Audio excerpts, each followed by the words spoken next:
emplacar a ministra da Educação, mas a gente acompanha também como elas viviam nessa época, né? Esse projeto, ele tem a função de fazer as pessoas que vêm visitar o Congresso conhecerem um pouco mais da história do Parlamento. No filme de realidade virtual, você tem uma câmera que capta 360 e não tem cortes. A gente nunca gravou dentro de um carro em realidade virtual, então a gente conseguiu esse carro que era maior do que os outros, para a gente fazer uma cena onde a pessoa vai se sentir teletransportada para dentro de um carro daquele período, e um carro muito lindo que os senadores usavam, aquele tipo de carro. A visita, ela deixa de ser só uma visita turística e ela vira uma visita também, de alguma forma, emocional. Os manifestantes conseguiram subir no prédio do Congresso.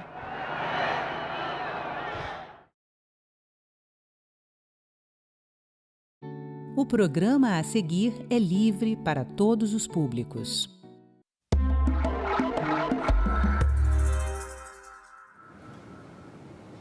Olá, estamos no ar com Cidadania Mulher. O tema de hoje é menopausa, aquele período que marca o fim da vida reprodutiva da mulher, normalmente ali entre os 45 e 55 anos.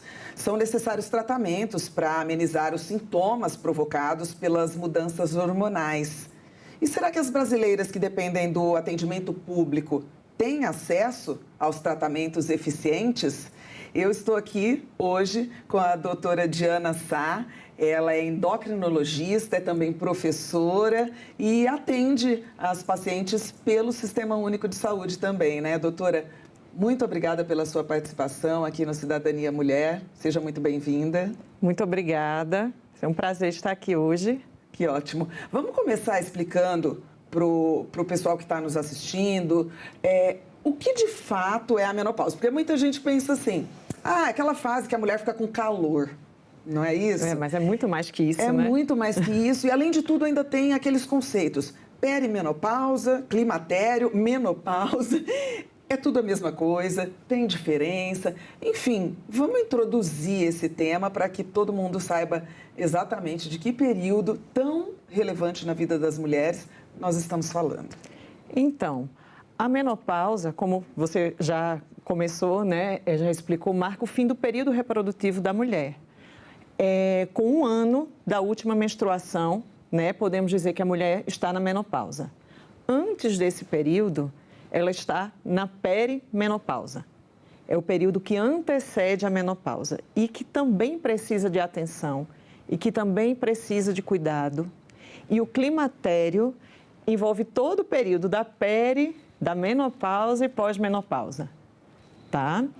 E o que acontece ali? É uma mudança hormonal?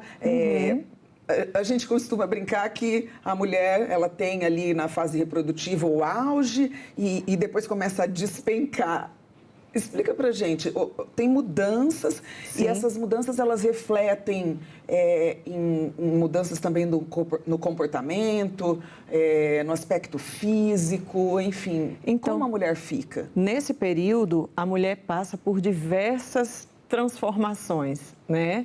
Esse período tem uma mudança hormonal, ela apresenta uma mudança hormonal. O estradiol cai, que é o verdadeiro hormônio feminino, né? E com isso, com a queda do estradiol, os ossos das mulheres ficam menos protegidos, aumentando o risco, né, de osteoporose.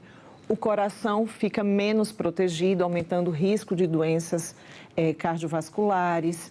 A mulher passa por alterações da parte psíquica, pode passar, né, ficando com mais nervosismo, mais ansiosa, pode ficar mais depressiva, né, alterações de humor. Pode apresentar uma queda de cabelo, pode apresentar uma redistribuição da gordura corporal. Essa gordura fica mais localizada na região abdominal. Tá. E isso, todas as mulheres inevitavelmente vão passar, algumas sofrendo mais, ou outras com sintomas mais a menos? É mais ou menos assim que funciona? Então, cerca de 70% das mulheres vão passar por algum tipo vão apresentar algum tipo de sintoma na peri ou na menopausa, tá? E desses 70%, 20 a 30% dessas mulheres podem apresentar sintomas mais severos. Imagina que no Brasil nós temos mais de 30 milhões de mulheres nesse período da vida, né? Então, como isso precisa ser visto, né, pela sociedade, né, pelas autoridades, enfim, né, cuidado com essa mulher. Você falou nessa mais de fase. 30 milhões de mulheres nessa fase no nosso país. Quanto tempo dura a menopausa? É um prazo fixo? Varia de mulher para mulher? Não é um prazo fixo, não é um prazo fixo. Cada mulher vai atravessar, né, esse período de uma forma, né? E a gente tem que acolher, né, da melhor forma essa mulher, no meu caso, né, essa paciente, porque hoje esse período da perimenopausa, menopausa e pós-menopausa é onde a gente está vendo a mulher no auge da sua carreira, né? É uma mulher que precisa lidar com família, com a saúde, com o trabalho, né? Então, essa mulher hoje precisa de um tratamento adequado, né? Direcionado para ela. A gente precisa também entender, você estava comentando comigo antes aqui do programa, que muitas pacientes chegam para reclamar de outra coisa, diabetes ou algum outro tipo de alteração, algum outro tipo de sintoma, e sequer sabem que isso é uma consequência, pode ser uma consequência desse período, né? Isso, porque na nossa sociedade a gente vê esse período da mulher fora do período reprodutivo, né? A gente tem muito cuidado com a mulher no período reprodutivo, né? No pré-natal, no parto, no uso de métodos contraceptivos, enfim, né? Mas quando a gente vê uma mulher no período do climatério, essa mulher não tem, ela mesma não tem, em alguns momentos, quando a gente trabalha na rede pública, ela não tem essa atenção para esse período da vida dela, ela não tem uma abordagem direcionada para isso, muitas vezes na atenção primária, né? Ela vem encaminhada para mim na endocrinologia por obesidade, né? Por diabetes, pela osteoporose, que pode ser consequência, né, de um climatério que não foi bem acolhido. Tá? Então, hoje a gente tem, inclusive, na rede pública, nós temos como tratar as consequências de uma menopausa não acompanhada, né? Que é a osteoporose, que é o infarto, tá? Um problema numa depressão, enfim, tá? Mas como é que a gente pode, né, na saúde pública, como é que a gente pode evitar que a mulher chegue, né, numa fratura? É exatamente nesse tema que a gente precisa entrar, né? Hoje, o tratamento ideal vai variar de mulher para mulher, Sim. de acordo com os sintomas que ela tem, mas há uma assistência à mulher que depende do atendimento público nessa fase da vida, porque a gente viu que evoluiu, a gente vê que evoluiu muito. Tem lá na parte por exemplo, da mulher quando está grávida, todo Temos políticas públicas direcionadas, né, para exatamente. Para a mulher que chega nessa fase, existe isso também? Hoje nós não temos uma política pública direcionada para a mulher nessa fase da vida. Não existe na saúde. Então, diferencia para mim. Você atende consultório particular, mulheres com condição financeira um pouco melhor. Sim. E atende as mulheres lá na unidade básica de saúde, certo? Qual que é a diferença? Quais são as dificuldades que você enfrenta para oferecer o tratamento, o acompanhamento para esses dois grupos diferentes de mulheres? Então, uma grande diferença, na rede privada, as mulheres geralmente já chegam na consulta com os sintomas, achando que pode estar entrando, né, nesse período, na perimenopausa, né, no climatério, e querem uma avaliação, e que precisam de um cuidado. E na rede pública, não. Na rede pública, não há essa abordagem, né, tão direta, e ela chega no especialista já quando ela tem muitos sintomas, né, ou alguma consequência do processo. Então, é necessário que a gente consiga, desde a atenção primária, fazer uma abordagem, né, direcionada para essas mulheres. Elas não precisam ter um sintoma tão, como eu posso dizer, um sintoma que tire a qualidade de vida dela. Essa mulher precisa dormir bem, essa mulher precisa fazer atividade física, essa mulher precisa ter qualidade no trabalho, né, ter qualidade em casa, no relacionamento dela, né, com o marido, com filhos, enfim.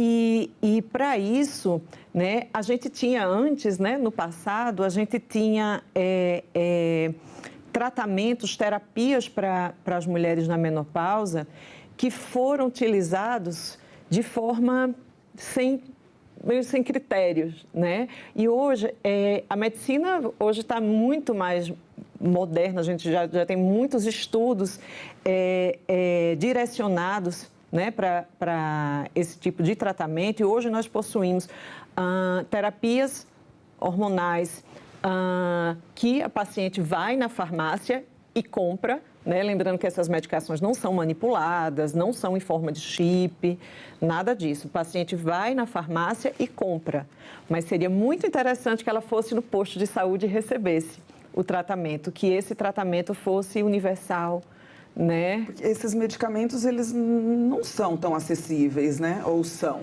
Então, para muitas pacientes, né, não são. Eu atendo muitas pacientes na rede pública que vivem, né, de benefícios, né? Chego a atender pacientes em situação de rua também, né? E essas pacientes precisam desse acolhimento pelo SUS, né? E se elas não conseguirem tirar do próprio bolso, né, para custear esse tratamento, né, com esses hormônios que levam a menos risco, né, cardiovascular, menos risco de câncer, né, que isso já foi uma pauta, né, no passado, e hoje a gente sabe, assim, mulheres que têm uma história de câncer de mama, de câncer de ovário, enfim, essas mulheres trombose, tá? Nem todas vão poder fazer o uso da terapia de reposição hormonal da menopausa, e hoje a gente consegue identificar quem pode fazer uso de hormônio, quem não pode fazer uso de hormônio, e quem não pode fazer uso de hormônio, existem sim alternativas de tratamento para essas mulheres, para elas melhorarem a qualidade de vida, e isso também precisa ser visto, né, nas políticas públicas para esse tipo de paciente, terapias hormonais e não hormonais, né? Ok, se a mulher se ela tiver uma contraindicação, ok, a gente tem uma alternativa para essa mulher, né, poder ser mais produtiva, enfim. Sim, hoje o Sistema Único de Saúde, então, pelo tudo que a senhora está explicando, não existe ali a distribuição do medicamento, ok, mas a gente percebe também pela sua fala de mulheres que chegam sem informação mesmo, sem informação. Né? Falta o básico para que em todas as escalas sociais, consigam ter acesso, pelo menos conhecimento do que está acontecendo ali no corpo dela. Isso, né? Inclusive, falta treinamento, capacitação, inclusive, seria muito interessante que isso acontecesse nas equipes de atenção primária, né, de identificar, né, aquelas pacientes que estão nessa fase da vida, que estão passando, que estão perdendo o trabalho, né, que faltam trabalho, que fraturam um osso porque não fizeram, né, um tratamento, não tem um acompanhamento, enfim, um infarto que poderia ter sido prevenido. Né? Ou seja, a menopausa não tratada, em alguns casos, ela pode trazer danos graves à saúde da mulher. Pode trazer danos graves à saúde da mulher. E hoje, na rede pública, a gente consegue tratar esses danos graves, mas a gente não consegue... Depois que eles já ocorreram. Depois que eles já ocorreram, mas a gente precisa conversar, a gente precisa ter... a população precisa ter orientação, que a gente consegue, muitas vezes, prevenir isso, né? Mas a mulher é tão sobrecarregada, né, com filhos, com tudo, né, com trabalho, e ela acaba muitas vezes se esquecendo dela, e aquele sintoma do fogacho, né, do ressecamento vaginal, enfim, todo o ressecamento da pele, tudo isso para ela é normal. Vai ficando natural. É uma fase da vida, é natural. Minha mãe passou por isso, nunca tomou nada. Minha vizinha disse que esse remédio pode dar pode dar câncer, né? E não é bem assim, né? É uma desinformação geral, né? Por conta disso, não é normal você perder o trabalho, não dormir direito e passar o resto do dia, né, com consequências daquela noite mal dormida por conta, né, dos sintomas, né, dos calores noturnos, né, do suor noturno. Dá para ser mais leve, né? Dá para passar por essa fase da vida de forma mais leve. E as mulheres têm direito a isso. Você estava falando das políticas públicas necessárias e a gente vê pelos relatos que, de fato, esse período exige uma atenção, né? Nós temos aqui no Senado Federal, em tramitação, um projeto, né, de lei que prevê esse cuidado básico, inclusive com a capacitação das equipes ali dos postos de saúde, como costumo chamar, né, das unidades básicas de saúde, para receber essas pacientes e conseguir identificar o que está acontecendo ali, né? Esse projeto, ele está para análise da Comissão de Assuntos Sociais e na Câmara também existe um projeto que trata disso, ou seja, há um despertar para essa necessidade. Enquanto isso, né? Enquanto isso, o que vocês têm feito? Você é professora, lida ali com os jovens médicos. Há ali entre vocês uma forma no dia a dia, né, de lidar com isso, de ir remediando? Então, a gente tenta, né? A gente tenta acolher, né, essa paciente da melhor forma. A gente pode encaminhar para um serviço de psicologia, que a terapia cognitivo-comportamental é um braço do tratamento dessa mulher no climatério também. Quando, infelizmente, o acesso não é tão amplo, mas ele existe, tá? A gente consegue, mulher que já está... A gente tem uns exames, né, para tentar avaliar, né, se aquela mulher já tem alguma evolução daquele período. Ultrassom transvaginal, ultrassom de mama, mamografia, densitometria óssea. Isso é fornecido pelo governo, certo? E a gente consegue fazer esse manejo, né, dessa situação, né, dessa evolução para essa mulher.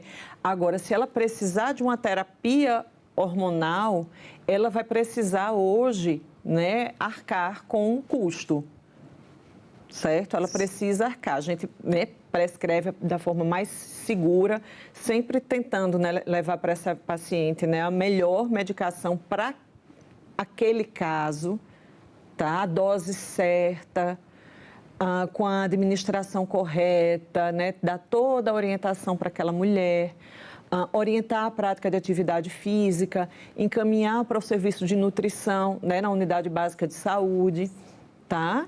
Mas o tratamento... E se ela não puder usar o hormônio? Se ela não puder pagar? E se ela tiver indicação e ela não puder pagar? Né? Isso frustra muita gente no atendimento. A gente tem o conhecimento, a gente sabe como ajudar, né? A gente prescreve, mas a paciente não vai conseguir, né, ter acesso. Agora, a gente ouve muitos pontos tanto do medo, né, daquele estigma das mulheres, o hormônio vai mexer, vai provocar câncer, mas também existem linhas, digamos assim, alguma linha médica, alguns que eles acabam não receitando esse tipo de tratamento hormonal, ou já há um consenso de que esse tratamento é necessário e seguro? Hoje é um tratamento seguro para quem tem indicação, certo? Na consulta médica, né, com a boa, que nós chamamos anamnese, né, mas com a boa conversa, né, com nossas pacientes, nós conseguimos identificar as pacientes que têm ou não têm indicação do uso da terapia hormonal, tá? Mas existem terapias não hormonais para poder ajudar essas mulheres. E essas terapias não hormonais seriam... qual é a forma do tratamento? Então, muitas vezes com medicações que agem no sistema nervoso central para tentar reduzir, né, os calores, tá? Para tentar melhorar o sono, medicações intravaginais para tentar melhorar aquelas queixas, né, de ressecamento, que podem evoluir para aumento de casos de infecção urinária também, né, desconforto por essas mulheres. Então, a gente consegue contornar, né, a situação para essas mulheres que não podem fazer uso do hormônio, tá?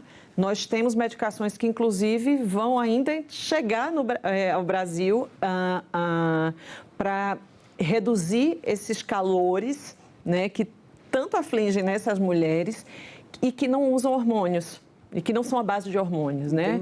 Já, se não me engano, já está aprovado pela Anvisa e espero que em breve, né, nós possamos ter, né, disponíveis para as pacientes. A gente vê que é tudo muito individualizado mesmo, totalmente, né? Individualizado. Não é um protocolo, uma coisa, né, fixa, uma receita de bolo. Ou seja, aquela história, minha vizinha usou e foi bom. Não, uma mulher 45 mais, já vou usar tal hormônio, tal receita. Não é assim que funciona.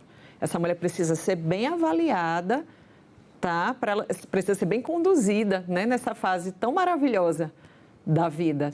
Aliás, ela já deu a contribuição na maioria das vezes, né? Ela agora é a vez dela brilhar. Né? Agora, sim, apesar de ser tudo muito individualizado nessa questão do diagnóstico, do tratamento, é uma questão social também, né? Com certeza. É uma questão de compreensão, de receber bem, de acolher essa mulher. Isso. Porque a irmã, a mãe, o pai, o marido... das que são, né, casadas, têm um companheiro. Essa fase exige uma atenção diferenciada, né? Exige, há mudanças, pode haver, né? Mudanças de humor, né? Mudanças de comportamento. Essa mulher pode ter uma queda de libido. Então, isso impacta muito na vida do casal nesse momento. E hoje, infelizmente, né, a gente está... né, diante de uma sociedade que está bem complicada, intolerante. Né? E essas mulheres precisam de ajuda, elas precisam da gente. Hoje, a gente tem ouvido falar muito sobre as canetas emagrecedoras. Que também, quando indicadas, ouve-se falar em muitos benefícios, não apenas para o emagrecimento. Isso. A gente pode falar um pouco sobre isso, sobre os benefícios, e se, de alguma forma, existem estudos de que essas canetas também fariam algum efeito positivo para as mulheres nessa fase da vida? Então, elas farão um efeito positivo em mulheres que têm a indicação do uso, mulheres que têm obesidade, mulheres que têm um risco cardiovascular mais aumentado, mulheres que têm diabetes tipo 2, então, esteatose hepática, né, que é a gordura no fígado, tá? As mulheres mais metabólicas, por assim dizer, elas teriam sim indicação e esse tipo de tratamento, né, os análogos de GLP-1, o GIP, GLP-1, que é o caso da tirzepatida, seriam muito bem-vindos para o tratamento dessas mulheres, né, que além da menopausa, né, além do climatério, elas também... mulheres que também possuem algum problema como esse, gordura no fígado, diabetes tipo 2, obesidade, ela agrega, ela não é o tratamento. Tá, mais uma vez aí a gente esbarraria na questão financeira, né? Porque, obviamente, essas Tem um alto Esses custo. produtos têm um alto custo. Nós estamos chegando ao fim do programa. Eu queria que a gente fizesse, então, um balanço mesmo e o que a senhora espera como médica que lida ali no dia a dia? Você recebe pacientes, muitas mulheres que estão enfrentando problemas dificílimos por conta desse período que poderiam ser amenizados com um tratamento global, multidisciplinar, como a senhora enfatizou. Multidisciplinar. O que seria o mundo ideal? E você vê esperanças agora com esses projetos em andamento no Poder Legislativo? Então, eu vejo esperança, sim, para essas mulheres. Elas, cada dia que passa, elas têm mais voz, né, dentro da sociedade. A gente não pode deixar isso, né, cair de forma alguma. A gente precisa desse cuidado, né, multiprofissional, psicológico, atividade física, nutricional, endocrinologia, ginecologia. Né? Essas mulheres precisam ter acesso ao exame preventivo, né, aos exames laboratoriais, à medicação. Elas precisam ter acesso à densitometria óssea, ultrassom transvaginal, ultrassom de mama, enfim, a todo o cuidado global que a gente sabe que o SUS é capaz de fornecer para essas mulheres, né? Eu sou apaixonada pelo SUS, entusiasta do SUS, e eu acredito sim que um dia essas mulheres vão conseguir ter todo esse tratamento pela rede pública. Esperamos. Eu espero um dia poder prescrever os hormônios certos para aquela paciente certa, ela ir lá no posto de saúde, pegar e tratar e melhorar a qualidade de vida dela. Esse é meu sonho.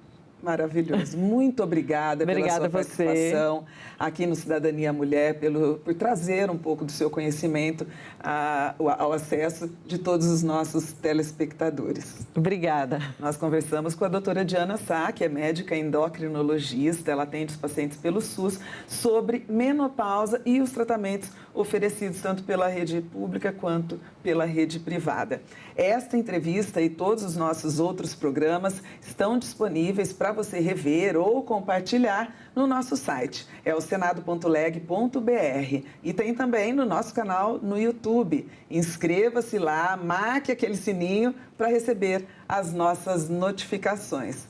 Obrigada, então, pela sua companhia e acompanhe a nossa programação na TV Senado.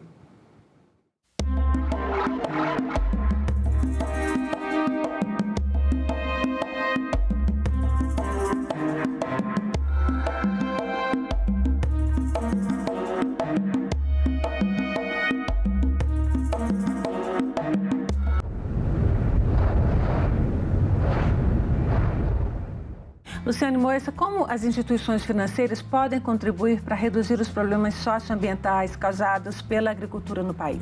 Existem duas formas básicas. Uma é verificando se os produtores rurais e as empresas da cadeia estão cumprindo a legislação ambiental e social aplicável ao setor. A segunda é avaliando o desempenho climático e socioambiental dessas empresas e desses produtores. Agenda Econômica. Hoje, 20h, aqui na TV Senado. Eu conheci meu marido num jogo de futebol. Eu fiquei noiva e ainda não gostava dele. Na semana do casamento, eu sonhei com meu pai. Ele disse assim: eu vim te dar a bênção que você estava esperando.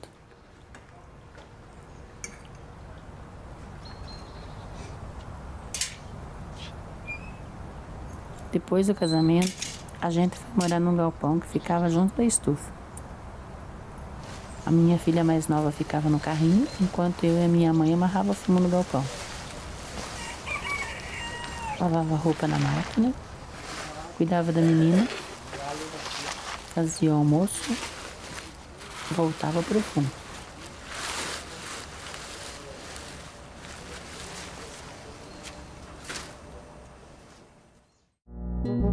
Agora é lei.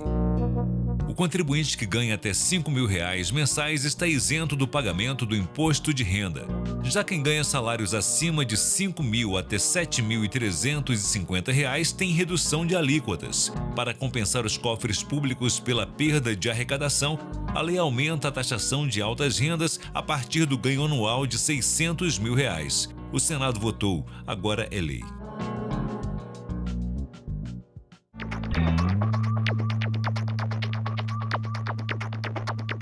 A violência política de gênero tenta silenciar as mulheres. Mas você não precisa enfrentar isso sozinha.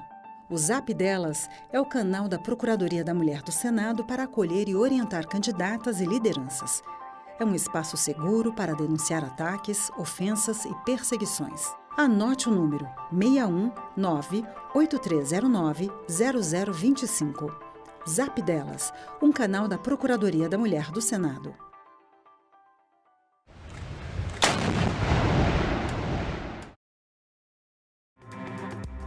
Bom dia, terça-feira, 26 de maio. Presidente do Senado, Davi Alcolumbre, reúne-se com o presidente do Supremo, Edson Fachin. Relatório de maio da Instituição Fiscal Independente alerta para déficit nas contas do governo. Projeto que destina recursos do pré-sal para financiar produtores rurais endividados está na pauta de hoje da CAI. E mais, sessão de premiações do plenário e a agenda completa desta terça. Fique com a gente, o Senado Notícias está no ar.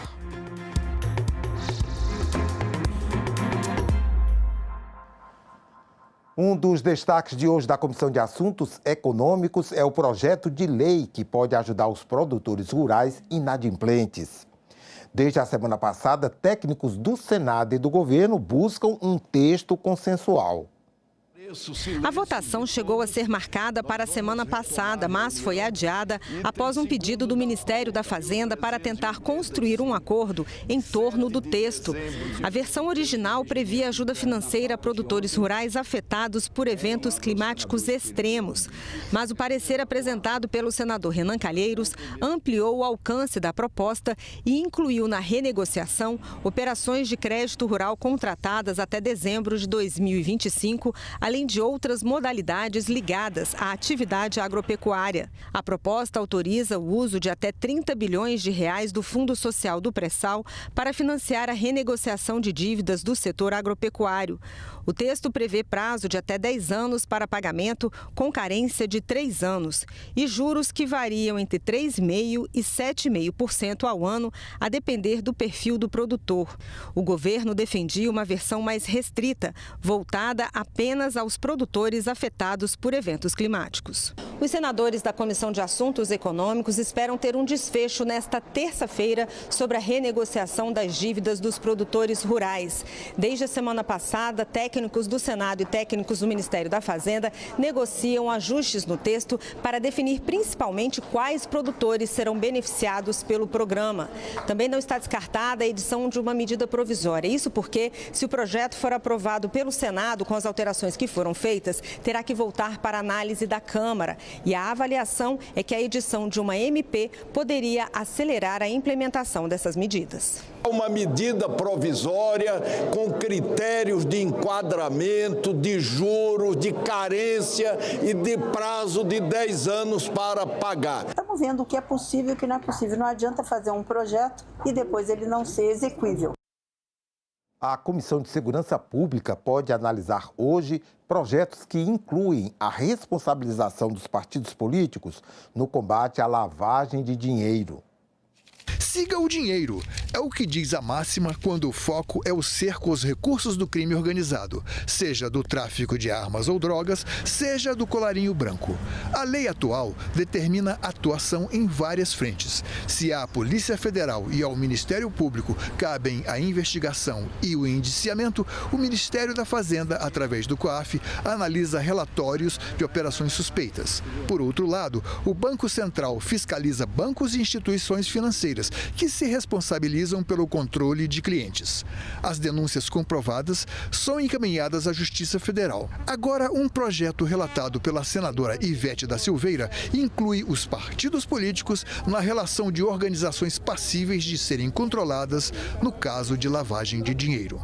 Esse é um dos itens de destaque na reunião da Comissão de Segurança Pública desta terça-feira, 26 de maio. Começa às 11 da manhã e você acompanha ao vivo aqui pela internet, senado.leg.br/tv ou pelo nosso canal no YouTube. O projeto que define regras para o exercício da profissão de intérprete de Libras deve ser analisado pela Comissão de Educação nesta terça-feira. A qualidade dos serviços prestados por tradutores e intérpretes de Libras no Brasil deixa a desejar. É o que aponta a pesquisa realizada pela Federação Nacional de Educação e Integração de Surdos. Para melhorar a qualidade desses serviços, a Comissão de Educação vai analisar o projeto que cria a exigência de aprovação em banca de avaliação prática para os profissionais que vão atuar nessa área. A avaliação pode ocorrer em processos seletivos simplificados, concursos públicos ou em entrevistas e será conduzida por uma banca examinadora composta por docentes surdos, tradutores e intérpretes e guia-intérpretes de instituições de educação superior. Atualmente, a legislação exige apenas que o profissional de qualquer área do conhecimento tenha alguma formação teórica em linguagem de sinais. A Comissão de Desenvolvimento Regional e Turismo poderá votar regras para a circulação de patinetes elétricos em ruas e ciclovias. Duas empresas que atuam no setor contam com uma frota de 15 mil equipamentos em todo o país.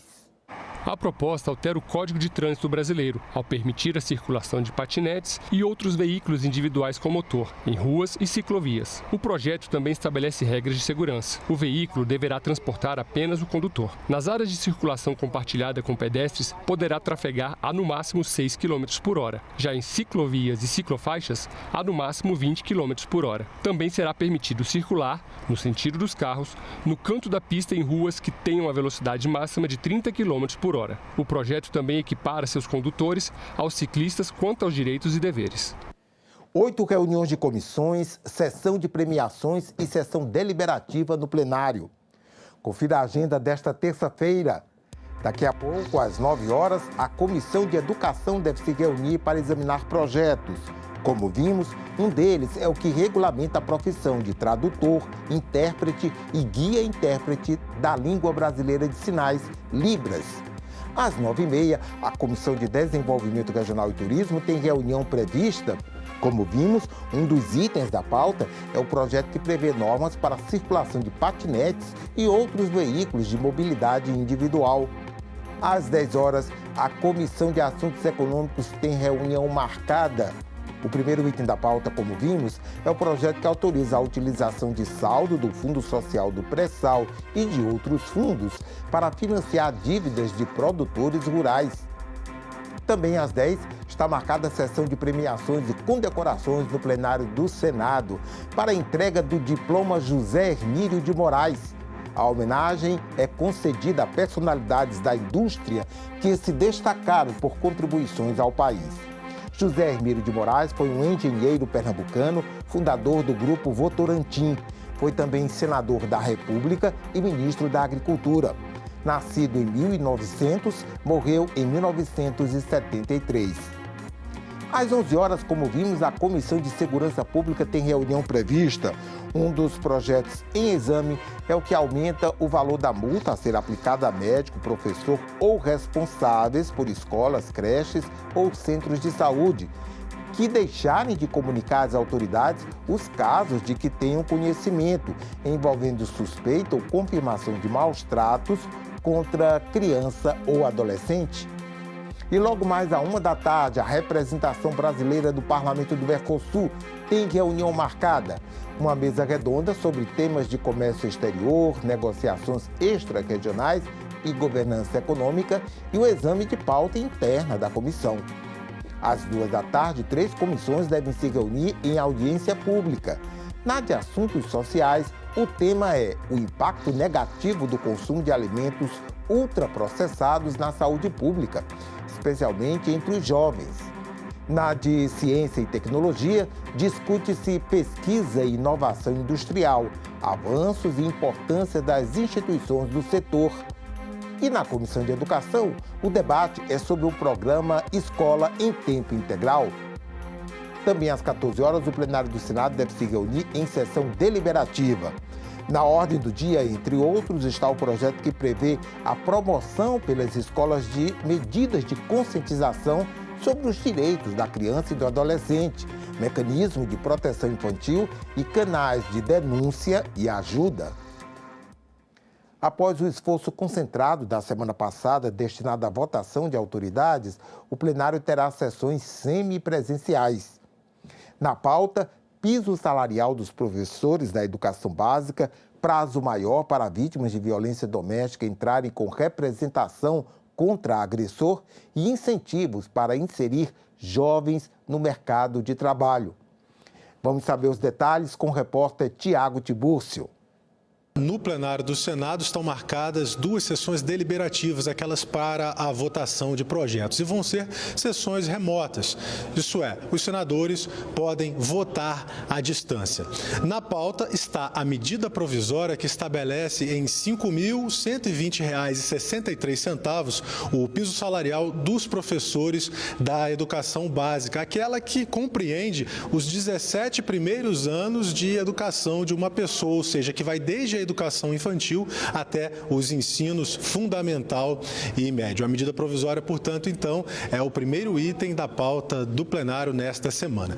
Também pode ser votado o projeto de lei complementar que protege as entidades filantrópicas do terceiro setor do corte de benefícios tributários. E também está na pauta do plenário nesta semana um projeto de lei que amplia o prazo de 6 meses para 12 meses para que uma mulher vítima de violência doméstica possa apresentar queixa-crime, nos casos, é claro, em que a violência, por exemplo, a lesão corporal, já não é prevista aí a ação penal incondicionada, aquela em que o Estado precisa necessariamente iniciar uma persecução penal para reparar o dano. Então, ampliação de 6 para 12 meses no direito de queixa-crime dessas mulheres. E também o plenário do Senado vai se dedicar a questões da educação, tanto questões de conscientização, como um projeto que está na pauta, que pretende fazer a promoção pelos estabelecimentos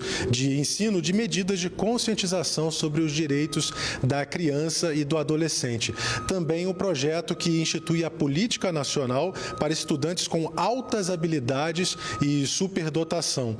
E também para beneficiar os jovens, na pauta do plenário desta semana, um projeto para instituir o contrato de primeiro emprego e o contrato de recolocação profissional.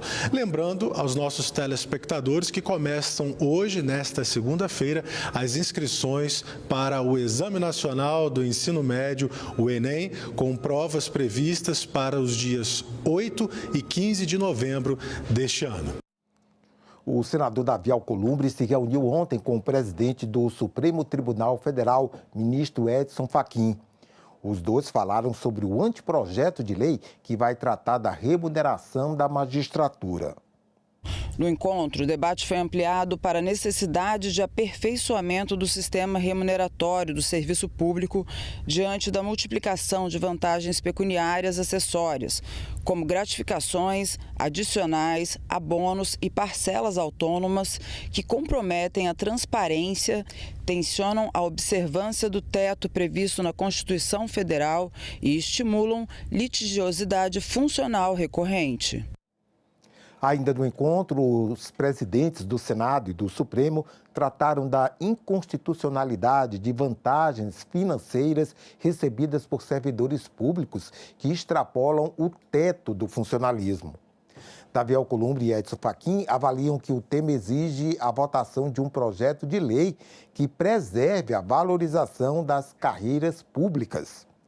Os dois defendem entendimento entre os poderes e instituições interessadas para uma solução coletiva.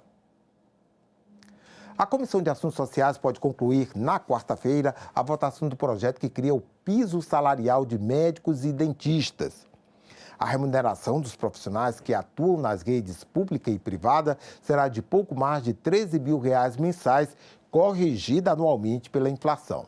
Se aprovado na Comissão de Assuntos Sociais, o piso salarial passa a ser de R$ 13.662 para a jornada de 20 horas semanais para médicos e dentistas nos setores público e privado, com reajuste anual pelo IPCA, o Índice Nacional de Preços ao Consumidor Amplo.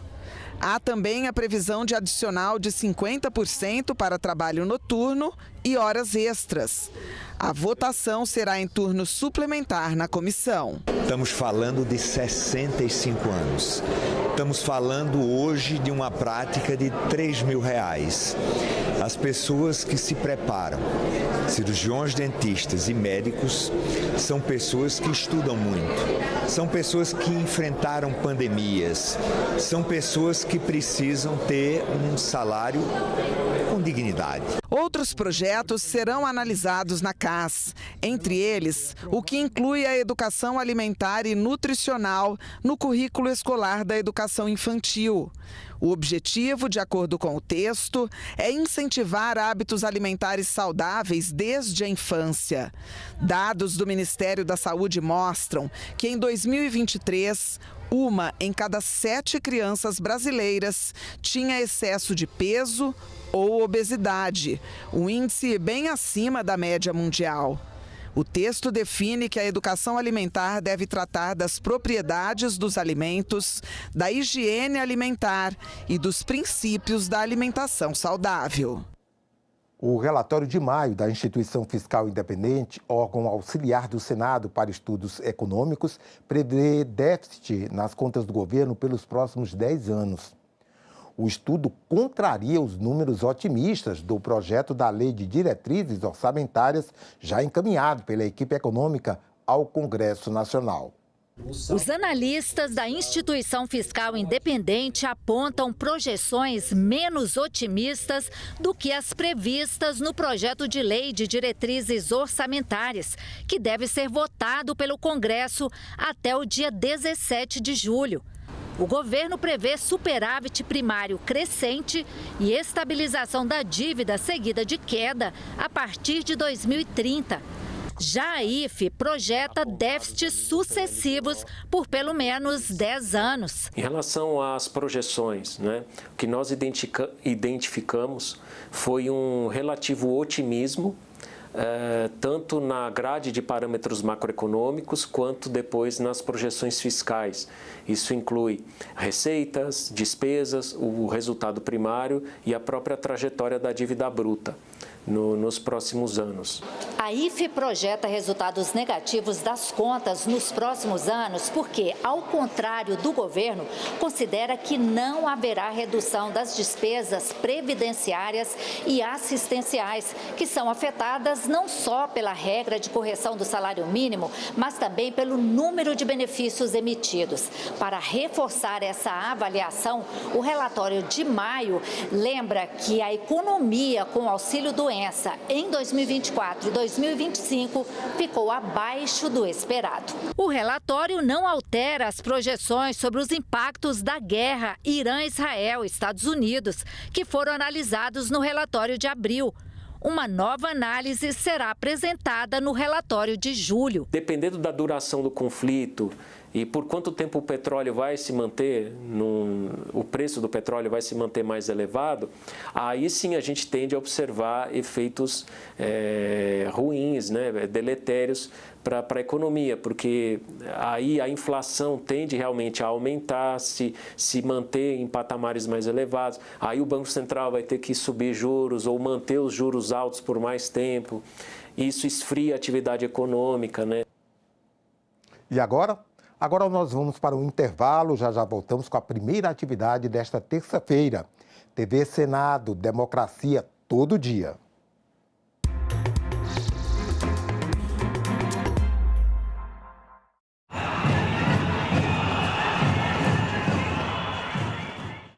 Luciane Moissa, como as instituições financeiras podem contribuir para reduzir os problemas socioambientais causados pela agricultura no país?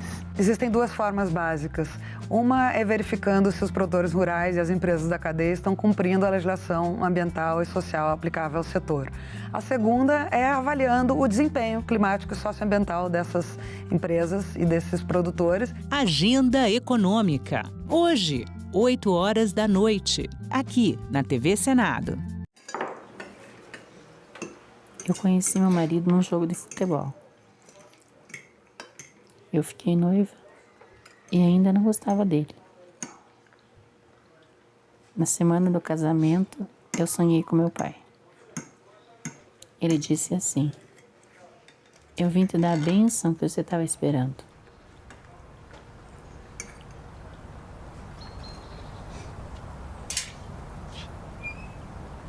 Depois do casamento, a gente foi morar num galpão que ficava junto da estufa. A minha filha mais nova ficava no carrinho, enquanto eu e a minha mãe amarrava fumo no galpão. Lavava roupa na máquina, cuidava da menina, fazia o almoço, voltava para o fundo.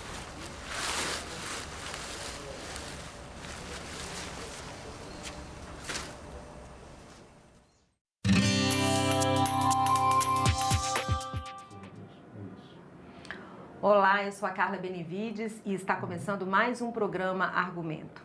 Mais de 20 anos depois da última grande reforma do Judiciário, mudanças no sistema da Justiça voltam a ser discutidas aqui no Congresso Nacional. Entre os temas estão mudanças na indicação de ministros do Supremo, transparência, limites para a atuação entre os poderes e também limites para decisões monocráticas.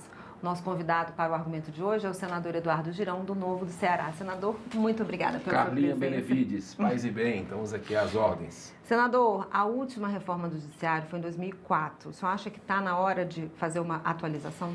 Já passou da hora, né? O Brasil hoje está, nesse momento que a gente está conversando aqui, parado, acredito, porque existe um poder que está esmagando os demais, justamente porque a gente não fez essa reforma, né? A próprio critério para a escolha de ministros do Supremo, tem vários projetos aqui de vários senadores de direita, de esquerda, de espectros ideológicos diferentes, que não andam, né? Não anda sequer, por exemplo, a decisão monocrática, que é o fim delas, né? Que a gente está vendo aí, a gente debate durante décadas às vezes, Senado e Câmara, e aí um ministro que não teve voto do povo vai lá e cancela algo que nós fizemos, construímos uma lei sancionada por um presidente da República. Então o Brasil está de cabeça para baixo em relação a esses abusos e o Senado já fez esse papel, né? O Senado, nesse aspecto, cumpriu o seu dever, que foi há 2 anos, quando a gente aprovou o fim, né, das decisões monocráticas. Pelo menos fizemos ali uma limitação muito forte com relação a esse tema. Mas está parado na Câmara, está parado há 2 anos e meio. A mesma coisa é o fim do foro privilegiado, né, que o Senado aprovou por unanimidade, acabar essa blindagem de parlamentares, né, porque tem um foro privilegiado, aí fica na mão dos ministros do Supremo, né? E aí os ministros do Supremo, quando são criticados, quando são incomodados pelo Senado, por exemplo, quando tem pedidos de impeachment que sequer são analisados, já puxa algum processo de um parlamentar ou do seu correligionário, uma espécie de chantagem, né? Então, a gente tem que acabar com isso e nós acabamos aqui no Senado. Mas está parado na Câmara dos Deputados o fim do foro há 8 anos, né? Então, assim, parece até um jogo combinado. Vamos aprovar no Senado, deixa na Câmara. E a gente precisa da sociedade. A sociedade precisa realmente cobrar, fazer campanhas via aqui, né, as instituições organizadas da sociedade civil, porque muitas vezes precisa de um empurrãozinho, certos parlamentares aqui, que nas redes sociais falam, mas na hora do pega para capar, não se movimentam para a coisa acontecer. O senhor tocou num ponto interessante, o senador astronauta Marcos Pontes falou isso. Tem que acabar com essa relação de que o Senado julga o Supremo julga os parlamentares, porque fica uma relação de ameaça e também de favor, né? E o senhor acha que existe espaço para uma proposta andar sozinha ou teria que ser num grande pacote? Olha, eu acho que precisa andar sozinha, porque se for esperar um grande pacote, aí é uma casa de maribondo. A gente precisa fazer, tem vários projetos que estão na boquinha para serem votados. Sabe uma coisa que eu acredito que coloca uma limitação nisso tudo, no meu modo de entender? O fim da reeleição. O fim da reeleição, que é uma PEC que já foi aprovada na CCJ. E eu consegui emplacar um dispositivo que muitos caciques aqui da política que estão no Senado não gostaram do que a gente propôs, mas nós aprovamos por unanimidade, que foi senador da República que iria passar para 10 anos o mandato. Sim. Já é muito grande 8. Já é um absurdo 8. Iriam passar para 10 anos, com o objetivo de deixar unificado, né, o mandato de 5 anos para deputados, 10 para senadores, 5 para governador, 5 para prefeito, 5 para presidente da República. Mas eles dobraram, né, fizeram o senador para 10. E a minha emenda foi trazer para 5. Para 5, igual os deputados federais. E nós aprovamos por unanimidade na principal comissão, que é a Constituição e Justiça, essa nossa emenda. E aí, a presidência do Senado, em vez de debater no plenário, engaveta de forma solene essa PEC que está pronta para votar. E já poderíamos ter votado para que nas próximas, não nessa, mas nas outras disputas presidenciais, termos uma unificação.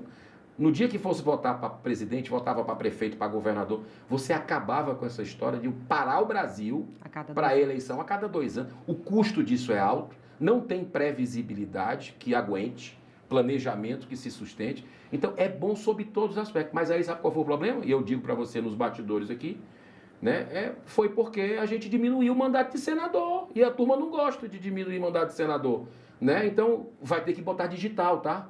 Para tirar a emenda que a gente colocou. Então, não sei se estão esperando que eu saia daqui, mas vão vir outros, que mesmo eu não estando aqui para defender a emenda que eu aprovei, outros senadores vão chegar, se Deus quiser, para conseguirem aplicar a efetivação dessa PEC do fim da reeleição, que vai dar um salto. Em vez de politicagem, nós temos uma política de melhor qualidade. Senador, um outro tema que foi colocado recentemente na tribuna por outro senador foi a necessidade de um código de ética para os magistrados, né? E aí ele cita aquela situação de ministros que andam em aviões, de empresários e tal. O senhor acha que falta é uma coisa que realmente precisa acontecer? Olha, já que não vem de lá, né, você vê que o próprio STF, que hoje é quem dá as cartas no Brasil, né, o STF, né, e que é uma instituição importante, tá? Eu nunca questionei a importância como pilar da nossa democracia. Mas esses ministros que não se acham deuses, eles têm certeza que o são, eles estão completamente sem limites hoje no Brasil, né? Tanto é que a gente tem preso político em pleno século XXI, né? A caçada é sempre por um lado, para quem é conservador de direita. Então, eu acredito muito que nós temos que avançar com um código de ética aqui para eles. Mesmo que eles cheguem lá e dizem, não, quem tem que dizer somos nós. Mas não dá para segurar, para tapar o sol com a peneira, né? Eles não se movimentam no sentido da autocontenção. Falam bonito, dão mais entrevista do que a gente que é político, para todo lugar. Fora dos autos é que eles se manifestam, né? E está errado, está tudo invertido. Nós vamos precisar, Carlinha, infelizmente, eu gostaria de que fosse aqui no nosso mandato, né? O que vai até o final do ano. Eu tenho 11 pedidos de impeachment, se eu não me engano, apoiei outros tantos. E no dia que o Senado analisar, dando todo o direito da ampla defesa contraditória para o ministro, mas tem uma série de abusos em vários aspectos, até no caso do Banco Master, que é o escândalo do momento. No dia que o Senado tiver a coragem, e vai ter, de analisar um pedido de impeachment, eu acho que todo mundo volta para o seu quadrado. Aí a gente vai ter o quê? Verdadeiramente a separação, a independência entre os poderes da República. Aí sim. Mas enquanto isso, eles estão invadindo, eles estão fazendo aquele ativismo judicial em temas que nós fomos eleitos para isso. Questão de aborto, questão de droga, né? A lei das estatais, eles entram em simplesmente tudo, isso tem que acabar, né? Então, por isso que eu acho que a renovação do Senado é chave para a República Brasileira. Eu sou contra a reeleição e não falo, eu pratico, tá lá. Né? Desde que eu cheguei aqui, eu deixei claro que era contra, votei para que a gente acabasse com a reeleição no Executivo e estou dando o meu exemplo no Legislativo também, mas eu acredito que outros senadores que vão vir, trocando boa parte deles, a gente vai conseguir o Brasil que a gente quer. Senador, essa relação Congresso-STF está bem desgastada. Um dos argumentos que eles falam em relação a essa questão do ativismo judicial é porque eles agem quando são provocados e que o Congresso não tem atuado. Eles são muito engraçados. Eu queria saber como resolver essa relação e tentar equacionar esse chamado ativismo. Isso é a falácia deles, é porque eles não se aguentam, eles querem fazer política, eles deviam tirar aquela toga deles, né, e se colocar para ver se o povo vota neles. Mas não, é muito fácil. Tá com a caneta ali, tá em jatinho de Vorcaro, viajando para eventos em Lisboa, não sei aonde, e fazendo chacota com a gente, fazendo chacota com o brasileiro. Não é com o parlamentar, é com o brasileiro que votou na gente. Então, essa história, não, mas o Senado, o Congresso não age, a gente tem que agir. Que história é essa? Às vezes, muitas vezes, quando o Congresso não age, é porque ele acha que a legislação está correta. Como, por exemplo, na questão das drogas, da maconha, né? Que eles quiseram lá liberar os 40 gramas. E a gente não queria que, tanto no governo Lula, em 2006, como no governo Bolsonaro, em 2019, dois presidentes totalmente antagônicos disseram que a tolerância é zero às drogas no Brasil. O Congresso fez o debate, aprovou uma legislação dura contra as drogas. Esses presidentes, Lula e Bolsonaro, fizeram a sanção. E aí o Supremo, não sei quantas décadas depois, vem... Gente, vamos parar com isso. O Congresso sabe, porque nós estamos nas ruas. Eles não andam nas ruas, eles não andam de avião de carreira, com raríssimas exceções, como o ministro André Mendonça, por exemplo, né? E o ministro Fux também.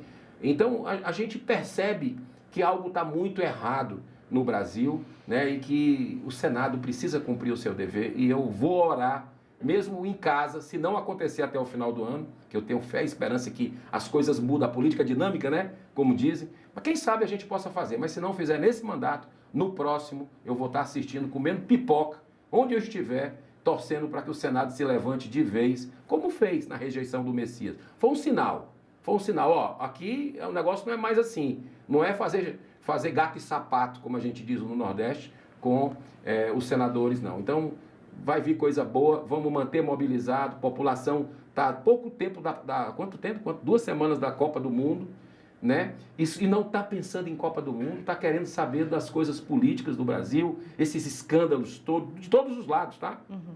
Todos os lados vindo o escândalo do Vorcaro, e a gente precisa fazer também a CPI, a CPMI, e eu estou lutando para isso, não só falando, mas agindo em relação a essa instalação que vai apresentar realmente as entranhas dos 3 poderes que estão envolvidos na maior fraude do sistema financeiro. Não é do Brasil, dito pelo senador Renan Calheiros. É do mundo. O presidente da CAI falou essa semana e isso é muito grave. Senador, muito obrigada pelos seus esclarecimentos. Obrigado, volte sempre. Mais uma vez, obrigada. E eu agradeço a você também que nos assistiu. Se você quiser rever essa entrevista, é só acessar o nosso site, senado.leg.br/tv, ou o nosso canal no YouTube. Obrigada pela sua companhia e até a próxima.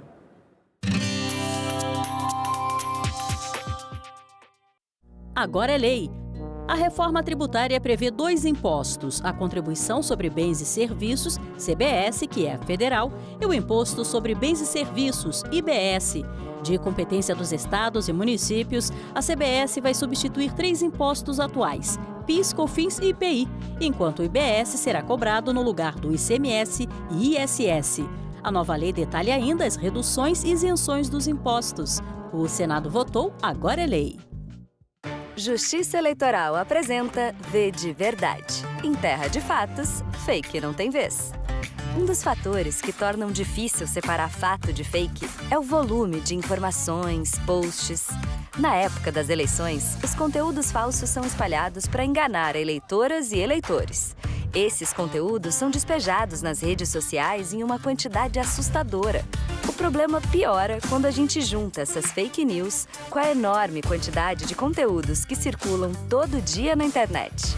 É muito difícil avaliar se esse gigantesco volume de informações é verdadeiro ou não. Mas você pode tomar alguns cuidados. Verifique se a notícia vem de uma fonte confiável. Desconfie se a notícia parecer exagerada, cheia de adjetivos. E, na dúvida, não compartilhe. Se ligue nos próximos vídeos e não se esqueça, a letra mais importante para a democracia é o V de verdade. Justiça Eleitoral, a justiça da democracia. É um Brasil que precisa cada vez mais voltar a se reconhecer como nação, como força, como chão, como base, como umbigo. Nós temos que nos ouvir para saber quem somos. Que Brasil é este? Nesta quarta, 20h, aqui na TV Senado.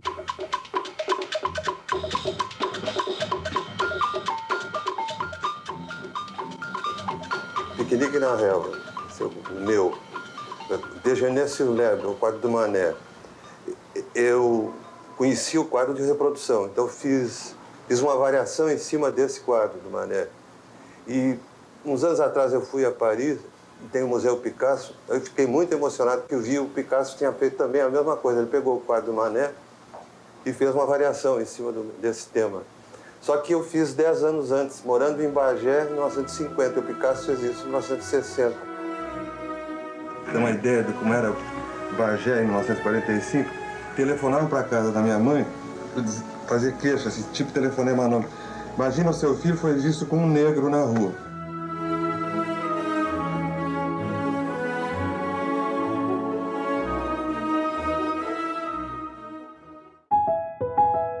Eu sou Lorena Maria e eu estou à frente da equipe do acervo e distribuição da TV.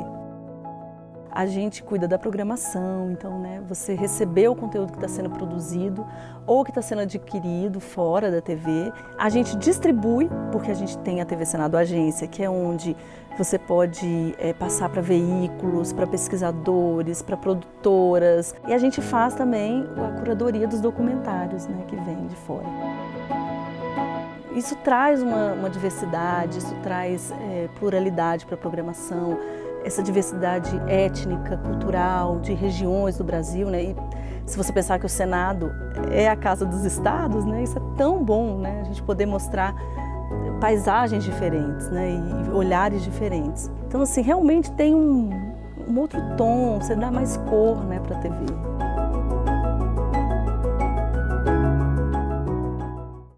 Agora é lei. Foi aprovada a legislação federal que proíbe o uso de celulares e demais dispositivos eletrônicos em escolas públicas e privadas de todo o Brasil. A medida surge em resposta ao debate sobre o uso desses aparelhos nas escolas devido aos impactos negativos no aprendizado, na concentração e na saúde mental dos jovens. O Senado votou, agora é lei. Tem muitas mulheres que acham que a violência é só um soco, um puxão de cabelo, não. Ela se mostra de várias formas.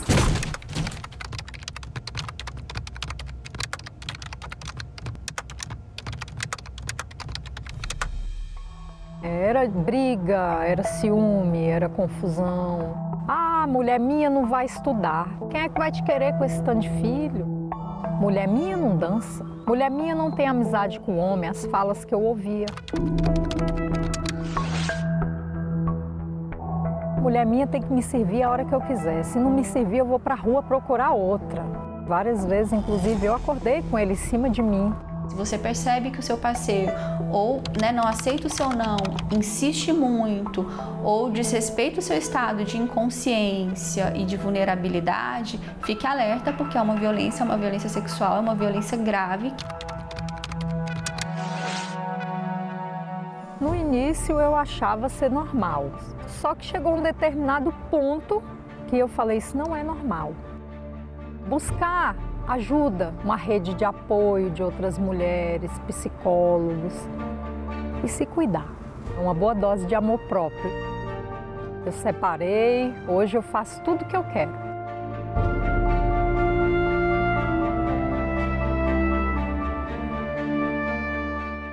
cidade de São Paulo cria cadastro único de violência doméstica para fortalecer atendimento. Em Roraima, Legislativo e comunidade juntos na ação Trilhas Limpas Natureza Viva. Prestação de serviços comunitários em abrigos de animais, proposta em análise na Câmara dos Deputados. Parlamento Brasil, toda sexta, 8 horas da noite, aqui na TV Senado. A gente também fala tupi. Tocantins é uma palavra tupi que identifica uma etnia indígena e significa bico de tucano. Vem de tucã, como o pássaro é chamado em tupi, mais ti, que pode significar bico ou nariz. Já o nome tucano é formado por tu ou ti, que quer dizer bico, mais canga, termo para osso. Seria então a ave do bico feito de osso. A gente também fala tupi. Calendário Eleitoral 2026. 1º de junho é a data limite para que as legendas comuniquem ao Tribunal Superior Eleitoral que abrem mão do Fundo Especial de Financiamento de Campanha, o Fundo Eleitoral. A comunicação deve ser feita formalmente ao TSE.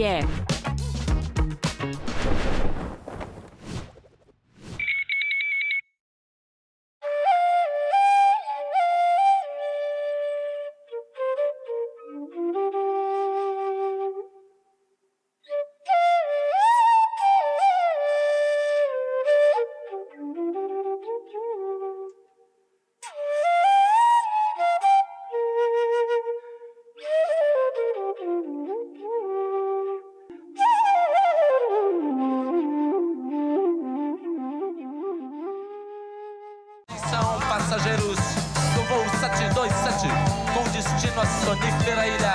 Apertem os cintos e boa viagem.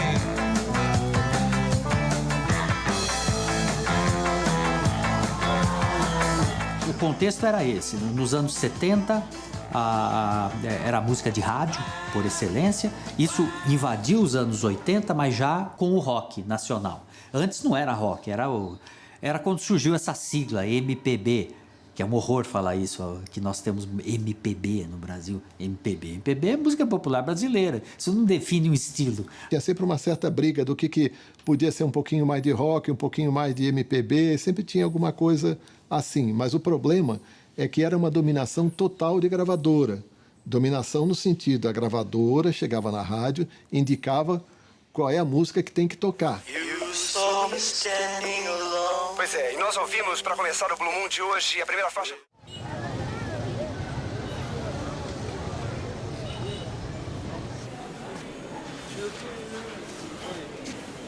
Cassete Burulia Tupalahana. Sim. Hã? Aham. Jorge. Como? Jorge. Senadoc, neste sábado, 9 horas da noite, aqui na TV Senado. Você, mulher que quer entrar para a política, agora pode contar com o Guia da Candidata. Um manual prático, feito pela Procuradoria da Mulher do Senado para ajudar em cada passo da sua jornada. A publicação mostra o que você precisa para começar. Estar em dia com a Justiça Eleitoral, garantir sua filiação a um partido e o domicílio eleitoral 6 meses antes da eleição. Lá, você descobre como garantir os recursos para sua campanha, como os 30% do fundo eleitoral e do tempo de rádio e TV, que são seus por direito. O material também ensina a organizar a campanha, cuidar da segurança na internet e o que fazer em casos de violência política. Acesse o guia na página da Procuradoria do Senado na internet. Basta clicar em Publicações no alto da página e selecionar o Guia da Candidata. É informação rápida e segura para você ocupar o seu lugar na política, porque não existe democracia sem a sua participação.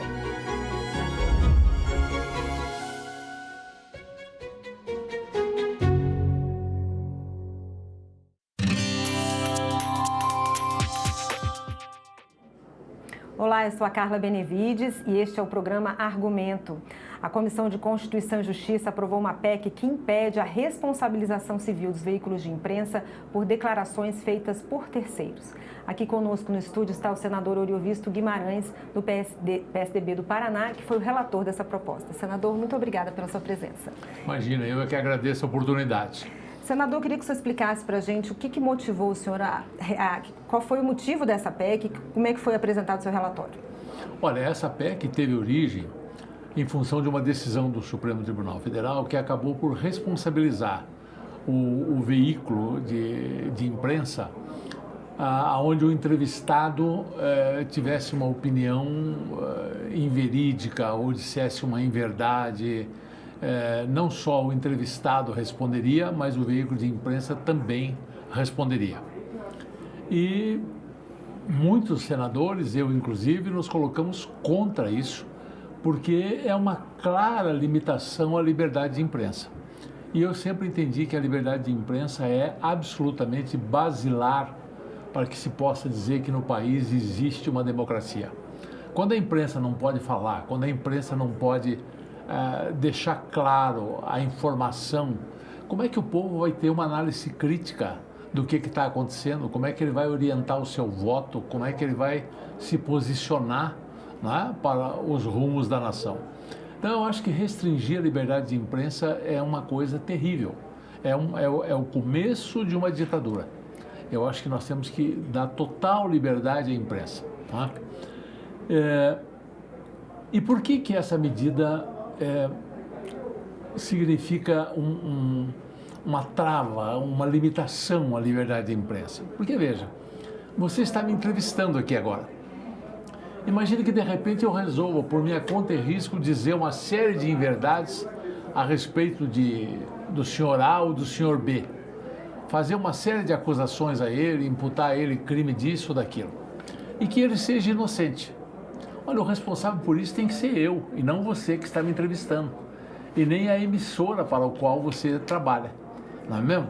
Agora, quando tem uma interpretação judicial que diz que a emissora é responsável por essa opinião do entrevistado, isso coloca a emissora numa situação que fica pisando em ovos. Como é que eu vou entrevistar? Eu corto. E se a entrevista for ao vivo? Agora, por exemplo, aqui, se nós estivéssemos falando ao vivo para os nossos telespectadores, como é que você ia me censurar? Primeiro que você nem ia saber se o que eu estou dizendo era verdade ou não era, não é? Então eu acho que era uma limitação. Eu relatei já há um bom tempo essa PEC, que é de autoria do senador Rogério Marinho, e que eu fui o encarregado de relatar. E felizmente agora ela foi colocada em votação e aprovada por unanimidade na CCJ. E agora precisa ir para o plenário. E que o presidente Davi precisa colocar em votação, porque o plenário vai aprovar por unanimidade também. Pois é, e ela chega também num período importante, né, senadora? A questão das eleições estão aí e é um período que isso pode acontecer de uma forma mais comum, né? É verdade. Você veja, você cita bem eleições. Imagine se num programa eleitoral gratuito a emissora fosse responder por tudo que os candidatos dizem, não é? Não é responsabilidade da emissora. Não tem nada a ver. E mesmo quando é a emissora que produz uma entrevista sobre política, por exemplo, os famosos debates com os candidatos à presidência no segundo turno, ou mesmo no primeiro turno, não é? Ou candidatos aos governos dos estados, ou mesmo ao Senado, deputados, como é que a emissora vai responder pelo que diz cada entrevistado? Isso é um absurdo total, não faz nenhum sentido, não é? Se o candidato disser uma mentira, ele pode ser processado. E o que ele disse está gravado, é prova contra ele. Mas isso não tem que criminalizar a emissora, em hipótese alguma. Em algum momento a emissora pode ser responsabilizada, se ela se pronunciar de alguma forma, em algum momento nesse processo, há a possibilidade de responsabilização da emissora? Existe, claro que existe. Todo mundo tem que ser responsável por aquilo que faz, não é? Se uma emissora deliberadamente divulga inverdades, é o caso da internet, por exemplo, é o caso das fake news, quando se responsabiliza as plataformas, né? Alguns cuidados a emissora obviamente tem que tomar, mas isso não pode ser levado ao extremo de que toda e qualquer coisa possa processar a emissora, né? Então eu acho que existe um limite. Existe um limite para a responsabilidade da emissora e existe um limite para que a liberdade de imprensa seja preservada, né? Existe, a PEC sendo aprovada, esse entendimento do Supremo então cai? Cai, porque daí está na Constituição, não há como o Supremo interpretar isso, ela é cristalina. Ela deixa claro que a emissora não será responsabilizada por opinião de entrevistados. E quais são os próximos passos agora, senador? Foi aprovado na CCJ, o que vem pela frente? Ela vai agora à deliberação no plenário do Senado. Assim que o presidente Davi Alcolumbre decidir colocá-la em pauta, ela será votada. E se for votada e aprovada pelo Senado, ela seguirá para a Câmara dos Deputados, que terá que ser aprovada lá na Câmara dos Deputados também, porque é uma PEC, né? Aí precisa lá dos 2 turnos, é um quórum qualificado. Isso. O senhor acha que, apesar de ser um ano eleitoral e ela ser importante, né, nesse processo, há, de certa forma, tempo ou articulação viável para que isso aconteça? Olha, tempo existe. Articulação para isso, eu espero que todo o pessoal da imprensa entenda o quanto isso é importante para a própria imprensa e ajude a articular e ajude a pedir que seja votada. E até porque, por ser época de eleição, é muito importante que cada parlamentar se posicione claramente se é a favor da liberdade de imprensa ou não. Não é? Acho que é importante para o eleitor saber disso. Quem é que é a favor da liberdade de imprensa e quem quer colocar a imprensa, mas com algum cabresto. Não é? O senhor se reuniu com esses órgãos, com as representantes das emissoras, porque assim que foi aprovado, houve muita comemoração por parte das empresas, né, dos veículos de imprensa. Não, eu não fiz nenhuma reunião com eles. Anteriormente à votação, sim, eu recebi alguns representantes não de uma emissora específica, mas das associações que congregam as emissoras, né, pedindo que fosse relatado, que fosse votado. E eu atendi prontamente, porque já era a minha convicção, né? Mas então, assim, o senhor acha que uma articulação das emissoras poderia também ajudar a que essa proposta avançasse mais rapidamente? Ajuda muitíssimo, sobretudo agora, nessa época. Essa época é a época em que, por exemplo, por que o governo quer votar agora a escala 6:1? Porque ninguém quer contrariar o eleitor. Eu particularmente, eu vou dizer aqui, ninguém me perguntou, eu não acho que esse seja um assunto para ser votado agora. Ele não vai ser discutido com a profundidade necessária. Mas a liberdade de imprensa não é uma coisa que tem que ser discutido muito. Essa é uma coisa óbvia, que podia muito bem ser votada agora. E é uma época boa de pressionar para que seja votada. Senador, muito obrigada pela sua presença, pelos seus esclarecimentos e sucesso aí na tramitação da proposta. Muito obrigado. E eu agradeço a você também que nos assistiu. Se você quiser rever essa entrevista, é só acessar o nosso site, senado.leg.br/tv ou o nosso canal no YouTube. Obrigada pela sua companhia e até o próximo argumento.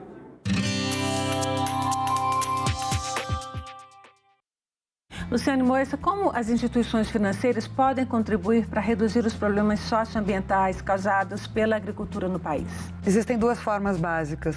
Uma é verificando se os produtores rurais e as empresas da cadeia estão cumprindo a legislação ambiental e social aplicável ao setor. A segunda é avaliando o desempenho climático e socioambiental dessas empresas e desses produtores. Agenda Econômica. Hoje, 20h, aqui na TV Senado. Os anos foram se passando e eu guardando a Maria Luísa sempre dentro de mim, externando o papel masculino dentro da Fábio, escondida dentro daquele visual masculino, aquele padrão. Eu resolvi tomar a minha decisão. Eu quero que me coloque no quadro feminino da Fábio. Houve ameaças para que eu não revelasse a minha situação, nem de militar, nem de transgêneros, né? A sociedade, a mídia, principalmente, que eu poderia ser enquadrada. O que ela pretendia era ver reconhecido em seu registro o gênero feminino. Essa identidade, ela também está baseada em direitos maiores. Direitos à felicidade, à dignidade que a legislação prevê, a liberdade pessoal e a integridade psicológica e física que também é garantida pela Constituição. Se você me perguntasse o que eu gostaria no mundo, é que não houvesse violência.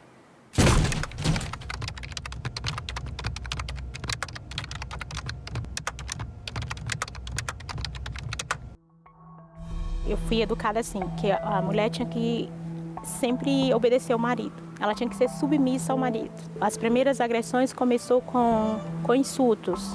Falar da minha roupa, dizer que eu era gorda, que eu era feia. Eu tinha o meu dinheiro, eu tinha a minha conta, eu trabalhava, mas o meu salário quem gastava era ele.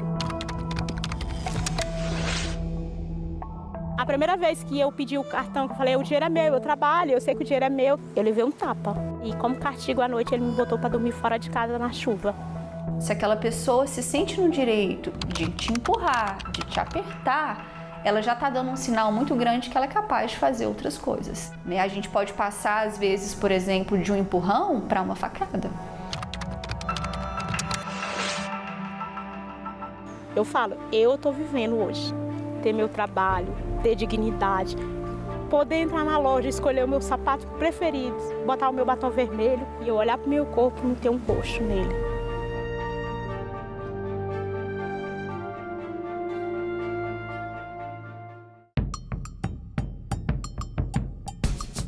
É um Brasil que precisa cada vez mais voltar a se reconhecer como nação, como força, como chão, como base, como umbigo.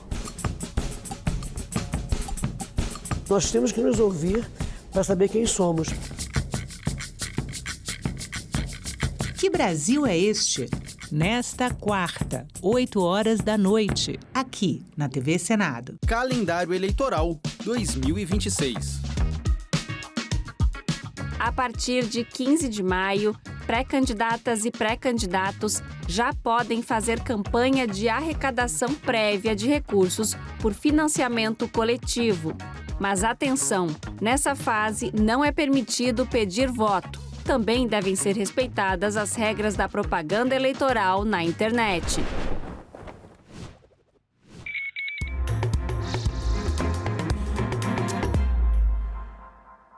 Olá, estamos de volta, são 9h26. Está começando nesse momento a reunião na Comissão de Educação.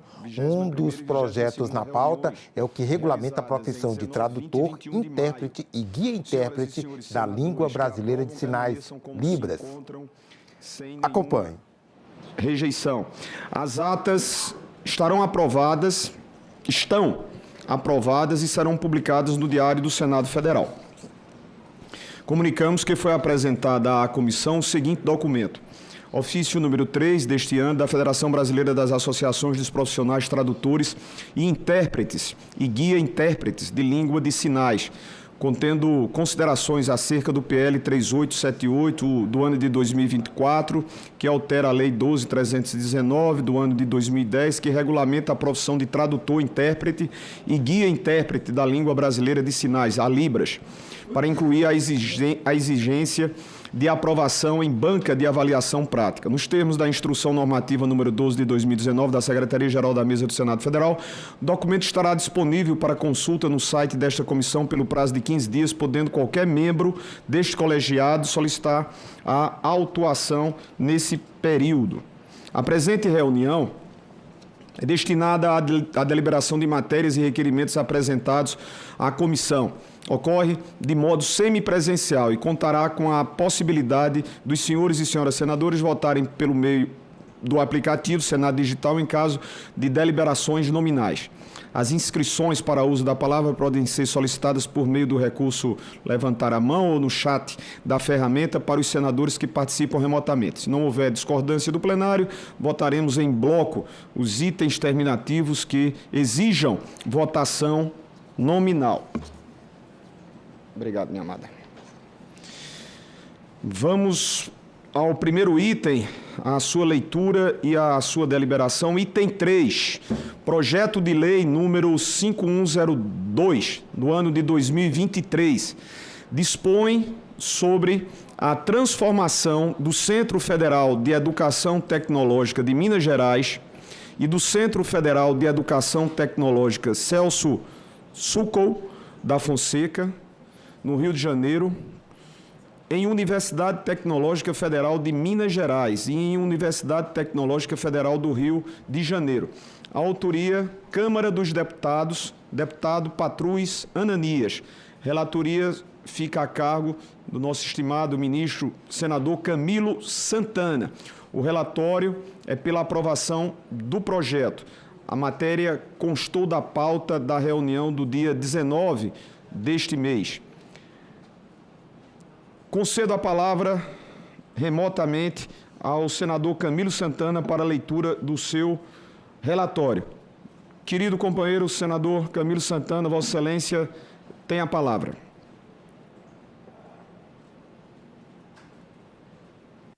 Bom dia, presidente.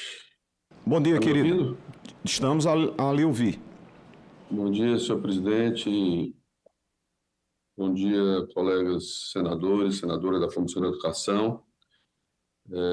O relatório vem à análise da Comissão de Educação e Cultura, o projeto de lei número 5.102, de 2023, do deputado federal Patrus Ananias, que dispõe sobre a transformação do Centro Federal de Educação Tecnológica de Minas Gerais, Cefet, e do Centro Federal de Educação Tecnológica Celso Sucou da Fonseca, no Rio de Janeiro, e a Universidade Tecnológica Federal de Minas Gerais e a Universidade Tecnológica Federal do Rio de Janeiro. O projeto foi regularmente apreciado pela Câmara dos Deputados, onde tramitou pelas comissões de Administração e Serviço Público, da Educação, de Finanças e Tributação, e de Constituição e Justiça e de Cidadania. Na Comissão de Administração e Serviço Público, o projeto foi aprovado nos termos do parecer do relator, e na Comissão de Educação da Câmara dos Deputados foi aprovado com 3 emendas de relatora, destinadas, entre outros pontos, ao aperfeiçoamento da redação relativa às competências acadêmicas e à adequação do texto ao princípio da autonomia universitária.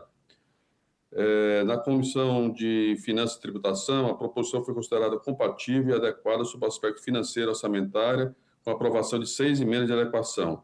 E na Comissão de Constituição e Justiça e Cidadania, concluídos pela constitucionalidade, juridicidade e boa técnica legislativa da matéria, senhor presidente. Foi encaminhado ao Senado Federal e o PL, composto por 15 artigos, estabelece as discussões necessárias à transformação dos Cefets em universidades. Os artigos 1 e 2 tratam da transformação das instituições de natureza jurídica e de suas finalidades institucionais, bem como da definição de seus objetivos acadêmicos. Os artigos 3 e 8 dispõem sobre a organização administrativa e institucional das novas universidades. Os artigos 9 e 12 regulam a transição entre as instituições, assegurando a transferência de dotação orçamentária, que é fundamental para o seu funcionamento. O artigo 13 promove alterações na Lei 11.892, de 29 de dezembro de 2008, com atualização do anexo 3, de modo a refletir a nova configuração institucional da rede federal. E, por fim, o artigo 15 estabelece que a lei entre em vigor na data da sua publicação.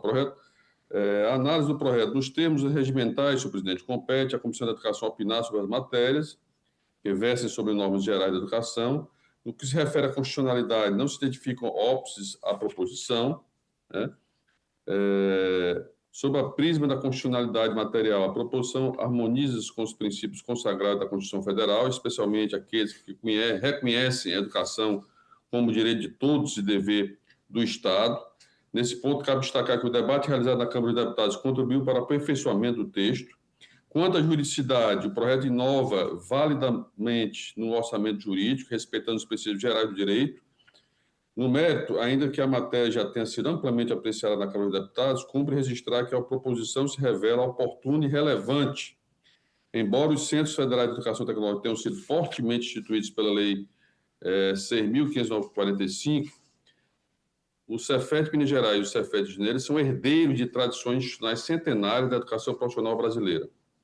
A trajetória das instituições acompanha a própria evolução da educação profissional brasileira desde as escolas de aprendiz criadas pelo Decreto 7.566, de 23 de setembro de 1909, para a oferta de cursos de ensino profissional primário e gratuito, passando pela transformação dessas unidades em liceus industriais promovidas pela Lei número 378, de 13 de janeiro de 1937, que ampliou nacionalmente o ensino profissional em diferentes ramos e níveis.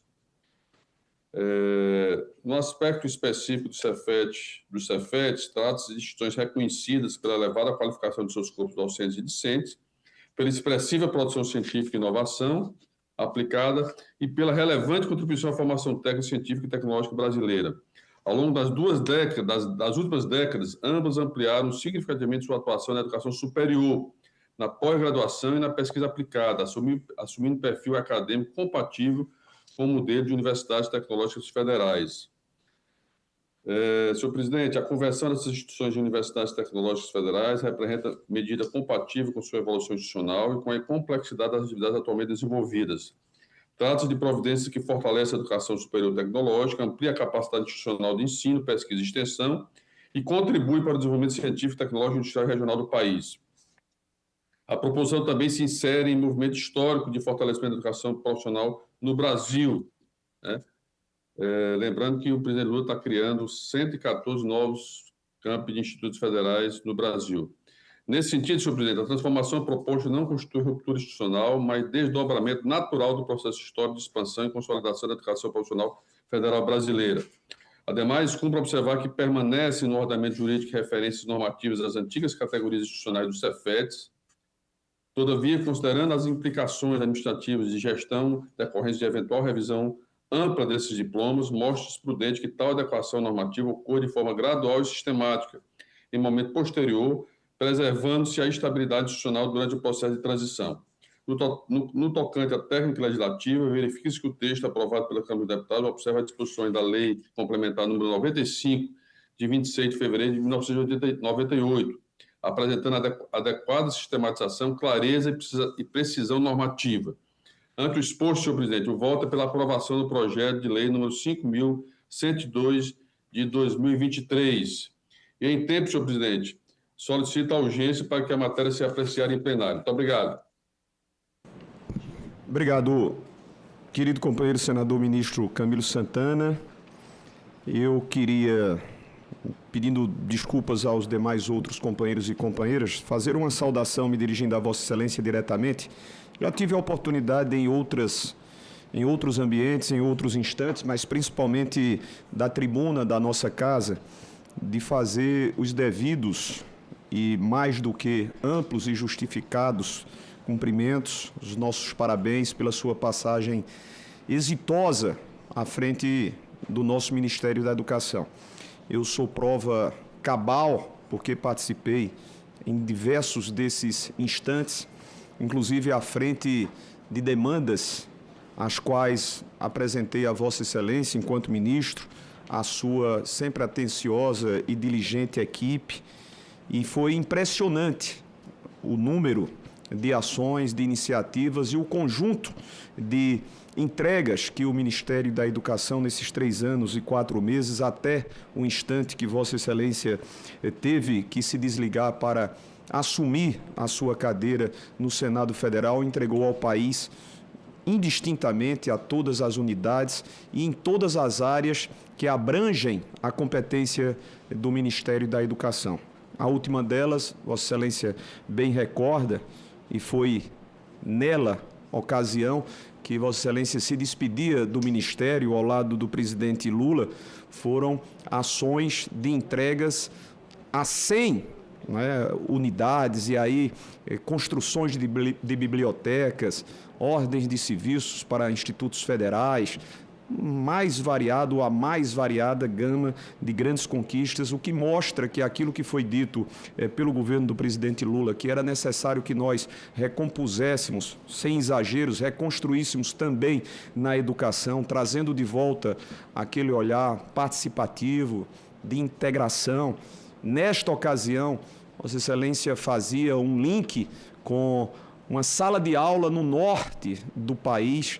Nós passamos a ter aí milhares de escolas interligadas, tendo e dando oportunidades ao corpo discente e docente de novos instrumentos, das famosas novas ferramentas para conhecimento. Então, eu queria lhe abraçar, muito sinceramente lhe agradecer, porque, afinal de contas, Vossa Excelência nos distinguiu com 4 institutos federais novos ao Estado da Paraíba. Quando eu digo Vossa Excelência, sob a orientação do presidente Luiz Inácio Lula da Silva, Vossa Excelência nos presenteou no PAC com 28 milhões para a construção do complexo esportivo da nossa Universidade Federal de Campina Grande. Então, meu companheiro, o ministro Camilo Santana, senador Camilo Santana, receba mais uma vez preito de gratidão, de reconhecimento às nossas demandas, não apenas para o meu amado Estado da Paraíba, mas para todo o país. Muito grato, parabéns. Nós vamos agora, a matéria está em discussão. Senador, meu querido professor Esperidião Amin, Vossa Excelência pede a palavra pela ordem. De imediato concedida. Presidente, primeiro quero cumprimentá-lo por estar nesse posto venerando a nossa querida senadora Tereza Leitão, muito bem representada, muito bem substituída nesse momento pelo amigo. Segundo, quero lhe reiterar os cumprimentos que eu lhe mandei sobre a Pedra da Maravilha do nosso querido estado da Paraíba, que eu lhe mandei ontem, assinalada por um manezinho da ilha como uma das belezas que ele já observou pelo Brasil afora. Trata-se de um pescador que fez curso superior, mestrado, e anda pelo Brasil pesquisando monumentos naturais, ou aparentemente naturais, e eu lhe mandei ontem uma matéria a respeito disso. Segundo, quero cumprimentar também o senador Camilo Santana, dizer que sou favorável ao projeto que ele está apresentando, que visa transformar a natureza jurídica desses centros educacionais de Minas Gerais e Rio de Janeiro em universidades. Nada obsta, eu acho que é um processo natural de expansão. E aproveito a oportunidade, senador Camilo Santana, para lhe mandar um abraço do povo de Gravatal, que continua aguardando as suas bênçãos. Pelo que eu sei, aquela solicitação chegou a entrar no PAC, foi habilitado, mas não foi selecionado, de forma que fica pendurado pela seleção. Em caso de alguma desconvocação, né, até um de nós pode ser convocado para a seleção, em caso de desconvocação. Então, só para lhe lembrar que os seus afiliados, entre aspas, de Gravatal, Santa Catarina, continuam rogando pela sua saúde e pela sua memória. Muito obrigado. Querido companheiro professor Esperidião Amin, meus cumprimentos, lhe agradeço penhoradamente pelo carinho. De fato, temos bons hábitos. Logo cedo da manhã, 5h30 da manhã de ontem, Vossa Excelência me remetia o registro do seu conterrâneo, dando-me a conhecer aquela que eu conheço e que realmente é uma pedra extraordinária e que chama a atenção de todos. E eu fiz questão, inclusive, de remetê-la ao prefeito da cidade, que ficou muito feliz com a lembrança do seu conterrâneo, Manezinho, da ilha de Santa Catarina. Muito obrigado, e qualquer oportunidade dessa, se Vossa Excelência se permitir apresentá-lo, eu muito gostaria de conhecê-lo para pessoalmente fazer essas menções. Trata-se de Belém de Brejo do Cruz, ali na região de Catolé do Rocha, Brejo do Cruz, e ele inclusive menciona que um dos grandes filhos nossos, que é exatamente o cantor, compositor, ao meu sentir, para o meu gosto, a melhor referência, Zé Ramalho, é nascido exatamente ali em Brejo do Cruz. Um abraço, senador Esperidião Amin. Pede a palavra o senador Camilo Santana. Senhor presidente, primeiro eu queria agradecer as palavras, dizer que para mim foi uma missão muito honrosa, determinada e a convite do presidente Lula, estar à frente do Ministério da Educação nesses 3 anos e 3 meses. Procurei dedicar todas as minhas energias, experiência e trabalho, e foi um momento de reconstrução daquele ministério. Digo isso não por nenhuma crítica a governos passados, mas foi impressionante o desmonte que fizeram naquele ministério nos 4 anos do governo anterior. E foi um momento de reconstruir orçamentos, diálogo com os entes federados, criar as políticas públicas de alfabetização, de escola tempo integral, do pé de meia, de evasão escolar, de mais professores, de institutos federais, de universidades, recompor orçamento. E tudo isso, eu quero dizer, meu querido senador veneziano, que tivemos o apoio do Congresso Nacional. O senhor foi um grande senador que nos ajudou muito nesse processo de reconstrução e da aprovação das políticas públicas no Senado Federal, tanto na época que o senhor era vice-presidente do Senado, presidente Pacheco, agora o presidente Alcolumbre. Então, eu queria fazer esse registro, né, da parceria e agradecer a todos os senadores e senadoras que aprovaram os projetos, desde a retomada das obras, que foi aprovado um projeto para recompor os orçamentos das nossas escolas e creches, meu caro senador Esperidião Amin. Eram obras que estavam paradas há 5, 6, 7, 10 anos, era impossível os prefeitos retomar as obras com os mesmos valores atuais. Então, nós aprovamos um projeto no Senado e na Câmara que nos permitiu, pela primeira vez na história, atualizar os valores para preços atuais, para que os prefeitos pudessem, e estamos entregando obras em todo o Brasil. Aprovamos o pé de meia, aprovamos o projeto de tempo integral, aprovamos o projeto de alfabetização, aprovamos o projeto dos mais professores. Enfim, quero agradecer fortemente, meu querido senador veneziano, todas as parcerias, as suas palavras, me colocar sempre. Depois eu vou entregar aqui um balanço dos nossos 3 anos e 3 meses com as políticas públicas sob a liderança do presidente Lula. E meu querido senador Esperidião Amin, sempre gentil, um gentleman do Senado, dizer que já está lá na lista Gravatal, nós estamos só solicitando, porque como o PAC fechou, então, mas sempre há desistência de municípios que não conseguiram contratar, então já está vamos dizer assim, na agulha, a Fernanda substituir, a primeira que não for contratada vai ser substituída lá para o Gravatal. Então, tem esse nosso compromisso de ficar cobrando lá do FNDE, tá bom? Então, obrigado, meu caro senador e hoje presidente da Comissão de Educação, meu querido senador veneziano. Muito obrigado e parabéns aí. Obrigado, meu irmão e amigo, companheiro senador Camilo. Pela ordem, senador Esperidião Amin.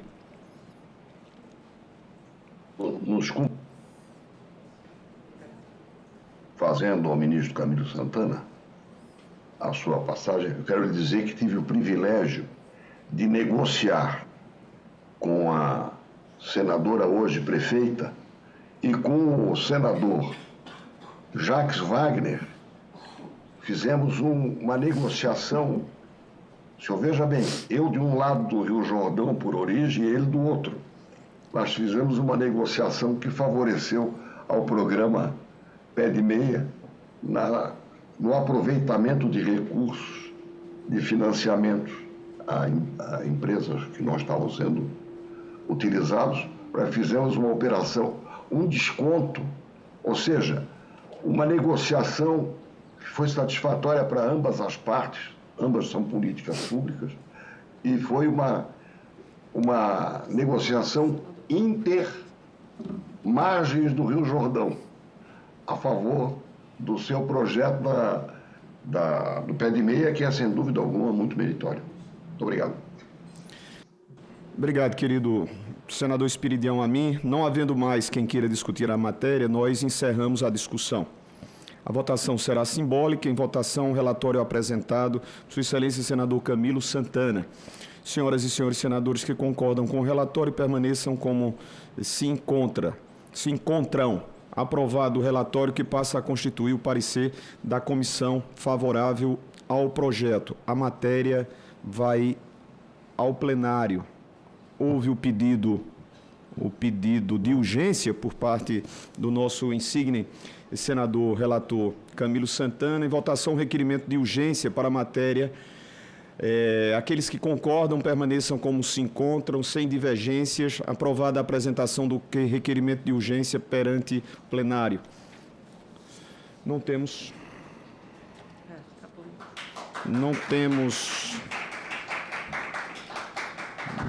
Senador Camilo, espero que Vossa Excelência esteja a ouvir aplausos ao seu relatório. Estão alguns presentes aqui a aplaudi-lo. De certo, devem ser professores, funcionários das duas instituições. Não é isso? Estão mandando coraçãozinho para você, viu, Camilo? Sejam sempre muito bem-vindos. Parabéns aos senhores e às senhoras em nome das duas instituições.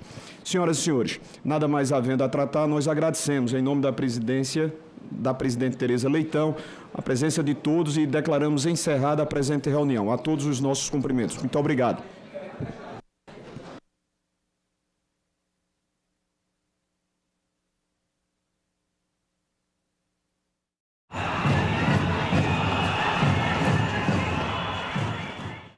Luciane Moissa, como as instituições financeiras podem contribuir para reduzir os problemas socioambientais causados pela agricultura no país?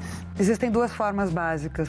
Uma é verificando se os produtores rurais e as empresas da cadeia estão cumprindo a legislação ambiental e social aplicável ao setor. A segunda é avaliando o desempenho climático e socioambiental dessas empresas e desses produtores. Agenda Econômica. Hoje, 20h, aqui na TV Senado.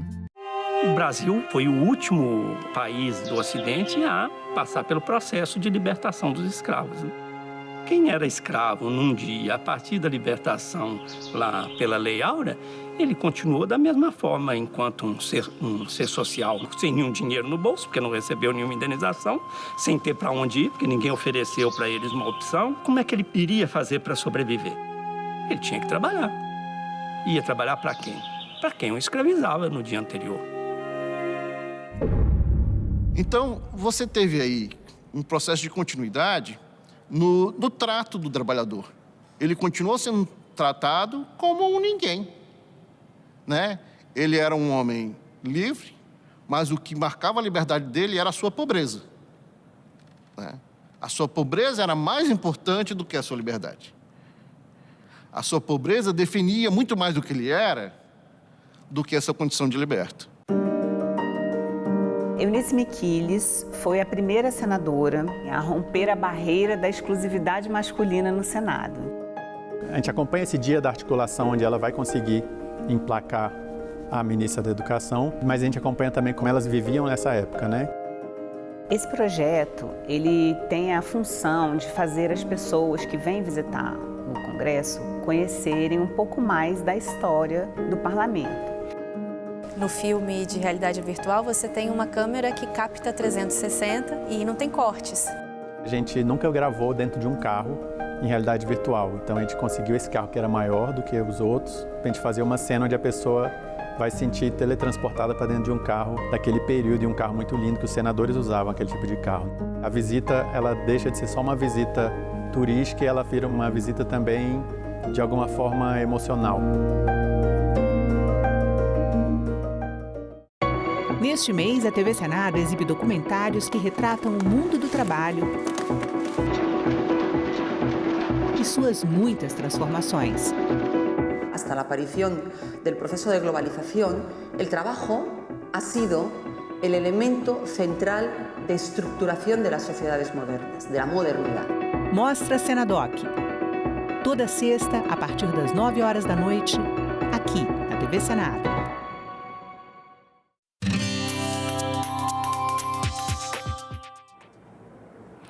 Olá, eu sou a Carla Benevides e está começando mais um programa Argumento. A falta de mão de obra qualificada e os impactos da inteligência artificial no mercado de trabalho foram temas de debate aqui no Senado.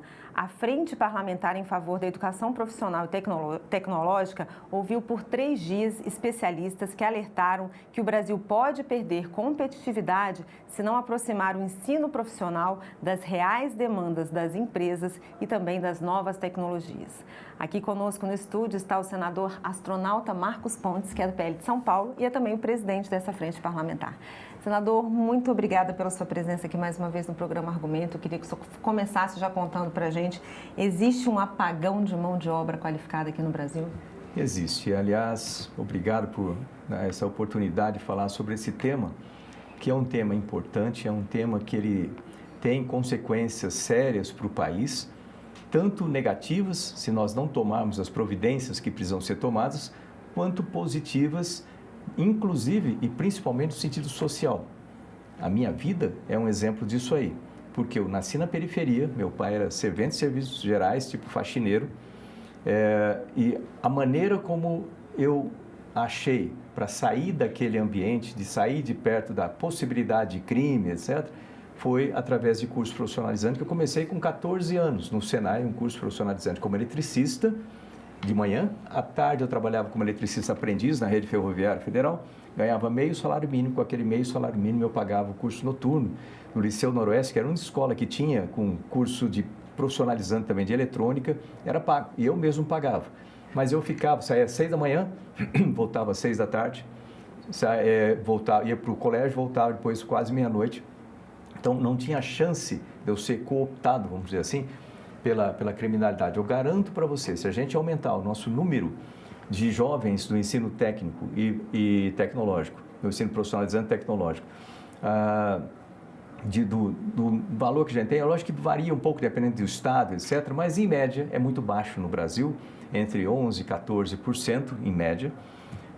Se a gente conseguir chegar no nível próximo da OCDE, é um pouco acima de 40%, eu garanto que em uns 10 anos nós reduzimos completamente os índices de criminalidade, droga e etc. Você tira, vamos dizer assim, os vetores que vão se transformar nos bandidos depois. Você transforma em cidadãos produtivos para o país, que vão ser felizes, ter suas famílias, ter sucesso na vida. Então, o ensino profissionalizante ele é muito mais do que o objetivo só do lado corporativo, do lado executivo, do lado das empresas, mas muito também do lado social. E como viabilizar isso, senador?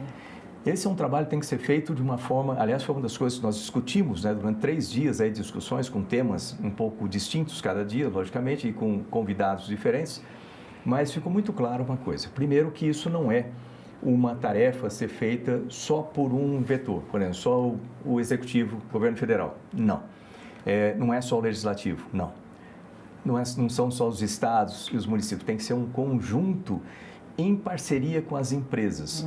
Um dos problemas que é muito claro em se ver é a participação maior necessária das empresas dentro das escolas e as escolas recepcionarem melhor as empresas. As empresas sabem qual é a necessidade e as escolas elas têm que ouvir as empresas, por isso que quando você fala do Sistema S, ele tem dentro das suas devidas áreas, né, na área de comércio, por exemplo, na área do Senai, você fala o Senai, o Senac, o Senat, também na área de transporte, o Senar, na área de agricultura, eles têm conselhos, a estrutura já faz esse trabalho naturalmente, as empresas influenciando o currículo, influenciando inclusive quais seriam os equipamentos necessários para que aqueles alunos se transformem em profissionais já no nível necessário com um update, vamos chamar assim, com a melhor tecnologia, aquela que está sendo usada naquele momento. E isso também, por isso que tem que ser algo regionalmente distribuído, depende da vocação local. Então você pega ali a região de Santa Catarina, tem uma região que é muito focada ali em software, na área de tecnologia de informação e comunicação. Então, você tem que formar profissionais para aquelas empresas dentro desse contexto. Se você for para uma região um pouco mais vamos usar Santa Catarina de exemplo, mais para o lado de Chapecó, você vai ver que é outra parte, a questão de alimentação, né? Se você for para São Paulo, na área de Franca, ali, você vai ter mais sapatos. Ou seja, tem que pegar a vocação local para formar esses jovens, né, nessa vocação, dentro daquela vocação, das necessidades e a participação das empresas. Desculpa falar bastante, mas eu não vejo só dando palpite no que tem que ser o currículo, mas ajudando com monitores, ajudando que esses jovens possam passar um tempo dentro das empresas também, a contratação de jovens do seu setor, né, para trabalharem ali. E as empresas, geralmente, o que acontece? É mais fácil contratar um jovem para a área administrativa, para ser auxiliar de escritório, não tem experiência ainda, mas a gente precisa de um número maior, um percentual maior, aí eu vi os números lá esses dias, é um percentual maior nas áreas de STEM, né? Ciência, tecnologia, engenharia, matemática, trazer esses jovens da tecnologia para dentro das empresas. Eu garanto que as empresas também vão ter um ganho muito grande em ter esses profissionais. E à medida que a tecnologia evolui, com inteligência artificial, por exemplo, você vai precisar cada vez mais de profissionais treinados, competentes nessas áreas, né? E às vezes fala, mas e o curso superior? Não, o curso superior, ele perde bastante com relação ao curso técnico. Por que eu digo isso aí? Porque você não precisa ser um engenheiro. A empresa precisa de 100 técnicos, 2 engenheiros. E um técnico bom tem muito mais valor ali dentro do que um próprio. Eu estou falando, eu sou engenheiro. Eu estou falando isso. É importante nós percebemos os exemplos internacionais. Você vê países que têm um sucesso muito grande na área de tecnologia. A gente fala de Alemanha, Coreia do Sul, alguns países nórdicos ali. Eles fazem exatamente isso. Eles dão um valor muito grande ao técnico. Tem um percentual muito alto de formação de técnicos e as empresas participam diretamente nesse ecossistema. Então, é um trabalho que tem que ser feito em conjunto.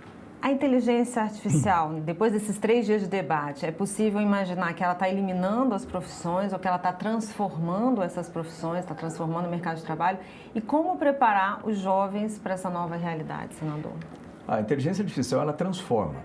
Agora, é importante que aí vem uma parte nossa aqui, é importante que nós, que cuidamos de legislação relativa a isso, por exemplo, tem o 2338, que está lá na Câmara, né, o PL 2338, que trata da regulação do uso de inteligência artificial, tem que se ter uma consciência de que uma lei como essa pode representar um atraso muito grande para o país ou uma vantagem muito grande para o país, dependendo da quantidade de restrições e de como que ela é tratada do ponto de vista cultural. Entendeu? Assim, cultural é da seguinte forma: você tem que ter uma cultura no país de apoio à iniciativa privada, de apoio ao empreendedorismo. Se você não fizer isso, quando você trata de tecnologias como essa, as empresas que estão aqui, elas vão migrar para outros países. Ou as empresas que estão fora nunca virão para o país. E o país vai ficar muito atrasado se você coloca um monte de restrições, como a gente tem na lei agora. Então, precisa melhorar essa lei bastante. Esse é um ponto importante. Outra coisa é como que a gente vai tratar do uso de inteligência artificial dentro da própria educação, que é aí um outro viés aí que precisa ser tratado com muito carinho. Isso não afeta só a formação profissional, afeta a educação como um todo. Então, eu tenho estudado isso, estudado profundamente isso, diga-se de passagem, dos efeitos, dos riscos e das vantagens da inteligência artificial. Agora, o que nós estamos fazendo aqui com essa frente é montar um plano de trabalho, uma proposta que vai aí para as várias áreas, né? Aqui no Legislativo, no Executivo, nos vários níveis e para várias áreas, né? Setores também, e de forma que isso aí pode servir como um plano ou uma política que tem que ser de Estado. Esse é o ponto que a gente tem que chegar. Porque não adianta nada, a gente prepara toda uma coisa e você vê de uma maneira como a gente trata, ainda mais com tanta polarização, muda um governo, muda completamente as coisas. E você perde tempo, dinheiro, energia, né? Não pode ser dessa forma. Tem certos assuntos, né? E a educação certamente é um desses, assim como desenvolvimento de ciência e tecnologia, que tem que ter uma política de Estado. Não importa quem é o governo que está de plantão lá, na linguagem militar, que está de serviço lá, não importa que partido seja, que ideologia seja, vai cumprir o plano. Então, isso aí é uma coisa que daria um adianto muito grande para o nosso país, em você ter a continuidade de esforços dentro de política de Estado. E isso ficou muito claro também nas apresentações que nós tivemos.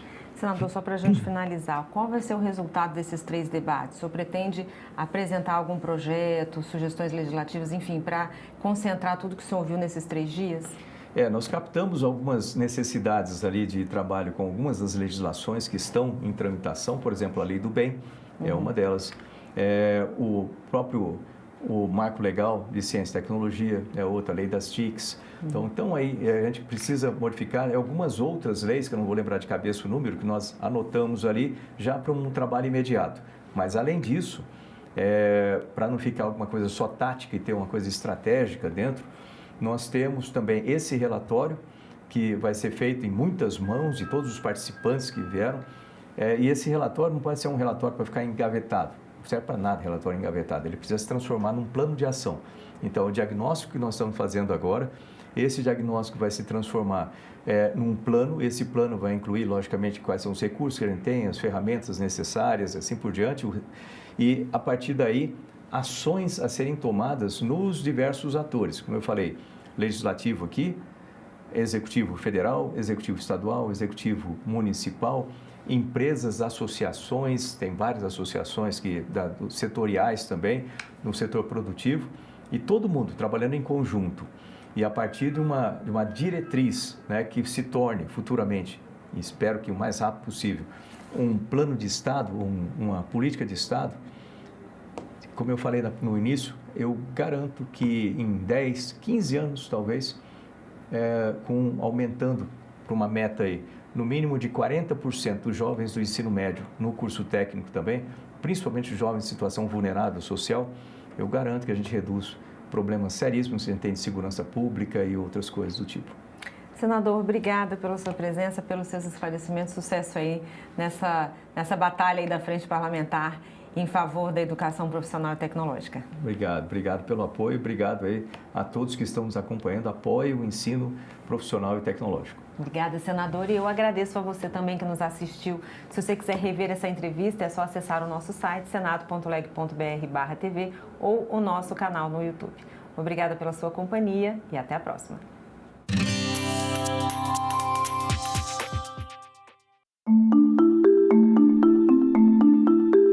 Meu nome é Ginalva, eu sou repórter da TV Senado desde 2005. No dia a dia normal, eu acompanho a atividade legislativa. Vejo lá minha pauta, o que eu vou fazer no dia. A gente acompanha os debates, uma comissão, acompanhar um plenário. Qual é o papel do repórter depois de acompanhar tudo isso? É tentar traduzir da forma mais simples e mais imparcial para que quem nos assiste em casa possa entender o que está acontecendo.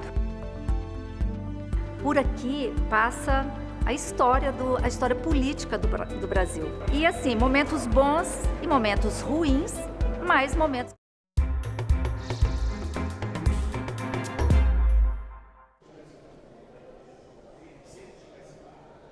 Olá, bom dia. Nós estamos ao vivo aqui na TV Senado e nós vamos transmitir agora a sessão especial do plenário do Senado, que vai entregar o diploma José Hermílio de Moraes a personalidades. Agora são 10 horas e 5 minutos. Acompanhe. Presente sessão, sob a proteção de Deus, iniciaremos os nossos trabalhos. Esta sessão destina-se à entrega do diploma José Hermílio de Moraes, instituído pela Resolução do Senado Federal número 35 do ano de 2009, destinado a agraciar personalidades de destaque no setor industrial que tenham oferecido contribuições relevantes à economia nacional, ao desenvolvimento sustentável e ao progresso do nosso país. A presidência informa que serão agraciadas com o diploma José Hermílio de Moraes as seguintes personalidades: Cassiano Pascoal Pereira Neto, Jorge Toledo Florencio e Manuel Cardoso Linhares. Convidamos para a composição da mesa desta sessão solene o senhor presidente da Confederação Nacional da Indústria, CNI, senhor Ricardo Alban.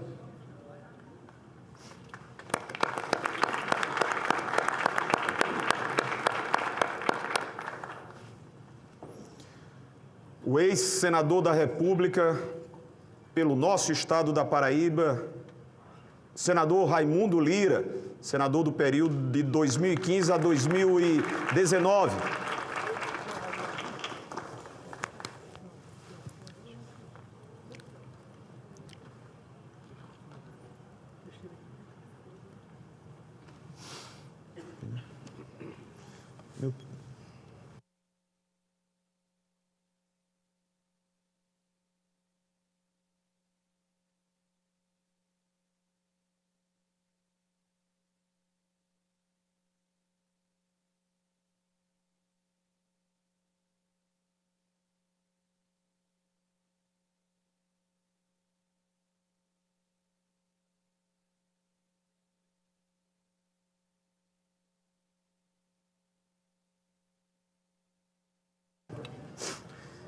A presidência convida aos senhores e às senhoras para, em posição de respeito, acompanharmos a execução do hino nacional, que será executado pela Banda de Música da Base Aérea de Brasília, regida pelo suboficial músico, o senhor Márcio Climério Cordeiro.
A presidência faz registros das presenças honrosas do senhor presidente do Conselho Nacional do Serviço Social da Indústria, o senhor Fausto Augusto Júnior, seja muito bem-vindo.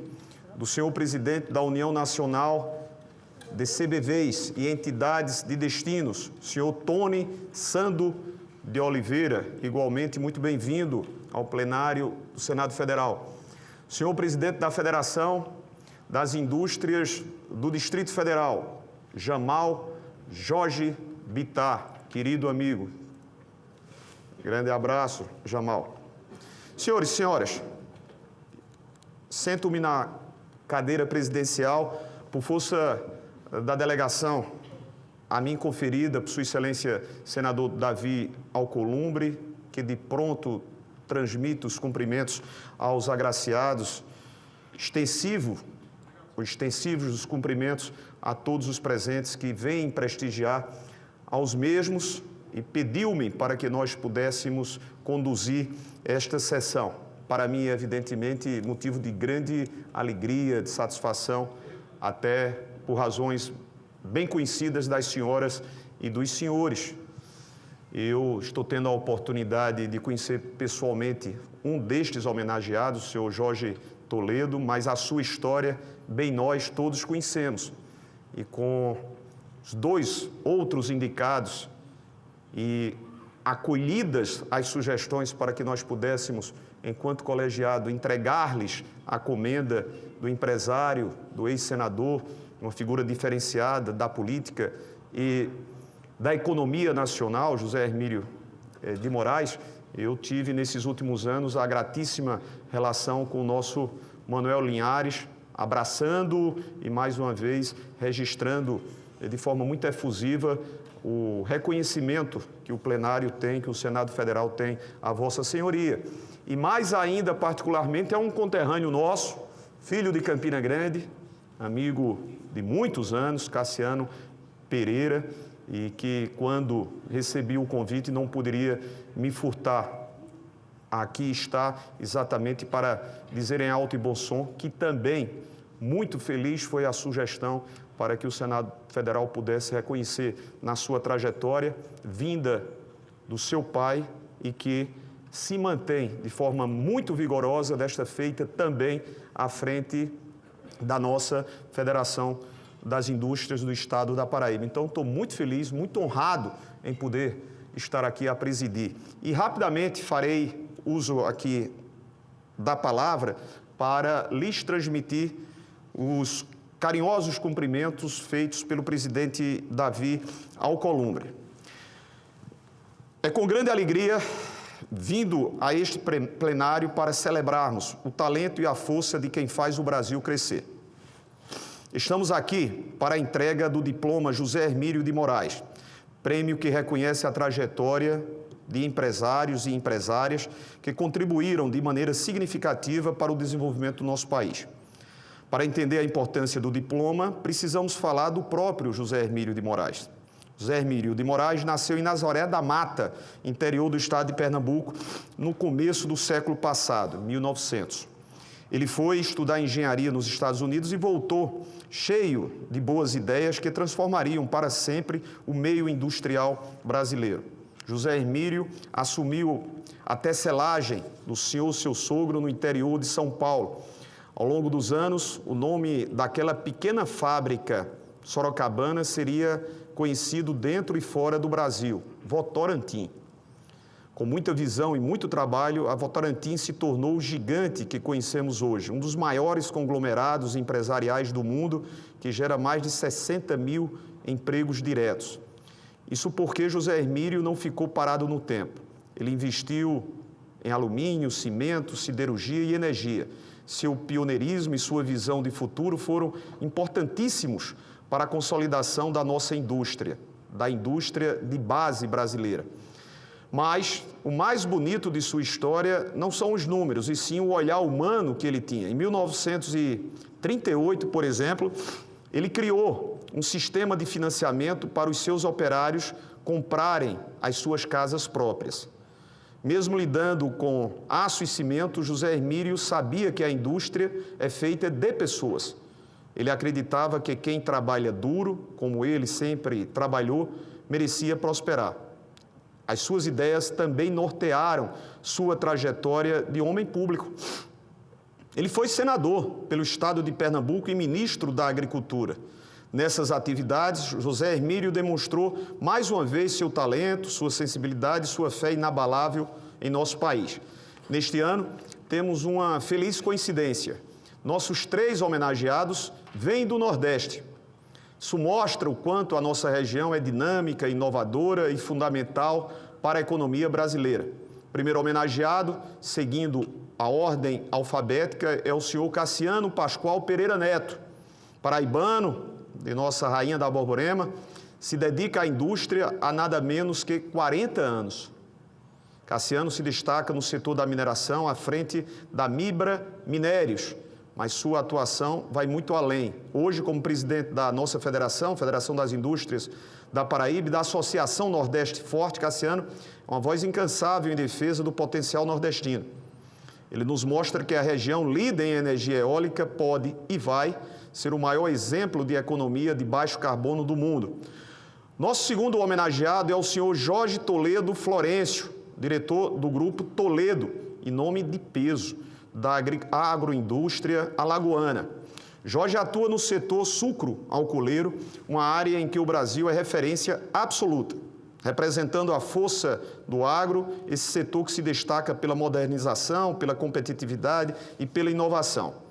Por fim, premiaremos o cearense Manuel Cardoso Linhares, baixinho, que muitos de nós conhecemos carinhosamente como Baixinho. A história de vida de Manuel é inspiradora. Começou vendendo bombons e balas, mas com muito suor tornou-se um dos principais nomes do setor hoteleiro e da construção civil.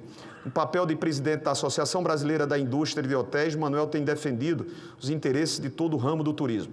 Foi um guerreiro nos corredores desse congresso, somos prova, lutando pela continuidade do PS, o Programa Emergencial de Retomada do Setor de Eventos.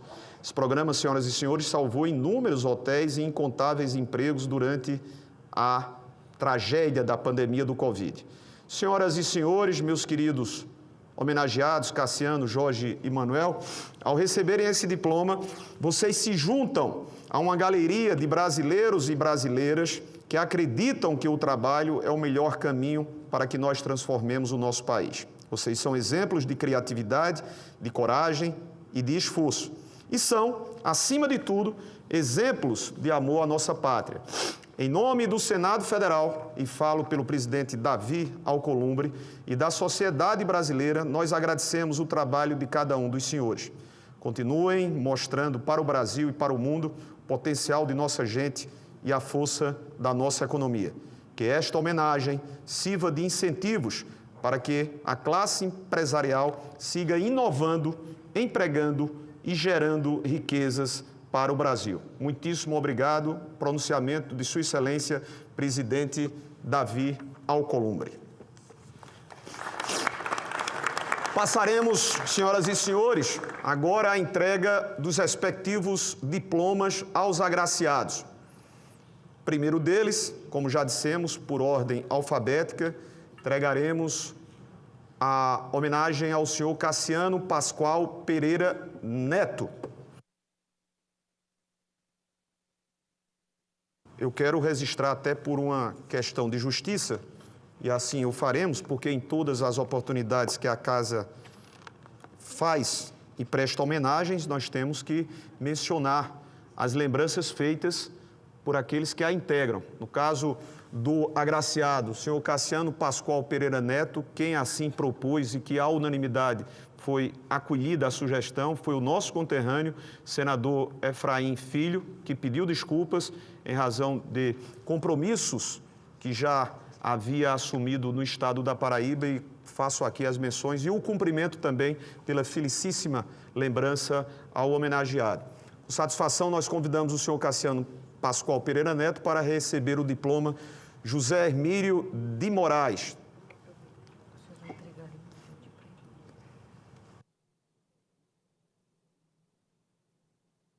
Tenho a grata alegria e honra de poder fazê-lo em nome do presidente Davi Alcolumbre e em nome do senador Efraim Filho.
Olá, bom dia. Estamos de volta ao vivo aqui no plenário, no corredor, do Senado.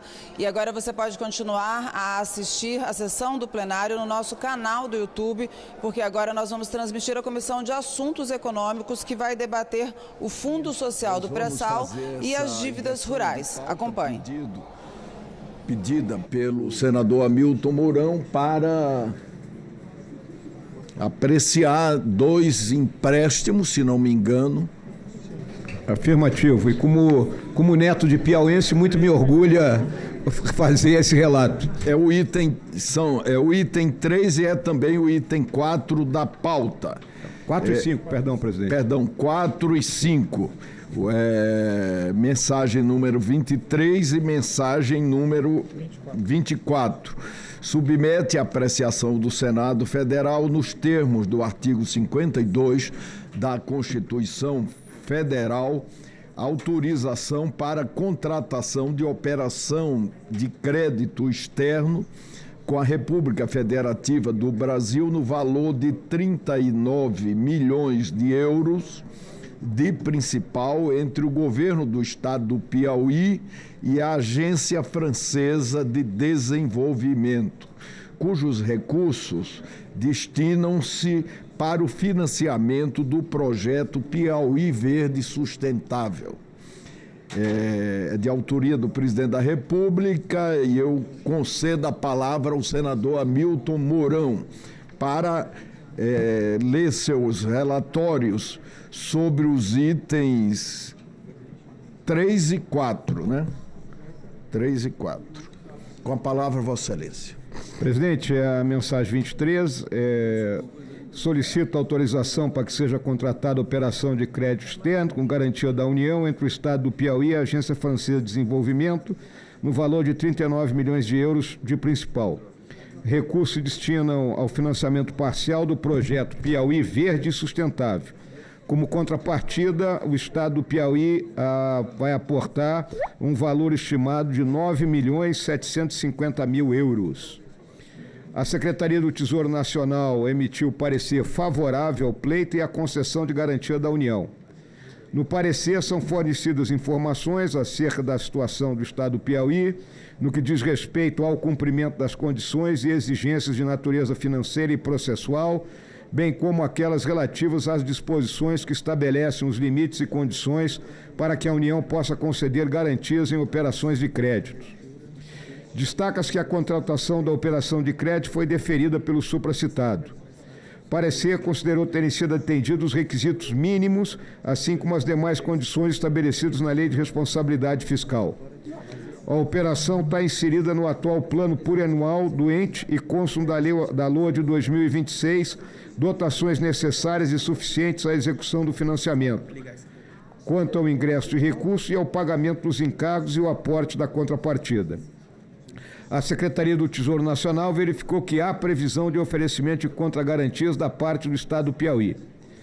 É possível atender a esse pleito de garantia, pois são consideradas suficientes e adequadas as contragarantias a serem prestadas pelo Piauí à União, caso essa venha a honrar o compromisso na condição de garantidora da operação. A operação atende os requisitos de limite e foi realizada a avaliação da capacidade de pagamento do Estado do Piauí, que recebeu a classificação final B+, demonstrando que a operação de crédito é elegível para a concessão de garantia da União. A verificação da adimplência financeira em face da Administração Pública Federal e suas entidades controladas, bem como a regularidade em relação ao pagamento de precatórios, deverão estar comprovadas por ocasião da análise jurídica para fim de assinatura do contrato. Tendo em vista o disporto em portaria normativa do Ministério da Fazenda, ficam dispensadas de análise de custo efetivo máximo aceitável as operações garantidas pela União, cujos credores sejam organismos multilaterais ou agências governamentais estrangeiras, o que se aplica à Agência Francesa de Desenvolvimento no presente caso. Em especial, foi observado normativo que veda disposição contratual de natureza política, atentatória à soberania nacional e à ordem pública, ou contrária à Constituição e às leis brasileiras, bem como que implique compensação automática de débitos e créditos.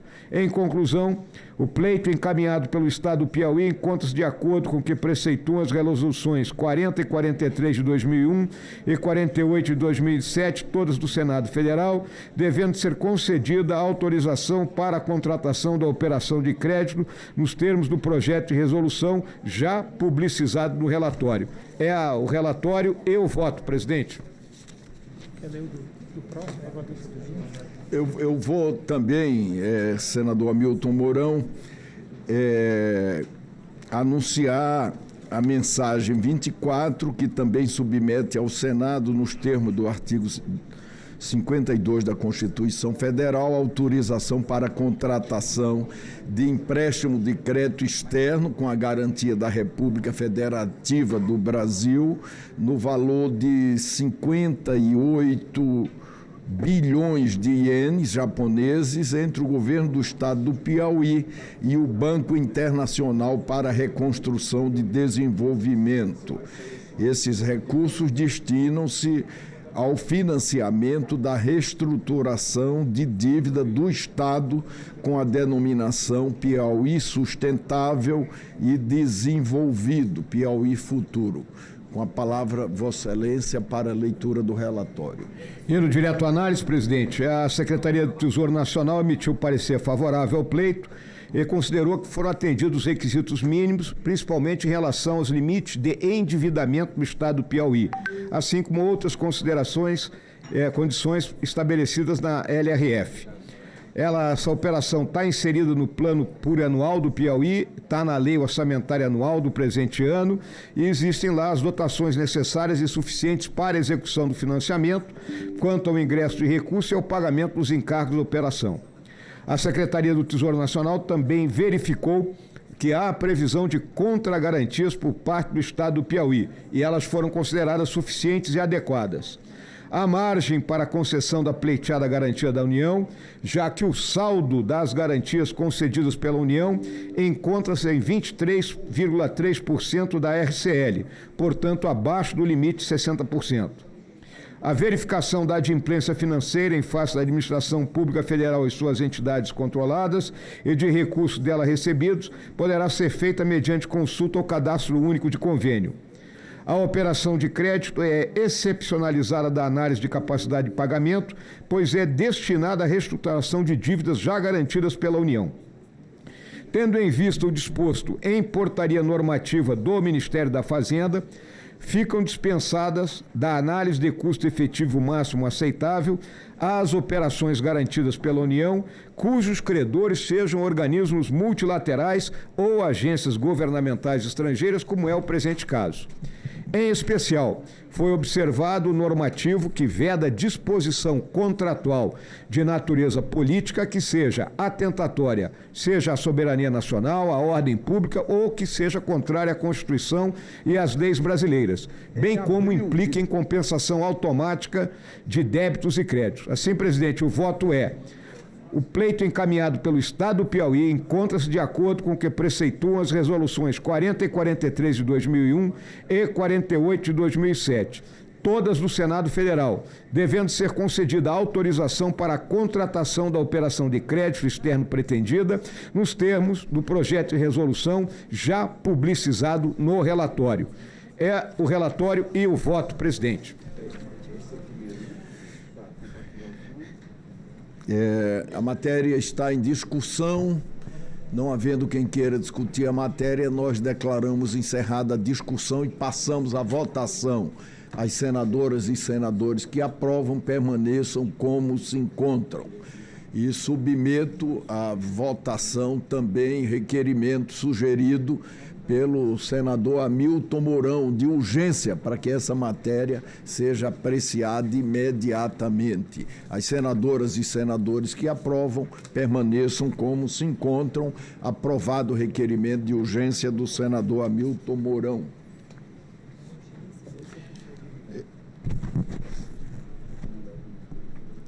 Senhores senadores, senhoras senadoras, informo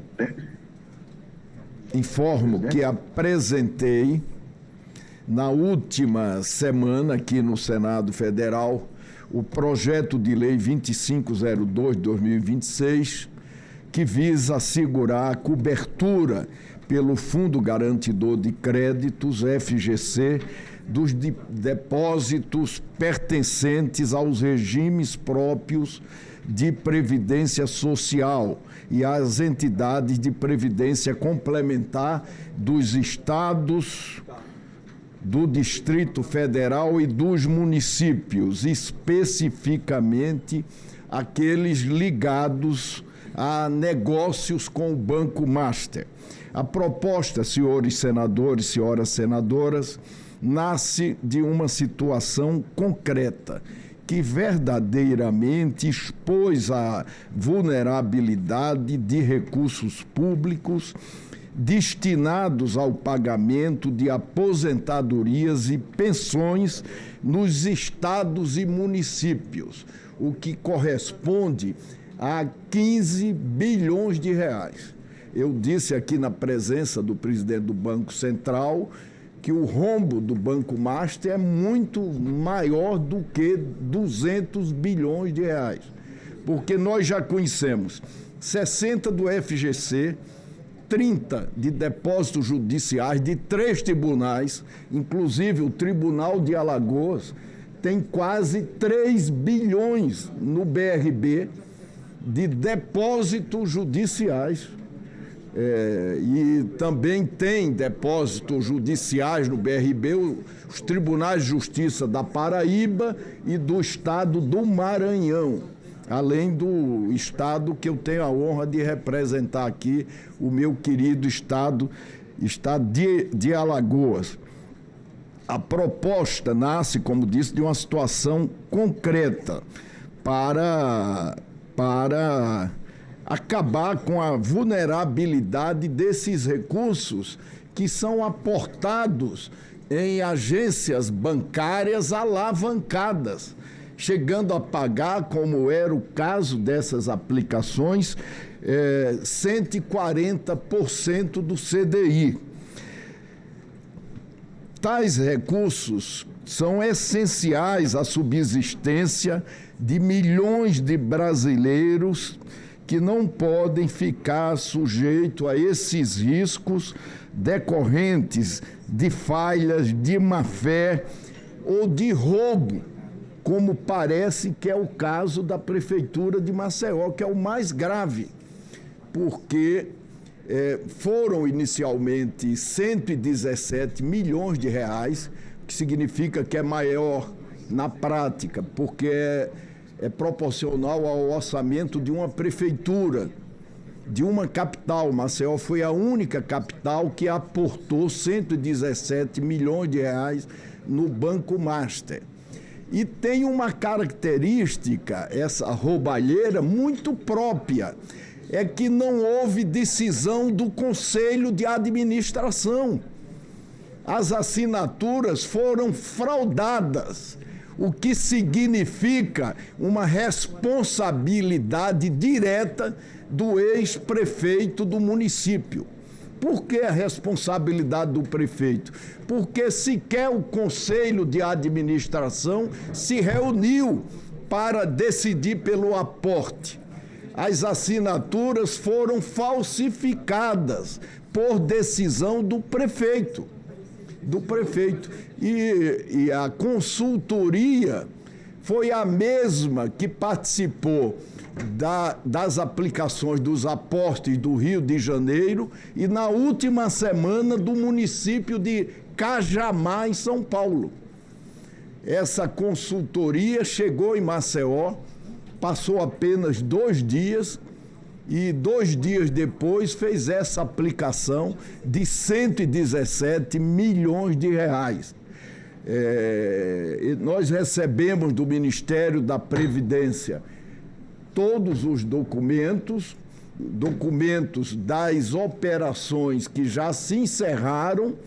Nós não recebemos ainda os documentos das investigações que precisam ser feitas, iniciadas ou concluídas. O meu projeto, ele parte de um princípio claro. Não é justo que o segurado beneficiário do regime previdenciário arque com prejuízos decorrentes de eventuais irregularidades ou má gestão ou roubalheira mesmo por parte de instituições financeiras, como foi o caso do Master.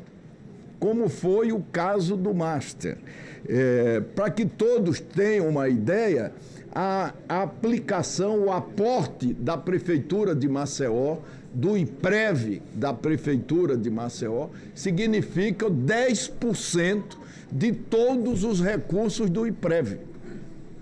Foram roubados pelo Banco Master, com a participação de setores da própria Prefeitura. O secretário de Previdência, que participou diretamente, e foi através dele que se forjou as assinaturas do Conselho, ele já vinha do Rio de Janeiro, de fraude no Rio de Janeiro, foi indicado em Maceió, fez as mesmas fraudes que tinha praticado no Rio de Janeiro, quer dizer, e os aposentados e pensionistas estão apavorados, porque até agora, hoje mesmo, teve novamente uma operação no Rio de Janeiro, e até agora não se sabe do aprofundamento da investigação no IPREV em Maceió.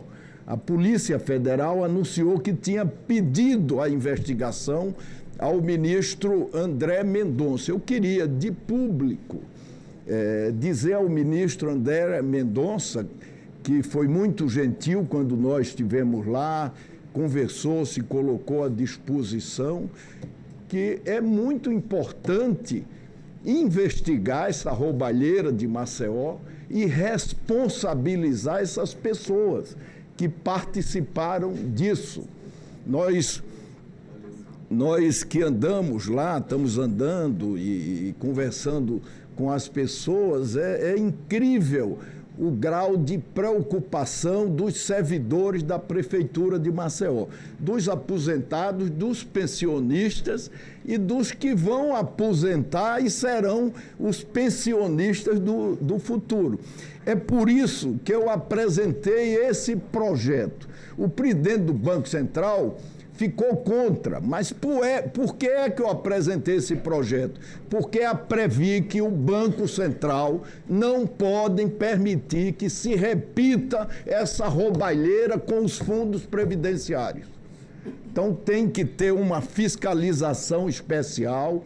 Eu estou fazendo isso para garantir a confiança no sistema financeiro, porque quem deve fiscalizar para impedir que essa roubalheira aconteça são exatamente a Previc e o Banco Central.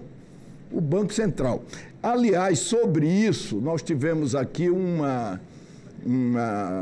sabatina que a imprensa avaliou com temperatura alta. Ela não teve temperatura alta. Eu estava unicamente no cumprimento do meu papel. O presidente do Banco Central mentiu pelo menos 3 vezes nessa comissão no seu depoimento. E eu postei no meu Instagram. Eu peço até à Secretaria-Geral da Mesa que, por favor, repita aquela pergunta que nós fizemos sobre um pedido, senador Mourão, que o Banco Central fez ao FGC, e o FGC não reclamou, como está reclamando aqui com esse projeto que eu apresentei, fez um pedido para o FGC emprestar 11 bilhões de reais ao Master. O que é que custava o presidente do Banco Central dizer que tem sim esse ofício, esse pedido, e que o FGC chegou a emprestar ao Master, pelo pedido do Banco Central, 4 bilhões e 700 milhões de reais. Ora, pessoal, esse esquema, ele envolvia 4 bancos. 4 bancos. Era o Master, a Caixa Econômica Federal, que tentou comprar o BRB em várias oportunidades, o BRB e o Banco Central. Nós já temos 3 diretores afastados, criminalizados, porque faziam advocacia administrativa do Banco Master no Banco Central. Tem 3 já. E na medida em que o presidente do banco, não é, a quem devia primar pela defesa da confiança no sistema financeiro, ele próprio vem a uma comissão do Senado e mente.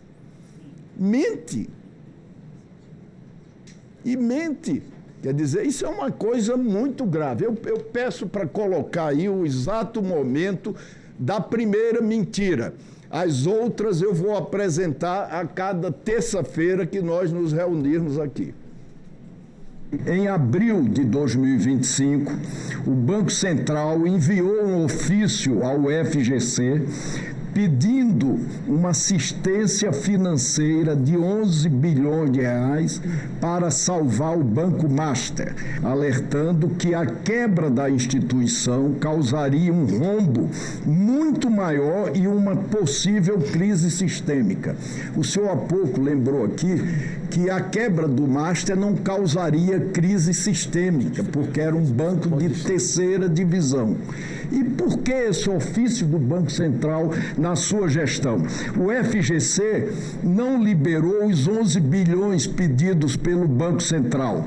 O FGC acabou liberando 5,7 bilhões de reais a pedido do Banco Central. Pode Vossa Excelência explicar a razão desse pedido do Banco Central ao FGC? Alguém, por acaso, pediu ao senhor, direto ou indiretamente, para o Banco Central salvar o Master na sua gestão? Já que há esse fato concreto. Eu tenho certeza que não foi o senhor, mas alguém lhe informou, a informação está errada. Não há... Valores? Valores, não há nenhuma carta com valor de 11 bilhões. O Banco Central jamais tentou viabilizar a venda, não há. Pelo contrário. O Banco Central não pediu recurso ao FGC? O Banco Central responde uma pergunta do FGC que eu vou chegar à conclusão, mas o Banco Central está respondendo até agora ao Tribunal de Contas uma acusação de por não ter autorizado.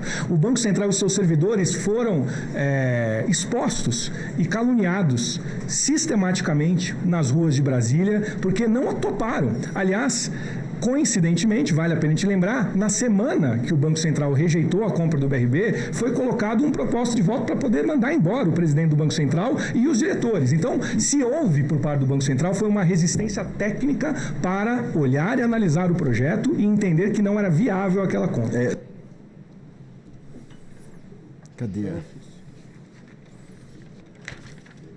Portanto, está aqui o ofício do Banco Central que caracteriza a mentira do presidente Gabriel Galípolo. Ele mentiu também sobre seguro e mentiu sobre outras coisas mais que eu apresentarei ao longo das próximas reuniões. Eu não tenho absolutamente nada de pessoal contra o Galípolo. Nada de pessoal. Eu até tenho uma certa admiração por ele. Eu só não entendo o porquê dele vir mentir ao Senado. É uma coisa que não tem necessidade nenhuma. Nós tivemos lá no Banco Central, nos colocamos à disposição para o que fosse necessário. Ele tentou falar várias vezes aqui que foi ele que fez a liquidação. Eu dou todos os méritos pela liquidação e não tenho nenhum respeito pela demora da liquidação. A demora não tem explicação, sobretudo quando a gente começa a saber que ele próprio, como presidente do Banco Central, pediu dinheiro ao FGC para sanar a crise do Banco Master. Isso é inacreditável que em plena democracia, no século XXI, nós tenhamos que nos deparar com depoimentos como esse depoimento do presidente do Banco Central. Então, senhores senadores, trata-se, portanto, de uma medida de proteção social, de preservação da confiança no sistema financeiro e de respeito ao patrimônio previdenciário dos entes federativos. Portanto, é o sistema financeiro que não deve permitir o aporte de dinheiro de aposentados e pensionistas em bancos alavancados, como era o Banco Master. A outra... Tá. Eu queria também informar essa comissão que, após requerimentos aprovados aqui na Comissão de Assuntos Econômicos, nós recebemos, na última sexta-feira, documentos relacionados às auditorias realizadas pelo Ministério da Previdência Social nos fundos de previdência dos estados e municípios, inclusive com dados referentes às aplicações desses fundos de previdência em letras financeiras do Banco Master, 15 bilhões de reais.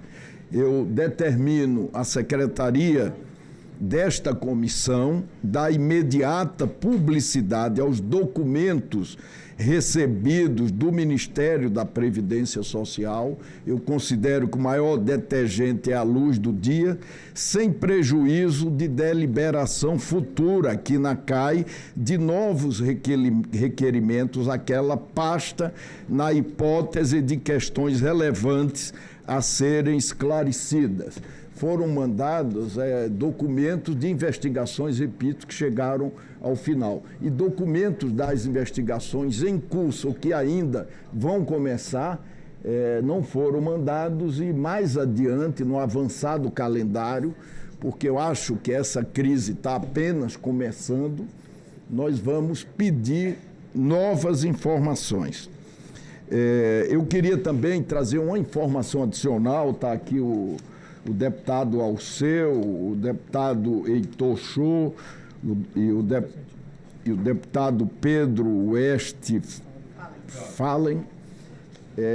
Eu queria falar também do presidente da FASU, Domingos Velho, da Federação dos Agricultores do Rio Grande do Sul, do Eugênio Zanetti, que é presidente da FETAG, Federação dos Trabalhadores Agricultores do Rio Grande do Sul, do Antônio da Luz, que é economista da FASU, do deputado já citado, da Graziele Camargo, que é coordenadora do movimento SOS Agro, da APER, que é a Associação dos Produtores Rurais e Empresários, e do Roberto Fernandes, da Federação dos Arrozeiros, e do Henrique Dornelles, que é presidente da Câmara Setorial também do arroz. Há pouco nós falamos novamente com o ministro Dario Duriga, que mais uma vez faz um apelo no sentido de equacionar os pontos ainda cujo acordo não aconteceu na discussão da proposta do governo. nós ficamos de ter uma outra reunião. O governo pretende editar uma medida provisória e nós temos defendido que o acordo seja transformado no próprio projeto 5122. É que se houver um acordo sobre todos os pontos, esse acordo se faça no projeto que será aprovado aqui na Comissão de Assuntos Econômicos, com o compromisso da sua aprovação igual no plenário do Senado Federal e da própria Câmara Federal. Nós temos algumas alternativas para a hipótese de não haver o acordo. Nós vamos votar hoje o projeto, né? Nós já passamos 3 semanas conversando, vamos conversar hoje outras vezes, mas isso não acontecerá em detrimento da não votação do projeto. Nós aceitamos uma regra de enquadramento, não é, senadora Tereza? Nós vamos colocar no projeto. O ministro está demonstrando muita boa vontade. A área técnica, ela coloca mais dificuldades, mas o ministro tem tentado, Dario Duriga, tem tentado contornar tudo isso. O projeto é autorizativo. Eu acolhi uma emenda da senadora Tereza Cristina que eleva o fundo garantidor de investimento, o que é uma revolução do ponto de vista das dívidas agrícolas, porque esse fundo, daqui por diante, ele seria o responsável pela renegociação dessas dívidas sem impacto fiscal no primário. O que significa... exatamente, orçamentário da mesma forma. Então, eu vou conceder a palavra à senadora Tereza para que ela traga aqui algumas informações e que nós acertemos essa outra conversa e deixemos já marcada uma hora. Nós vamos suspender essa reunião apenas e deixaremos essa reunião para ser continuada logo após a conversa no Ministério da Fazenda. Com a palavra, a senadora Tereza Cristina. Bom dia a todos. Domingo eu fui à missa e era a missa de Pentecostes, que é o Espírito Santo, né? Que ilumina, que dá sabedoria, paciência, resiliência. E eu vim com muita paciência essa semana para Brasília, né? Eu acho que falamos aí no final de semana todo. Está voando álcool por aqui. Não é nada, foi nada. E então o ministro, os técnicos se reuniram na sexta-feira, no sábado se falaram. Eu quero agradecer muito também a toda a assessoria do ministro Renan, dos meus assessores, do pessoal da Farsul, do Antônio, do Nelsinho, enfim, todos que estão envolvidos nessas tratativas. Não adianta a gente votar um projeto porque nós queremos votar e depois ele ser vetado, depois ele não ser levado à consequência daquilo que nós queremos. Então, o ministro, desde o início, se mostrou, ele pessoalmente, se mostrou interessado em dar continuidade ao Fundo Garantidor. Ele entendeu que isso é uma mudança, é uma revolução para a agricultura brasileira, né? Mesmo não tendo dinheiro hoje, ele fica autorizado.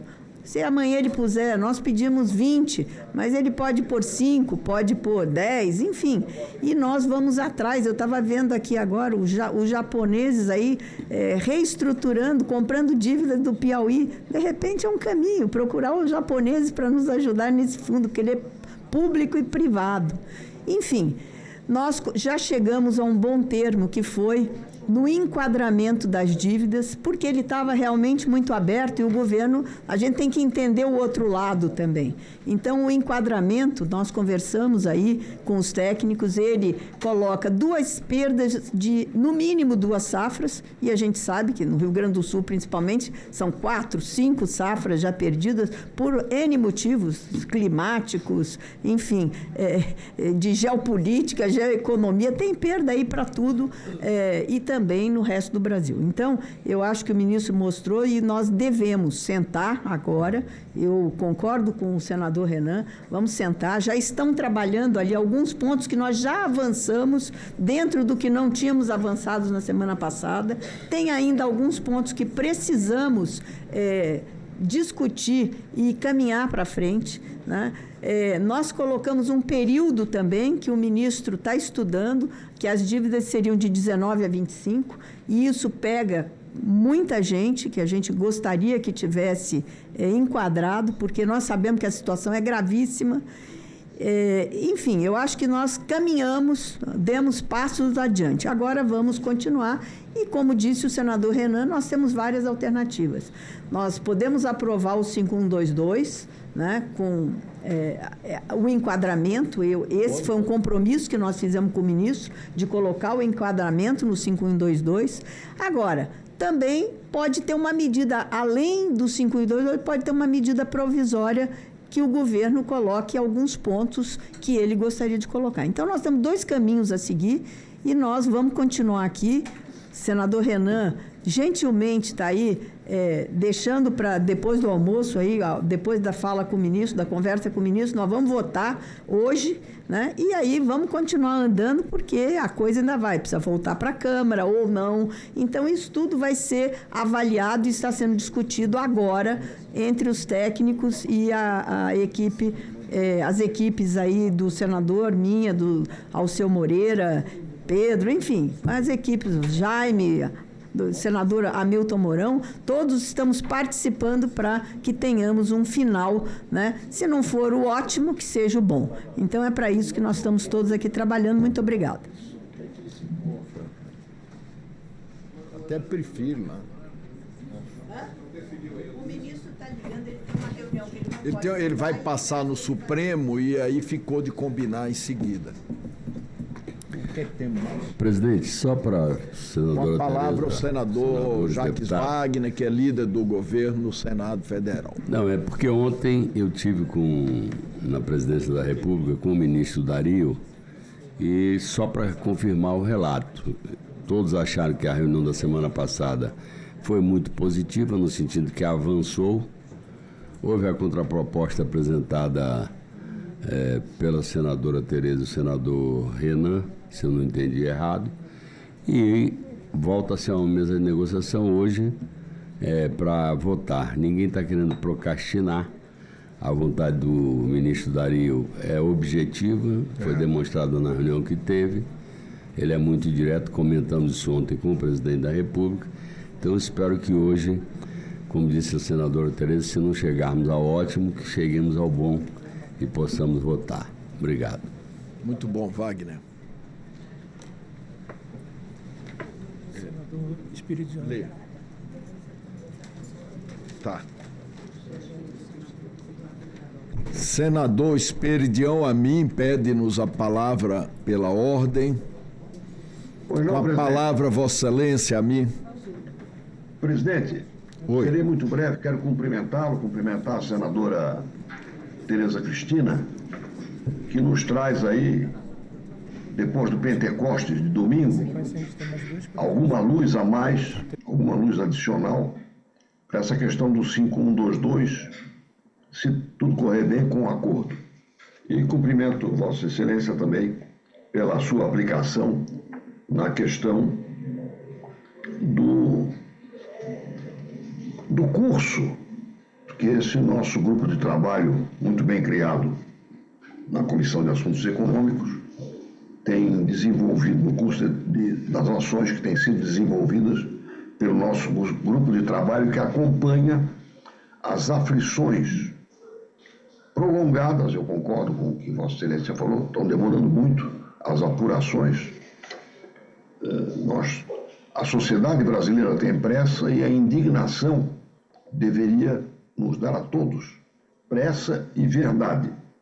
Mas eu ocupo aqui o nosso espaço para requerer que Vossa Excelência coloque em votação o item 7, que é de minha autoria, que diz respeito ao projeto de defesa circular, de economia circular do plástico, em que eu solicito, primeiro, que o local da reunião, já autorizada por Vossa Excelência, seja São Lugero, Santa Catarina, e alinho os convidados para essa audiência pública, que estão listados aqui no requerimento. Então, o que eu lhe peço é que coloque em votação o requerimento número 068, que é o item 7 da pauta. Fico muito grato e conto com a apreciação e a votação do requerimento número 7. Muito obrigado.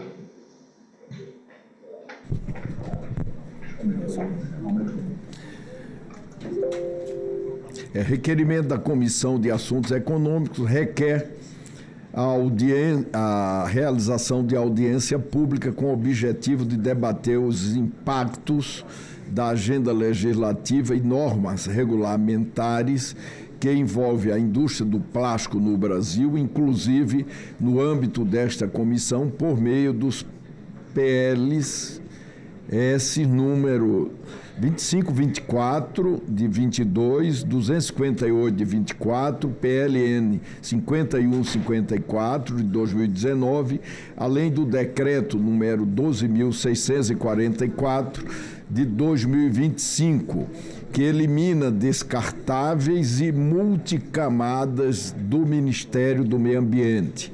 Esse projeto é de autoria do senador Esperdião Amin. Já concedemos a palavra ao senador Esperdião Amin e passamos à votação. As senadoras e senadores que aprovam o requerimento permaneçam como se encontram. Aprovado o requerimento, com diligência, a Secretaria tomará todas as providências necessárias. Item 2 da pauta. Item 2 da pauta. Senador Bagato, do PC, ADOC. Tá. Item 2 da pauta, projeto de lei 5451/2019, não terminativo nesta comissão, altera a lei 7.827, que regulamenta o artigo 159, inciso 1, a linha C da Constituição Federal, institui o Fundo Constitucional de Financiamento, o Fundo Constitucional de Financiamento do Nordeste e o Fundo Constitucional de Financiamento do Centro-Oeste, e dá outras providências para permitir o financiamento de atividade de pesquisa, desenvolvimento e inovação de produtos com recursos desses fundos. Esse projeto é de autoria do senador Zequinha Marinho e tem como relator o senador Alessandro Vieira. Eu tenho a honra e a satisfação de designar o senador Jaime Bagatoli para funcionar como relator ad hoc nesta matéria. Conceda a palavra a Vossa Excelência. Obrigado, presidente. Eu vou direto para o análise. Vossa permissão. Segundo o artigo 99 do Regimento Interno do Senado Federal, compete à CAI opinar sobre aspecto econômico e financeiro de qualquer matéria que lhe seja submetida. Projeto de Lei número 5.451 de 2019 representa um avanço importante na racionalização dos instrumentos de política regional, ao permitir que os fundos constitucionais de financiamento do Norte, do Nordeste e do Centro-Oeste destinem parcelas de seus recursos às atividades de pesquisa, desenvolvimento e inovação no PDI. A proposta amplia a eficiência alocativa dos fundos públicos e estimula ganhos de produtividade de longo prazo nas economias regionais. Trata-se de uma medida que incorpora a dimensão tecnológica como variável essencial da competitividade, aproximando os mecanismos de crédito regional de uma logística mais voltada à formação de capital humano e tecnológico. O texto corrige uma coluna da Lei nº 7.827, de 1989, que até então concentrava esforço na expansão quantitativa de investimentos, sem assegurar a base científica e tecnológica necessária para levar a produtividade regional. A inclusão de atividade do PDI como objeto explícito de financiamento contribui para diversificar a base produtiva nas regiões Norte, Nordeste e Centro-Oeste, reduzir dependência de setores de baixo valor agregado e favorecer a transição para modelos de crescimento sustentados por conhecimento. Nesse sentido, o projeto introduz uma racionalidade econômica moderna dos fundos constitucionais, aproximando-os das estratégias de fomento adotados em economias emergentes que vêm ganhando destaque internacionalmente. Sob a perspectiva econômica, o PL contribui para alinhar a política regional a uma estratégia de desenvolvimento baseada em produtividade e inovação, com maior retorno social do investimento público. Ao integrar instrumentos de crédito, ciência e tecnologia, os fundos constitucionais passam a atuar não apenas como agentes de financiamento, mas também como indutores de eficiência e modernização estrutural. Em última instância, o PL tem como as emendas apresentadas na Comissão de Ciências, Tecnologia e Inovação e Informática, as quais tornaram a redação mais concisa e objetiva.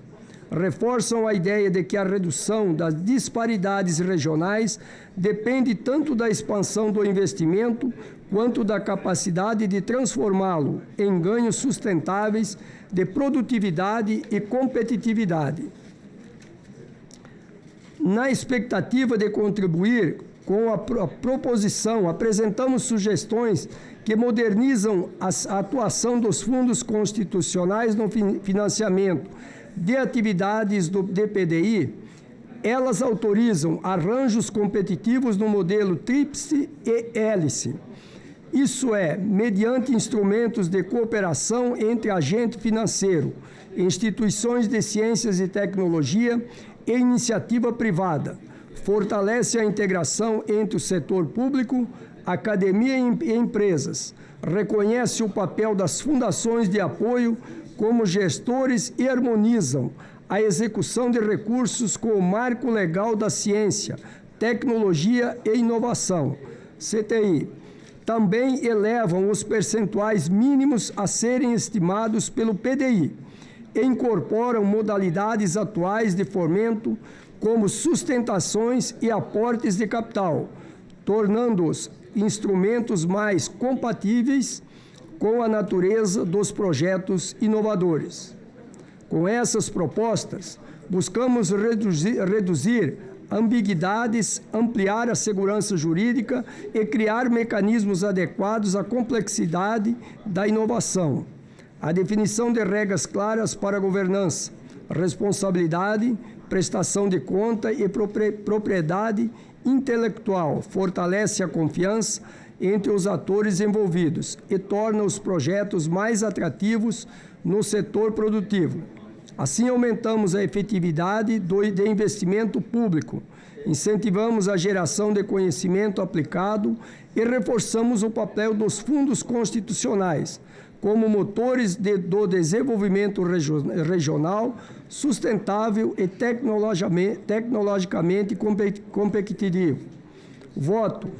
Diante do exposto, o voto é pela aprovação do projeto de lei número 5.451 de 2019, com o acolhimento das emendas números 1 e 4 do CCT na forma das seguintes emendas. Emendas já constam no sistema. Obrigado, presidente. Está em discussão a matéria. Não havendo quem queira discutir a matéria, nós declaramos encerrada a discussão e passamos à votação. As senadoras e senadores que aprovam permaneçam como se encontram. Está aprovada a matéria com os cumprimentos ao nosso querido senador Jaime Bagatoli. Próximo item. Senador Renan, pela ordem, eu gostaria de pedir a inversão de pauta do PL 5519 de 25, do senador Eduardo Braga. Certo. Que eu serei aliás, da senadora Jussara Lima com a relatoria do senador Eduardo Braga, que eu serei a relatora ad hoc. Ah, tá ótimo. Item 6 da pauta. Altera a lei 6.385, de 7 de dezembro de 1976, para estabelecer que o presidente da Comissão de Valores Mobiliários deverá apresentar semestralmente no Senado, em arguição pública, relatório indicando os pontos fundamentais da evolução do mercado de valores mobiliários e os fatos mais relevantes da atuação da autarquia no cumprimento do seu mandato. Esse projeto é de autoria da senadora Jussara Lima e tem como relator o senador Eduardo Braga. Eu tenho a satisfação de designar a senadora Tereza Cristina como relatora ad hoc dessa matéria. Portanto, concedo a palavra à senadora Tereza Cristina para leitura do seu relatório. Com a palavra, Vossa Excelência. Muito obrigado, presidente Renan. Eu vou pedir para ir diretamente para a análise, já que está publicizado o relatório do senador Eduardo Braga. Então, a análise nos termos do regimento interno do Senado Federal compete à CAI manifestar-se sobre aspecto econômico e financeiro. A matéria atende aos requisitos regimentais, constitucionais, jurídicos, de técnica legislativa e de adequação orçamentária e financeira. A medida não compromete a autonomia técnica e decisória da CVM, preservando o modelo de entidades administrativas independentes, ao mesmo tempo em que reforça a legitimidade institucional por meio do controle democrático exercido pelo Poder Legislativo. No que diz respeito à adequação orçamentária e financeira, observa-se que a proposição contempla matéria de caráter essencialmente normativo, não acarretando repercussão na receita ou na despesa da União. O mercado de valores mobiliários ocupa posição estratégica no financiamento de atividade econômica, na formação da poupança nacional e na proteção de investidores. Trata-se de ambiente no qual recursos privados são direcionados a atividades produtivas, permitindo que empresas captem recursos por meio de emissões de ações, debêntures e de outros valores mobiliários com impactos diretos sobre investimentos, inovação e geração de empregos. Neste contexto, a atuação da CVM assume papel central, uma vez que lhe compete disciplinar, fiscalizar e desenvolver o mercado de capitais, assegurando seu funcionamento regular e a proteção dos investidores. A adequada supervisão desse mercado contribui para reduzir assimetrias de informação, coibir práticas ilícitas e fortalecer a confiança dos agentes econômicos. Adicionalmente, o ordenamento jurídico já contempla experiências semelhantes. A Lei Complementar 179 de 2021 prevê que o presidente do Banco Central apresente no Senado Federal, em arguição pública, relatórios semestrais da inflação e da estabilidade financeira, explicando as decisões adotadas no semestre anterior. A título ilustrativo, essa exigência contribui para elevar o grau de transparência da política monetária e do sistema financeiro, permitindo maior compreensão pública das decisões adotadas e de seus fundamentos. A extensão de lógica semelhante à CVM revela-se coerente, considerando a crescente relevância do mercado de capitais na economia brasileira. Do mesmo modo, a Lei 13.848 de 2019 determina que as agências reguladoras encaminhem relatório anual circunstanciado de suas atividades, no qual destacará o cumprimento da política do setor e o cumprimento do plano estratégico vigente e do plano de gestão anual. Entendemos haver alguns aperfeiçoamentos possíveis, contemplados no substitutivo ora proposto, no sentido de melhor delimitar o escopo do relatório a ser apresentado pela CVM. O voto. Em face do exposto, voto pela constitucionalidade, juridicidade, boa técnica legislativa, não implicação orçamentária financeira e, no mérito, pela aprovação do projeto de lei 5.519 de 2025, na forma do substitutivo já publicizado no envio do relatório. Esse é o voto e o parecer do relator, senador Eduardo Braga, meu presidente Renan Calheiros.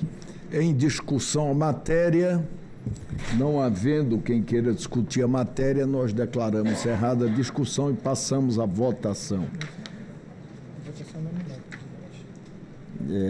Esta votação será nominal. Eu peço, portanto,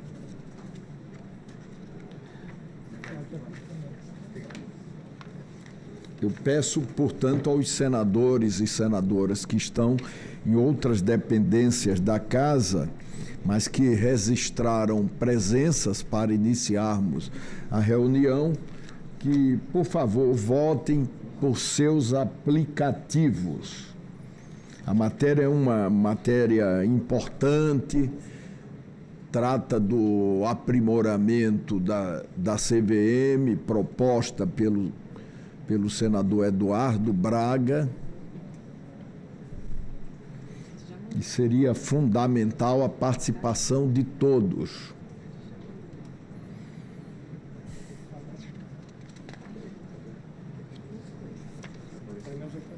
O painel já está aberto. Quem votar com o relatório da senadora Tereza Cristina, vota sim. Quem votar com a senadora Tereza Cristina, vota sim. A votação já está aberta.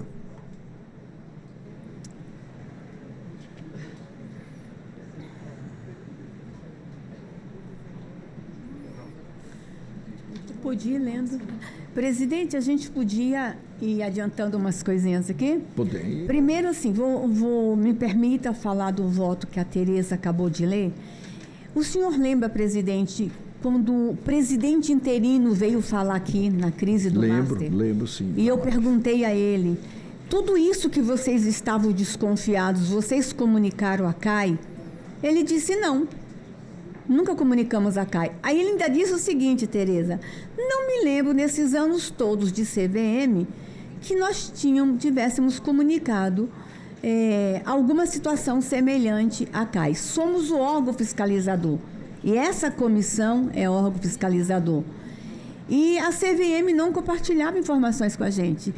Eu tenho certeza que se nós tivéssemos, como CAI, nessa questão do Banco Master, sido acionados institucionalmente, nós teríamos feito alguma coisa. E ele disse, eu não me lembro de nunca ter feito isso. Então, agora, esse projeto de lei vem impor essa obrigatoriedade da CVM informar ao parlamento, a essa comissão, dos movimentos no mercado financeiro. Dos movimentos. Nós não temos bola de cristal. O parlamento, tem que ser acionado também. Então, eu fico muito feliz com a aprovação desse projeto. O segundo item que eu trago aqui, presidente, eu pedi ao senhor que enviasse aos membros da comissão, do grupo de trabalho, que todos encaminhassem para o senhor as perguntas que querem fazer ao doutor Lucas Rocha Furtado, o Ministério Público do TCU, que como ele não consegue vir em audiência, nós estivemos com ele, ele já nos deu algumas respostas, mas ficou à disposição de nos responder por escrito. Então, assim, eu já tenho em torno de 20 perguntas que eu elaborei. Assim que todas as perguntas chegarem, nós vamos encaminhá-la. Eu acho que o doutor Lucas tem muito a nos dizer muito a dizer a esta comissão. Então, assim que possível, presidente, despachar esse ofício para que os membros do grupo de trabalho nos enviem as perguntas. Terceiro, presidente. Cadê o Helder? Ainda falando sobre o material que chegou. Como é uma semana de Pentecoste, eu também orei muito. A minha assessoria quer que eu me contenha, então eu vou ler aqui, para não falar o que está no coração de forma exagerada, mas os documentos que o presidente nos deu acesso, Tereza, está tornando público hoje, eles chegaram ontem. E ontem eu já pude folhear. E é muito sério o que tem aí. Primeiro, presidente, só queria chamar a atenção que a Conjur do Ministério alega que o artigo 50 da Constituição não afasta o sigilo fiscal, que a CAI não possui poderes equivalentes à CPI, que o requerimento não teria sido formalizado pela mesa do Senado. Eu entendo que a Conjur do Ministério quis preservar o ministro na hora do envio deste material, mas para que essas dúvidas não aconteçam mais, presidente Renan, talvez uma ligação para o ministro da Previdência dizendo que nós não queremos aqui fazer politicagem com esses documentos. Nós vamos precisar de mais documentos lá da Previdência. E numa rápida lida que eu tive aí ontem, presidente, eu quero só dizer para quem está nos assistindo que esses documentos fala do dinheiro da aposentadoria de servidores públicos, estaduais e municipais. Recursos que deveriam estar protegidos pelos mais altos padrões de prudência e segurança. O que os documentos que já chegaram aqui revelam é que o próprio governo federal identificou uma movimentação considerada atípica e arriscada no mercado financeiro, com forte crescimento das aplicações do dinheiro da Previdência em letras financeiras de banco de maior risco. E aí, presidente, vem o seu medo. Os fundos de previdência investiram em letras financeiras que não têm garantias. Então, por que isso? Por que os fundos fizeram isso?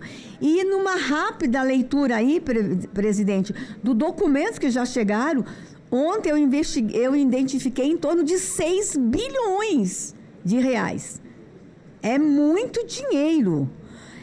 Os próprios documentos da Previdência estão nos dizendo isso. Agora, há uma informação aqui nesses documentos que tanto o ministro da Previdência como o responsável pelo regime não leram essa auditoria, presidente. É uma nota contraditória. Ora fala que eles leram, ora fala que eles não leram. Por conta disso, eu vou apresentar algumas sugestões, requerimentos de informações, tá, presidente? Eu já listei, só com base nos documentos que estão aí, eu já listei algumas providências que o grupo de trabalho vai ter que fazer, mas eu acho que a gente vai ter que ter uma oitiva do ministro da Previdência, presidente, aqui. De novo, vamos ter que questionar o Bacen sobre coisas que eu estou vendo aqui, CVM novamente, Polícia Federal, acho que vamos ter que também ouvir aqui na CAI a Previc.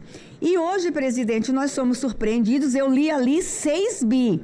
A operação policial que está acontecendo no Rio está indicando que o governador de lá fez uso de 3 bi. Então, isso aqui, essa auditoria já pode estar defasada. Então, nós vamos ter que nos debruçar e acho também que daqui a pouco, presidente Renan, o senhor vai ter que ter uma conversa com o presidente Davi Alcolumbre. Nós podemos, sim, pedir quebra de sigilo com requerimento aprovado lá em plenário. Assim que possível a gente conversar com o Alcolumbre, um caso ou outro, por favor, nos permita quebrar o sigilo aqui em plenário. E especialmente o que diz respeito aos fundos de previdência. Nós temos aí um medo muito grande que está posto. Servidores não terão aposentadoria em alguns municípios, Tereza, em alguns estados. Isso é gravíssimo. E eles investiram em letras financeiras que não têm garantia nenhuma. Então, presidente, eu já tive ontem com a minha assessoria, são muitas páginas, 600. Agradecemos ao ministro da Previdência por ter enviado, mas a Conjur de lá entenda que não é politicagem, a gente quer ter mesmo acesso aos documentos para encaminhamento. O nosso grupo de trabalho, Tereza, está produzindo, até falei para o senador Renan, a nossa reunião semana passada com o presidente do Banco Central fez papel de 5 CPI juntas. Foi incrível as respostas, tanto que a gente encontrou contradições na resposta dele, que vai requerer da gente investigações em contradições. O presidente hoje mostrou uma, mas tem mais 3. Então, está aqui, presidente, o grupo de trabalho está caminhando e nós vamos ter que tomar algumas providências com essas páginas que chegaram ontem e mais documentos que estão chegando na CAI. Essa é a minha fala e parabéns pelo seu voto, Tereza. Senadores e senadoras já podem votar. Tem 13. Enquanto a gente espera a votação, dizer da importância desse projeto que nós estamos aqui votando agora. Nós temos tido aí várias tratativas, sabatinamos aqui 2 diretores da CVM que não estava há muito tempo sem diretor.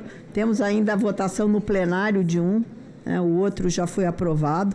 Mas a CVM, ela é importantíssima hoje, o papel da CVM sobre os fundos, né? Porque quem investiga os fundos, quem tem que fazer a fiscalização é a CVM, né? Então, agora, a CVM teve um voto no Supremo, teve aqui toda uma conversa e uma votação para colocar os seus diretores. Mas nós precisamos, e essa casa é que tem que pedir a fiscalização. Então, eu acho que agora, com esse projeto, não há dúvida, né, de que a CVM precisa realmente informar o Senado Federal através da CAI, que é onde essa comissão é quem pode fazer durante todo o ano, né, esse acompanhamento. Então, quero parabenizar aqui mais uma vez a autora, a senadora Jussara Lima, e o senador Eduardo Braga, pelo substitutivo, para que possamos avançar na fiscalização, para que a gente não tenha, de novo, o acontecimento de mais um master ou outros masters aí pelo Brasil que tanto causam espécie à população e aos brasileiros. Senador Jaime Bagatoli, com a palavra, Vossa Excelência. Senadora Tereza Cristina, se nós tivéssemos uma CVM, ele estivesse fiscalizando, nós não tínhamos chegado nessa situação que o Banco Master chegou. Quando você vê esses institutos de previdência dos municípios, dos estados, da própria União, investindo em letras sem segurança, sem ter nenhuma garantia de recebimento disso, você veja bem, aplicando só o dinheiro em CDI nos últimos 4 anos, de 1º de janeiro de 23 até final de 2026, nós vamos ter um ganho só considerando o CDI. Nós vamos ter um ganho de praticamente 75%. Nenhuma empresa, pouquíssimas empresas no Brasil que tiveram esse resultado. E aí, sabe, o que a gente fica mais indignado é que hoje nós não sabemos ainda, presidente Renan, qual que é o rombo real, do tamanho desse rombo do Banco Master. Se fala em 200, pode se passar de 200 bi. E aí nós, com o nosso projeto 5122, para resolver o problema do setor produtivo do Brasil, que ninguém está falando em mais de 170 bi, que é as dívidas estressadas, as dívidas vencidas. E aí olha a dificuldade que a gente está tendo para um setor produtivo. E é o grande receio que se tem hoje no Brasil. Tomara que não aconteça. O pior, se com isso futuramente ele contaminar outras instituições financeiras. Essa é a grande preocupação e, por isso, a fiscalização da CVM. Obrigado, presidente. Não, e vai contaminar, porque o Banco Central, a quem cabe o efetivo controle do sistema financeiro, ele, por exemplo, continua a cometer os mesmos erros que cometeu no Master. O Banco Central está delongando a liquidação do BRB. A Prefeitura de Maceió, como troco, vendeu a folha de pagamento ao BRB. E o Tribunal de Justiça do Estado aportou mais de 2 bilhões no BRB, de depósitos judiciais, de contendas judiciais, de disputas judiciais, que uma parte é obrigada a depositar. Foi exatamente na época em que eu era presidente que nós autorizamos a gestão desses recursos, porque havia uma necessidade, eles estavam empacados. Tá? E hoje nós estamos vendo isso, o Jaime. O rombo do Master já passa de 200 bilhões. Deixa eu mostrar aqui só números que a imprensa tem divulgado. 60 bilhões do FGC, 5,7 bilhões, este que o presidente do Banco Central estava ocultando, que pediu também ao FGC para o Banco Master. 15 bilhões dos fundos de previdência, 30 bilhões de depósitos judiciais de 3 tribunais, Tribunal de Justiça de Alagoas, da Paraíba e do Maranhão. 60 bilhões de reais no mercado de carbono que o Hugo Mota criou e depois obrigou, a partir de uma fraude feita em um município da Amazônia com terra pública, o Master colocou em papéis no mercado 600 bilhões de reais e passou a controlar esse mercado. E a emenda do Hugo Mota e do Arthur Lira obrigou que seguradoras e fundos de pensão investissem 1% obrigatoriamente das reservas nesse mercado de carbono. E depois tirou, em nome de um irmão e de uma cunhada, 140 milhões de empréstimo. Ontem, para surpresa minha, estava havendo problema no fornecimento de insulina para o SUS. Aí, quando eu fui ver a matéria, o Vocaro tinha ganho a licitação para fornecer toda a insulina do SUS. Imagina quanto significa isso, o que é que isso significou. Já são conhecidos os problemas do Mastercard e do que isso tem proporcionado no sistema de cartão de crédito. Então, esse buraco não são os 60 bilhões do FGC. O buraco é muito grande, é por isso que eu digo que essa investigação, ela, infelizmente, está começando agora. Nós vamos abrir a votação e proclamar o resultado.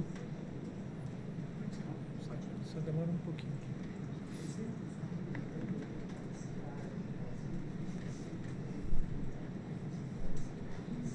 Pronto, presidente. Resultado: 14, sim. 14, não, nenhum voto não, nenhuma abstenção. Está, portanto, aprovado o projeto, com os cumprimentos à senadora Jussara, autora do projeto, ao senador Eduardo Braga e à senadora Tereza Cristina. Tem que ler isso aqui, porque para trocar no substitutivo. Aprovada a emenda número 1 da CAI, substitutiva ao projeto de lei 5519 de 2025, ficam prejudicados o projeto e as emendas a ele apresentadas. O substitutivo aprovado será apreciado em turno suplementar nos termos do disposto no artigo 282 do Regimento Interno do Senado Federal. Eu vou pedir para entregar isso aqui para o senhor. Tá. Tá bom. Tereza, obrigado. Como é que fazemos? Mando. Tem outro? Tem. A senadora Damares vai ser a Item 3 da pauta, projeto de lei complementar 128, não terminativo nesta comissão, altera a lei complementar 79, de 7 de janeiro de 1994, para destinar recursos do Fundo Penitenciário Nacional, FUNPEN, a formação, ao aperfeiçoamento, à especialização e à capacitação continuada dos servidores do Sistema Penitenciário Nacional e dos policiais penais. Esse projeto é da Câmara dos Deputados, tem como relator o senador Plínio Valério. O seu relatório é favorável ao projeto. Eu tenho a honra e a satisfação de designar a senadora Damares Alves para leitura do relatório ad hoc. Com a palavra, Vossa Excelência. Presidente, eu vou direto à análise, mas me permita fazer mais uma observação, já que temos 2 senadores aqui. A nossa preocupação, que o senhor externou aí agora, com relação aos depósitos judiciais. Imagine uma idosa que está há anos esperando o desfecho de um inventário e o dinheirinho está depositado judicialmente e agora está aqui no BRB. Exatamente. A preocupação, se BRB for para liquidação, presidente, essa senhorinha vai perder tudo, porque tudo que está depositado, como é que vai ser devolvido os depósitos judiciais? Talvez, presidente, se a gente pudesse antecipar a vinda do atual presidente do BRB, para que ele sentasse aqui e explicar. Se ele não quiser falar sobre tudo, pelo menos sobre os depósitos judiciais, porque são mais brasileiros que serão prejudicados. Ele sentar aqui e ele explicar qual é o plano que ele tem, me parece que o BRB vai conseguir se recuperar. E o que seria bom, ótimo, seria ótimo. O que seria bom para essa questão dos depósitos judiciais, alguns fundos que estão lá, mas talvez a gente, na oitiva, que nós temos várias oitivas, o atual presidente do BRB sentar aqui e explicar qual é o plano que ele tem para que mais pessoas não sejam prejudicadas. Fica a dica aí, que eu estou realmente muito preocupado com esses depósitos judiciais. Presidente, eu vou direto à análise do projeto de lei 182 de 2022, que eu tenho a honra de fazer a leitura ad hoc. A proposição tem mérito evidente, tanto para a segurança pública quanto para a gestão do sistema prisional. A formação contínua dos servidores e policiais penais é condição indispensável para assegurar a eficiência e a qualidade humana no trato com a população carcerária e maior proteção institucional. Desde a criação das polícias penais, a emenda constitucional 104 de 2019, ficou claro que as atividades de segurança penitenciária possuem natureza policial, o que ampliou suas responsabilidades e tornou ainda mais necessário um preparo técnico e psicológico condizente com as atribuições de Estado que desempenham. Como bem destacou o senador Hamilton Mourão em seu relatório na Comissão de Segurança Pública, do ponto de vista jurídico, o projeto observa os princípios da legalidade, eficiência, razoabilidade, além de respeitar a competência da União para legislar sobre normas gerais de segurança pública e sobre o Fundo Penitenciário Nacional previsto na Lei Complementar 79 de 94. A proposta tem impacto econômico previsível, porém contínuo, ao estabelecer a obrigatoriedade de destinação de recursos do FUNPEN para a formação, aperfeiçoamento e capacitação permanente dos servidores e policiais penais. Como o FUNPEN é composto por receitas vinculadas especificamente à política penitenciária, a medida não cria despesa primária nova para o orçamento fiscal da União, mas reorganiza prioridades internas do fundo. Isso significa que os custos adicionais para a capacitação deverão ser absorvidos dentro do limite de receitas já existente, respeitando o arcabouço fiscal e evitando a expansão de gastos obrigatórios. Do ponto de vista de eficiência alocativa, a proposta tende a melhorar o uso dos recursos do FUNPEN ao direcioná-los para atividades de qualificação profissional tradicionalmente subfinanciadas.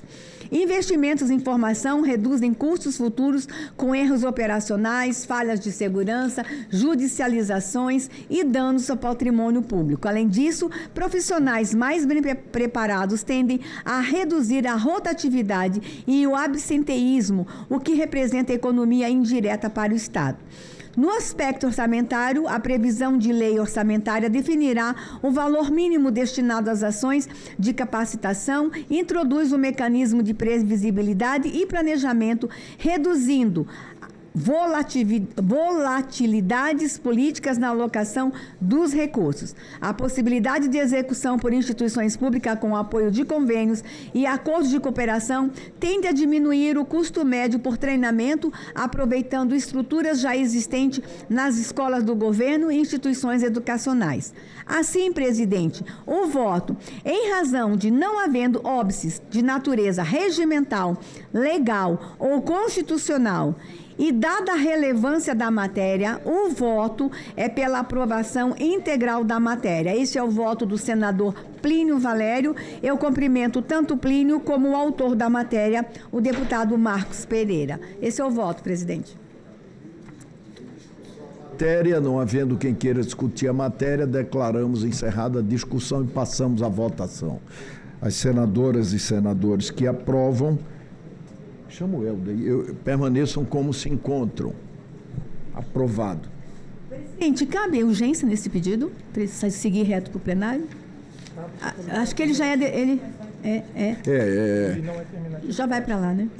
Acolho o requerimento de urgência, em votação, o requerimento de urgência da senadora Damares Alves e senadores e senadores que aprovam permaneçam como se encontram. Aprovado. Obrigada. Isso aqui a gente já aprovou, que é o convite do presidente do DRB. Presidente atual do DRB. Por sugestão da senadora Damares, eu vou substituir o convite que já foi aprovado nessa comissão e, por mim, na verdade, sou eu quem estou sugerindo a substituição pela convocação. Porque o presidente é em contato, o atual presidente do banco é em contato com essa comissão, falou que só viria depois da publicação do balanço. Ora, desde janeiro que o BRB não publica balanço, então, nessa lógica, ele não vem nunca aqui depor na comissão. Então, eu vou transformar o requerimento de convite em convocação.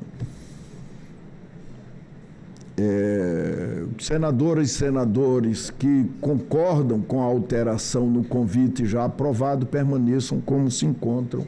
Aprovado. Vamos convocá-lo para terça-feira aqui. E eu queria comunicar também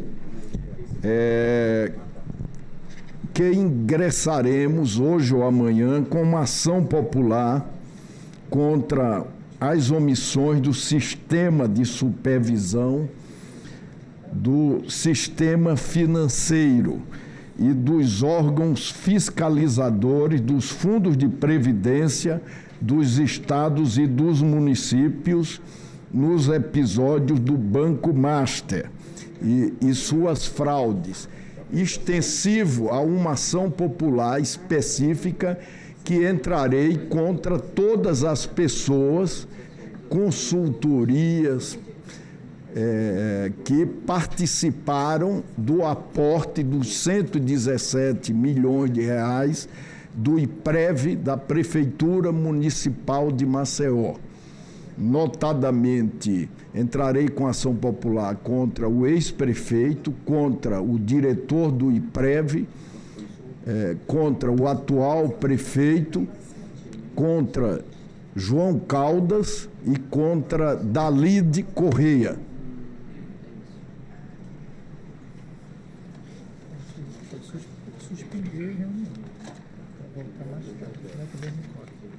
Nada mais havendo a tratar, eu suspendo a reunião, senador Mourão, porque ficamos de continuá-la mais tarde, depois das conversas que repetiremos com o ministro da Fazenda, Dario Dúriga. Vamos lá.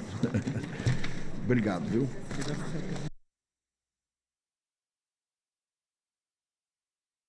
Nós estamos ao vivo aqui pela TV Senado, agora são 11 horas e 44 minutos. Vocês estavam acompanhando a Comissão de Assuntos Econômicos. A reunião foi suspensa agora há pouco. O presidente da comissão, o senador Renan Calheiros, falou que vai conversar com o ministro da Fazenda hoje à tarde. Ele quer negociar quais serão as fontes dos recursos para permitir o refinanciamento da dívida dos agricultores. Um projeto com esse tema está em tramitação na comissão e ele pode ser votado ainda hoje. A relatora, a senadora Tereza Cristina, comentou o tema durante a reunião de hoje da comissão. Vamos ver. Nós colocamos um período também que o ministro está estudando, que as dívidas seriam de 19 a 25, e isso pega muita gente, que a gente gostaria que tivesse enquadrado, porque nós sabemos que a situação é gravíssima. Enfim, eu acho que nós caminhamos, demos passos adiante. Agora vamos continuar e, como disse o senador Renan, nós temos várias alternativas. Nós podemos aprovar o 5122, né, com o enquadramento. Esse foi um compromisso que nós fizemos com o ministro, de colocar o enquadramento no 5122. Agora, também pode ter uma medida, além do 5122, pode ter uma medida provisória que o governo coloque alguns pontos que ele gostaria de colocar. Então, nós temos dois caminhos a seguir e nós vamos continuar aqui. Senador Renan, gentilmente está aí, deixando para depois do almoço, aí, depois da fala com o ministro, da conversa com o ministro, nós vamos votar hoje, né? E aí vamos continuar andando, porque a coisa ainda precisa voltar para a Câmara ou não. Então, isso tudo vai ser avaliado e está sendo discutido agora. E ainda sobre a reunião de hoje da Comissão de Assuntos Econômicos, foram aprovadas autorizações para o Piauí contratar empréstimos internacionais com a Agência Francesa de Desenvolvimento e com o Banco Internacional para Reconstrução e Desenvolvimento. E mais cedo teve reunião da Comissão de Educação, que aprovou a transformação dos Centros Federais de Educação Tecnológica de Minas Gerais e do Rio de Janeiro em universidades tecnológicas federais. Se não tiver recurso no plenário, o projeto segue já direto para a sanção do presidente da República. Trata-se de providências que fortalecem a educação superior tecnológica, amplia a capacidade institucional de ensino, pesquisa e extensão e contribui para o desenvolvimento científico, tecnológico e industrial regional do país. A proposição também se insere em movimento histórico de fortalecimento da educação profissional no Brasil, né? Lembrando que o presidente Lula está criando 114 novos campi de institutos federais no Brasil. Nesse sentido, senhor presidente, a transformação proposta não constitui ruptura institucional, mas desdobramento natural do processo histórico de expansão e consolidação da educação profissional federal brasileira. É um ganho, é um avanço institucional para ambas unidades. E por essas motivações e por todas as razões que bem o trouxe o senador Camilo Santana, nós aprovamos, cumprimentando a todos os que fazem tanto a futura Universidade de Minas Gerais como a futura Universidade do Rio de Janeiro. E olha só, o presidente do Senado, o senador Davi Alcolumbre, recebe hoje às 15h representantes da Confederação Nacional da Indústria e da Federação das Indústrias do Estado de São Paulo. Eles vêm se manifestar sobre a PEC que faz o 6x1. A matéria está na Câmara dos Deputados, já com relatório favorável apresentado na comissão especial, que foi criada justamente para tratar desse assunto. A previsão é que a PEC seja votada no plenário da Câmara na próxima quinta-feira. E se ela for aprovada, a proposta segue aqui para o Senado. E agora a gente vai falar sobre a agenda das atividades de hoje à tarde. Daqui a pouquinho, logo às 14h, 3 comissões devem se reunir em audiência pública. A de Assuntos Sociais, o tema é o impacto negativo do consumo de alimentos ultraprocessados na saúde pública, especialmente entre os jovens. Na de Ciência e Tecnologia, discute-se pesquisa e inovação industrial, avanços e importância das instituições do setor. E na Comissão de Educação, o debate é sobre o programa Escola em Tempo Integral. E também às 14h, o plenário do Senado deve se reunir em sessão deliberativa. Na ordem do dia, entre outros, está o projeto que prevê a promoção pelas escolas de medidas de conscientização sobre os direitos da criança e do adolescente, MECAM. E esse foi o nosso boletim, nós ficamos por aqui, mas daqui a pouquinho, às 13h30, a gente volta com mais informações ao vivo para você de tudo o que acontece aqui pelo Senado. Então não desliga não, até daqui a pouco.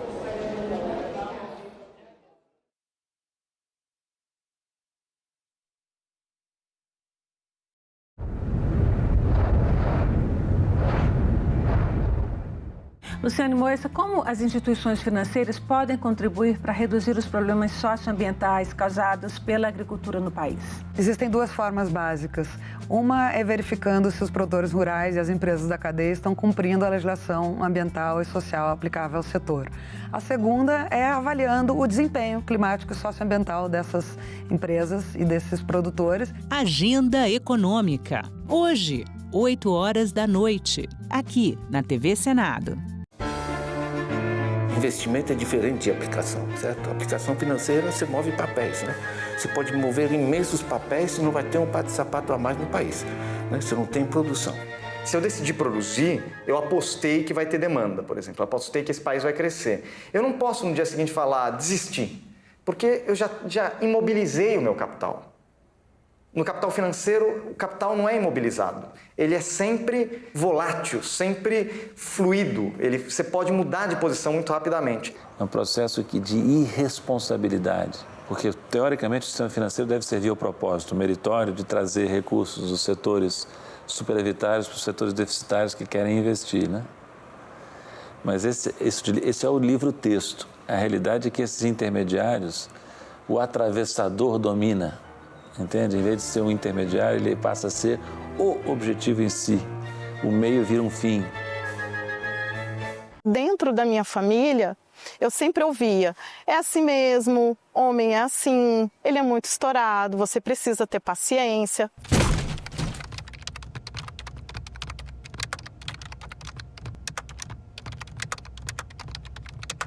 Ele me colocava numa situação de duvidar de mim mesma. Falava muito mal de mim, me chamava de descontrolada. Eu guardava uma comida na geladeira, ele tirava. Eu falava, gente, mas eu guardei na geladeira. Não, você tá louca. Ele vendeu o meu carro, me obrigou a vender para pagar uma dívida dele. E era sempre nas ameaças. Se você não fizer isso, eu me separo de você. E eu tinha uma dependência emocional muito grande. Aos finais de semana ele saía e me trancava na chave, levava cartão, dinheiro. A partir do momento que o seu parceiro, o seu companheiro ou algum familiar tenta te vulnerabilizar, tirando a sua autonomia financeira, isso é uma maneira de te enfraquecer. E aí eu comecei o meu despertar e comecei a entender o que eu estava vivendo. Eu não cortava cabelo porque ele não gostava, eu não usava meus piercings porque ele não gostava. A maioria das minhas tatuagens são novas. Foi muito difícil, mas não foi impossível.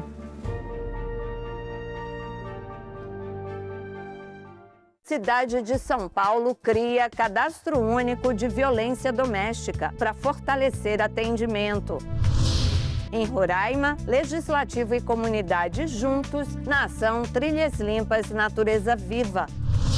Prestação de serviços comunitários em abrigos de animais, proposta em análise na Câmara dos Deputados. Parlamento Brasil, toda sexta, 20h, aqui na TV Senado. Calendário Eleitoral 2026. 1º de junho é a data limite para que as legendas comuniquem ao Tribunal Superior Eleitoral que abrem mão do Fundo Especial de Financiamento de Campanha, o Fundo Eleitoral. A comunicação deve ser feita formalmente ao TSE.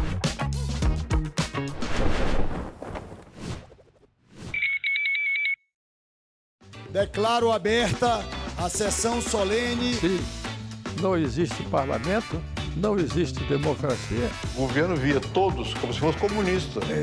A fila não para de crescer para a passagem da revista lá na esplanada dos ministérios. Deve ser sempre lembrado o que foi dito por Ulisses Guimarães. Traidor da Constituição é traidor da pátria. O homem disse logo, quem fala? Eu disse, Ariano Suassuna. Agora é lei. O contribuinte que ganha até R$ 5.000 mensais está isento do pagamento do imposto de renda. Já quem ganha salários acima de R$ 5.000 até R$ 7.350 tem redução de alíquotas. Para compensar os cofres públicos pela perda de arrecadação, a lei aumenta a taxação de altas rendas a partir do ganho anual de R$ 600 mil. O Senado votou, agora é lei.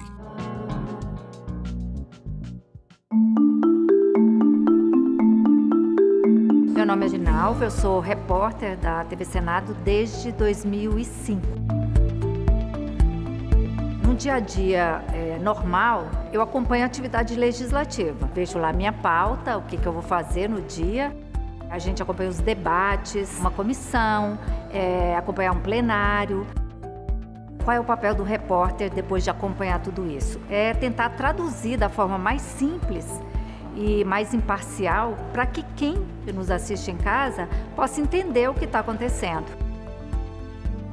Por aqui passa a história política do Brasil. E assim, momentos bons e momentos ruins, mas momentos que fazem parte da história. Não tem como a gente mudar isso. E é um privilégio. Eu me sinto privilegiada de poder estar acompanhando isso tudo aqui de perto.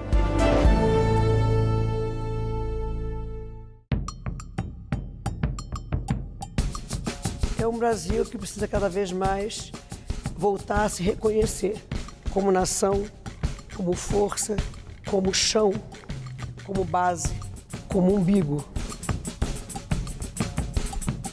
Nós temos que nos ouvir para saber quem somos. Que Brasil é este? Nesta quarta, 8 horas da noite, aqui na TV Senado.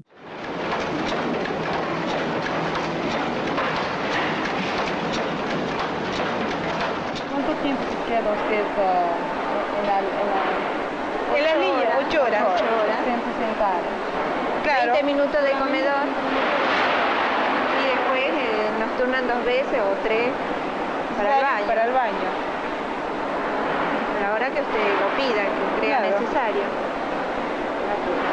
Ya que tenemos una, qué sé yo, media hora de descanso en las 8 horas. Claro, en las 8 horas, ¿no? Media hora de descanso. Aproximadamente media hora se tiene. ¿Pero qué tipo de trabajo hace usted y qué tipo de trabajo hacen los hombres acá? Y el hombre hace un trabajo que nosotros lo empezamos y lo terminan ellos.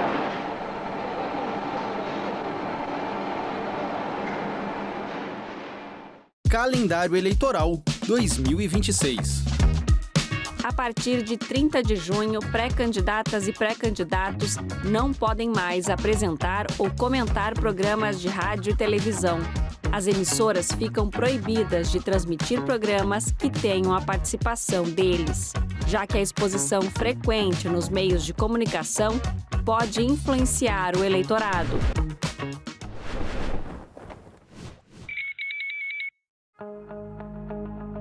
70% dos casos de agressão contra a mulher são presenciados por outras pessoas. Pessoas próximas, amigas ou mesmo desconhecidas, mas que podem fazer a diferença. Essa violência tem que acabar. Acolha, denuncie, ligue 180.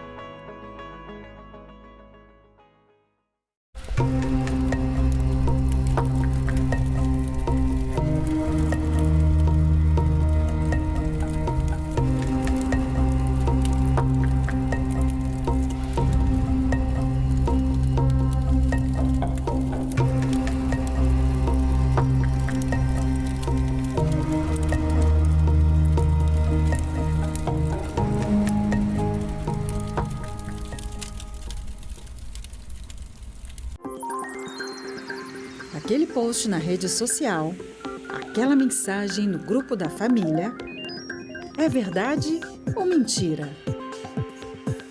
Se você receber uma informação duvidosa sobre o Senado, mande para o Senado Verifica, um serviço de checagem que analisa notícias e responde se a informação é falsa, verdadeira ou imprecisa. Ficou na dúvida? Senado Verifica.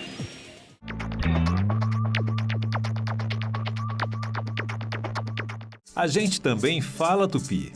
O nome do estado do Piauí vem do tupi e significa Rio dos Piaus ou Rio das Piabas. A palavra é formada a partir de piau, que designa várias espécies de piaus e piabas, peixes de água doce. O termo quer dizer pele manchada. Isso porque esses peixes têm listras e marcas escuras nas laterais do corpo. Piau mais I, que significa rio, Piauí.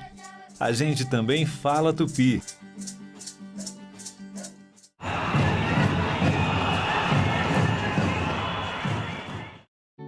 O programa a seguir é livre para todos os públicos.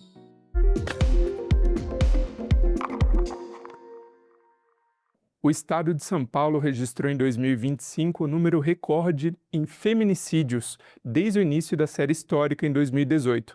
O total de 270 casos representa um aumento de 6,7% em comparação a 2024. Aqui no Senado, ações seguem sendo promovidas no combate a essa realidade. Começa agora mais um assunto de Estado e hoje a gente vai falar aqui no programa sobre essa situação, além de assistência social, saúde, entre outros temas.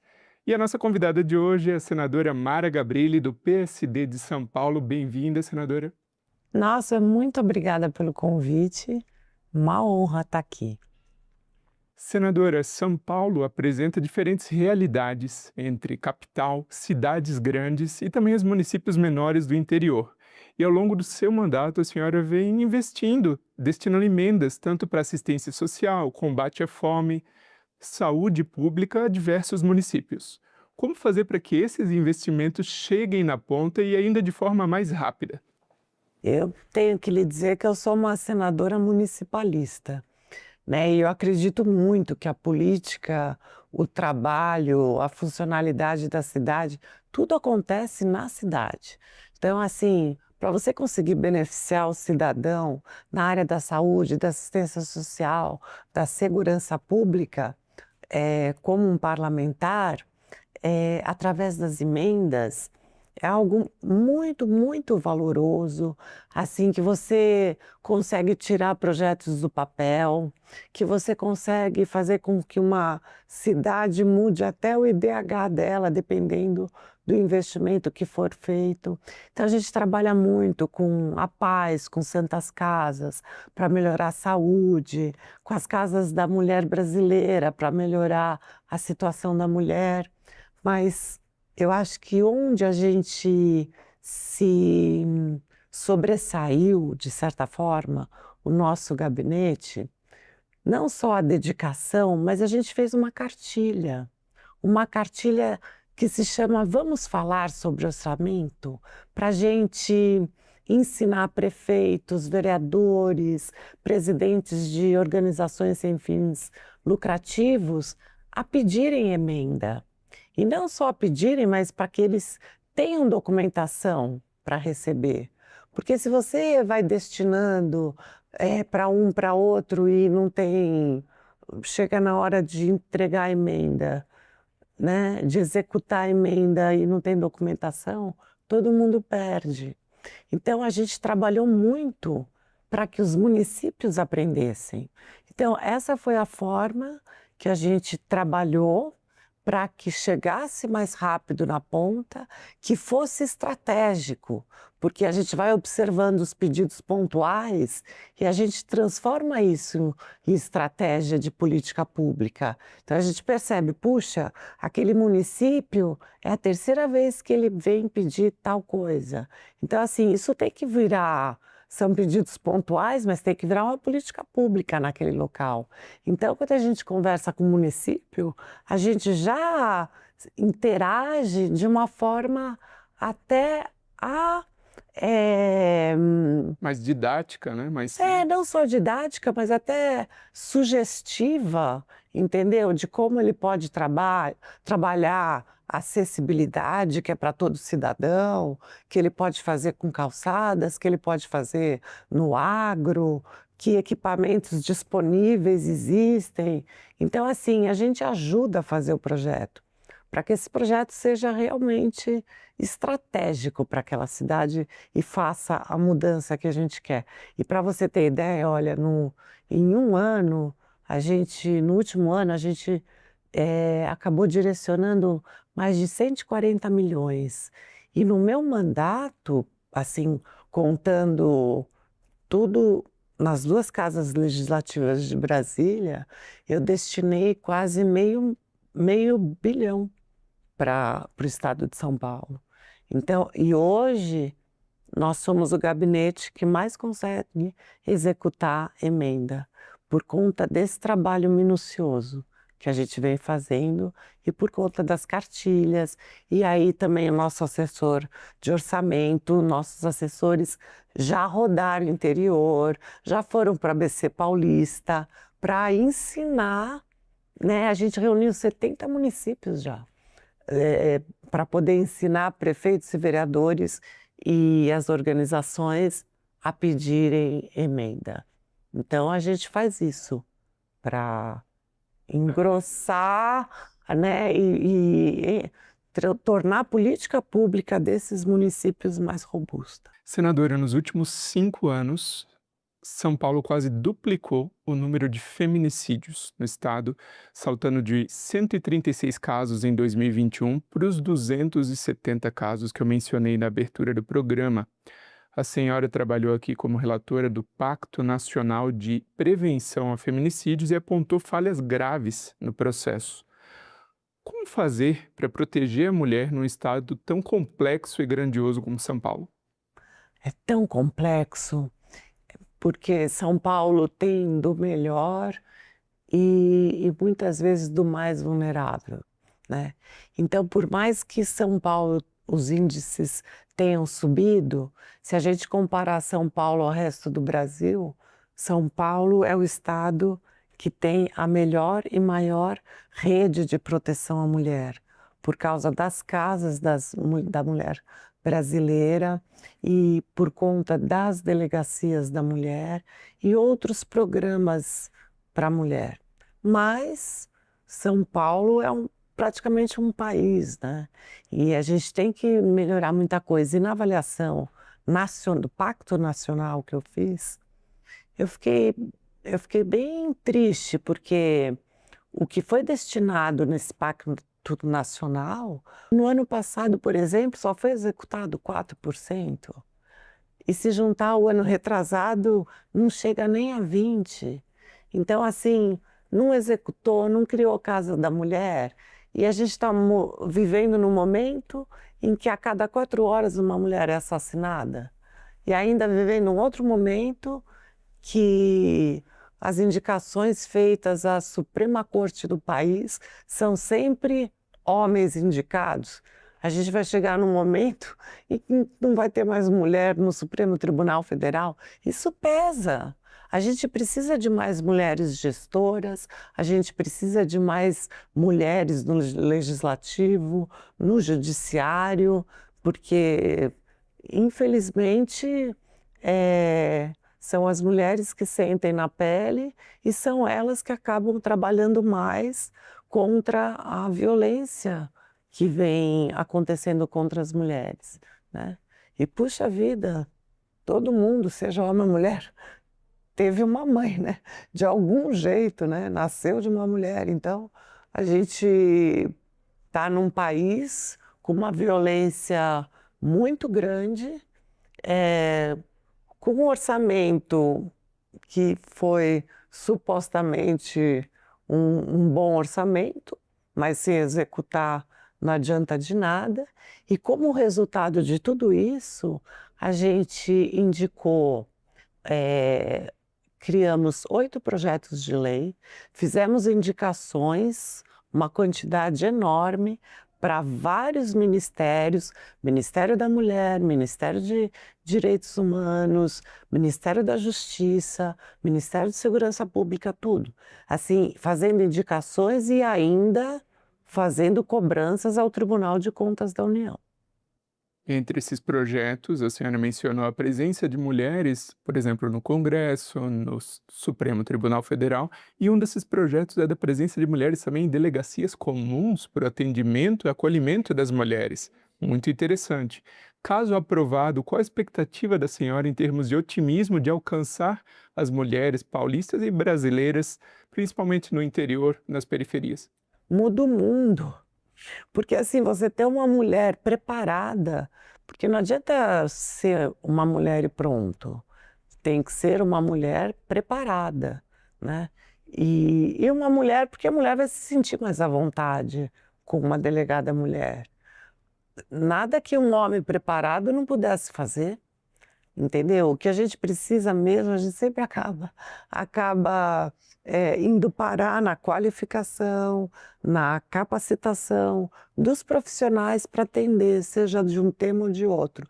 E nesse caso é fundamental, porque o que acontece? Muitas vezes a mulher chega na delegacia e encontra um delegado que olha e fala, mas onde você está machucada? Eu não estou vendo nada machucado. Ah, você não está triste? Ah, então, sabe, assim, uns comentários que não são pertinentes, que você vê que a pessoa tem bastante desconhecimento e pouca sensibilidade com esse tema, né? E, poxa, uma mulher que sofre uma violência sexual, um abuso, seja até uma violência moral, entendeu? Ela está precisando ser acolhida, né? Ela está precisando de alguém que tenha ou virtude e não ser julgada, né? Então eu acho que a gente conseguir colocar mulheres, espalhar mulheres preparadas, delegadas, nessas delegacias todas, não só na da mulher, é a mesma coisa se a gente fizer um paralelo com pessoa com deficiência. Tem uma delegacia da pessoa com deficiência, mas todas têm que estar preparadas. Por que no Brasil, a cada ano, pelo menos uns 20 surdos são presos por engano? Porque ele chega numa delegacia, ninguém sabe fazer a interpretação da língua brasileira de sinais. Então, por uma lei minha, quando eu era vereadora, agora tem uma central de intérpretes, né, na cidade de São Paulo. Agora não, já faz bastante tempo que a delegacia entra em contato, a central fica 24 horas funcionando e o surdo pode, através da central, conversar com o delegado. E antes, o que fazia? Eu dava uma caneta na mão dele. Assim, a quantidade de surdos no Brasil que sabe escrever ou falar ou ler o português é mínima, porque a maioria ainda é alfabetizado só na língua brasileira de sinais. A gente acredita que com a educação bilíngue que vem tomando lugar, que essas pessoas serão formadas nas duas línguas. Então, por que elas são presas por engano? Porque não tem ninguém treinado para receber. Isso pode acontecer com outras deficiências, inclusive com uma paralisia cerebral, que tem uma pessoa lá que tem o cognitivo totalmente preservado, mas ela tem dificuldade de se expressar e ela é tratada de forma negligente, porque a pessoa acha que ela não entende. Então, tudo isso vai do preparo de quem atende. E pensando no preparo e no acolhimento desse público, em janeiro foi sancionada uma lei na Câmara Municipal de São Paulo, da capital, que prevê a capacitação e também a remuneração pelo poder público de cuidadores de idosos. Aqui no Senado Federal, a senhora foi além e apresentou um projeto que prevê a instituição da Política Nacional do Cuidado, que amplia não só para idosos, mas também o cuidado para pessoas com deficiência e com doenças raras. Qual a expectativa da senhora para esse projeto e como São Paulo pode se tornar referência no país nessa área?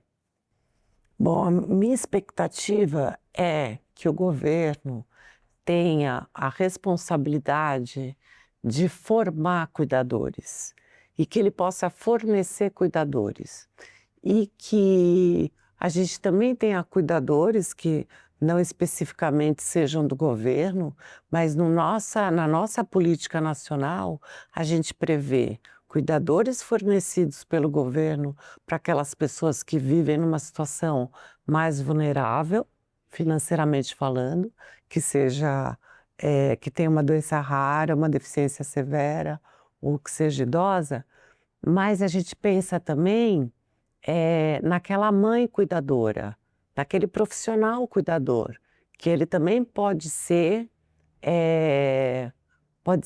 bancado pelo governo, né? Porque quantas mães cuidadoras a gente tem? E essa mãe, ela não tem só que receber por causa disso. Ela tem que ter o direito de se aposentar como cuidadora familiar, que pode ser um profissional, pode ser uma irmã, pode ser um familiar.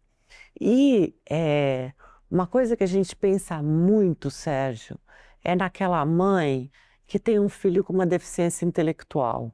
Essa mãe, esses pais vivem numa aflição muito grande, porque hoje as pessoas com deficiência intelectual estão vivendo muito mais. A gente teve muitos avanços na saúde nessa área. E teve uma época que essas pessoas morriam antes dos pais, mas hoje não. Elas estão vivendo mais, estão com uma expectativa de vida muito mais longa. E aí vem a aflição do pai e da mãe com quem que ela vai ficar a hora que eles não tiverem mais. E esse cuidador fornecido pelo governo, ele é fundamental para resolver essa situação, porque daí já vai dar o acalento no coração dessa mãe que o filho não vai estar só, que ele vai ser acolhido no dia que ela não estiver mais aqui. E ela estando aqui é uma oportunidade para essa mãe poder trabalhar, poder fazer uma outra coisa, uma outra atividade, poder até ir ao cinema, qualquer coisa que ela consiga fazer fora de só cuidar do filho, vai ser bom para ela e vai ser bom para o filho, né? Quanto mais estruturada ela tiver, e ela não vai estar estruturada se ela ficar o dia inteiro trancada em casa só fazendo isso. Ela precisa ter atividades, né? Então, essa política nacional do cuidado, ela cuida, inclusive, muito de quem cuida, né? Então, assim, é cuidar da pessoa que está cuidando, porque isso vai mudar a qualidade de vida do cuidado. E eu posso falar, assim, com propriedade, né? Porque eu preciso de um cuidador 24 horas por dia. Então, assim, o que é estruturante na minha vida é eu estar bem com as minhas cuidadoras, é isso estar funcionando. Se isso estiver funcionando, a minha vida flui, né? Então, você imagina como é pesado para mim pensar que tem muita gente que pode não estar funcionando com a cuidadora, mas tem muita gente que não tem cuidador e não tem esse cuidado. Então, deixa de fazer uma faculdade, sabe? Deixa de trabalhar, deixa de viver. E até que ponto essa política tem relação a outro projeto que a senhora defendeu a aprovação, que é o do apoio às famílias atípicas? Inclusive, a senhora participou da redação do que define uma família atípica. Gostaria que a senhora falasse com a nossa audiência, explicasse essa definição e a relação de um e de outro projetos.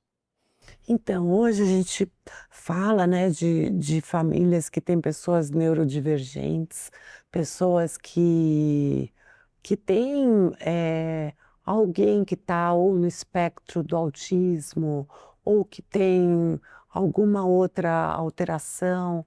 Muitas vezes acaba entrando nesse público pessoas que têm, por exemplo, um transtorno de déficit de atenção com hiperatividade muito acentuado, que acaba, às vezes, acumulando neurodivergências. Então, esse público, ele precisa de mais atenção da família. Muitas vezes a família também precisa ter horários que batem, férias que batem com as férias dos filhos, horários de trabalho mais acessíveis para poder dar atenção. E também posso falar com propriedade porque eu tenho todas as deficiências no meu gabinete. E a gente sabe o quanto o trabalho é transformador numa pessoa que vive uma neurodivergência. Então, por exemplo, o Didi, que está 18 anos comigo, ele veio morar em Brasília, agora ele está aqui. E, nossa, quando ele começou, ele tinha que ser acompanhado até o gabinete, tudo ele tinha que fazer acompanhado. Nossa, hoje ele faz tudo sozinho, ele ia sozinho, ia ao banco, começou a ir à terapia, ia sozinho também. E o Gabriel, que é uma pessoa também do meu gabinete, que fez toda a diferença, porque fui eu também que relatei a política que instituiu o projeto que instituiu política pública para a pessoa que tem transtorno do espectro autista no Brasil. Porque antes essas pessoas não eram consideradas nem pessoas com deficiência, né? E hoje elas estão incluídas no nosso arcabouço jurídico, que antes não estavam. E isso fez uma transformação no nosso gabinete, porque quando eu terminei de relatar, eu falei, a gente tem que ter um autista aqui. E contratamos o Gabriel. E agora o Gabriel está há anos conosco e é uma outra pessoa.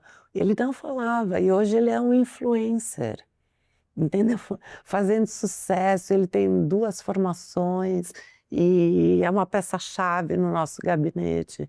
Ele era muito difícil, sabe? Com leitura, muito travado. Hoje ele que faz o nosso clipping e eu peço para fazer para mim em áudio, porque para mim fica mais fácil, né? Por eu não ter tanta mobilidade. Aí eu vou ouvindo e já fazendo outras coisas. E aí ele está cada vez mais solto, sabe? Então ele vem nos impressionando. E isso é porque ele teve oportunidade, né? Isso porque os pais também tiveram oportunidade, tiveram esse tempo. E aí hoje ele já não tem mais a família. Então, praticamente a família dele somos nós, né? Que a mãe dele faleceu. Enfim, e do Didi, que está aqui em Brasília também. Senadora, agora a gente tem uma pergunta que vem lá da TV Alesp, da Assembleia Legislativa de São Paulo. Vou colocar aqui para a senhora. Senadora, diversas universidades do estado de São Paulo vêm desenvolvendo novas formas para garantir acessibilidade para as pessoas com deficiência, como, por exemplo, o exoesqueleto que foi desenvolvido pela USP, ou até um mecanismo de detecção de obstáculos que vem sendo desenvolvido pela Unesp em parceria com a Universidade do Espírito Santo. Eu gostaria de saber, na opinião da senhora, o que ainda falta para que este tipo de ferramenta chegue à população, não apenas paulista, mas de todo o país. Bom, obrigada, Beatriz, pela pergunta. Pergunta muito interessante, porque eu acho que faltam várias coisas.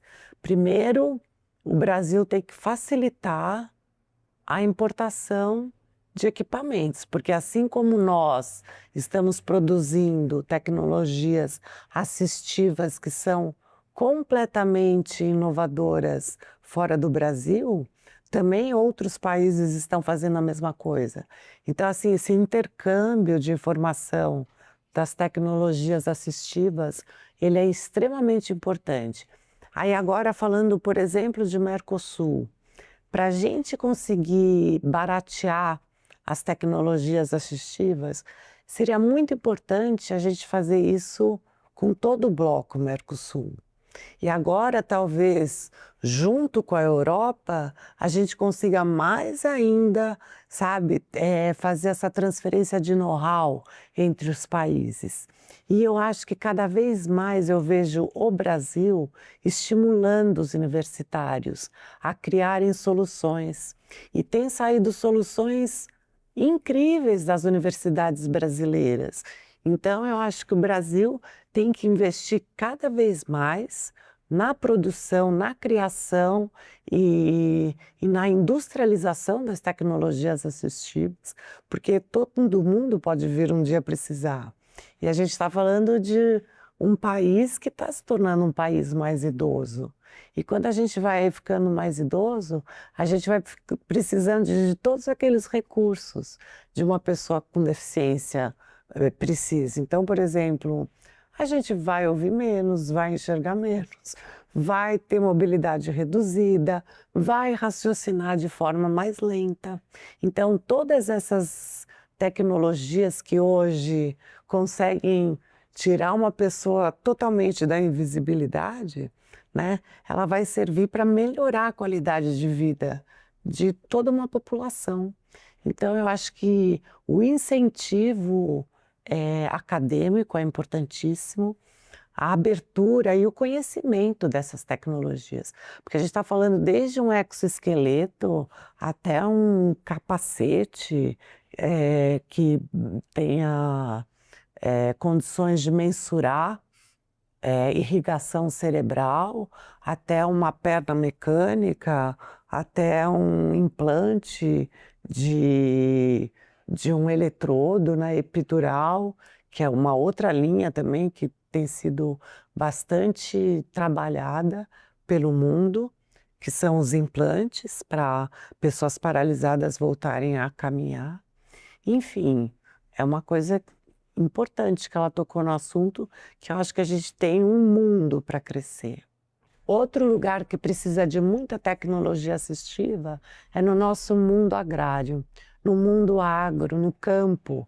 A gente pode tirar muita gente de dentro de casa com tecnologias para um cadeirante conseguir colher em cima, para um cego conseguir trabalhar, para um amputado, para um senhor conseguir trabalhar. As tecnologias facilitam, tratores acessíveis, tudo isso também no mundo agro. Muito obrigado, senadora Mara Gabrilli, pela participação aqui no Assunto de Estado. Muito obrigada, eu que agradeço. Fazia muito tempo que eu queria fazer essa entrevista.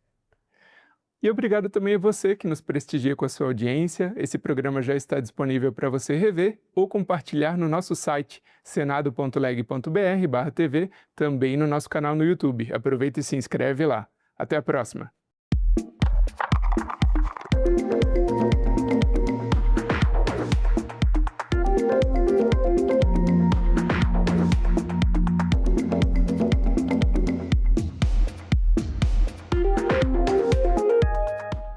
Os manifestantes conseguiram subir no prédio do Congresso.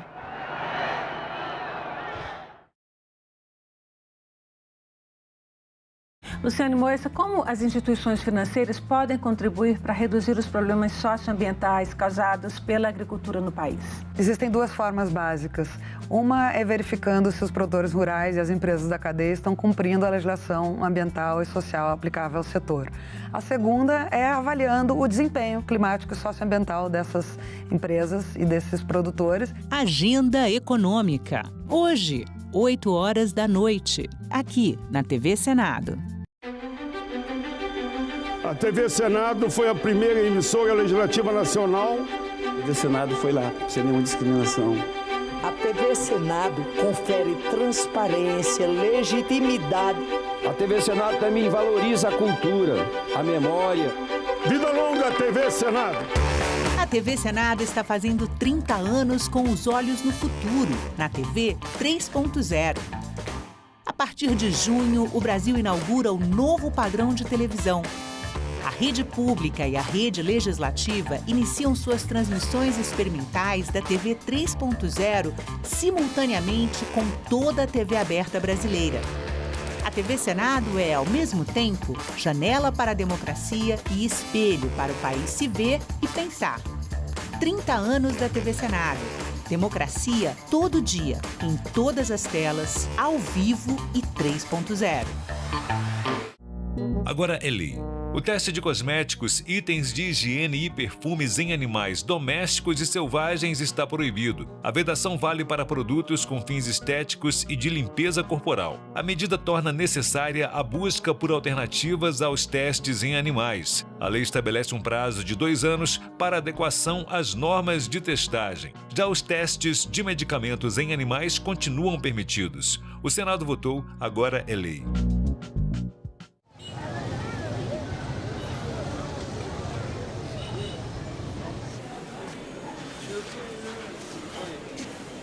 Cassete, Burulia, tu palahana. Sim. Ah? Ajá. Jorge. Como? Jorge. Senadoc. Neste sábado, 21h, aqui na TV Senado.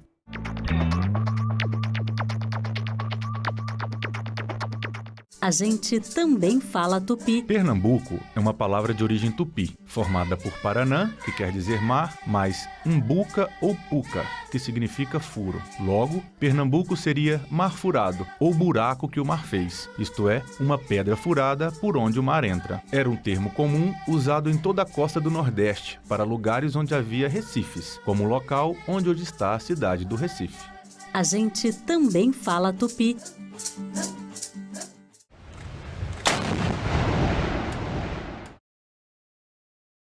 O programa a seguir é livre para todos os públicos.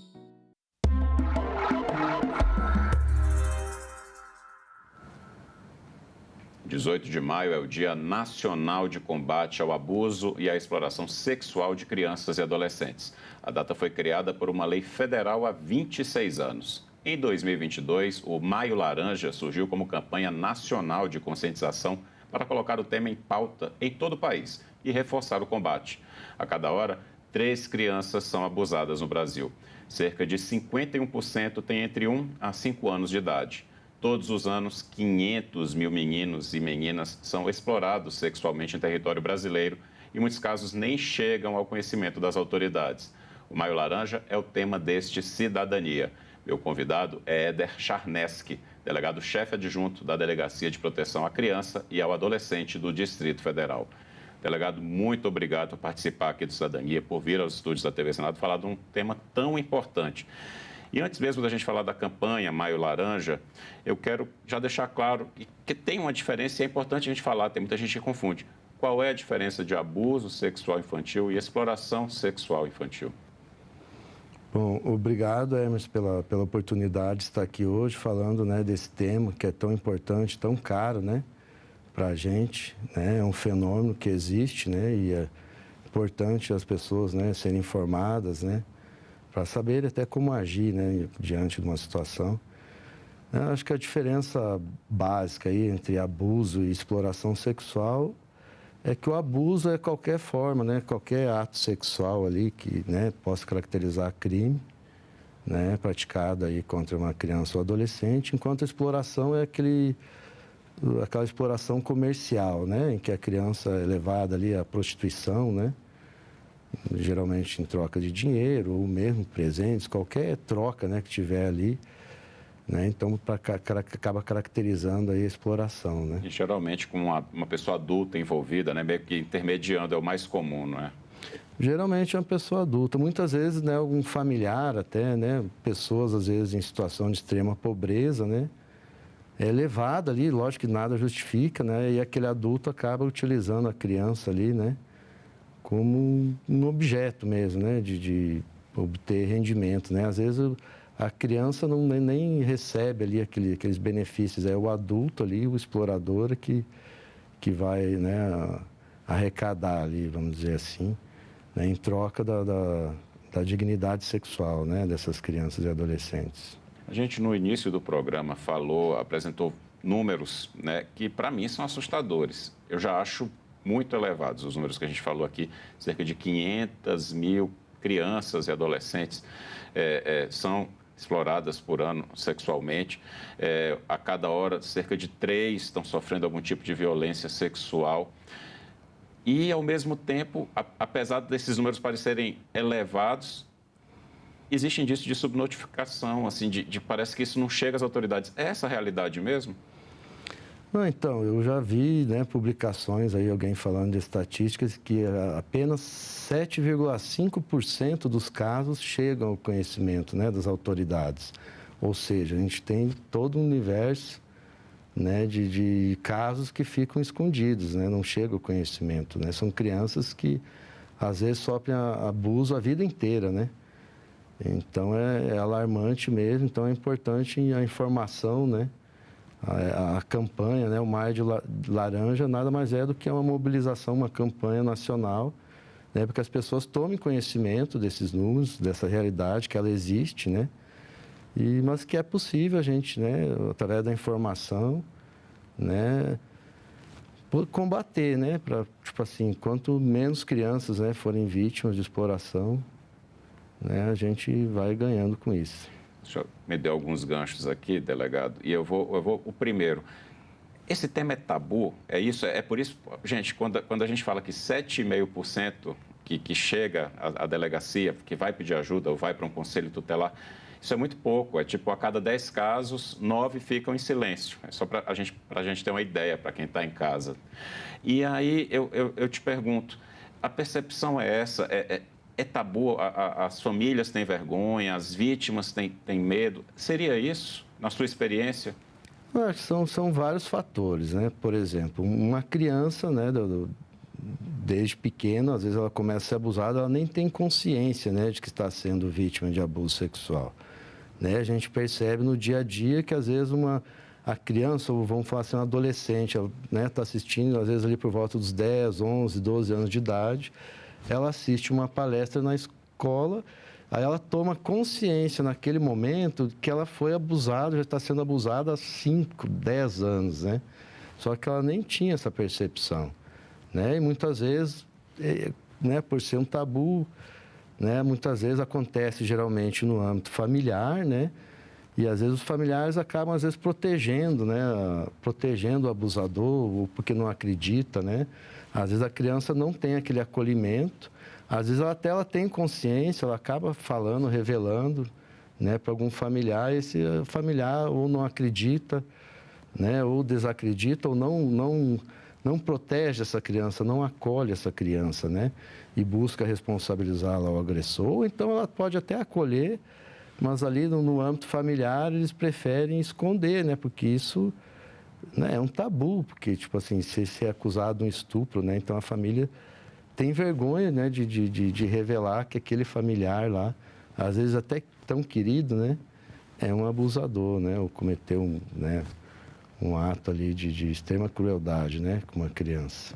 Delegado, nesse sentido, uma campanha como Maio Laranja, ela é importante para quebrar o tabu e até para ajudar as famílias a agirem de maneira correta. Sim, com certeza, né, então até as crianças, né, hoje em dia acabam sendo informadas, né.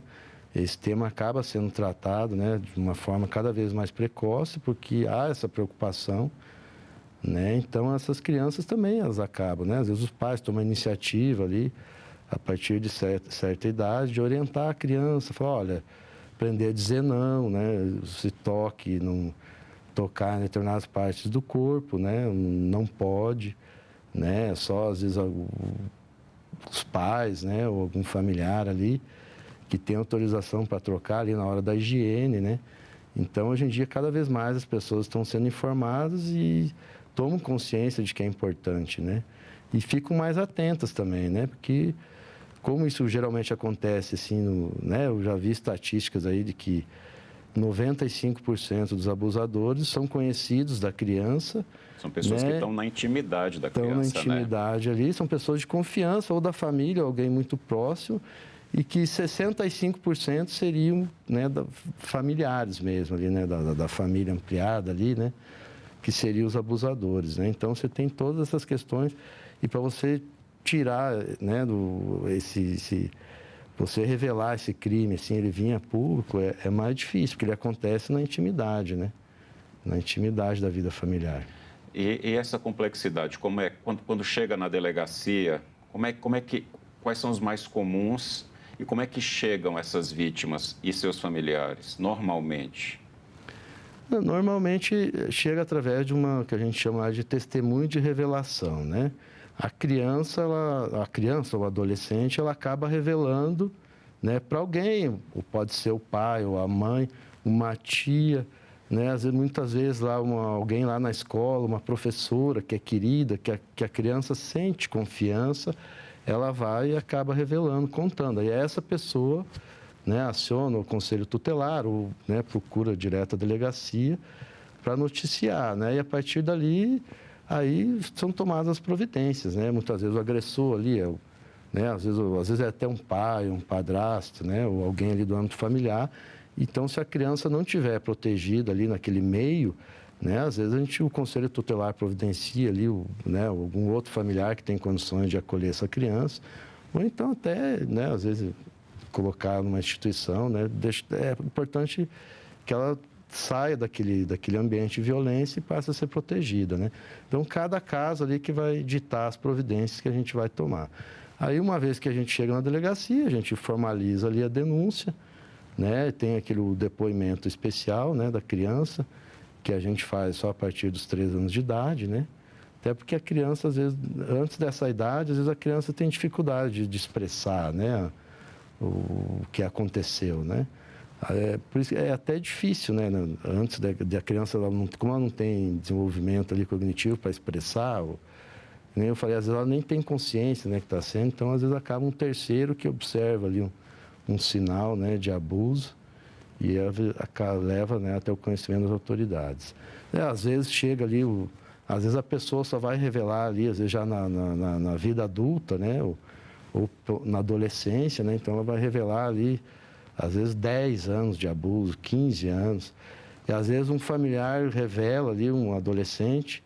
Aí a gente vai descobrir depois que o abusador já tinha abusado de outros, né, familiares ali, que já são adultos, às vezes já tem 30, 40 anos de idade, né, e isso vem à tona só agora, né? É um ciclo que se repete, é um né? ciclo que se repete, ou seja, então o momento da revelação ali não é necessariamente ali no mesmo contexto, né, em que ocorreram, né, os fatos. É por isso que é importante quebrar esse silêncio, né? A informação, né, então... Você pode ter volta e meia, às vezes, assim, principalmente assédio, né? A gente vê hoje em dia, às vezes, né, alguém está ali e se sente, né, não se sente empoderado ou em condições de denunciar alguém, porque às vezes aquela pessoa né, tem uma certa autoridade, um status social, né, e ela teme ser desacreditada e muitas vezes é. Então, às vezes, quando uma pessoa denuncia, várias outras, né, que às vezes foram vítimas, acabam criando coragem e acabam sendo revelados, né? Várias vítimas, né? Delegado, é uma condição muito específica, muito especial e muito complexa, como você mesmo está falando para a gente aqui. Como é que os profissionais de uma delegacia, como a DPCA, aqui em Brasília, a gente pode falar da sua realidade mesmo, eles têm que ser preparados de uma maneira diferenciada, eu acho que até uma equipe até maior do que das demais delegacias, não? Não, a diferença da DPCA é que a gente trabalha mais com, né, uma especializada que trabalha com criança, adolescente e vítima, né? Então, a gente trabalha só com esse público. Então, como trabalha só com isso, o pessoal acaba, né, desenvolvendo ali uma expertise maior, né, de como tratar, né? Mas, geralmente, a gente, né, a denúncia vem ali através, né, como eu falei, da testemunho de revelação, ou então lá o órgão onde ela revelou, na escola, conselho tutelar, né, ou em qualquer outro local, né, encaminha essa denúncia para a gente apurar. Aí a gente vai ouvir, né, reunir ali os elementos, às vezes encaminha para o ML, se tiver algum vestígio ali, né, biológico ali, algum sinal ali da agressão, né, de abuso, muitas vezes não deixa, né, não deixa vestígio, ou então, né, o fato é revelado ali anos depois, né, do ocorrido, né, mas por isso que a palavra da vítima é muito importante, né, nesse tipo de crime. E principalmente criança, né? Criança, adolescente, principalmente criança, quanto mais novinha, é difícil ela mentir, né? Então ela acaba revelando, né? Ou seja, expressando verbalmente, ou então ela repete, né? A criança quanto mais novinha, quando ela é vítima de abuso sexual, ela acaba repetindo aquela conduta que ela é vítima com outras crianças, né? E aí é o que chama a atenção, às vezes, do adulto, né? Ou seja, no âmbito da família, ou às vezes até na escola, né? Que acontece às vezes. Então, existem, né, determinadas formas que esses fatos chegam ao nosso conhecimento, né? Você falou aí, rapidamente, do trabalho do Conselho Tutelar das escolas. São parceiros muito importantes. Não, com certeza são. Os órgãos de saúde também, né? Às vezes também num exame, ali, numa consulta de rotina, né? Às vezes o profissional de saúde identifica ali um sinal de abuso também. Também ou notifica a gente, aciona a polícia, né, o Conselho Tutelar, né, o Ministério Público, né, que, tipo assim, existe toda uma rede de proteção, né, que cada órgão tem ali dentro, né, uma unidade ali especializada, né, em atender essas vítimas. Aí lá a gente, por exemplo, tem né, existe o depoimento especial, existe um protocolo ali para tomar esse depoimento da criança. Então, depois que a gente reunir ali os elementos que a gente tem, né, daquele crime, aí a gente parte ali para ouvir a criança ou o adolescente, né? Como é que as crianças chegam e os adolescentes, assim, na hora desse depoimento? Geralmente, assim, a gente tenta criar assim, um ambiente lúdico ali, né, principalmente para as crianças, para se sentir à vontade, né? Ali o profissional ali já foi capacitado ali, né, para tomar esse depoimento, seguir o protocolo.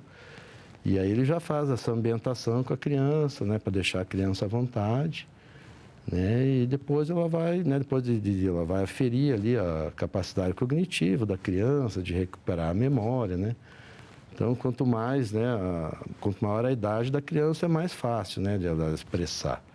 Né? Quanto mais novinha, é mais difícil, né, de você ter se aprofundar ali, né, que às vezes a criança ali se distrai, coisa e tal. Mas existe ali, né, uma metodologia ali, um protocolo, né, que os profissionais seguem ali e na maioria das vezes a gente tem sucesso, né? Mesmo quando às vezes quando é uma falsa denúncia, né, às vezes acontece de a criança, né, tipo assim, é orientada ali a realizar aquela denúncia, contar uma história que não é verdadeira e muitas vezes ali é identificado ali na hora do depoimento, né? Que a criança, às vezes, seja usando expressões que não faz parte do repertório, né, cognitivo dela. Então, existe um mecanismo ali que os profissionais ali já identificam, né, que é quando ela foi orientada, né? Delegado, você tinha falado também da questão desse pacto de silêncio que algumas famílias elas preferem proteger o abusador e não a vítima. Vamos reforçar a importância de fazer o movimento inverso, não é isso? Proteger a vítima, porque às vezes a família pensa a nossa reputação, o que vão falar da gente, fulano é tão gente boa, né? Ou fulana, porque a gente sabe a maioria dos casos eles são cometidos por homens, mas também pode ter a figura da mulher que abusa, claro. É preciso quebrar esse pacto de silêncio, né? Uma campanha como o Maio Laranja, ela fortalece esse movimento. Não, com certeza, né? Por exemplo, às vezes se essa criança não for acolhida por quem devia protegê-la, né? Às vezes ela acaba sendo silenciada, né? Mas muitas das vezes, né, a importância de todo mundo, né, conhecer essa realidade e ter as informações, buscar ajuda, porque às vezes mesmo ela não recebendo, né, ajuda ali, proteção no ambiente familiar, ela acaba revelando, né, para um amiguinho, uma amiguinha, né, da escola ali, alguém que ela tem confiança. Então, aí, né, muitas vezes é na escola ali, no convívio social da criança, ela acaba revelando para alguém também, né? Mas é importante até porque né, a pessoa ali, o tutor, os pais, ou um avô, quem, né, tem a guarda ali da criança, ela tem o dever de proteção, né? Então, se ela se omitir, né, muitas das vezes, assim, tem a questão, inclusive é crime, né? Ela é obrigada a notificar as autoridades. E se os abusos estão ocorrendo e ela, né, não denuncia e que esses abusos continuam, inclusive ela vai responder também pelo abuso, né? Porque ela tem o dever de cuidado. Então, se ela sabe que está acontecendo abuso ali, às vezes um familiar está abusando de uma criança adolescente, né, que ela tem o dever, né, de proteção, e se ela não protege, ela vai responder pelo estupro de vulnerável, né, muitas vezes. Então, todo mundo é responsável, né? Então, todo mundo que tem conhecimento tem obrigação de notificar as autoridades. Os pais têm que prestar atenção em que comportamento. Vou deixar a pergunta mais clara. A gente está falando de uma situação que a gente deseja que acabe completamente. Ainda estamos longe disso e é por isso que existe uma campanha como o Maio Laranja. Pai e mãe devem prestar atenção em que tipo de comportamento. Eu estou falando de crianças pequenas, né? Porque adolescente, ele vem, em algum momento ele vai falar, vai desabafar, vai explodir. Mas tem alguma marca, alguma característica que é muito comum em criança que está sofrendo abuso sexual infantil e que os pais podem perceber, mesmo que ela não esteja contando? A mudança que, né, o pessoal costuma falar em mudança de comportamento brusca, né? Não necessariamente brusca, mas há uma mudança de comportamento, né? Aquela criança acaba se retraindo, né? Às vezes não quer estar na presença, às vezes o abuso aconteceu lá na casa de um familiar, a criança oferece resistência para ir lá, né? Tipo assim, começa a não se interessar mais, por exemplo, nas questões da escola, né? Então, há essa mudança, né? Porque, tipo assim, a criança entra em sofrimento, né? Então, ela acaba manifestando isso através do comportamento, né? Então, tem que tomar cuidado, né? Tipo assim, esse comportamento, claro, geralmente sem motivo, né? Não aconteceu nada ali no ambiente, na vida dela, que justifique, né, aquele comportamento mais retraído, né? Às vezes a criança fica até agressiva, né? Deprimida, triste, né? Mas, tipo assim, são várias formas, né? Tipo assim, o importante é observar que teve uma mudança na criança sem justificativa, né? Então, aí já serve de alerta para os pais ficar atentos, né?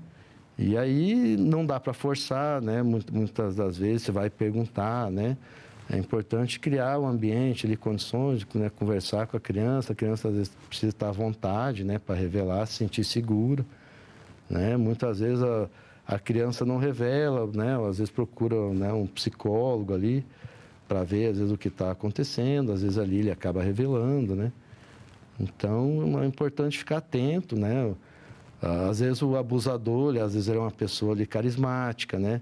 Aquela pessoa que se aproxima muito, fica tocando, né? Não necessariamente um abusador, mas tipo assim, uma serve de alerta para ficar, né? Ficar mais assim atento, né? Porque tipo assim, o abusador ele cativa a criança, ele conquista a confiança, seja com uma balinha, chocolate, alguma coisa, dá presente. É uma figura, né, carismática que sabe envolver a criança. É uma figura carismática, sabe envolver, Principalmente aqueles, né, geralmente é um abusador, ele vai praticando ali aquilo em série, né, às vezes com mais de uma criança, né.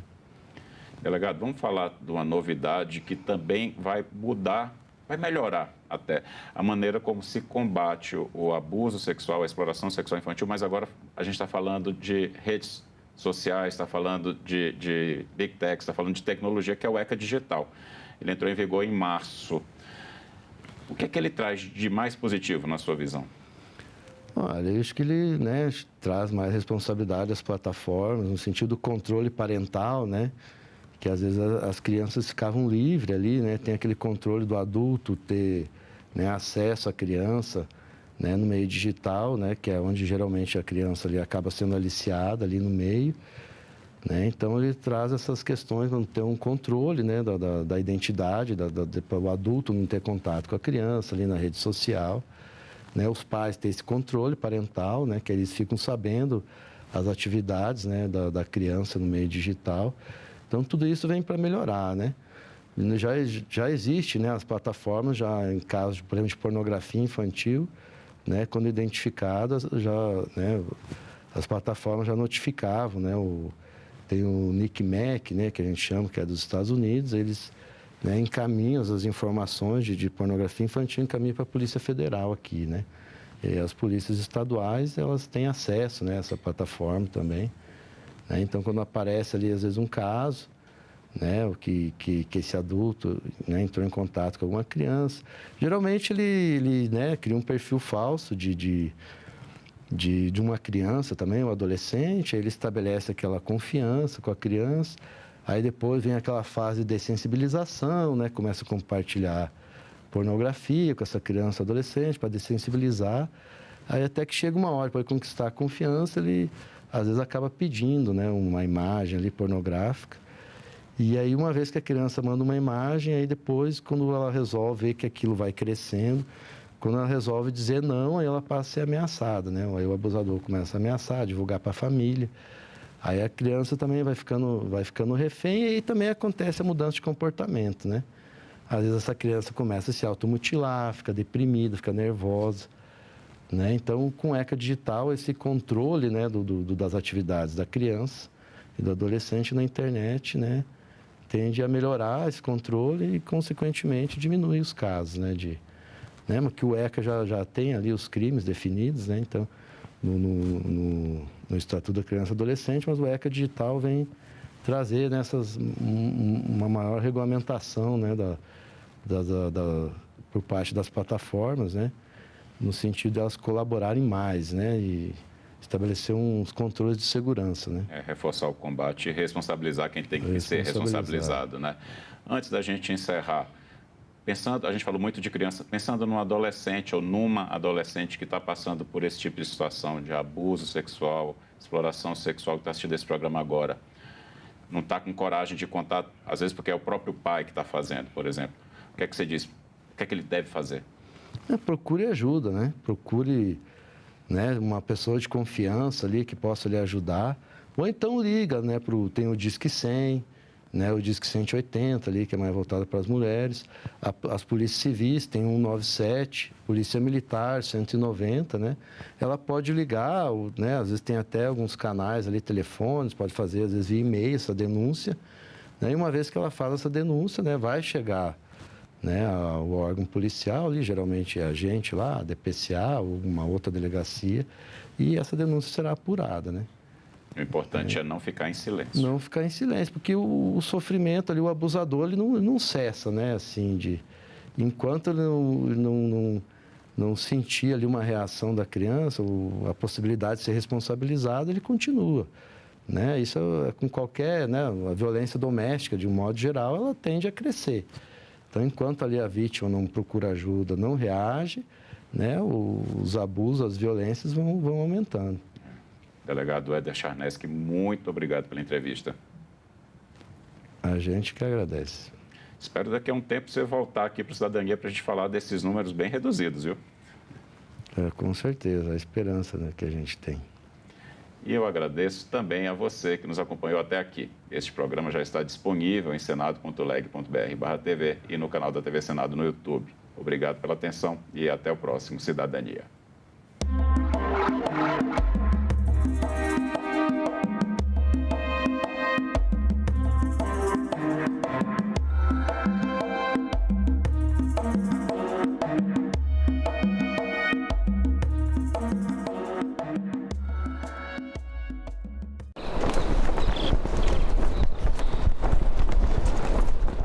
Luciane Moissa, como as instituições financeiras podem contribuir para reduzir os problemas socioambientais causados pela agricultura no país?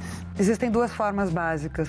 Uma é verificando se os produtores rurais e as empresas da cadeia estão cumprindo a legislação ambiental e social aplicável ao setor. A segunda é avaliando o desempenho climático e socioambiental dessas empresas e desses produtores. Agenda Econômica. Hoje, 20h, aqui na TV Senado. Eunice Miquiles foi a primeira senadora a romper a barreira da exclusividade masculina no Senado. A gente acompanha esse dia da articulação onde ela vai conseguir emplacar a ministra da Educação, mas a gente acompanha também como elas viviam nessa época, né? Esse projeto, ele tem a função de fazer as pessoas que vêm visitar o Congresso conhecerem um pouco mais da história do Parlamento. No filme de realidade virtual, você tem uma câmera que capta 360 e não tem cortes. A gente nunca gravou dentro de um carro em realidade virtual, então a gente conseguiu esse carro que era maior do que os outros, para a gente fazer uma cena onde a pessoa vai se sentir teletransportada para dentro de um carro daquele período, e um carro muito lindo que os senadores usavam, aquele tipo de carro. A visita, ela deixa de ser só uma visita turística e ela vira uma visita também, de alguma forma, emocional. Tem muitas mulheres que acham que a violência é só um soco, um puxão de cabelo, não. Ela se mostra de várias formas.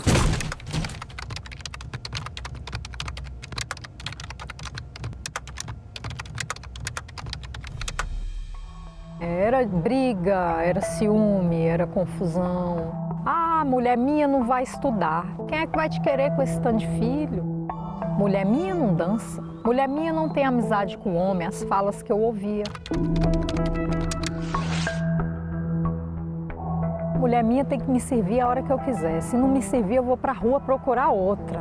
Várias vezes, inclusive, eu acordei com ele em cima de mim.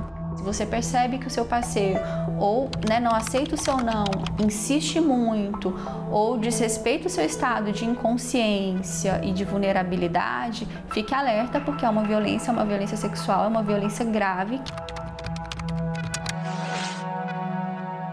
No início eu achava ser normal, só que chegou um determinado ponto que eu falei, isso não é normal. Buscar ajuda, uma rede de apoio de outras mulheres, psicólogos e se cuidar. Uma boa dose de amor próprio.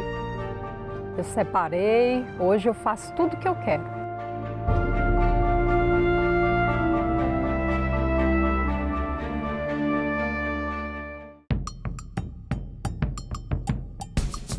É um Brasil que precisa cada vez mais voltar a se reconhecer como nação, como força, como chão, como base, como umbigo. Nós temos que nos ouvir para saber quem somos. Que Brasil é este? Nesta quarta, 20h, aqui na TV Senado. Agora é lei. A reforma tributária promete simplificar o pagamento de impostos no Brasil. A nova lei detalha reduções e isenções de tributos, além de regras para a devolução de impostos para famílias de baixa renda. O mecanismo de devolução deverá valer para contas de energia, água, saneamento, gás e telefonia, e as mudanças serão implementadas de forma gradativa. O Senado votou, agora é lei. No Brasil, ainda falta representação política para mulheres, indígenas e pessoas negras. Mas para transformar as coisas, a gente precisa se engajar. Informe-se, envolva-se, candidate-se. Seja a transformação que você quer na política. Mais candidaturas femininas, indígenas e negras fortalecem a democracia e reduzem a desigualdade. Justiça Eleitoral. A justiça da democracia. Cidade de São Paulo cria cadastro único de violência doméstica para fortalecer atendimento. Em Roraima, Legislativo e comunidade juntos na ação Trilhas Limpas Natureza Viva. Prestação de serviços comunitários em abrigos de animais, proposta em análise na Câmara dos Deputados. Parlamento Brasil, toda sexta, 8 horas da noite, aqui na TV Senado.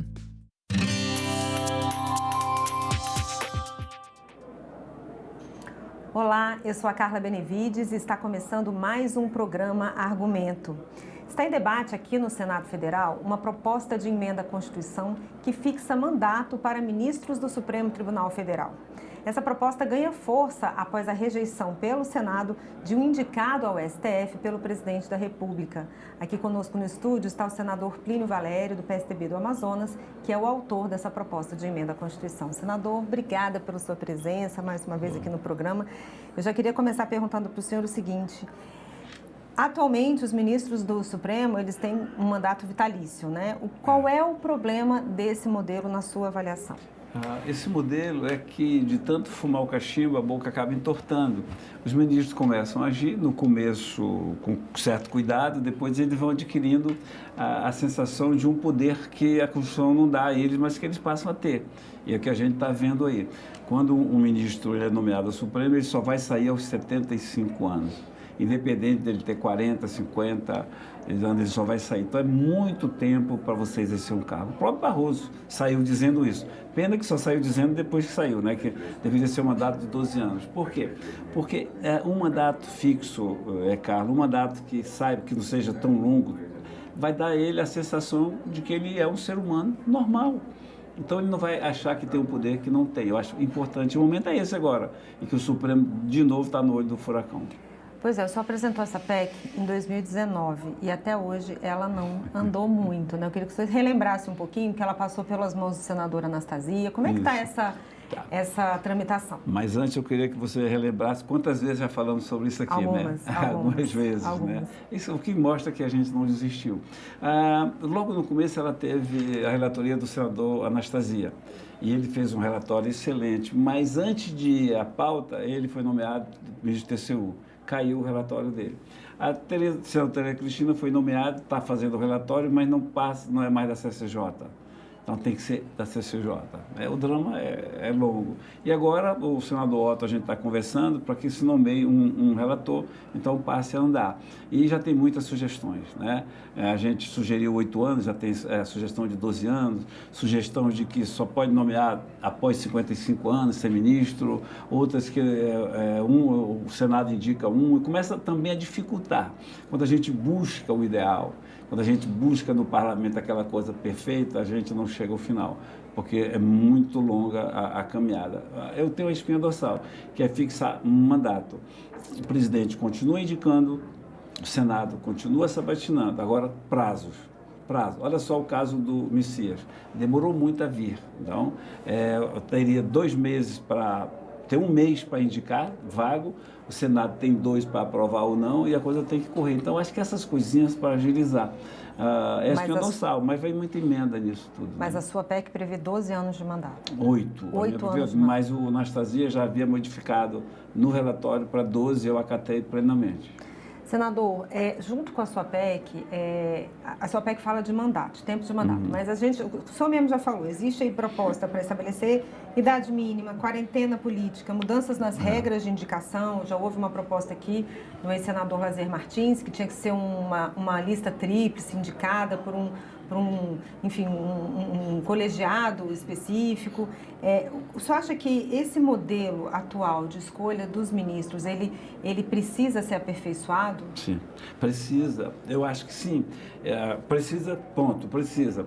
A gente não pode dificultar o trâmite de uma PEC, mas sim, ele precisa mudar. Olha só, eu acho o seguinte, uma das coisas boas que hoje eu teria que mudar, o presidente que quando passou no mandato já fez suas indicações, no novo mandato não teria mais direito, porque o que vai acontecer agora, o que está acontecendo agora, é que o presidente Lula manda no Supremo. Ele indicou mais da metade já. Se você juntar com a Dilma e com o Lula, tem mais da metade. Então, eu acho que uma boa ideia, e eu pretendo fazer isso, o presidente pode indicar no seu primeiro mandato, sei lá. Indicou, o Bolsonaro indicou 2, o Lula foi 6 ou 8, não sei. Então, eu acho que limitar, sim, porque senão fica tudo centrado, fica tudo devendo entre aspas, favor a um só presidente da República. A gente precisa diminuir, mas não pode tirar do presidente da República essa prerrogativa, seja ele quem for. Mas você acha que caberia isso na PEC do senhor? Cabe. Eu acho que cabe sim, porque vão botar muitas coisas, a gente botaria isso sim. Presidente que já nomeou no governo anterior, né? Eu acho até que a gente teria que seguir o modelo norte-americano, o presidente só podia ser eleito uma vez. A partir daí ele vai fazer palestras, ele vai fazer outras coisas. E a gente não, olha o Lula, já vem no 3º mandato.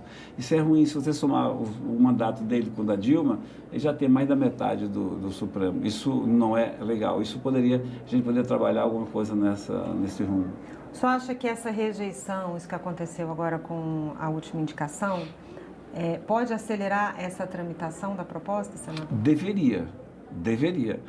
Porque a gente tem a oportunidade rara, foi histórico, né, não aprovar a indicação de um presidente da República para o Supremo, e a gente teria que aproveitar e seguir, só que está esfriando, né? Já tem alguns dias, já tem meses, começa a esfriar. A gente teria que imediatamente voltar essa PEC, essa nossa PEC, como pediu o senador Girão, o senador Moro, o senador Mourão, todo mundo querendo logo que essa PEC ande. Eu acho que a gente está perdendo o time, se não for agora, vai perder o time. Senador, em relação também a esse prazo, o senhor falou que deveria ser 1 mês para indicação e 2 para análise. Assim como o senhor falou que está perdendo o time, o senhor acha que às vezes, porque o Supremo está lá há muito tempo com 10 ministros só, né? Há alguns processos que estão aguardando o desempate. O senhor acha que agora vai vir uma nova indicação? O presidente Davi disse que vai esperar o futuro presidente, não é o próximo presidente eleito, enfim. Quais são os prejuízos que a gente tem com essa lentidão nesse processo? Eu acho que grande. É começar pelo Supremo, que fica só 11, fica só 10. Mas tem gente lá dentro que quer continuar só 10, que tem interesse nisso. É o prejuízo doido. Coisas que ficam sendo adiadas. E também, esse mês, você tendo só 1 mês, você tem pouco tempo para negociar. Negociar, que eu digo, não é vender, não é comprar. Negociar. Aí você tem lá, o André Mendonça foi 6 meses, eu acho, meio ano. O Messias foi 4 meses, é muito tempo, dá margem para ter muita conversa, muito encontro, muito tititi, muito mimimi. Então tem que ser coisa rápida. Olha, eu sei que a Carla vai se aposentar, ela já disse que quer e chegou o tempo dela. E ser isso 1 ano antes. Então já tem que ir cuidando da minha escolha. Chegou, saiu, está aqui o outro, no outro dia e vota-se. E o Senado também. Não pode ficar protelando, gavetando, indicação de mim. Chegou aqui, tem que em 2 meses votar. Porque essa coisa fica puxando. Eles demoram lá, a gente demora aqui. E quem perde com isso é a sociedade brasileira. O senhor falou que não pode tirar do presidente da República essa escolha, que o senhor acha que deve ser, a indicação deve ser feita... Eu acho que sim. Mas vira uma lista tríplice, assim como vem no Ministério Público? Sim, o senhor acha que pode eu ser acho que a lista tríplice, se for para o Senado, legal. Mas quando a lista tríplice, como é agora juiz de tribunais, já vai a lista tríplice para o presidente da República que faz a triagem dele, isso não é nada. Então, eu acho que a lista tríplice poderia ser incluída, assim, o Senado tendo que decidir, não é o presidente vai pegar, você vai decidir. Agora, como é que o Senado vai decidir uma lista tríplice? Quais critérios? É complicado isso. Eu acho que tirar a prerrogativa do presidente, seja ele quem for, nesse momento não é aconselhável. A gente tem que facilitar e fazer as mudanças que a gente quer. Radical seria bom, mas não consegue. Então, eu acho, na minha PEC, mantém a prerrogativa do presidente, Ele indica, vagou, tem 1 mês. Chegou no Senado, tem 2 meses. E as coisas começam a acontecer. Olha só, 10 ministros estão decidindo o destino do país nessa questão que eles estão extrapolando, usurpar a nossa prerrogativa de legislar. Então a gente tem que botar também cabeças novas, eu concordo com isso. Agora, e renovar, oxigenar, renovar. 8 anos cai fora, 8 anos cai fora, e vai renovando, que a coisa é boa. Mas é difícil, mas a PEC ela data de 2019. O senhor acha que a rejeição pelo Senado dessa indicação fortalece a participação dos senadores, do Senado, nesse processo de escolha de ministro? No primeiro momento, sim. E a gente só teria que aproveitar. E fortalece, olha só, a população voltou, olhou para o Senado agora vai. Então, para agora a gente ir, tem que ir mais além. E começar por coisas que não sejam radicais. Eu defendo o radicalismo nesse caso. Eu defendo remédio amargo, porque o doente é terminal. Os desmandos, a ditadura do judiciário que está exposta, que está sendo praticada, merece um remédio amargo. Remédio amargo é o impeachment de um ministro. Eu continuo defendendo. Enquanto esse impeachment não vem, vamos fazendo as mudanças aqui na base necessárias. E ela começa por fixar mandato do ministro Supremo. Se a gente conseguir começar pela base da pirâmide, a gente chega no topo. Eu queria já chegar no topo, mas não tem como subir essa montanha pelo topo. Mas eu queria impeachment de ministro. Vou continuar defendendo impeachment de ministro. Enquanto ele não vem, vamos trabalhar na base. Você acha também que a partir dessa rejeição, os presidentes da República vão ser mais criteriosos nas suas indicações? Não acredito. Não acredito. O rei é sempre poderoso. Está aí o exemplo do Lula, dizendo que vai mandar de volta. E não pode, porque o nosso regimento interno não permite. Derrotado, não é derrotado, não aprovado aqui só na outra legislatura. Então vai ser a próxima. Eu não acredito que um presidente no Brasil, a mentalidade do brasileiro aceite isso. Eu não acredito muito nisso, não. Eu acho que vai continuar sendo. É por isso que a gente tem que deixar ele indicar para ter menos resistência na base governista. Como é que está, senador, só para a gente finalizar aqui, que nosso tempo está acabando, como é que está, então, a negociação para que essa proposta volte a andar? Já que a senadora Tereza Cristina não é mais a relator, não está mais na CCJ, vão nomear um novo relator? Como é que está essa negociação? Está dependendo do meu amigo, senador Otto Alencar, que é o presidente da CCJ. Eu, diuturnamente, converso com ele pedindo, ele fala, calma. Então, hoje foi o dia que pudemos ler o relatório do Banco Central, da autonomia plena orçamentária e financeira. Quem sabe, na próxima semana é a hora de designar um relator. É assim que vai. Aí vai ser mais uma entrevista aqui, mais uma. Com certeza. Senador, obrigada pela sua presença, pelos seus esclarecimentos. Um abraço, tudo de bom. E eu agradeço a você também que nos assistiu. Se você quiser rever essa entrevista, é só acessar o nosso site senado.leg.br/tv ou o nosso canal no YouTube. Obrigada pela sua companhia e até a próxima.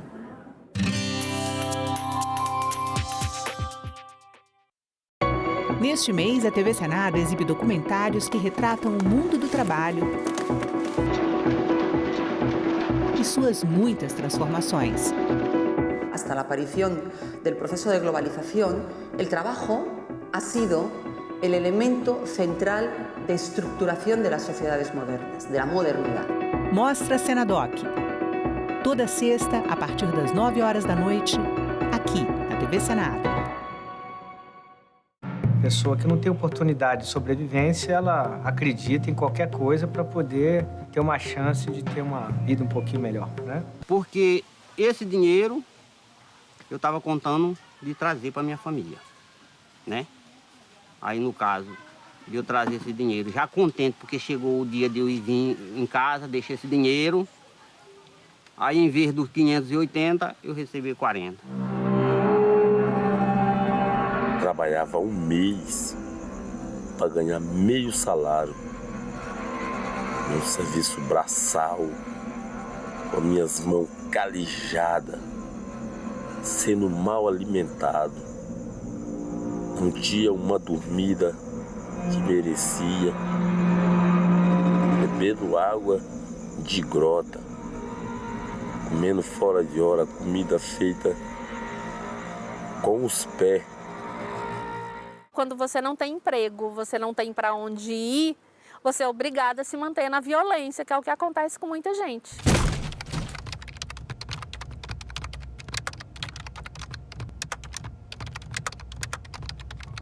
Eu fiquei casada por 22 anos. Quando aconteceu de eu denunciar a Maria da Penha, foi quando ele me pegou pelo cabelo, que ele nunca tinha encostado a mão em mim. Assim, tinha tido empurrões, né? Que ele me empurrou uma vez, eu estava grávida da minha filha quando ele me empurrou. Meu ex-marido me acusou de ter um caso com o marido da minha irmã. Qualquer homem que se aproximasse de mim, ou até os amigos que eu, na minha casa, quando ia embora, ele virava e falava: você acha que eu não vi você dando trela para fulano? Que você acaba se afastando dos amigos, da família, você acaba se isolando. A gente se assusta muitas vezes com o feminicídio, mas o feminicídio ele nasce daí. Ele nasce dessas pequenas coisas que vão tomando uma proporção maior. Então, xingamentos, ofensas, essas difamações, não respeitar essa mulher, né, perante terceiros, são um sinal de alerta. Depois que eu passei, que eu fiz o acompanhamento pelos psicólogos e tudo, você acaba entendendo e vendo que se a pessoa não tiver uma ajuda, ela não consegue sair da violência, ela não consegue se libertar. Hoje eu posso falar que a minha vida está maravilhosa, apesar dos altos e baixos, eu tenho paz. Luciane Moissa, como as instituições financeiras podem contribuir para reduzir os problemas socioambientais causados pela agricultura no país? Existem duas formas básicas. Uma é verificando se os produtores rurais e as empresas da cadeia estão cumprindo a legislação ambiental e social aplicável ao setor. A segunda é avaliando o desempenho climático e socioambiental dessas empresas e desses produtores. Agenda Econômica. Hoje, 20h, aqui na TV Senado. O trabalho escravo oprime as pessoas porque entende como única história viável a história do lucro. E o lucro caracteriza a escravidão quando a pessoa não é mais tratada enquanto ser humano, mas enquanto mercadoria. A gente lembra do sufoco, lembra das situações que foram passadas, a dificuldade, as humilhações. Mas quando a gente vem para casa, dentro de casa da gente, vê os filhos, vê a esposa, às vezes a pessoa procura na geladeira, não tem nada para o alimento, não tem nada para o sustento da família. Os filhos, às vezes, chorando com fome. A pessoa não vê outra saída. Ele é obrigado a submeter novamente ao trabalho escravo. E o Estado é omisso, não somente porque ele não investiga o trabalho escravo, mas porque ele não combate os fatores seculares de discriminação contra esses grupos que não têm outra alternativa a não ser vender seus braços por nada. Agora é lei. A reforma tributária busca simplificar os impostos no Brasil. 5 tributos serão substituídos por 2, CBS e IBS. A transição será gradual e entre as mudanças está o imposto seletivo, que vai taxar produtos prejudiciais à saúde e ao meio ambiente. Já alimentos que compõem a cesta básica terão isenção dos impostos, assim como medicamentos, que serão isentos ou terão redução na alíquota. O Senado votou, agora é lei.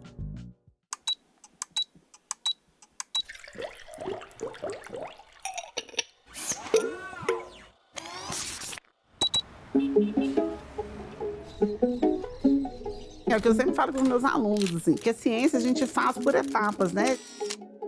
Na verdade, hoje em dia, eu não tenho essa preocupação de fazer a descoberta que vai revolucionar, porque a gente pavimenta o futuro. Eu não uso o DNA e as informações genéticas, porque lá atrás, né, começaram lá atrás a descobrir a estrutura do DNA, o RNA, etc. Então, eu estou usando o que fomentaram lá atrás.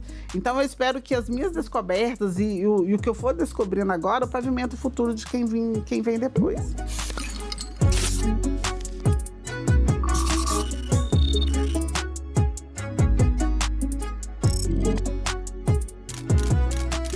Para quem não conhece o câncer de ovário, é uma doença extremamente silenciosa, insidiosa.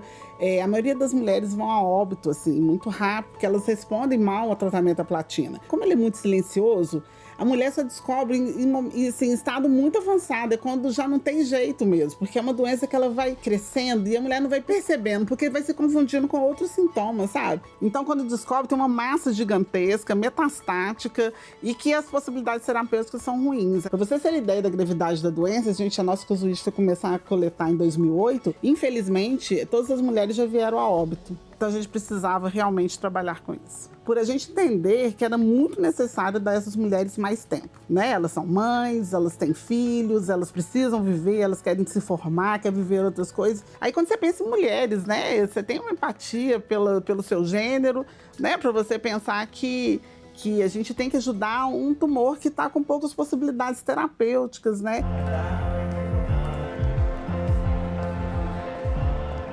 Posso começar, assim, da Luciana criança? Porque eu sei que eu sou cientista desde que eu era pequena. Eu queria microscópio, eu queria kit de química, e meus pais ficavam doidos, assim, por que essa menina quer coisas tão diversas, né? Então eu fui gostando desse universo, lendo muito. E quando eu estava na escola, eu tive um professor que ele começou a estudar a célula e contar pra gente, ele chegou com tanto apetite matemático, e cada aula ele fazia membrana plasmática, citoplasma, organelas, núcleo. Eu fui ficando tomada por aquela unidade, eu falei, gente, é tudo que eu quero. Eu quero entender o que é isso. E a partir desse momento, eu quis perseguir o estudo das células. Então, quando eu cheguei na faculdade, né, por exemplo, como minha família me achava muito inteligente, porque eu era muito estudiosa e tal, eles falavam, vai ser a primeira menina negra que vai ser médica. Eu falei, mas eu não quero medicina, porque eu não queria ser assistencial. Eu queria desvendar o que estava no meu entorno, a célula. Aí, quando eu resolvi fazer biologia, foi que eu me encontrei. Eu sou bióloga por vocação, não foi por falta de opção. Eu sou bióloga mesmo, na acepção da palavra. O câncer entrou no radar porque, assim, para quem gosta muito da célula, você entender que uma unidade tão perfeita, como é que ela se torna imperfeita? Por que ela começa a desorganizar e causar um dano às pessoas e morte, né? O tumor é uma célula que está situado, imagina um ambiente tecidual, né, no corpo da pessoa, uma célula ela começa a sofrer danos. E esses danos acabam se acumulando e ela consegue dividir uma célula com dano também. Esse dano não é reparado. E dessa segunda célula vira a terceira célula, que vira outra célula, que atrai as células do entorno para se sustentar, porque o tumor é um grande parasita, na verdade, né? Então eu fiquei muito curiosa para saber qual que era a desordem causada, que a célula causava. E o câncer de ovário, ele entrou na minha vida porque já trabalhando com câncer, uma vez um médico, né, que é o professor Aguinaldo da Faculdade de Medicina aqui, ele chegou para a gente e falou assim, eu preciso resolver a questão da oncologia no câncer de ovário. Porque na mama, né, para câncer de mama, a gente já incorporou a sobrevida, tratamentos mais eficazes e tem melhorado a sobrevida das pacientes com câncer de mama. Mas no ovário, não. O nosso exame é prognóstico, então ele define o perfil molecular da paciente. Então, por exemplo, como o médico ele está completamente cego, assim, do ponto de vista molecular, sobre como aquela paciente vai evoluir, o nosso exame ele permite dar a ele uma análise de como ela pode evoluir com aquela doença, se ela vai evoluir mal, se ela vai responder a quimioterapia que vai dar para ela. Entende? Ou se ela tem uma tendência a metastizar mais rápido. Por exemplo, se você pensar que se a gente está contando que a paciente ela tende a não responder a platina, né? Por que eu vou dar tratamento para ela base de platina? Eu tenho que buscar outros tipos de tratamento para permitir que ela tenha uma chance melhor de sobrevida, né? Porque senão ela vai a óbito em 6 meses. Eu sempre falo que a gente tem que pensar no câncer igual trato hipertensão. Eu sou hipertensa. Eu não tomo remédio todo dia para controlar a minha pressão. Se eu não parar de tomar meu remédio de pressão, eu vou morrer. Eu posso ter um AVC, se eu comer uma coisa mais salgada. Então, o câncer, a gente não tem que falar muito em cura, sabe? Porque se muito tempo a gente fica nessa coisa de cura, nós temos que falar em tratamento, em controle dele. A pessoa não necessariamente ela precisa morrer do tumor, ela pode morrer com ele, mas não dele. A gente recrutou mulheres, né, que estavam com câncer de ovário, e a gente coleta o tecido, né, do paciente. Quando ela vai para cirurgia, retira um fragmento do tecido do tumor deles, da mesa que vai para anatomia patológica, a gente extrai o RNA. Então, a gente extrai esse tipo de molécula, porque esse RNA é uma molécula mensageira. É ela que manda informações para formar proteínas, né?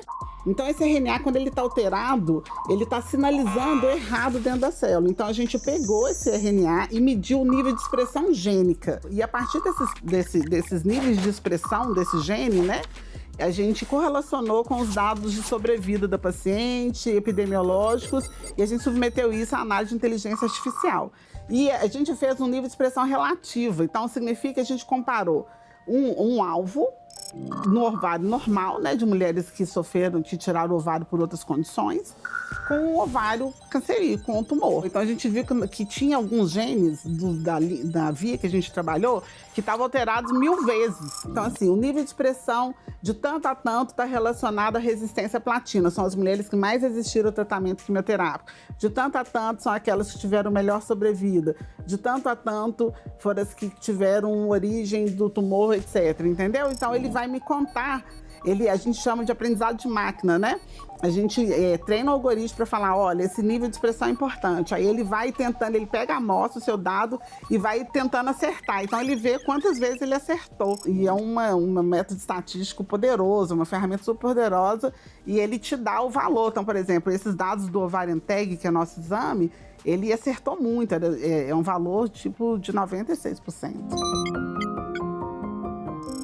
Nossa, eu acho que é extremamente importante, porque trabalhando com oncologia é muito difícil, assim, porque assim, eu ainda trabalho na bancada, mas a gente sabe da dor dos pacientes, porque o tratamento quimioterápico é puxado, né? Ele é doloroso, ele afeta não só o paciente, como no seu entorno, né? Eu trabalhei durante muito tempo aqui com o Hospital Alberto Cavalcante. Então, a gente lá dentro, eu levei meus alunos na época para fazer trabalho lá dentro, porque a gente tem que sensibilizar também. Porque, assim, como eu trabalho na bancada, eu trabalho com a parte de alguém, né?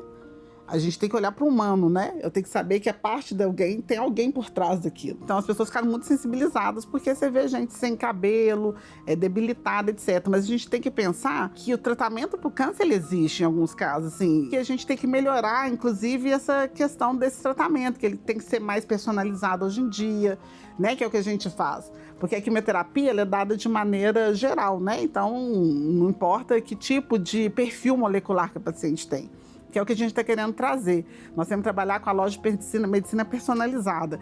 Então, é para aquele tipo de tumor que o paciente tem, né? Então, assim, a gente começa a melhorar o tratamento e diminuir a dor, né? Diminuir os eventos adversos, né? As intercorrências, que é isso que a gente tem que buscar. Os desafios são vários, né? Assim, desafio de investimento na ciência, né? O Brasil é um país que investe pouco. Porque, assim, enquanto a gente trabalha a conta-gotas, né, a gente demora um tempo para descobrir alguma questão. Quem tem dinheiro, né, investimento em curto tempo, né? Agora, a questão de ser mulher e negra, né, a questão da questão de negritude, ela é constante, assim. Fui alvo de várias questões por causa da minha cor. Assim. Então, assim, lugares que você vai, que você chega... e as pessoas não te reconhecem como pesquisadora, sabe? Assim, eu já fui tudo, assim. Eu já me rotularam de todas as profissões, que é uma questão que a gente sempre fala. Não é questão de me falar que eu não posso ser uma babá. Não é isso. A questão é a pressa de me rotular.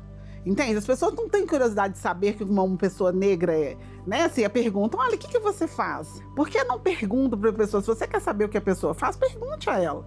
Né? Por que você tem que já colocar ela num nicho que você acha que ela deve estar, porque você acha que não merece credibilidade, entendeu? Então essas coisas incomodam e a gente passa por isso o tempo inteiro. Mas eu sou muito teimosa, né? Assim, essas coisas não me intimidam, não. Mas você vê claramente, causa um desconforto, mas não me intimidaram. Meus próximos passos do meu trabalho é continuar formando gente, porque se tem uma coisa também, eu falei que eu sou bióloga por vocação, mas eu também sou docente por vocação, e eu gosto de formar pessoas. Então, meus próximos passos é continuar fazendo as minhas pesquisas, conseguir meus recursos para poder investir neles, né, expandir meus horizontes também, porque eu sou muito inquieta, e eu gosto, vai surgindo novas tecnologias, eu quero incorporar o laboratório, né, as coisas que eu quero fazer, então eu fico muito pensando nisso. E pensar no futuro é pensar que a gente tem que estar contribuindo mesmo, contribuindo com a formação das pessoas, sabe? E ajudar mais as pessoas a entender como é que funciona, como é que a ciência funciona.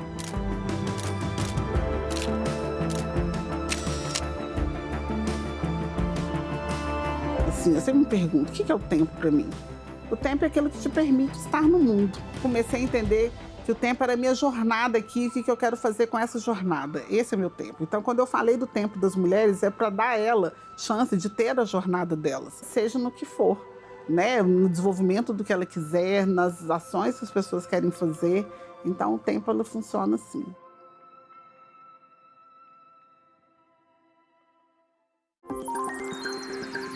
Aquele post na rede social, aquela mensagem no grupo da família, é verdade ou mentira?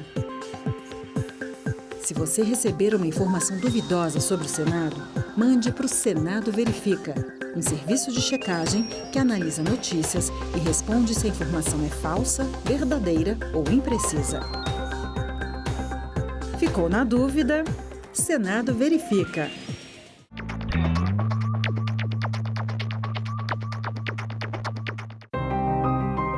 Eu comecei no arquivo da TV Difusora, em Porto Alegre, vim para Brasília para a Constituinte e depois eu fui para a TV Senado. Hoje eu faço a direção do programa Leituras, que é o programa de literatura, e faço o programa de música clássica. A TV Senado é que nem esse concerto. Você chega com palco livre, branco, você só tem um piano no meio. Em volta desse piano você vai ter que montar todo o espetáculo, entendeu? Vai ter que ver a luz, você vai ter que ver a iluminação, vai ter que ver o áudio. Aos poucos você vai montando a estrutura, você vai montando o palco, você vai montando para que o grande espetáculo aconteça. E a importância da TV Senado é exatamente você chegar a todos os lugares e as pessoas terem a oportunidade de ligar o aparelho e ver o que está acontecendo. E isso é importante para a cultura política das pessoas.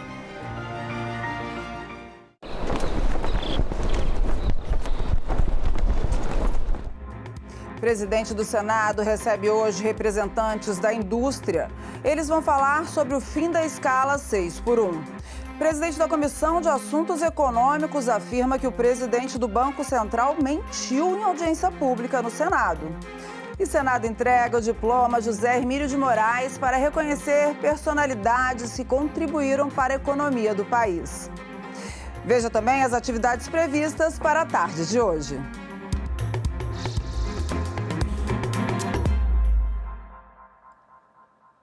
Olá, boa tarde. Hoje é terça-feira, 26 de maio. O Senado Notícias está no ar.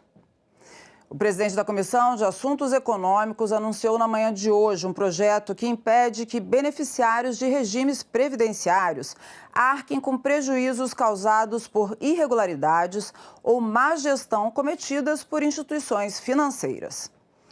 Ele também acusou o presidente do Banco Central, Gabriel Galípolo, de ter mentido em depoimento na comissão. O senador Renan Calheiros apresentou o projeto para assegurar a cobertura do Fundo Garantidor de Crédito, o FGC, para depósitos relativos ao regime geral da Previdência Social e de entidades da Previdência Complementar de estados e municípios. O meu projeto, ele parte de um princípio claro. Não é justo que o segurado beneficiário do regime previdenciário arque com prejuízos decorrentes de eventuais irregularidades ou má gestão ou roubalheira mesmo por parte de instituições financeiras, como foi o caso do Master. Tais recursos são essenciais à subsistência de milhões de brasileiros que não podem ficar sujeitos a esses riscos decorrentes de falhas, de má-fé ou de roubo, como parece que é o caso da Prefeitura de Maceió, que é o mais grave. Tem uma característica, essa roubalheira, muito própria, é que não houve decisão do Conselho de Administração.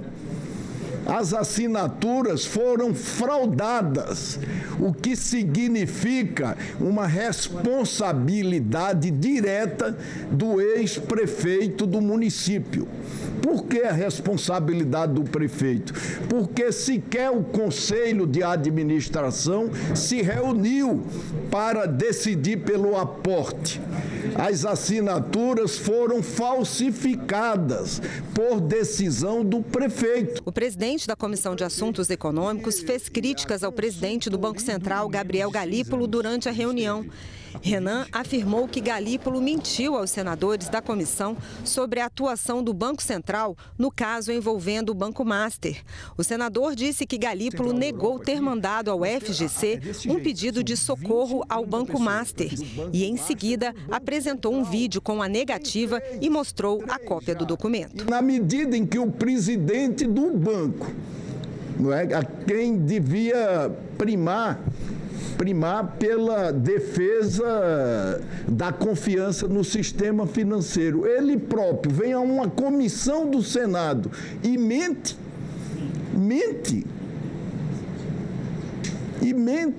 Quer dizer, isso é uma coisa muito grave. Por que esse ofício do Banco Central na sua gestão? O FGC não liberou os 11 bilhões pedidos pelo Banco Central.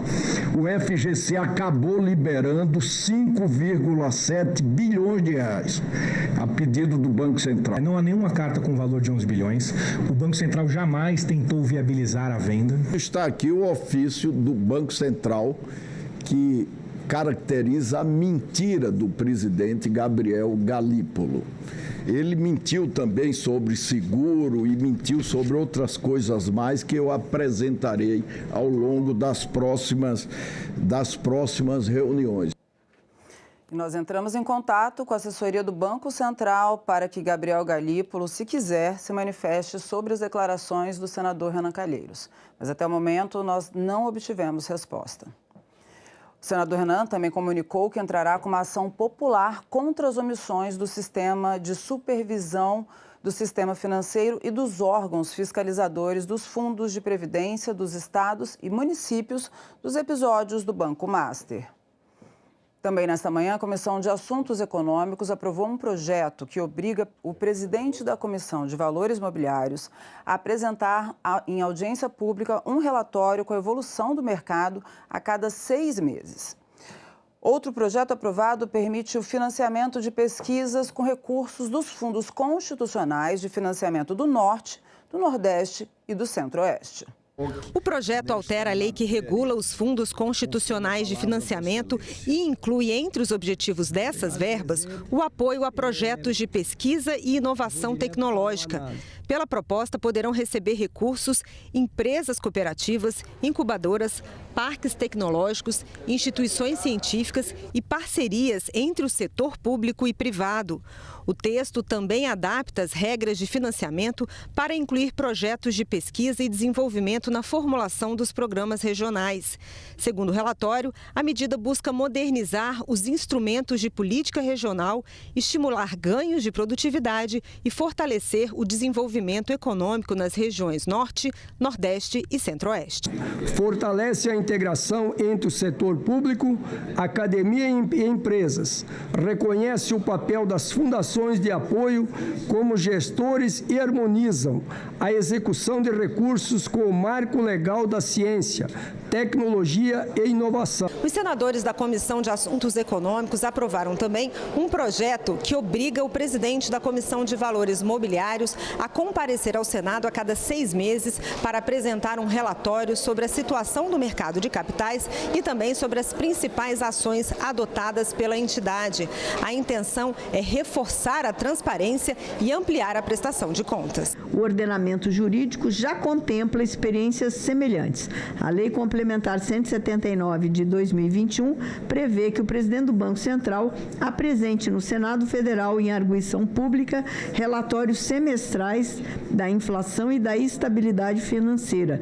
A extensão de lógica semelhante à CVM revela-se coerente, considerando a crescente relevância do mercado de capitais na economia brasileira. E os senadores transformaram em convocação um convite anteriormente aprovado pela comissão para ouvir o atual presidente do BRB.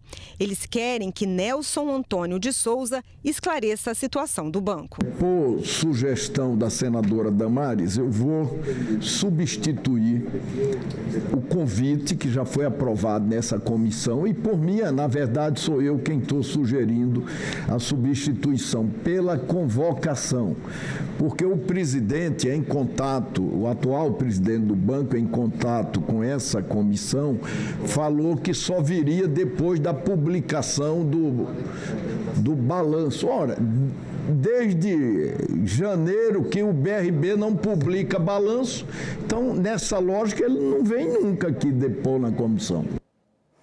E a Comissão de Segurança Pública rejeitou um projeto que buscava ampliar situações de flagrante delito.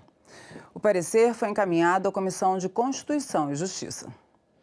Sob a presidência do senador Hamilton Mourão, a Comissão de Segurança Pública ouviu o relatório do senador Esperidião Amin sobre o projeto de lei que tipifica o flagrante delito para autores de agressão corporal ou tentativa de crime contra a vida, enquanto perdurar o período de convalescença da vítima. A prisão em flagrante é uma prisão cautelar e excepcional.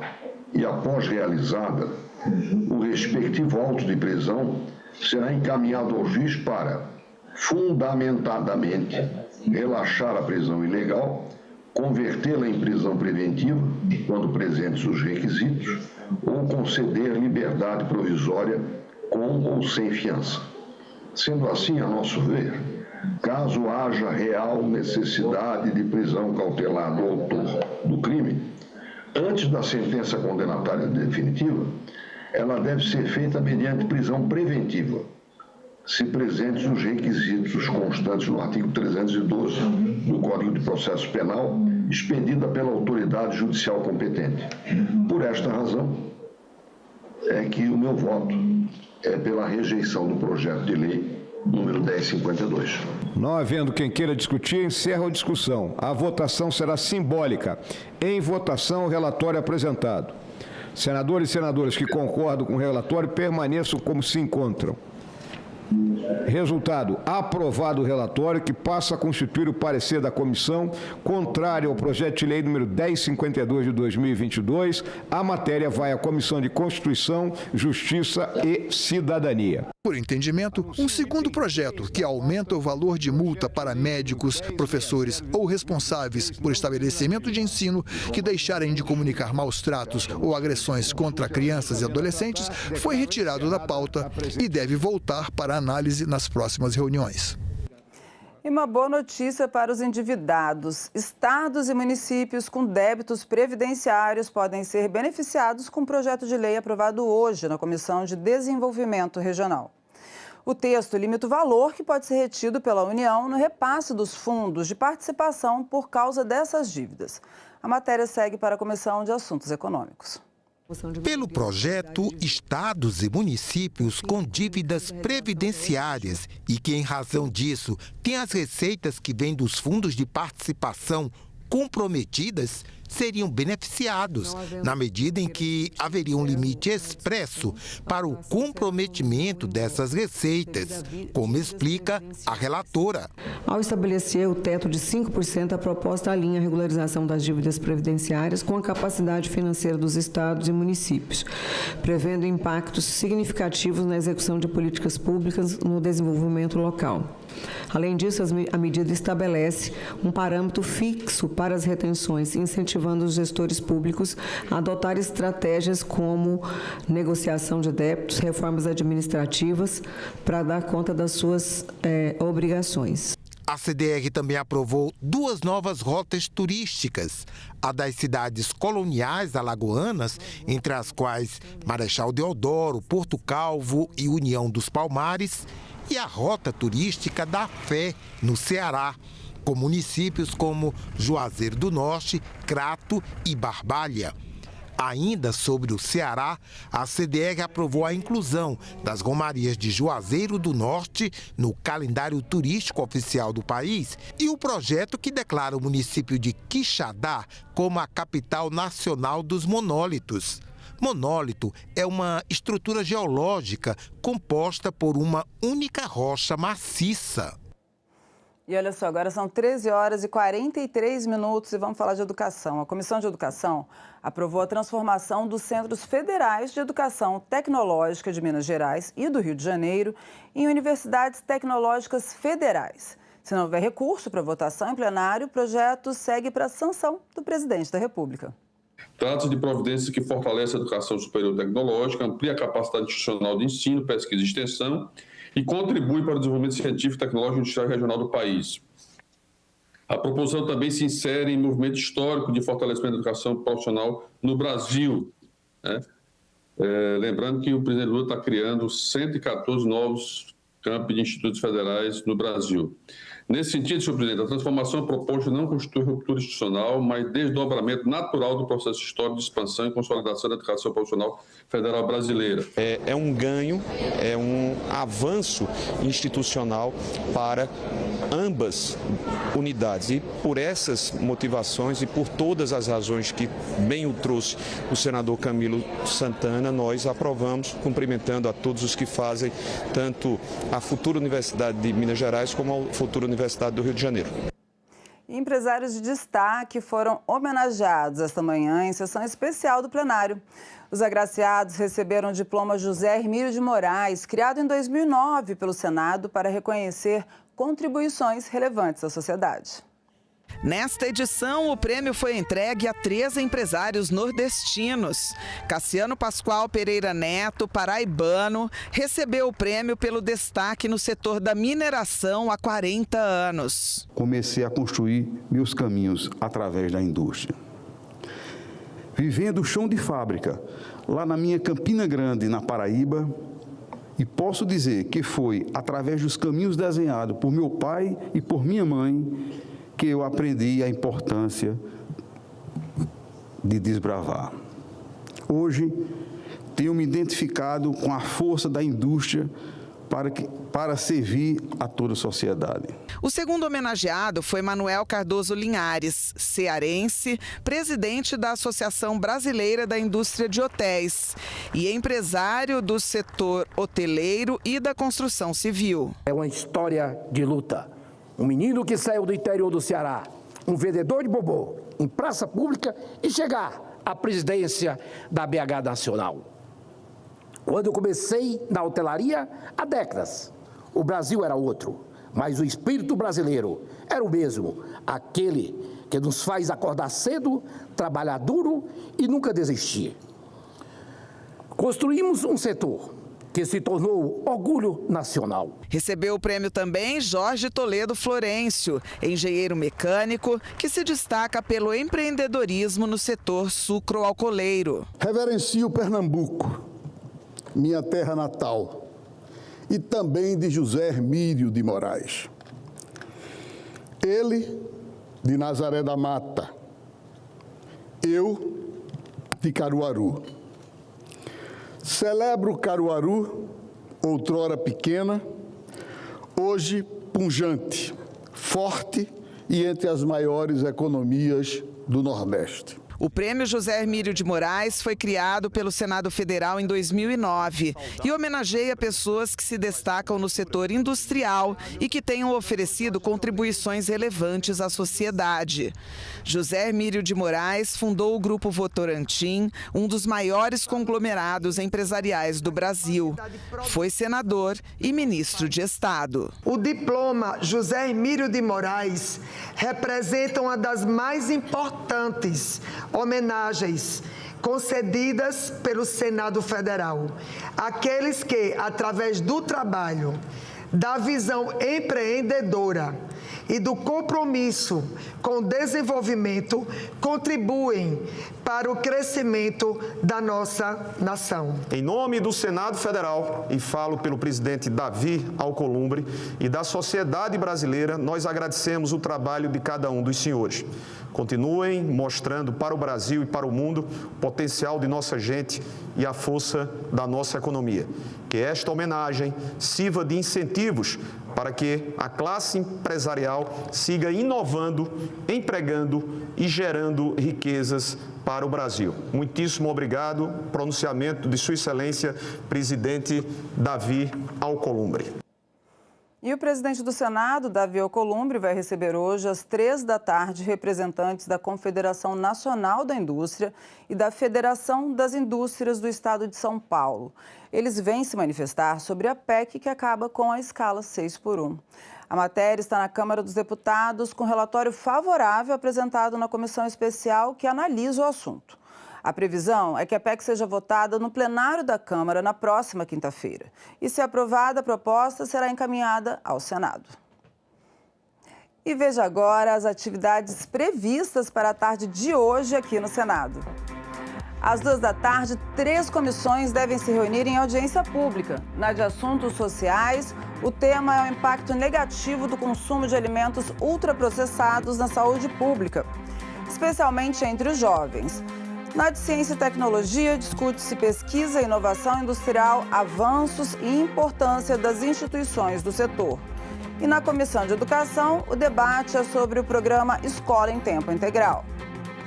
Também às 14h, o plenário do Senado deve se reunir em sessão deliberativa. Na ordem do dia, entre outros, está o projeto que prevê a promoção pelas escolas de medidas de conscientização sobre os direitos da criança e do adolescente, mecanismos de proteção infantil e canais de denúncia e ajuda. Senadores da Comissão de Assuntos Econômicos fazem reunião nesta tarde com o ministro da Fazenda para negociar quais serão as fontes dos recursos para permitir o refinanciamento das dívidas dos agricultores. Um projeto de lei com essa finalidade está em análise na comissão, que ainda pode votar a matéria nesta terça-feira.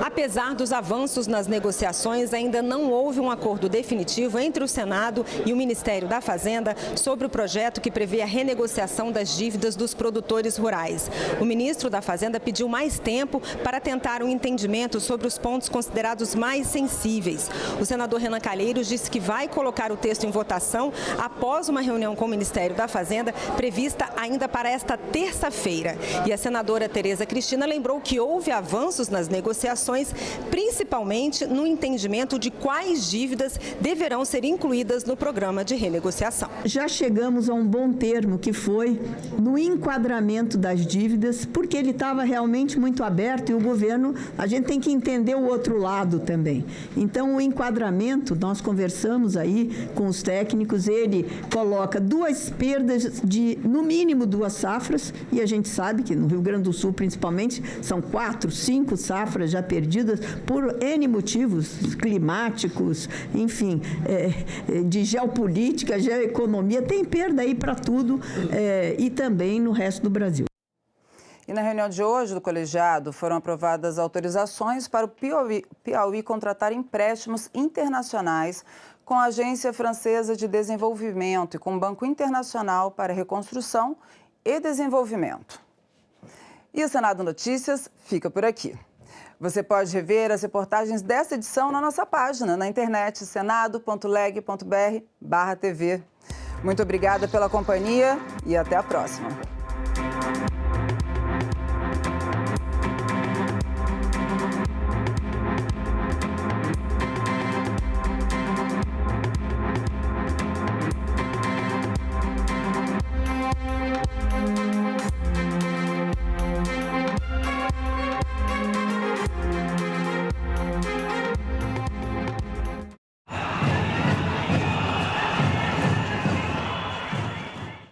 Luciane Moissa, como as instituições financeiras podem contribuir para reduzir os problemas socioambientais causados pela agricultura no país? Existem 2 formas básicas. Uma é verificando se os produtores rurais e as empresas da cadeia estão cumprindo a legislação ambiental e social aplicável ao setor. A segunda é avaliando o desempenho climático e socioambiental dessas empresas e desses produtores. Agenda Econômica. Hoje, 20h, aqui na TV Senado. Eu conheci meu marido num jogo de futebol. Eu fiquei noiva e ainda não gostava dele. Na semana do casamento, eu sonhei com meu pai. Ele disse assim: eu vim te dar a bênção que você estava esperando.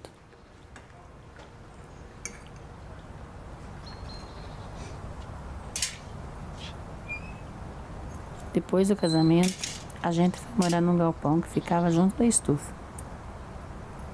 A minha filha mais nova ficava no carrinho, enquanto eu e a minha mãe amarrava fumo no galpão.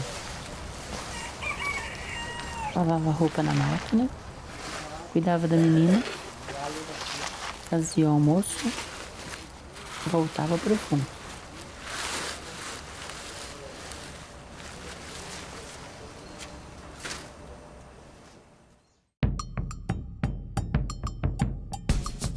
É um Brasil que precisa cada vez mais voltar a se reconhecer como nação, como força, como chão, como base, como umbigo.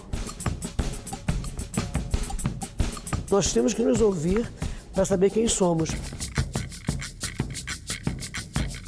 Que Brasil é este?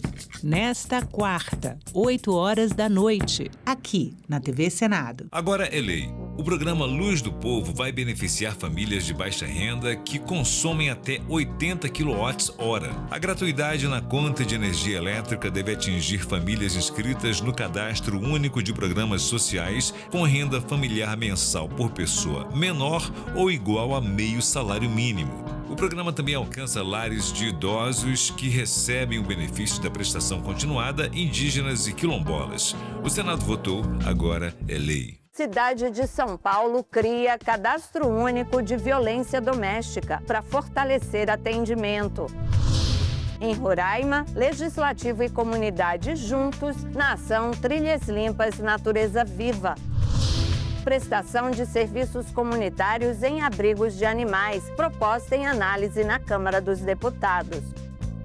Parlamento Brasil, toda sexta, 20h, aqui na TV Senado.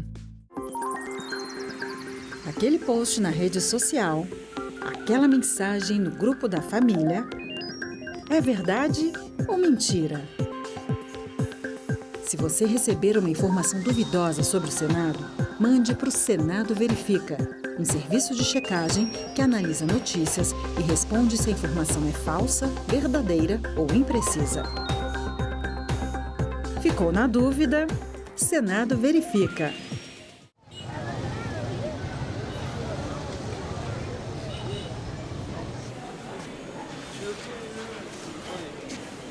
Cassete, bunuria, tu palahana. Sim. Ah? Ajá. Jorge. Como? Jorge. Senadoc, neste sábado, 21h, aqui na TV Senado. Eunice Miquiles foi a primeira senadora a romper a barreira da exclusividade masculina no Senado. A gente acompanha esse dia da articulação, onde ela vai conseguir emplacar a ministra da Educação, mas a gente acompanha também como elas viviam nessa época, né? Esse projeto, ele tem a função de fazer as pessoas que vêm visitar o Congresso conhecerem um pouco mais da história do Parlamento. No filme de realidade virtual, você tem uma câmera que capta 360 e não tem cortes. A gente nunca gravou dentro de um carro em realidade virtual, então a gente conseguiu esse carro que era maior do que os outros, para a gente fazer uma cena onde a pessoa vai se sentir teletransportada para dentro de um carro daquele período, e um carro muito lindo que os senadores usavam, aquele tipo de carro. A visita, ela deixa de ser só uma visita turística e ela vira uma visita também, de alguma forma, emocional. Tem muitas mulheres que acham que a violência é só um soco, um puxão de cabelo, não. Ela se mostra de várias formas.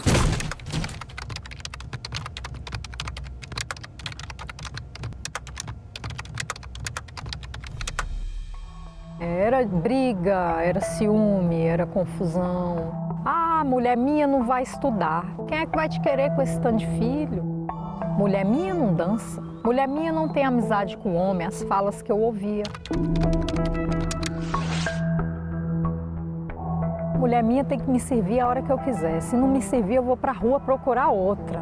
Várias vezes, inclusive, eu acordei com ele em cima de mim. Se você percebe que o seu parceiro ou não aceita o seu não, insiste muito ou desrespeita o seu estado de inconsciência e de vulnerabilidade, fique alerta, porque é uma violência sexual, é uma violência grave.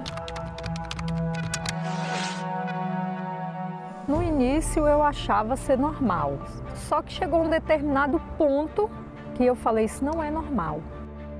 Buscar ajuda, uma rede de apoio de outras mulheres, psicólogos e se cuidar. Uma boa dose de amor próprio. Eu separei, hoje eu faço tudo o que eu quero.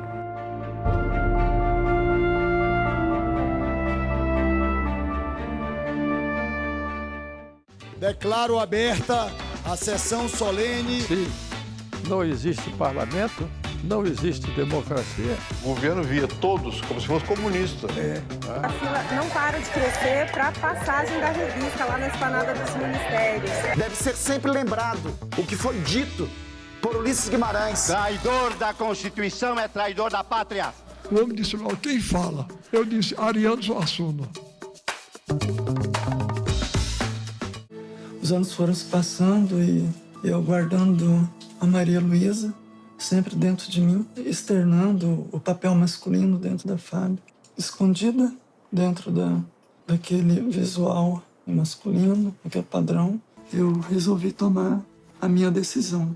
Eu quero que me coloque no quadro feminino da Fábio. Houve ameaças para que eu não revelasse a minha situação, nem de militar, nem de transgêneros, né? A sociedade, a mídia, principalmente, que eu poderia ser enquadrada. O que ela pretendia era ver reconhecido em seu registro o gênero feminino. Essa identidade, ela também está baseada em direitos maiores. Direitos à felicidade, à dignidade que a legislação prevê, a liberdade pessoal e a integridade psicológica e física que também é garantida pela Constituição.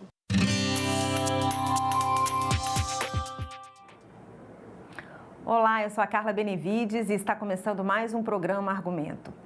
A falta de mão de obra qualificada e os impactos da inteligência artificial no mercado de trabalho foram temas de debate aqui no Senado. A Frente Parlamentar em Favor da Educação Profissional e Tecnológica ouviu por 3 dias especialistas que alertaram que o Brasil pode perder competitividade se não aproximar o ensino profissional das reais demandas das empresas e também das novas tecnologias. Aqui conosco no estúdio está o senador astronauta Marcos Pontes, que é do PL de São Paulo e é também o presidente dessa frente parlamentar. Senador, muito obrigada pela sua presença aqui mais uma vez no programa Argumento. Eu queria que o senhor começasse já contando para a gente, existe um apagão de mão de obra qualificada aqui no Brasil? Existe. Aliás, obrigado por essa oportunidade de falar sobre esse tema, que é um tema importante, é um tema que ele tem consequências sérias para o país, tanto negativas, se nós não tomarmos as providências que precisam ser tomadas, quanto positivas, inclusive e principalmente no sentido social.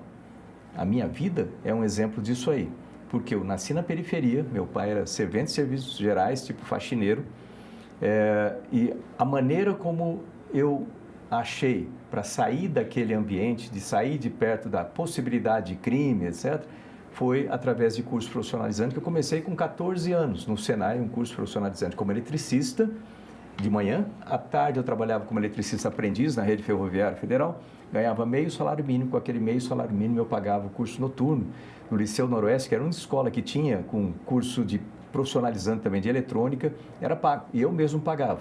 Mas eu ficava, saía às 6 da manhã, voltava às 6 da tarde, ia para o colégio, voltava depois quase meia-noite. Então, não tinha chance de eu ser cooptado, vamos dizer assim, pela criminalidade. Eu garanto para você, se a gente aumentar o nosso número de jovens do ensino técnico e tecnológico, do ensino profissionalizante tecnológico, do valor que a gente tem, é lógico que varia um pouco dependendo do estado, etc., mas em média é muito baixo no Brasil, entre 11% e 14% em média. Se a gente conseguir chegar no nível próximo da OCDE, é um pouco acima de 40%, eu garanto que em uns 10 anos nós reduzimos completamente os índices de criminalidade, droga e etc. Você tira, vamos dizer assim, os vetores que vão se transformar nos bandidos depois. Você transforma em cidadãos produtivos para o país, que vão ser felizes, ter suas famílias, ter sucesso na vida. Então, o ensino profissionalizante ele é muito mais do que o objetivo só do lado corporativo, do lado executivo, do lado das empresas, mas muito também do lado social. E como viabilizar isso, senador? Esse é um trabalho que tem que ser feito de uma forma, aliás, foi uma das coisas que nós discutimos, né, durante 3 dias aí, discussões com temas um pouco distintos cada dia, logicamente, e com convidados diferentes, mas ficou muito claro uma coisa. Primeiro, que isso não é uma tarefa a ser feita só por um vetor, por exemplo, só o executivo, o governo federal. Não. Não é só o legislativo, não. Não são só os estados e os municípios, tem que ser um conjunto em parceria com as empresas. Um dos problemas que é muito claro em se ver é a participação maior necessária das empresas dentro das escolas e as escolas recepcionarem melhor as empresas. As empresas sabem qual é a necessidade e as escolas elas têm que ouvir as empresas, por isso que quando você fala do Sistema S, ele tem dentro das suas devidas áreas, né, na área de comércio, por exemplo, na área do Senai, você fala o Senai, o Senac, o Senat, também na área de transporte, o Senar, na área de agricultura, eles têm conselhos, a estrutura já faz esse trabalho naturalmente, as empresas influenciando o currículo, influenciando inclusive quais seriam os equipamentos necessários para que aqueles alunos se transformem em profissionais já no nível necessário com um update, vamos chamar assim, com a melhor tecnologia, aquela que está sendo usada naquele momento. E isso também, por isso que tem que ser algo regionalmente distribuído, depende da vocação local. Então você pega ali a região de Santa Catarina, tem uma região que é muito focada ali em software, na área de tecnologia de informação e comunicação. Então, você tem que formar profissionais para aquelas empresas dentro desse contexto. Se você for para uma região um pouco mais vamos usar Santa Catarina de exemplo, mais para o lado de Chapecó, você vai ver que é outra parte, a questão de alimentação, né? Se você for para São Paulo, na área de Franca, ali, você vai ter mais sapato. Olá, boa tarde, estamos de volta. Agora são 14 horas e 5 minutos e nós passamos a transmitir o plenário do Senado em sessão ordinária. Acompanhe.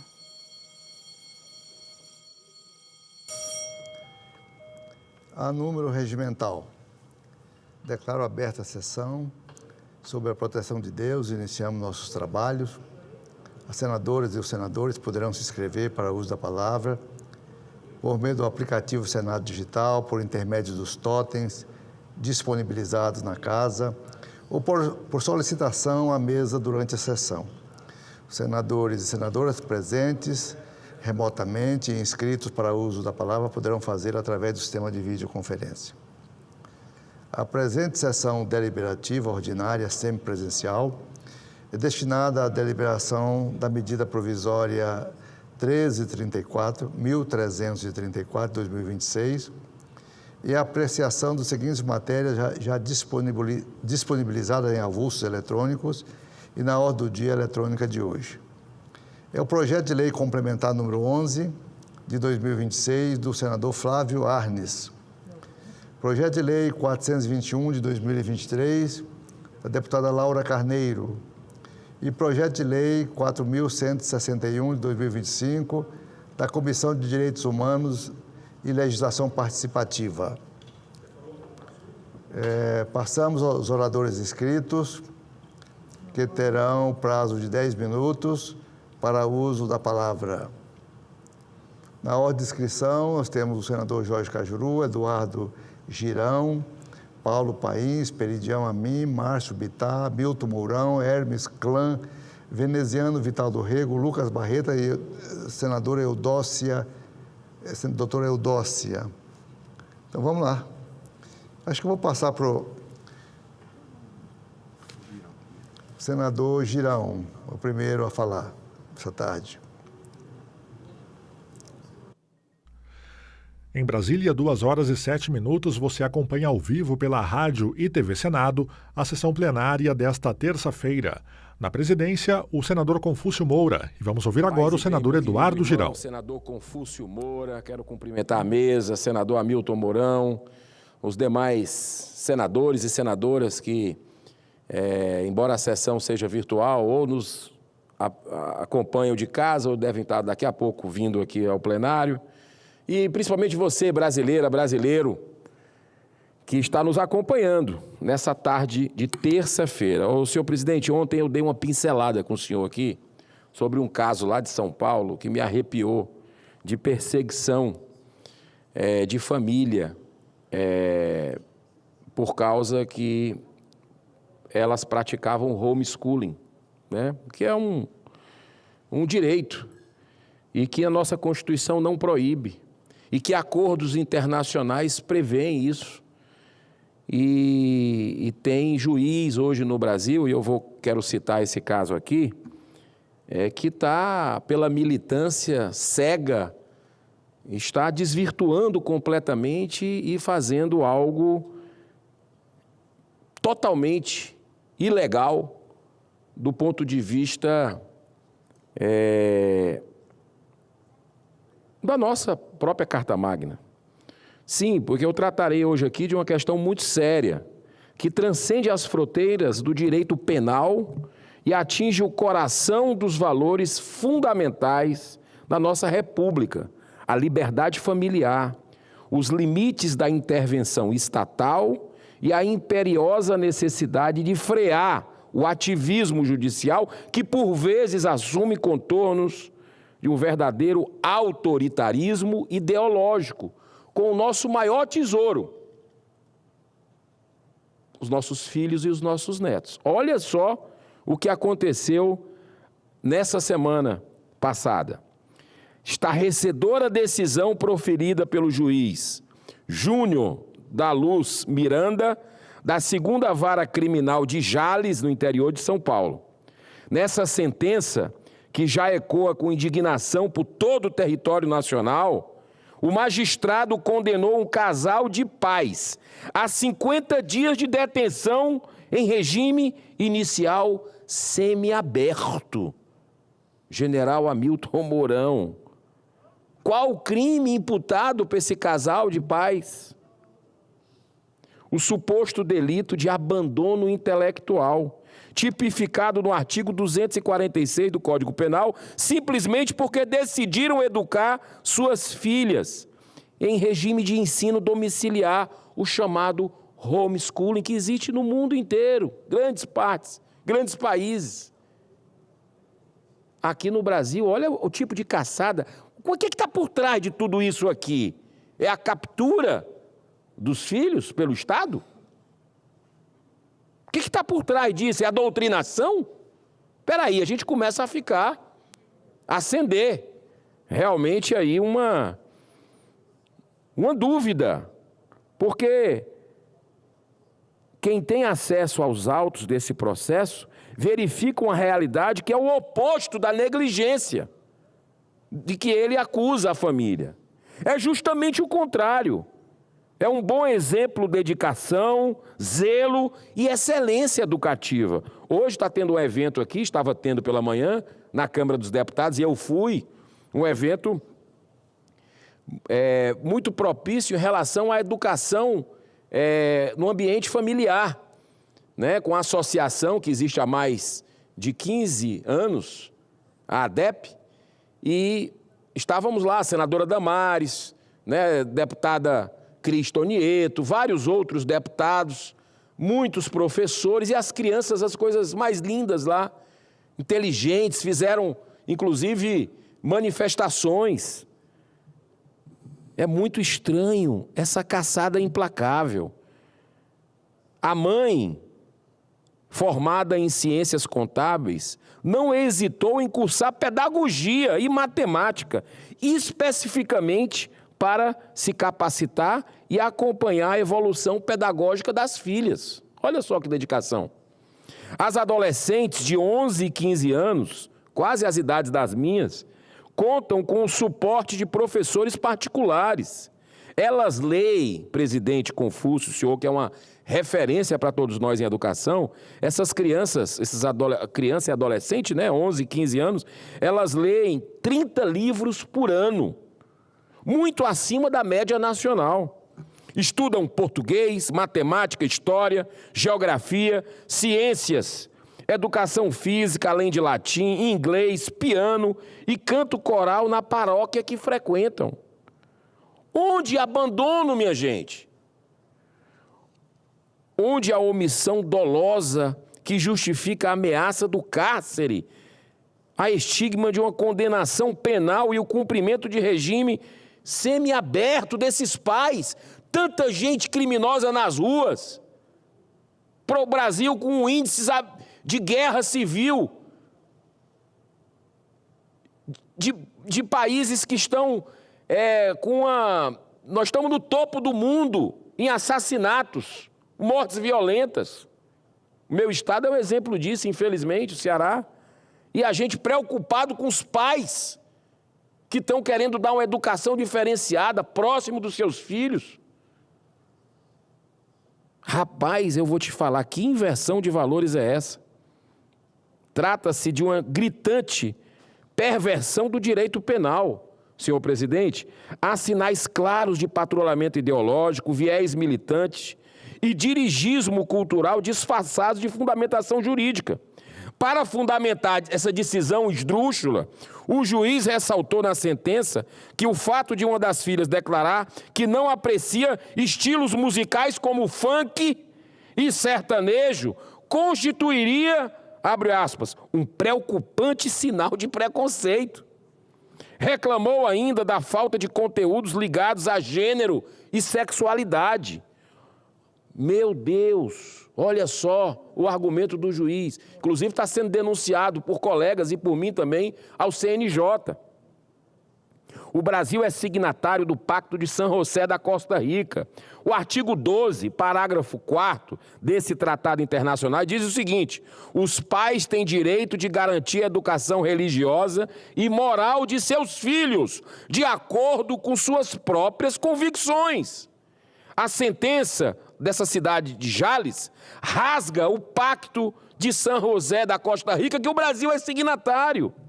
O Supremo Tribunal Federal, ao julgar o recurso extraordinário 888.815, assentou que o homeschooling não é inconstitucional, ressaltando apenas a necessidade de regulamentação por lei formal para estabelecer os mecanismos de avaliação.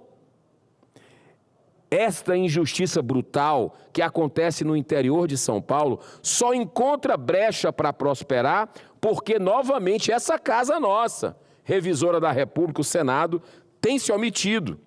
A Câmara dos Deputados cumpriu seu papel, debateu, votou, aprovou o projeto de lei 1338 de 2022, que regulamenta o ensino domiciliar no Brasil. Esse projeto está parado no Senado Federal há tempos, aguardando avanço na Comissão de Educação. Chegou a hora. E é preciso lembrar que existem crianças para as quais o homeschooling não é apenas uma preferência educacional, eu peço atenção, mas uma verdadeira necessidade. Crianças com transtornos de aprendizagem, autismo, ansiedade severa, depressão ou vítimas de bullying contínuo, frequentemente sofrem em ambientes escolares incapazes de oferecer a atenção individualizada e segurança emocional. É até uma questão de legítima defesa no caso da família, da criança.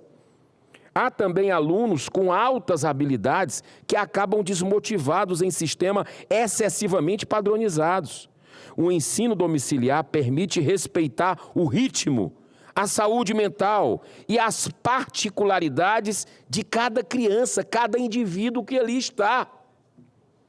Defender o homeschooling não significa absolutamente atacar a escola tradicional. Significa reconhecer que nenhuma sociedade livre pode impor um único modelo educacional para todas as famílias e para todas as crianças. Educação de qualidade não é tratar todos de formas idênticas. É garantir que cada criança tenha condições reais de aprender, desenvolver seus talentos e preservar a sua dignidade. O caso já está lá no CNJ, no Conselho Nacional de Justiça. O magistrado, ignorando a lei orgânica da Magistratura Nacional e as regras mais basilares de prudência e decoro, utilizou as redes sociais para debochar, ironicamente, no perfil pessoal da advogada da família. Já encaminhei um ofício formal ao ministro Corregedor Nacional de Justiça. Pedimos uma apuração célere, rigorosa e exemplar. A toga exige sobriedade, distanciamento crítico e respeito à dignidade das partes. Um juiz, senhor presidente, fala nos autos. Quando ele sai do processo para zombar e tripudiar da defesa na internet, que inclusive ele ouviu as testemunhas pela internet, mas não quis ouvir a advogada. Ficou fazendo deboche porque ela estava grávida, porque, enfim, debochou, ironizou. Então, quando sai do processo para isso, ele abdica da condição de magistrado imparcial e assume o papel de militante. Esse juiz é um típico militante ideológico. Por isso, além do ofício já protocolado no CNJ, eu comunico que estou coletando assinaturas para a apresentação de uma moção de repúdio formal contra a conduta e a sentença do juiz Júnior da Luz Miranda. Trata-se de um limite civilizatório que precisamos resguardar. E o Senado Federal, senhor presidente, precisa agir. O parecer favorável da senadora professora Dorinha sobre a regulamentação do homeschooling já está pronto para ser pautado e votado na Comissão de Educação daqui. A Câmara dos Deputados, como eu disse, já aprovou desde 2022. Cada dia de omissão abre espaço para novas perseguições, insegurança jurídica e criminalização das famílias que apenas decidiram assumir diretamente a educação dos seus filhos. Para fechar, senhor presidente, confiamos que o Poder Judiciário restabelecerá o direito, a proporcionalidade e a justiça em grau de recurso e que este Senado cumprirá o seu dever de votar o projeto vindo da Câmara, pondo um fim a essa perseguição que aflige, que apavora muitas famílias. E isso não contribui com a paz, com a reconciliação que a gente tanto busca do nosso país, né? Eu, senhor presidente, nesses 30 segundos, quero dizer que nós aqui já fizemos, o senador Hamilton Mourão, o senhor, e muitas participações, essa questão da escola cívico-militar, que segundo os dados do MEC, eu trouxe os dados aqui, o resultado era espetacular, né? Fabuloso. Inclusive, se eu me der mais um minuto, eu prometo encerrar de vez. Exatamente o próprio MEC dizendo isso, senador Hamilton Mourão. E a gente teve aí o governo Lula acabando com esse projeto. E era um investimento pequeno, 80 milhões de reais para o Brasil. Ele acaba com isso, ele tira o direito das pessoas que querem esse método de ordem, de progresso, que o ambiente escolar melhorou, que a educação das crianças teve mais resultado. Eles tiraram esse direito das famílias e das crianças. A sorte é que muitos municípios insistiram com recursos próprios, mas o governo ele quer botar dentro de uma caixa, tem que ser do jeito que ele quer, tira a liberdade, e um desses casos é o homeschooling. Então eu encerro com esse pensamento nos deixado pelo o grande pacifista Martin Luther King Jr. Uma injustiça em qualquer lugar é uma ameaça à justiça em todo lugar. Que as pessoas de bem se manifestem em defesa da família, em defesa da escola domiciliar também, como alternativa. Muito obrigado, senhor presidente. Perfeito. Bem, agora nós temos, assim, senador Mourão, temos o senador Amin, que está em videoconferência, já está colocado, tá? Depois o senhor. Então, eu passo a palavra para o senador Esperidião Amin.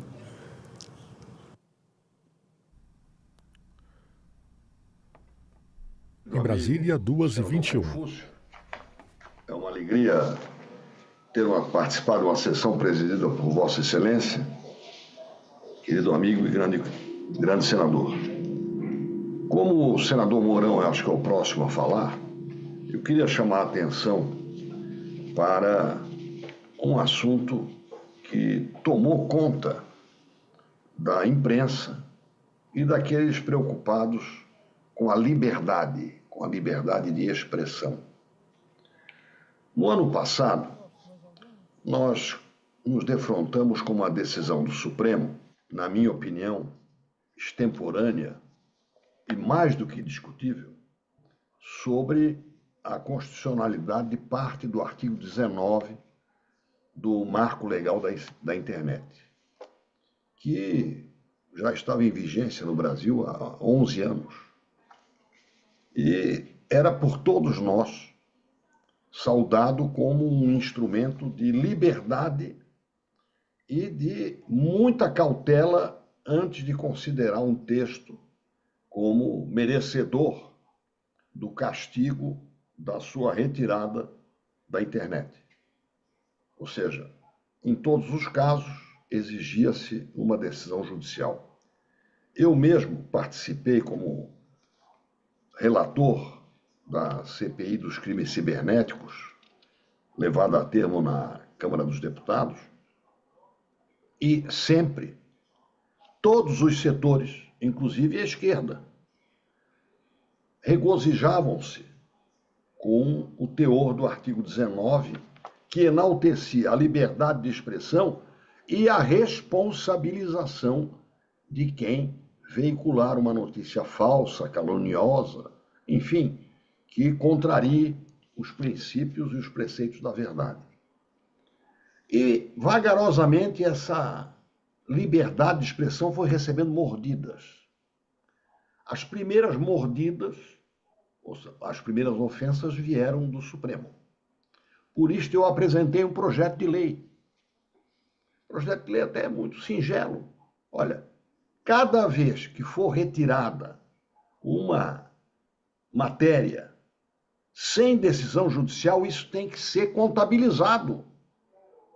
Quem é que está sendo alvo disso? Por que essa decisão administrativa ou ideológica está sendo tomada? Mas o assunto chegou na semana passada ao desvendamento de a quem interessa. Quem estuda direito aprende aquela pergunta muito embaraçosa. Quid prodest? A quem beneficia silenciar a verdade? E nos defrontamos com um decreto do presidente Lula. 12.975, que atribui à Agência Nacional de Proteção de Dados esta autoridade de ser o nosso censor, de ser o nosso grande irmão. E é lógico que eu, neste momento, tenho que considerar o meu projeto de lei, 3283, uma questão menor. E, por isto, não sou o primeiro, estou apresentando um projeto de decreto legislativo que tem como finalidade sustar, nos termos do artigo 5, aliás, do inciso 5 do artigo 49 da Constituição, sustar os efeitos do decreto 12.975, de 20 de maio, ou seja, da semana passada, que elege a Agência Nacional de Proteção de Dados, um órgão do governo, nomeado pelo presidente, como o censor do Brasil, censor com C. Então eu quero aqui, em primeiro lugar, protestar junto à presidência da Casa pela não tramitação do projeto de lei 3283. Acho que ele tem que tramitar. Quero fazer um apelo ao senador Flávio Bolsonaro, que era o responsável pela sua tramitação na Comissão de Segurança Pública, e quero, desde já, primeiro, pedir, como exemplo da crítica da imprensa, não é o único, para transcrever o teor do editorial da Folha de São Paulo de domingo passado, na página A2, decreto de Lula avança em risco de censura criado pelo STF. É uma manchete que explica tudo. Quem criou o risco foi a decisão do STF. E a segunda dentada, que é esta do decreto, esclarece tudo. O que existe é um plano para estabelecer a censura no ano eleitoral. Quer que desenhe? Não precisa. É claro e límpido. Como subtítulo, medida que regulamenta mudança no Marco Civil da Internet, promovida pela Corte em 2025 e expande funções da Agência de Proteção de Dados, invade seara do Congresso, ou seja, da nossa responsabilidade e da nossa autoridade, e pode ameaçar a liberdade de expressão. Eu gostaria, portanto, de apensar ao meu discurso, a esta minha manifestação, o teor deste artigo, somando-se a tantos outros que já foram produzidos da semana passada para cá. Mais uma vez, reclamar a tramitação do projeto de lei número 3283, que eu apresentei no ano passado, dizendo o seguinte: cada vez que houver uma ação de censura pelo provedor, porque o provedor é que ficava obrigado pela decisão do Supremo, quanto à indisponibilidade de conteúdo, ou seja, retirar o conteúdo, sem ordem judicial, isso tem que ser publicado. Ou seja, o boletim da censura chapa branca, e não da justiça, que é aquela que o artigo 19 estabelecia como sendo a regra. E, finalmente, peço a tramitação, vou tornar a pedir ao presidente Davi Alcolumbre, mas deixo desde já pedir solicitada a tramitação do PDL que apresentei. Eu repito, ele não é o único, mas ele mostra que o Congresso não pode brincar nem tergiversar sobre esse assunto. É a liberdade de expressão que está sendo planejadamente assaltada. Repito, a infortunada decisão do Supremo do ano passado, contra a qual eu fiz vários discursos e apresentei um projeto de lei no ano passado, e agora o decreto do presidente da República 12.975, ele escancara. Era isso mesmo que nós queríamos. Nós queríamos poder censurar, intimidando tanto a plataforma que abrigar a manifestação, quanto, no caso, exercitando o poder de polícia através de uma agência reguladora de proteção de dados, que é para nós, Agência Nacional de Proteção de Dados, que tem como objetivo proteger a cidadania, proteger as informações a respeito de uma pessoa, é um direito fundamental. Exercitar o poder de censura do Estado, um poder iníquo e não constituído por lei, muito menos pela Constituição. 60 segundos. Isto é uma conspiração contra a liberdade de expressão. Portanto, o meu protesto tem esses dois sentidos. Primeiro, protestar contra o decreto. E segundo, apresentar o projeto de decreto legislativo que sustará os efeitos deste mal produzido pelo decreto federal. Está na Comissão de Direitos Humanos, não na... Perdão, eu só quero retificar. A tramitação do projeto 3283 não é na Comissão de Segurança Pública, é na Comissão de Direitos Humanos. Mas o relator é o nosso querido amigo, senador Flávio Bolsonaro. Perfeito. Então, solicito à Secretaria-Geral da Mesa que separe esse projeto, os dois projetos, o projeto de decreto legislativo e o projeto ordinário do senador Esperidião Amin, e que possa fazer o tramitar conforme as disposições bem abalizadas, sensatas, que ele apresenta aqui no seu pronunciamento dessa tarde. Dando prosseguimento, eu passo a palavra ao senador Hamilton Mourão, do Partido Republicano do Rio Grande do Sul.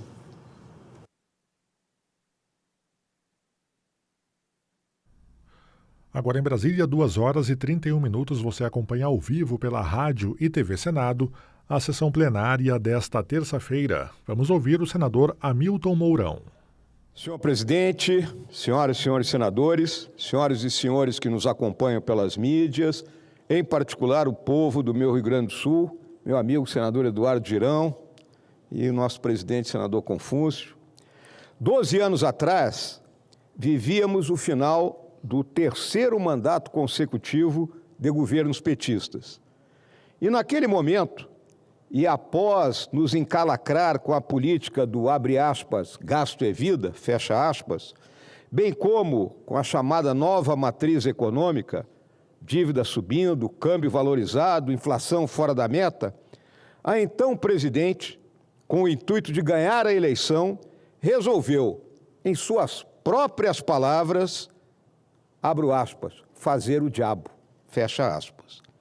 Abriu a caixa de ferramentas governamentais e passou a, como forma de conquistar o eleitorado, expandir o consumo, aumentar o gasto público e, com isso, nos legando uma brutal recessão cujos efeitos são sentidos até os dias atuais.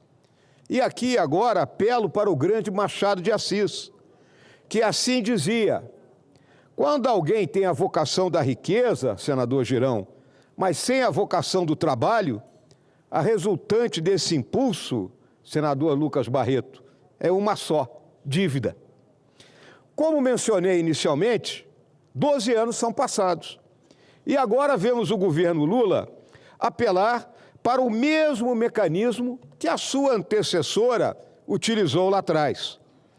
Além de, ao longo dos últimos 3 anos, vir gastando mais do que arrecada, o que fez a dívida pública saltar de 72% para 80% do PIB, resolveu o atual presidente pisar no acelerador das despesas.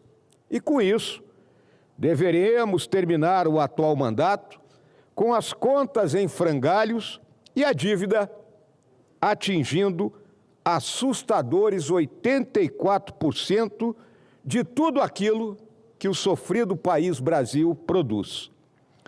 Esquece o governo que os gastos de hoje são contas a serem pagas no futuro, e essa dívida irá pertencer aos nossos filhos e netos. Destaco que, por gastar mais do que arrecada, o governo precisa tomar dinheiro emprestado, pagando juros de 14%. E, com isso, prejudica toda a atividade econômica, que também se vê obrigada a conviver com essa absurda taxa de juros, única forma que o Banco Central tem de defender a moeda e tentar conter a inflação contratada pelos perdulários do Partido dos Trabalhadores. Um governo que adora fazer dívida passou esse mesmo hábito para a nossa população, que hoje faz das tripas coração para conviver com uma inflação que não cede e com dívidas assustadoras, as quais o governo julga poder resolver com o band-aid que ele criou, chamado de desenrola. Isso só pode ser ideia de marqueteiro que nunca gerenciou nem a lojinha de R$ 1,99 que, diz a lenda, uma certa senhora quebrou. Além disso, abre as mais variadas linhas de crédito, colocando o Tesouro como garantidor, tudo no intuito de pura e simplesmente manter-se no poder. Não porque tem um projeto para o país, mas quer manter as tetas da nação à disposição da companheirada. E aí, hajam estatais deficitárias, mas todas garantindo o bem bom da turma da Estrela Vermelha. Me socorro também de uma frase do Calgaro: estão criando um deserto e chamando isso de projeto. Por outro lado, o setor que mais tem garantido o aumento da riqueza pátria, que tem sido o mais inovador, que é o mais competitivo, esse não merece o verdadeiro olhar de quem se diz estadista. Falo do nosso agronegócio, em particular das mulheres e homens do meu Rio Grande do Sul, que estão a sofrer com a tempestade perfeita que inclui desastres climáticos, quebra de safra, aumento do valor dos insumos, queda dos preços, isso sem falar nas deficiências estruturais de uma infraestrutura que não atende à demanda. Ao longo dos últimos 2 anos, temos batido insistentemente na porta do governo, buscando uma solução para esse problema, que passa pela securitização da dívida, por um verdadeiro seguro rural, por fundo garantidor e por juros que realmente possam ser absorvidos pela sofrida classe rural. Presidente, não temos sido felizes. Não quero ser leviano, mas me parece que a ideia do governo Lula é matar à míngua o produtor rural, ferindo de morte o setor de nossa economia. E, olhem bem, é o setor que nos dá uma vantagem comparativa com as demais nações do mundo. Os estrategistas da esplanada dos ministérios parecem ter sido abduzidos por seres de outro planeta e lá permanecem, assistindo de camarote o nosso agro definhar. Senhor presidente, senhoras e senhores senadores, senhoras e senhores que nos assistem, lanço desta tribuna um brado de socorro em nome do agro brasileiro e, em particular, do Rio Grande do Sul. Não queremos esmola. O governo não pode continuar a fazer cara de paisagem e não entender o tamanho da crise que está sendo gestada. E aqui digo, senhor presidente da República, acorde, pare de fazer campanha eleitoral e governe o país. Obrigado, presidente. Muito bem, senador Hamilton Mourão. Dando prosseguimento, eu passo a palavra para o senador Hermes Klan, PL Santa Catarina.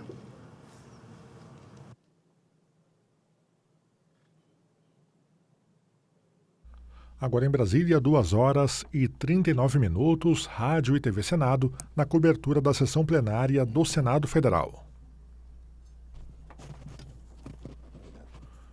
Vamos ouvir o senador Hermes Klan.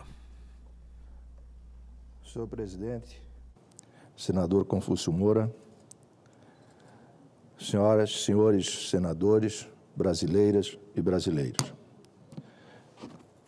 Subo hoje a esta tribuna para tratar da regulamentação do ensino domiciliar no Brasil, objeto do projeto de lei 1338 de 2022.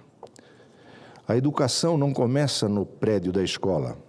A educação começa no lar, começa na primeira palavra ensinada, no primeiro livro aberto, na primeira pergunta respondida com paciência, na primeira transmissão de valores, hábitos e virtudes.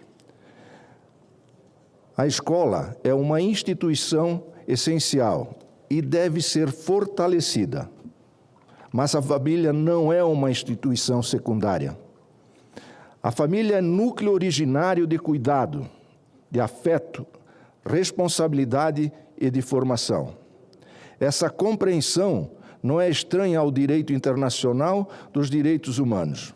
Várias declarações e convenções reconhecem a liberdade dos pais de escolherem a formação educacional de seus filhos, desde que observadas normas mínimas estabelecidas pelo Estado. É precisamente isso que faz o PL 1338 de 2022. O projeto oferece um compromisso razoável de um lado, reconhece a liberdade educacional das famílias de outro, preserva o interesse público na qualidade pedagógica e na proteção contra abusos e no desenvolvimento integral da criança. A Câmara dos Deputados já aprovou essa matéria. O projeto chegou ao Senado Federal em 2022. Desde então, foi objeto de debates, audiências e amadurecimento parlamentar. Já poderia ter avançado mais. Já deveria ter sido submetido à deliberação final desta Casa. E aqui há um ponto que merece reflexão.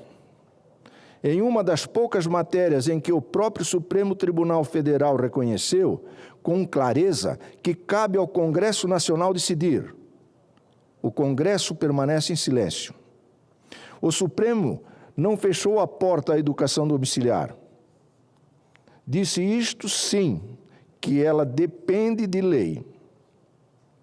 Disse que a regulamentação deve vir do Parlamento. Pois bem, se a Suprema Corte aponta o caminho legislativo e se a Câmara já fez a sua parte, não é razoável que o Senado se omita? O silêncio legislativo, nesse caso, produz insegurança jurídica, produz judicialização, produz sofrimento familiar, produz tratamentos desiguais em diferentes estados e municípios. Em Santa Catarina, por exemplo, essa realidade não é abstrata. Há famílias organizadas responsáveis, comprometidas com a formação de seus filhos.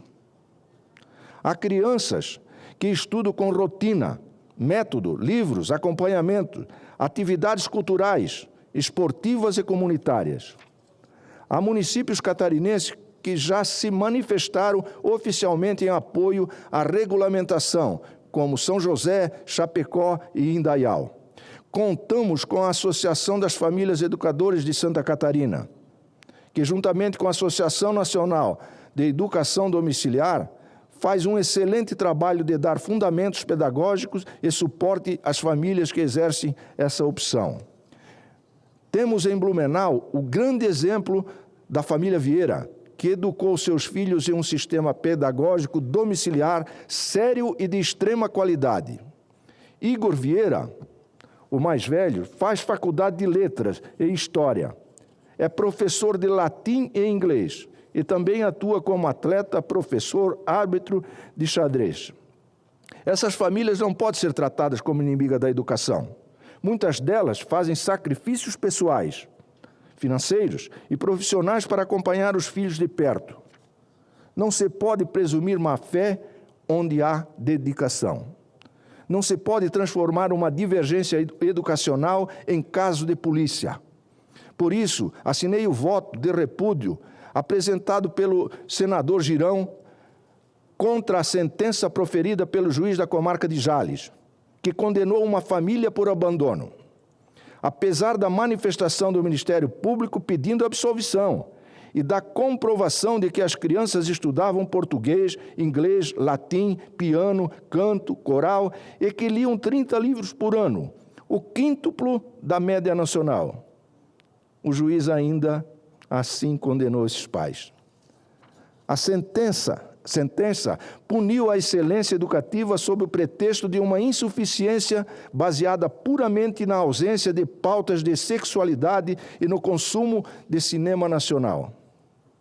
Ao classificar o desgosto pessoal das adolescentes por gêneros musicais específicos, como o funk e o sertanejo, como um preocupante sinal de preconceito, o magistrado fere o direito à liberdade de pensamento, de gosto e de expressão.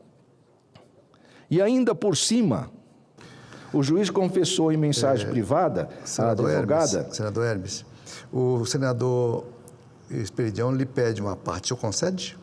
Sim. Senador Esperidião, por favor. Eu agradeço, mas não gostaria de cortar o raciocínio do senador Hermes, mas quero me solidarizar com as suas palavras, proferidas até aqui, e por trazer o assunto ao debate no plenário, assim como o senador Girão já o fez, e em outras oportunidades eu já me manifestei.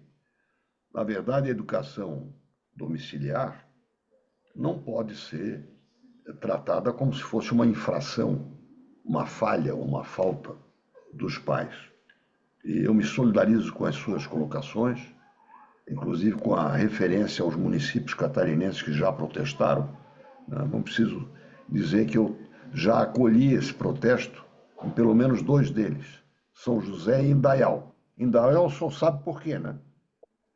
O senhor sabe por que eu me refiro a Indaial? Afinal, é a pátria, pequena pátria da minha companheira de vida, cuja mãe foi diretora do grupo escolar Raulino Horn de Indaial. Portanto, acho que a decisão do juiz deve ser objeto de recurso, mas de um recurso muito bem embasado, baseado na realidade, nos fatos que Vossa Excelência está aqui a apresentar e tantos outros que nós podemos colher pelo Brasil afora. Portanto, é apenas uma parte de solidariedade. Muito obrigado. Uma parte, rapidamente também, presidente. O senador Girão lhe pede uma parte. Eu quero cumprimentar o nosso querido senador Hermes Clambo parece que a gente combinou, né? Parece que nós combinamos, senador Esperidião a mim também ali. Mas olha que presenças ilustres nós temos aqui lhe ouvindo agora esse pronunciamento. Inclusive, o senhor citou a família do senhor Diego Vieira, que é da AFESC, né? Está aqui, né? E também nós temos a Bárbara da ANED, a Nádia da ANED, o João Pedro, que é homeschooling, está aqui, que é homeschooling, e também a Rossana Rabelo, que participaram do fórum da ANED há pouco tempo. Eu tive o privilégio de participar um pedaço e realmente o senhor está fazendo um discurso histórico aqui no plenário do Senado. Obrigado por assinar a nossa moção de repúdio sobre esse juiz paulista militante, né? E conte comigo, senador, para outras medidas legislativas, como a aprovação desse PL tão importante, que eles estão até com adesivo aqui, ó, PL 1338, é direito da família à liberdade educacional. Sejam muito bem-vindos ao plenário e parabéns, meu querido senador.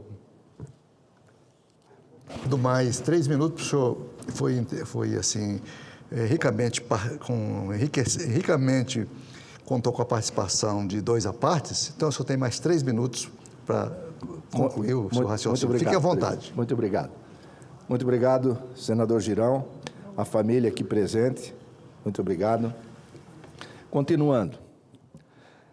E ainda por cima, o juiz confessou em mensagem privada à advogada que, palavras dele, achou bom o caso ganhar notoriedade para formar uma jurisprudência firme. Isso é confissão de abuso de poder. O juiz é pago por nós para aplicar a lei aos fatos e não usar seus poderes como instrumento de avanço de pautas.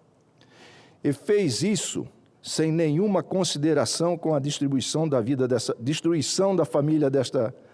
desta família.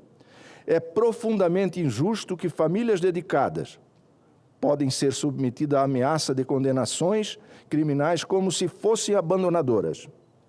E não se pode chamar de abandono a presença diária de pais que leem com seus filhos, corrigem suas tarefas, ensinam matemática, história, língua portuguesa, ciências, música, artes e valores.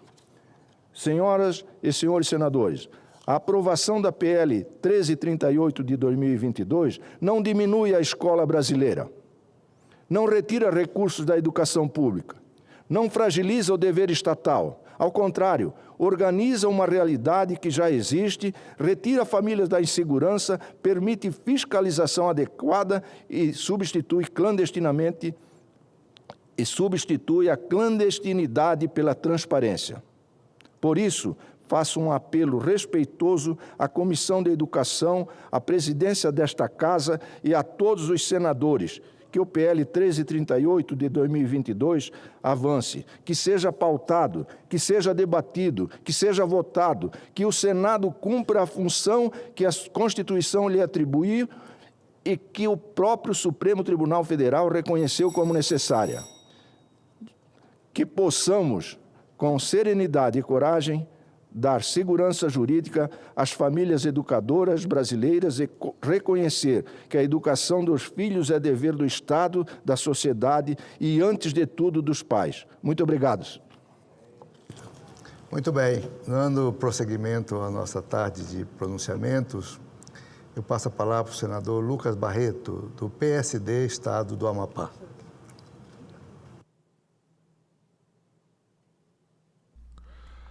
Em Brasília, 2h51, você acompanha ao vivo pela rádio e TV Senado a sessão deliberativa desta terça-feira. Vamos acompanhar o senador Lucas Barreto. Senhor presidente, senhores e senhoras senadores. Na presidência, o senador Confúcio Moura, de Rondônia. Acompanhou uma operação voltada à apuração de contratos de publicidade no âmbito do município de Macapá, envolvendo supostamente, em um longo período, contratos que somaram aproximadamente 25 milhões de reais. E quero começar dizendo algo de forma muito clara. Nenhuma pessoa séria pode ser contra a investigação. Mas é preciso fazer uma distinção muito importante. Estamos diante de uma investigação, e investigação existe exatamente para apurar fatos, esclarecer circunstâncias e identificar eventuais responsabilidades. Investigação não significa condenação antecipada. E mais, Não se pode criminalizar a atividade jornalística, jornalistas, comunicadores, blogueiros e profissionais de imprensa de exercerem seu papel essencial numa sociedade democrática. O fato de divulgar informações, opiniões ou conteúdos produzidos a partir de fontes oficiais não pode, por si só, transformá-los em suspeitos se houver irregularidades e que sejam apuradas com rigor, profundidade e responsabilidade, mas sem generalizações e sem permitir que a própria atividade de comunicação seja colocada sob suspeita. Agora, os números precisam ser colocados na mesa. Estamos falando de uma apuração relacionada a cerca de 25 milhões de reais, mas de 2023 até agora, os gastos orçados do governo do Amapá com publicidade ultrapassaram 132 milhões de reais. Foram mais de 11 milhões em 2023, quase 35 milhões em 2024, quase 53 milhões em 2025 e mais 34 milhões previstos para 2026. São mais de 132 milhões de reais em publicidade no estado em que a saúde está doente de morte e que, mesmo devendo bilhões à Previdência, ainda aplicou 400 milhões de reais no Banco Master. Dinheiro que foi gasto no luxo e nas farras de Daniel Vorcaro. Então, a pergunta é simples. Se a preocupação é dinheiro público aplicado em publicidade, por que a investigação não pode ser ampla? Por que não alcançar tudo, todos e todos os lados? Repito, eu não sou contra investigar, sou contra a seletividade, sou contra 2 pesos e 2 medidas. E digo isso porque conheço bem essa realidade, pois sou vítima diária de ataques em ambientes digitais alimentados por interesses políticos. E não estamos falando apenas de críticas, porque crítica faz parte da democracia.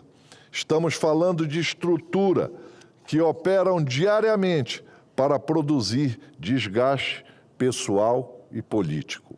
Hoje, não é mais apenas uma postagem ou um texto. Vídeos sobre mim são produzidos por inteligência artificial, animações jocosas são criadas, falas são artificialmente reproduzidas, conteúdos são editados para gerar impacto emocional e induzir interpretações. Há perfis inteiros dedicados exclusivamente a me atacar e a determinadas pessoas, e se formos olhar o conteúdo desses perfis, veremos que se dedicam exclusivamente ao apoio ao governo ou a políticos que fazem oposição a mim. Preparei um levantamento com todos os ataques, origem, inclusive em grupos de mensagens, e buscarei responsabilizar a todos. E digo mais, o pré-candidato ao governo do Amapá, Antônio Furlan, prefeitão, que lidera as pesquisas com mais de 70% sobre o atual governador Clécio, também sofre isso, diariamente, numa dimensão ainda maior, com uma estrutura absurdamente mais organizada e muito mais robusta, atuando permanentemente para desgastar sua imagem. Mas existe algo que essa turma ainda não conseguiu entender. Ataque permanente não constrói credibilidade. Agressão diária não cria verdade. Quem vive apenas para atacar acaba diminuindo a si próprio. E talvez esse seja o grande erro.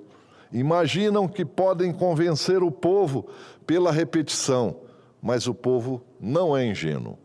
O povo acompanha, o povo observa, o povo sabe diferenciar notícia de campanha disfarçada de notícia. Sabe quando existe informação e sabe quando existe manipulação. Quanto mais atacam, menores ficam, porque a população já percebeu o que está acontecendo. Eu confio nas instituições, confio na Polícia Federal e, justamente por confiar, acredito que ela pode fazer ainda mais, ampliando as apurações e demonstrando de forma inequívoca que não existe lado protegido quando o assunto é dinheiro público. Porque o que a sociedade quer não é perseguição, o que a sociedade quer é justiça para todos. Fica aqui, senhor presidente, a minha solidariedade ao nosso prefeitão, tá, que tentam tirar de todas as maneiras da disputa, mas não conseguirão. Não conseguirão. Estamos do seu lado, prefeitão, eu e doutora Raíssa, todos os seus aliados e principalmente o povo do Estado do Amapá. Obrigado, senhor presidente. Muito bem, então ouvimos aí o senador Lucas Barreto, do Estado do Amapá. Não havendo mais oradores presentes, a presidência suspende a sessão deliberativa, que será reaberta para apreciação das matérias constantes da ordem do dia já apresentadas. Está suspensa a sessão.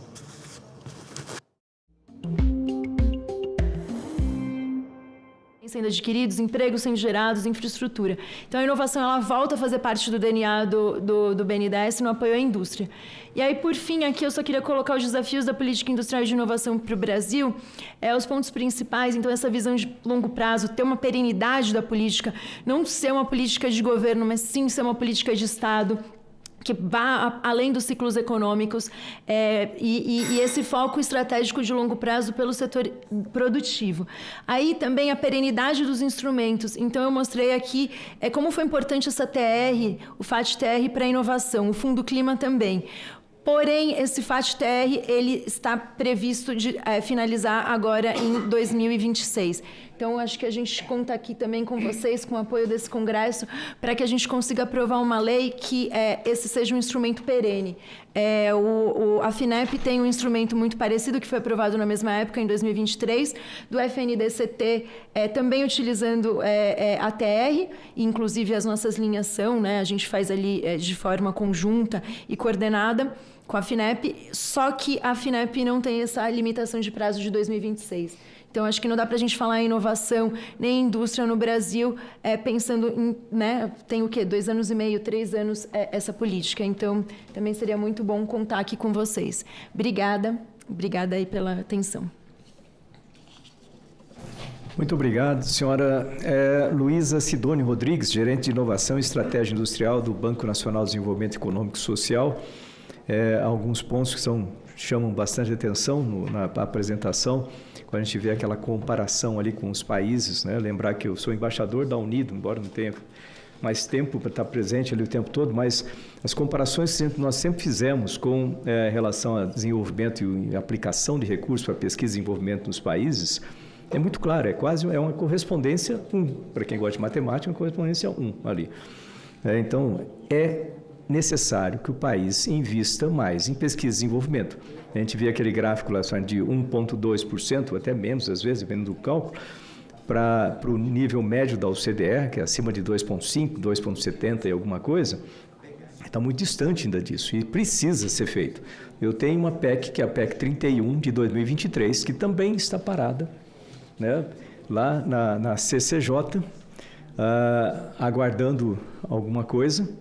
E é importante. O que diz essa PEC? É simples na sua essência, mas ela é essencial para que nós possamos progredir, colocar o Brasil nessa linha de possibilidades de países que se desenvolvem através de pesquisa e desenvolvimento, que é num prazo de 10 anos, ou seja, tem tempo para se pensar em política de Estado, um prazo de 10 anos, nós saímos desse 1,2% e chegamos ao mínimo de 2,5%. Lembrando que isso não é investimento só público, esse investimento é investimento calculado no setor público, setor privado, terceiro setor, e é calculado no Ministério, mas vem de todos esses investimentos feitos no Brasil. Isso exige também do governo o trabalho de articulação, né, e entender que o investimento em pesquisa e desenvolvimento é um investimento, né, devo ressaltar, um investimento, não é um gasto, que precisa ser feito de forma estratégica e de Estado. Gostei dessa colocação, né, porque o que a gente costuma ver na política é, tem um governo, o governo fala só daquele governo, tem um outro governo que fala só daquele outro. Não, quando a gente fala em pesquisa, desenvolvimento, ciência, tecnologia, é política de Estado, tem que ser, eu vi esse gráfico aumentando, ele tem que continuar aumentando, não importa quem vai estar de serviço a partir do ano que vem, lá no Planalto, em algum lugar, não importa quem está de serviço lá, a gente tem que colocar esse serviço a serviço do Brasil e a serviço de fazer esse crescimento. E manter projetos, para não ficar a cada 4 anos uma alteração para lá e para cá, né, de forma que a gente perde energia, perde pessoas, perde tempo, perde dinheiro e assim por diante. Então é importante ter esse senso de Brasil, né, a gente sempre fala de perda de cérebros no Brasil, precisa de infraestrutura, precisa de investimento para que esses cérebros voltem para cá. O Orion, por exemplo, está sendo construído lá em Campinas, é um ótimo exemplo disso aí. Ele tem passado por vários governos e tem tocado através do CNPEM, né? E por isso que as nossas OS no setor de ciência e tecnologia são essenciais. Às vezes eu ouço críticas sobre OS, no nosso setor funciona sempre muito bem, e ali é um exemplo disso. Está lá o Orion sendo construído e isso atrai atenção, vai ser a única instalação de nível de biossegurança 4 de toda a América Latina, e ainda mais a única do planeta com acelerador de partículas de 4ª geração acoplado. Então, isso chama a atenção da pesquisa internacional, isso chama a atenção de investimentos para cá também. Muito bom essa parte. Eu passo agora a palavra ao senhor Fernando de Nielander Ribeiro, gerente e substituto do Departamento Regional do Centro-Oeste da Financiadora de Estudos e Projetos, da FINEP. Então, está aí agora. Essa dupla aqui é importante demais para ter o financiamento ao longo do caminho. E não pode esquecer do CNPq também, para começar lá na parte mais de início, né, do desenvolvimento das ideias até chegar lá no produto. Bom, senador, muito obrigado em nome da FINEP aí pelo convite. O presidente Luiz Elias lhe manda um abraço, cumprimento a todas e a todos aqui presentes, e é uma satisfação muito grande voltar aqui à casa e ter a oportunidade de conversar um pouco sobre o que a FINEP, o Ministério, tem feito para promover a pesquisa e a inovação, né? Um pouquinho sobre... sou eu que mudo? Um pouquinho sobre a FINEP. Bom, nós somos uma agência pública federal ligada ao Ministério da Ciência e Tecnologia. Completaremos 60 anos ano que vem. São um pouco mais jovens do que o BNDES. Não tão jovens quanto eu, mas enfim, vamos por aí. E a gente, basicamente, o que a gente faz é promover pesquisa e inovação, sempre imaginando que isso é a base para o processo de desenvolvimento econômico e social do país. Como que a gente faz isso? Fundamentalmente, apoiando pesquisa básica, pesquisa aplicada nas nossas ICTs, apoiando projetos de desenvolvimento tecnológico e inovação nas nossas empresas e utilizando instrumentos variados. Então, hoje a gente conta para as empresas com recursos de crédito a taxas e prazos muito competitivos e condizentes com as condições de riscos, com o grau de inovação dos projetos, recursos de subvenção econômica, e graças a um conjunto de medidas, hoje a gente dispõe em condições muito adequadas, e recursos não reembolsáveis para ICTs, que temos utilizado não só para melhoria e fortalecimento de infraestrutura, mas também para desenvolvimento de pesquisas aplicadas e pesquisas básicas nesse segmento, né? A exemplo do que disse a Luísa, que me antecedeu, toda a nossa atuação sendo uma agência do governo federal, a gente trabalha alinhado com as políticas governamentais e, nesse momento, é a Nova Indústria Brasil que norteia grande parte da nossa atuação e a própria, evidentemente, Estratégia Nacional de Ciência, Tecnologia e Inovação, que se encontra, nesse momento, numa fase de revisão e recomposição, né? Mas as 6 grandes missões que já foram apresentadas aqui pela Luísa, não faz sentido eu voltar aqui, mas isso é que orienta todos os nossos investimentos. O tema aqui, voltando também ao que já foi dito aqui, quer dizer, a nossa perspectiva sempre é de que conhecimento e inovação, ele é o elemento central de uma agenda de desenvolvimento econômico e de bem-estar social. E há muitas razões para isso, né? A gente percebe que a inovação, ela aumenta a competitividade e a produtividade das empresas industriais, das empresas de uma maneira geral, tem impacto muito positivo na geração de empregos de alta qualificação, fortalece fornecedores locais, promove adensamento de cadeias produtivas, né?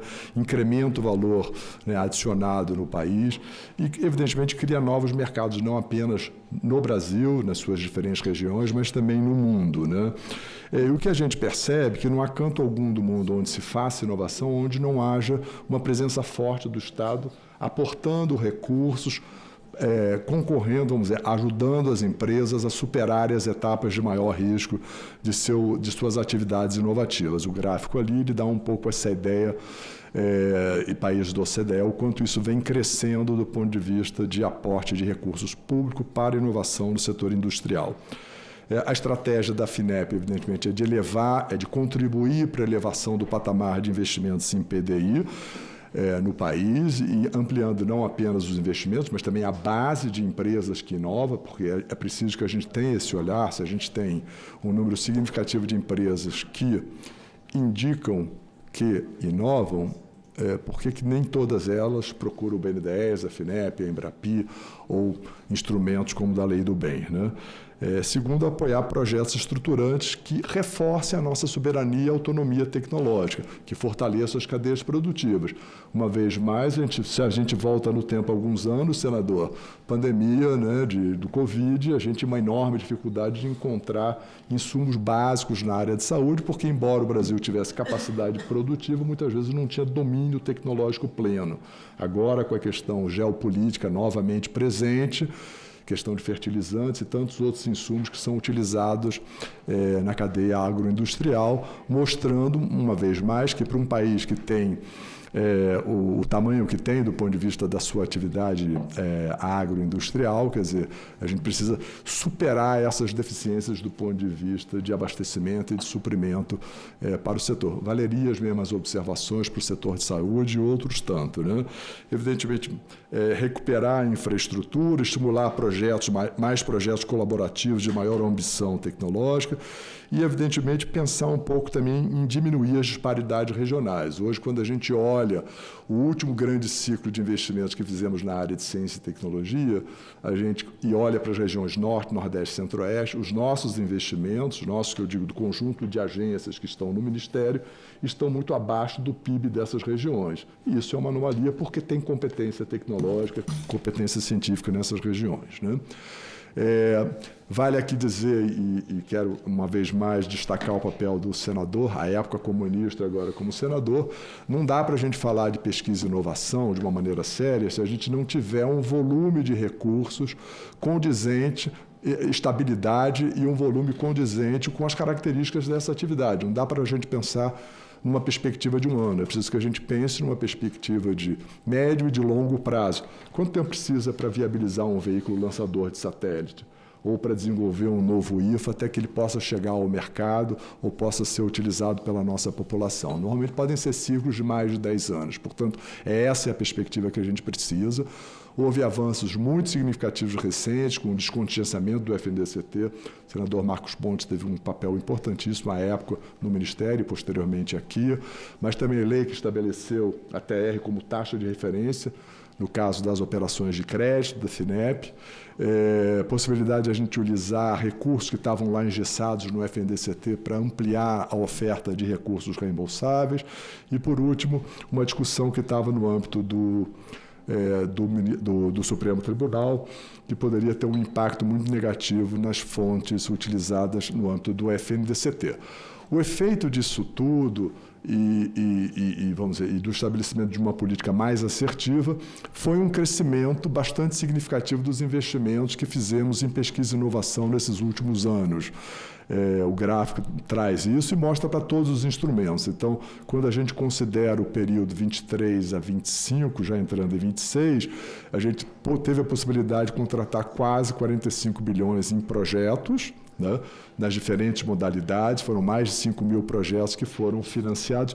Nada disso teria sido possível se a gente não pudesse contar com estabilidade, com volume suficiente, com estabilidade de recursos e com uma política que envolve um conjunto de atores muito significativos no cenário nacional. O efeito disso se manifesta tanto para recursos reembolsáveis, aqui os gráficos mostrando a questão do crédito, e é claro que aqui não é só a oferta de recursos, mas é o direcionamento para projetos com maior ambição inovativa, para projetos mais estratégicos e taxas e condições mais vantajosas, porque isso também é só fazer a conta, né, senador? O cara olha lá e fala, bom, com uma TR mais 4, com uma TR mais 5, eu posso fazer esse investimento, eu tenho uma boa condição de trabalho.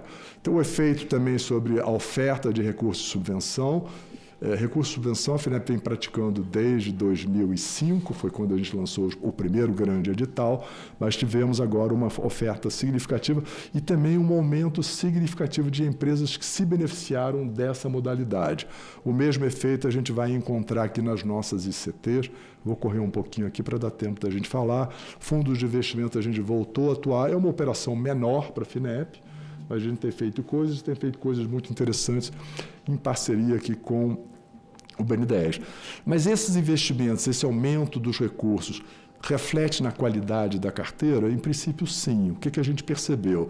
Quando a gente compara a característica dos projetos apoiados com crédito ou com subvenção, a gente percebe que são projetos que têm maior impacto do ponto de vista nacional e do ponto de vista internacional quando comparado com uma amostra similar na Pintec, cruzando as informações. Então, a gente verifica que, do ponto de vista declaratório, aqui as empresas sinalizam com projetos com maior ambição, com maior grau de inovação, né?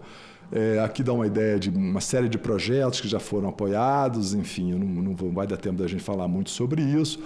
A maior parte dos nossos investimentos vinculados nesse período mais recente à Pintec, já são cerca de 44 bi que foram contratados, e a ideia é que a gente consiga, portanto, chegue muito próximo dos números que foram previstos quando do lançamento do Nova Indústria Brasil, né? Aqui é um exemplo de aumento de investimentos na área de saúde, né? Isso é o valor contratado também no período.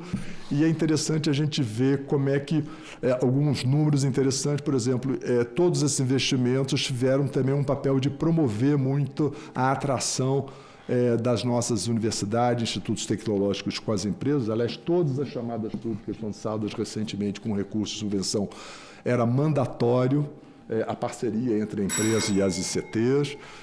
Portanto, a gente percebe muitos desses projetos com desembolso efetivo e transferência efetiva de recursos diretamente das empresas para as ICTs e uma mobilização de mais de 4 mil mestres e doutores, ainda insuficiente, pensando do ponto de vista da retenção desses talentos, mas de uma forma.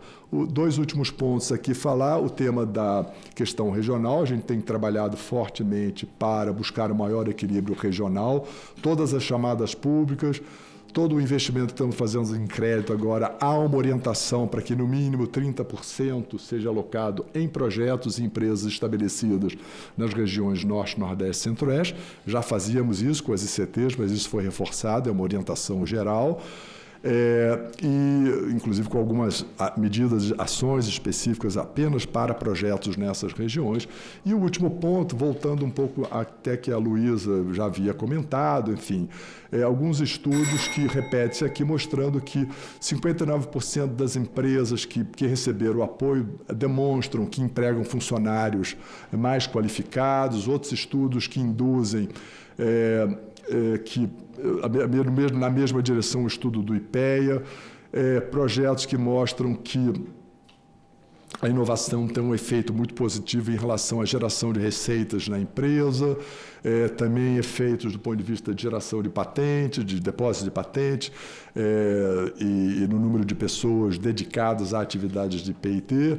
E, por último, os efeitos positivos que esse financiamento público tem, novamente, sobre receitas líquidas de vendas, enfim. Então, 4 estudos que demonstram, de uma certa maneira, são convergentes do ponto de vista do efeito benéfico do investimento público, da inovação para as empresas, né? Tá bom? Muito obrigado, então, pela atenção de todos. Desculpe a correria. Muito obrigado, Fernando de Nielander Ribeiro, gerente substituto do Departamento Regional do Centro-Oeste da Financiadora de Estudos e Projetos, da FINEP. Você vê que esses gráficos ascendentes é uma indicação muito boa. A gente precisa ter continuidade disso, não pode voltar a cair. Esse negócio tem que ter continuidade. Aí você vê que a partir de 2021 ele teve um crescimento sustentado, que é bom, muito bom. Né? E para isso a gente precisa ter, obviamente, recursos no país e foco aqui também. Né? Isso é importante demais. Eu lembro lá aquela luta toda para conseguir a Lei 177 de 2021, quando a gente conseguiu liberar o FNDCT, finalmente, das garras, vamos dizer assim, do setor econômico, né? Que nada contra vocês aqui, mas aquela parte que segurava investimento estratégico do país ali para fazer superávit e outras coisas, né? Então, e até hoje a gente corre esses riscos de vez em quando de ter esses valores tão importantes serem retirados. Por isso que a gente tem que ficar de guarda aqui o tempo todo. Eu conto com vocês para me monitorar também isso aí, né? Para a gente ficar de... Inclusive, tem outra PEC minha para colocar na Constituição isso aí, que não pode contingenciar recursos para pesquisa e desenvolvimento do país. Então, tem uma PEC aí também, aguardando tramitação. Por falar nisso, em tramitação, amanhã eu sou o relator aqui de um projeto de lei, não é terminativo, está na CCT, mas é importante, né, de citar isso, é um projeto do Exalci, justamente para retirar a lei do bem da questão da Lei Complementar 224, né, que vai fazer uma redução de incentivos e benefícios tributários. Então, a gente está lutando para tirar a lei do bem desse grupo, né, justamente para proteger o investimento em pesquisa e desenvolvimento do país. Então, amanhã eu sou relator, logicamente pela aprovação do projeto, amanhã eu vou ler esse relatório, espero que ele prossiga e vá em frente, né, isso aí. Outra coisa importante, você citou também, a gente tinha aquela questão na FINEP que era problemático com relação ao custo do recurso. A FINEP não é um banco para ganhar com isso, não. Tinha aquela questão do spread, tinha como que era associado, e depois para ficar com a TR, ficou muito mais lógico as questões, muito mais direto. Então, é um passo, a gente vai construindo, né, aos poucos. Eu espero que esse gráfico aí não caia mais, que ele continue a crescer da forma que precisa para um país desenvolvido. Eu passo a palavra agora ao senhor Maicon Davi Stelling, assessor da Diretoria de Inovação e Relações Institucionais da Empresa Brasileira de Pesquisa e Inovação Industrial, da Embrapi. Vai lá. Obrigado, senador, pelo convite aqui para a gente poder participar, cumprimentar a todos aqui da mesa que estão online também, para poder apresentar um pouquinho sobre a Embrapi. Então, a Embrapi é bem mais nova, né, do que os nossos colegas aqui, os nossos irmãos BNDES e FINEP. A gente foi criado em 2013, mas temos um crescimento muito robusto nesses últimos anos. E a Embrapi foi criada com o objetivo de apoiar a inovação nas empresas por meio do que a gente tem melhor nas nossas instituições de pesquisa no país, né? Vamos mostrar um pouquinho do modelo aqui, mas a ideia exatamente é responder algumas das perguntas que foram colocadas aqui, inclusive, né? De unir universidades, centro de pesquisa e indústria, e também de converter conhecimento em inovação industrial. É exatamente para isso que a Embrapi foi criada, e acho que a gente tem conseguido fazer isso com muito êxito aí nos últimos anos.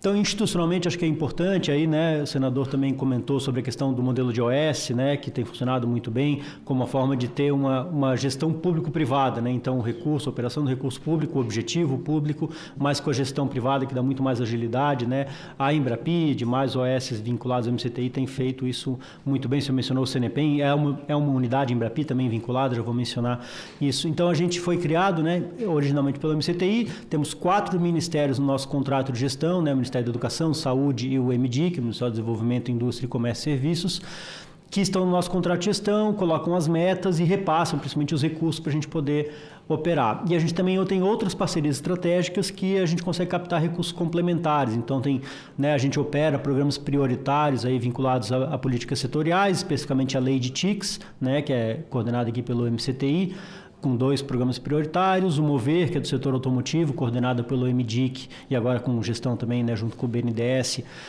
para a P&D vinculado ali, né, a cadeia mobilidade e logística. A gente tem uma parceria muito grande, forte, com o BNDES, né, que tem contrato e repassa recursos para a Embrapi, e a gente aplica nos projetos.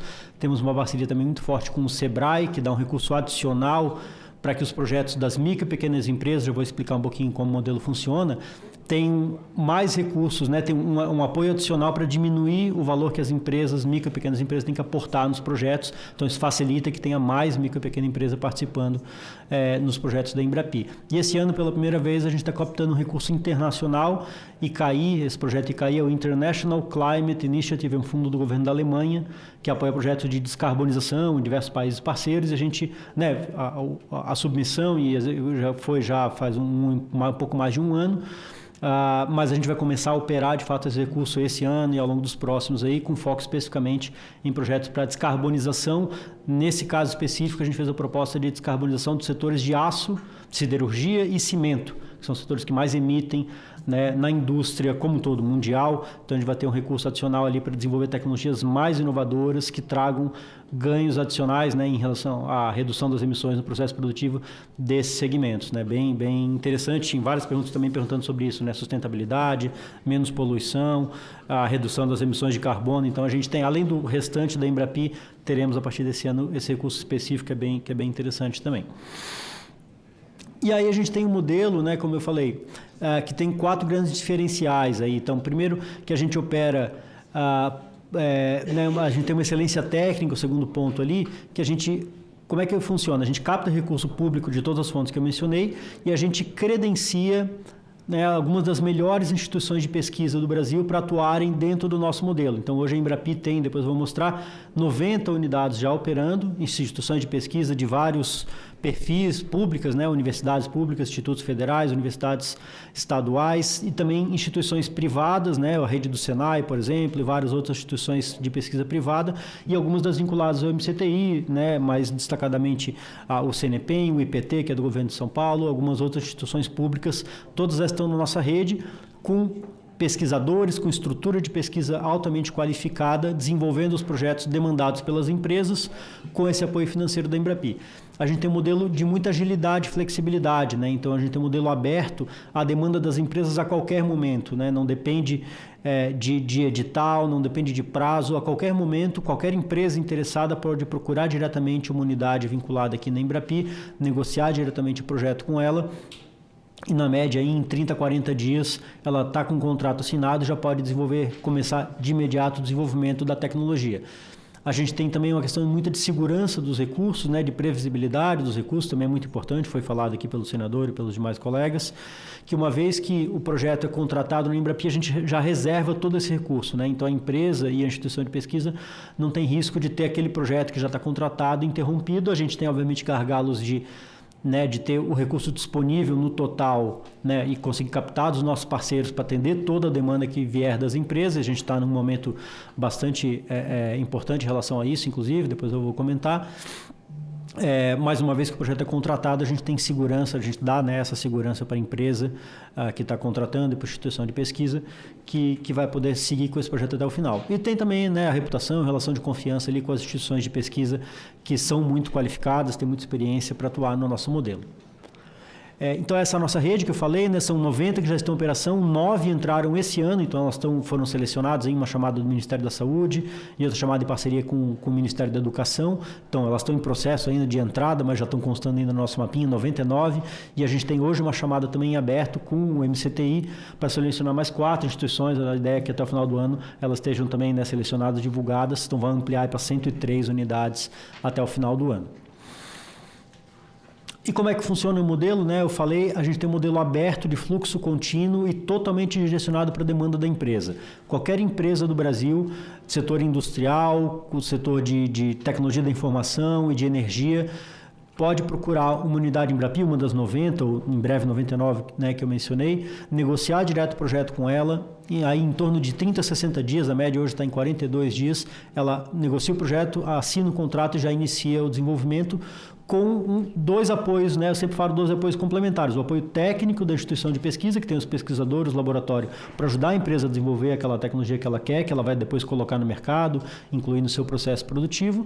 E também recurso financeiro, que vai ajudar a baratear esse projeto, ou seja, um fomento à inovação para tornar ela mais né, enfim, acessível ali para as empresas. O nosso modelo funciona assim, então, né? Para grandes empresas, na média, que varia bastante, cada projeto, as empresas e as unidades têm flexibilidade, mas na média, para grandes empresas, a Embrapi coloca até 1/3 do valor do projeto como recurso não reembolsável, o dinheiro que a gente capta lá dos parceiros que eu falei, e os outros 2/3 são contrapartida financeira da empresa e uma contrapartida econômica das unidades Embrapi. Né? Quando é uma empresa de pequeno ou médio porte, até 90 milhões de reais, o dinheiro da Embrapi pode chegar até 50%. Então a gente dá um aporte maior, né? Ajuda mais as empresas que são aí de pequeno ou médio porte. E quando é uma micro ou pequena empresa, então um recorte ainda menor, a gente tem a parceria que eu mencionei com o Sebrae, né? Então da fatia ali de 50%, tem um pedaço que vai ser a contrapartida da unidade Embrapi, que está ali embaixo, do que seria a contrapartida da empresa, então pensando aqui algo em torno de 30%, 35%, 40%, tirando já o dinheiro da Embrapi e da unidade, até 70% desse valor, com alguns limites, né, de valor ali, dependendo da configuração do projeto, o Sebrae paga, ou seja, o recurso que o Sebrae passa para a Embrapi é alocado para isso, ou seja, vai diminuir a contrapartida da micro e pequena empresa para algo entre 15% e 20%, fica nessa média, né? Tem algumas flexibilidades ali, mas, ou seja, fica um valor muito barato, um projeto de, sei lá, de R$1 milhão de uma micro e pequena empresa, ela vai pagar ali em torno de 100, 150 mil reais, e o restante é um recurso não reembolsável que está ajudando ela a desenvolver um novo produto e colocar isso no mercado. Isso faz com que a gente tenha, então, né, nesse período aí, desde 2014, já mais 4.160 projetos contratados, pouco mais de 1/3 disso em execução nesse momento, né, 1.369, 2.838 empresas, e isso porque, né, tem um grande número aí de empresas que contratam vários projetos com a Embrapi, né? Então a gente tem empresa que tem muitas dezenas, várias empresas na verdade, né, que tem muitas, 20, 30, 40, 50, a empresa que mais contrata com a gente, a Petrobras, tem mais de 100 projetos já contratados com a Embrapi. Então a gente apoia muito bem as grandes, mas também as pequenas, 65%, né, 2/3 são micro e pequenas empresas dessas que estão apoiadas. E como eu falei, tem o financiamento tripartite, né? Então um pouco mais de 1/3 é o dinheiro da Embrapi, metade é o dinheiro das empresas, de novo considerando toda a configuração aí, e em torno de 15%, 16% é a contrapartida econômica das unidades Embrapi, e a gente alavanca muito recurso, né? O senador também falou sobre a necessidade de ampliar os investimentos em P&D, alavancando investimento privado e tal. A gente coloca R$1 da Embrapi, vai vir mais 2 das empresas e do setor acadêmico aí, alavancando esse recurso para ampliar o investimento total em P&D. A gente tem uma curva de crescimento muito forte, né, nos últimos anos, então aí mais de 37% no valor, quase 30% no número de projetos investidos, crescimento ano a ano, né? Então tem um salto aí de 2.250 lá, por exemplo, a 249 que era em 2020, para 817 no ano passado.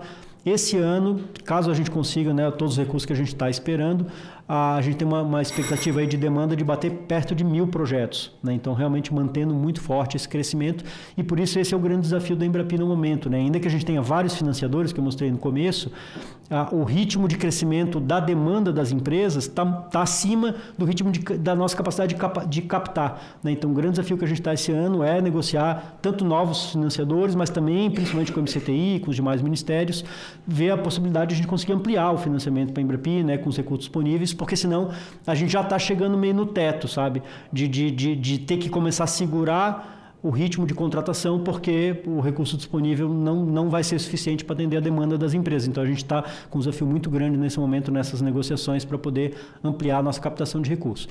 Só para fechar rapidinho, né, a gente atende todos os setores, então eu falei, é totalmente aberto a demanda das empresas, então muito forte né, nos últimos anos a inteligência artificial, mas atende todos os setores aí, biotecnologia, automação, tecnologias energéticas, e do outro lado as áreas de aplicação, né? Então bem geral ali para aplicações de comércio e serviço, mas também entra em saúde, processo industrial, produção agropecuária, energia renovável lá embaixo, alimentos e bebidas, indústria da transformação, indústria da construção e infraestrutura. Então realmente a gente é aberto a todos os setores, a qualquer demanda que as empresas tenham.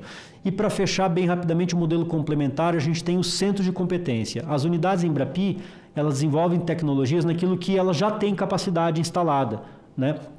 Aqui a gente está olhando para o futuro, então são tecnologias de fronteira em nível global, que o Brasil ainda não tem uma capacidade instalada tão grande, né, tão robusta e tão consolidada, em que a gente coloca, né, aplica recursos adicionais para criar essas competências, né? Então, como eu tinha mostrado antes aqui rapidamente, criar competência, qualificar e reter talentos nessas tecnologias de fronteira e no modelo de inovação aberta, atraindo empresas para se associarem a esses centros em tecnologias de fronteira, como eu falei, então tecnologia quântica, segurança cibernética, infraestrutura 6G, então hoje todo mundo está usando a 5G, né, de telecomunicações, a gente está pensando em como é que vai desenvolver a próxima geração, né?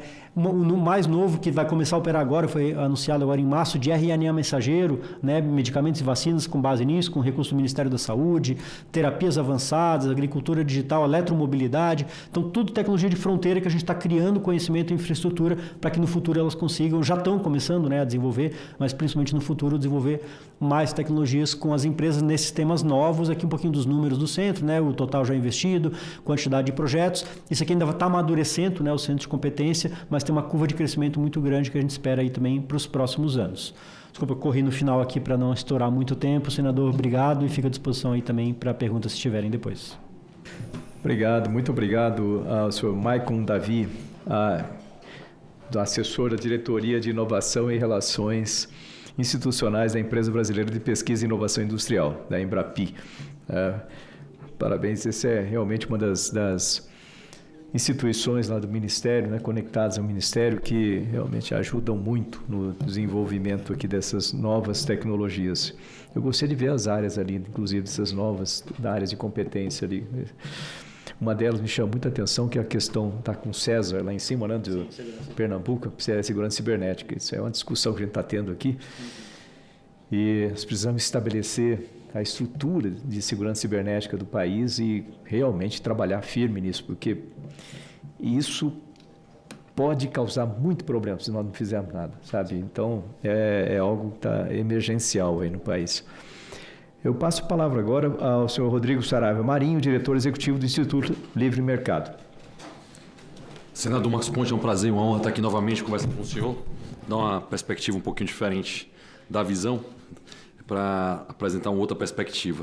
O ministro da Desburocratização, senador Marcos Ponte, ele disse uma vez que o Brasil é uma ilha de iniciativa privada cercada por todos os lados pelo Estado.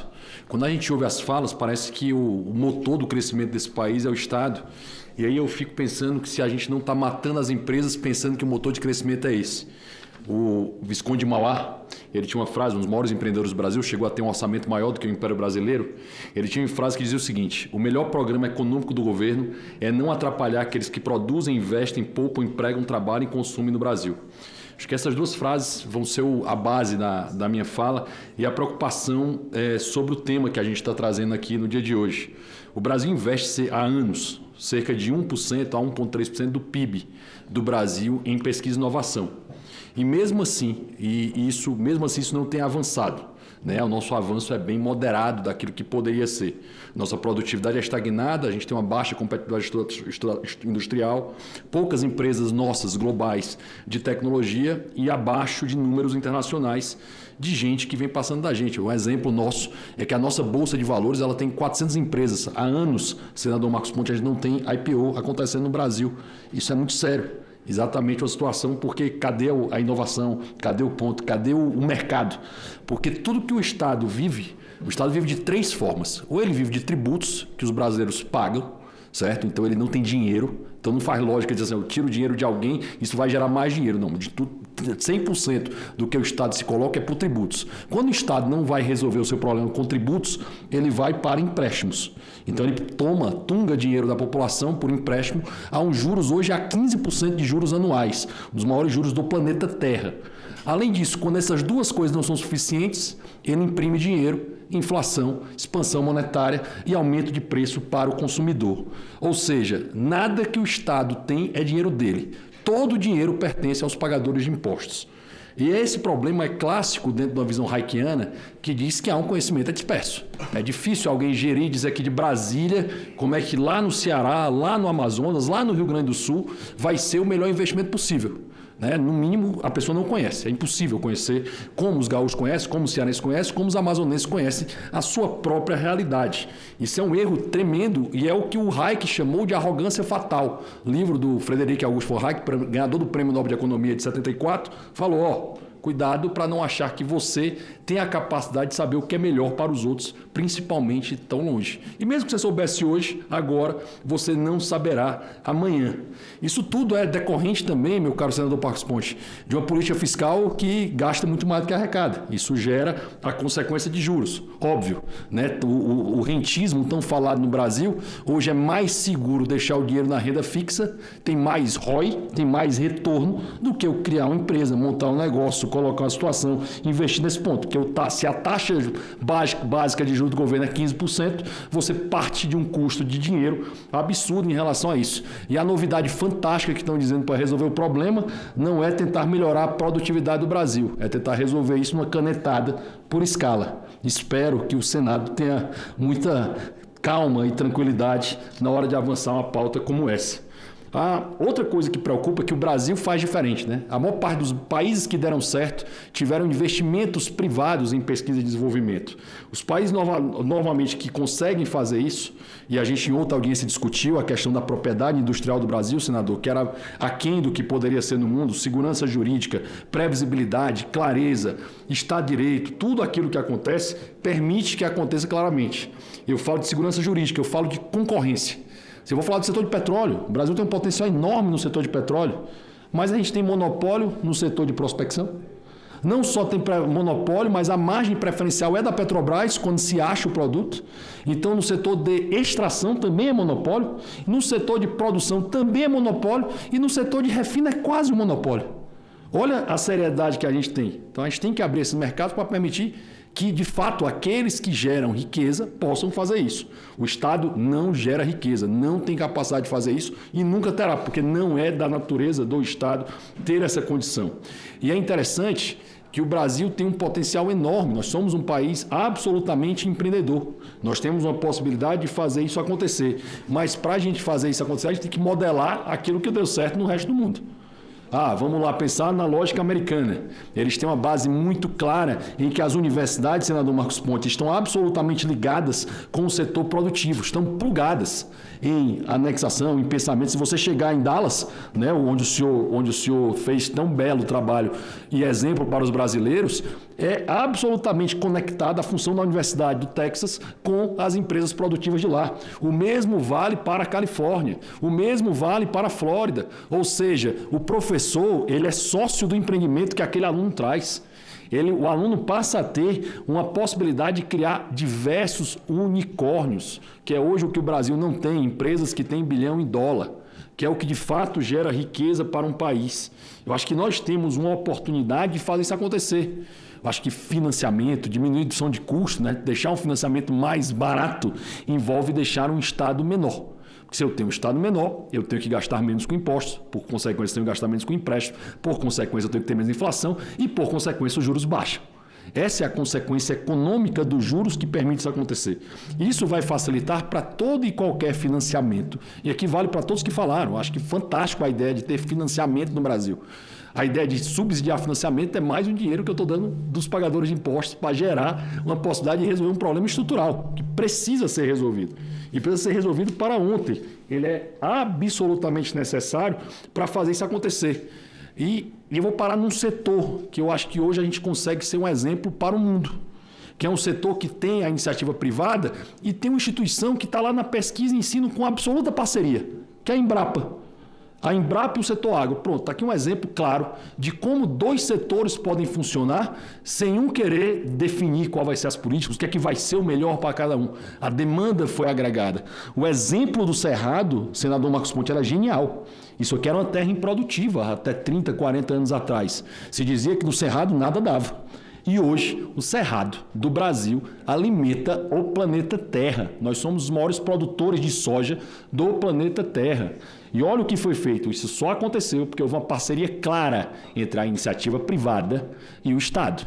Não a definição de quem vai ser o campeão nacional, não a definição da política que vai ser feita para aquilo acontecer, mas sim a possibilidade naquele lugar, naquela região, se permitir que as pessoas que vão entender no conhecimento absolutamente disperso como é que aquilo vai avançar. Acho que isso é um ponto fundamental, entender o modelo agro é um modelo que poderia ser aplicado na agroindústria, indústria que poderia ser aplicado em todo o Brasil. O Estado fica restrito a não atrapalhar. Já é uma coisa fantástica, certo? Eu tenho um exemplo para finalizar, senador Marcos Pontes, e eu queria trazer esse tema.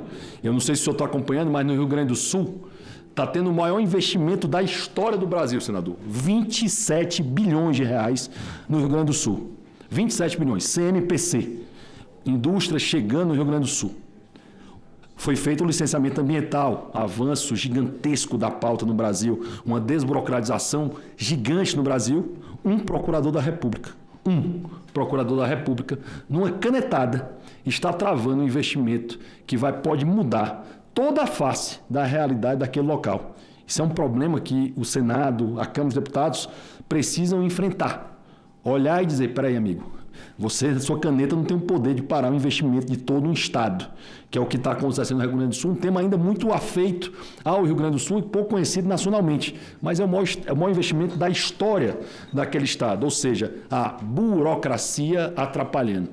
Tudo que o empreendedor brasileiro quer, senador Marcos Pontes, é que o Estado não atrapalhe. Não precisa fazer grandes coisas, não precisa de ajuda, não. Você pode perguntar para qualquer industrial brasileiro. Ele vai dizer, não atrapalhar já é uma grande coisa. Se conseguir diminuir regulações, muito melhor. Se conseguir diminuir tributos, fantástico. Nós estamos na Semana de Liberdade de Impostos. Dia 28 de maio é o dia que a gente para de pagar impostos. Há 20 anos atrás era 28 de abril. 20 anos, certo? Ou seja, imagina o que é que o industrial está pensando. Não, eu consigo tocar a minha vida.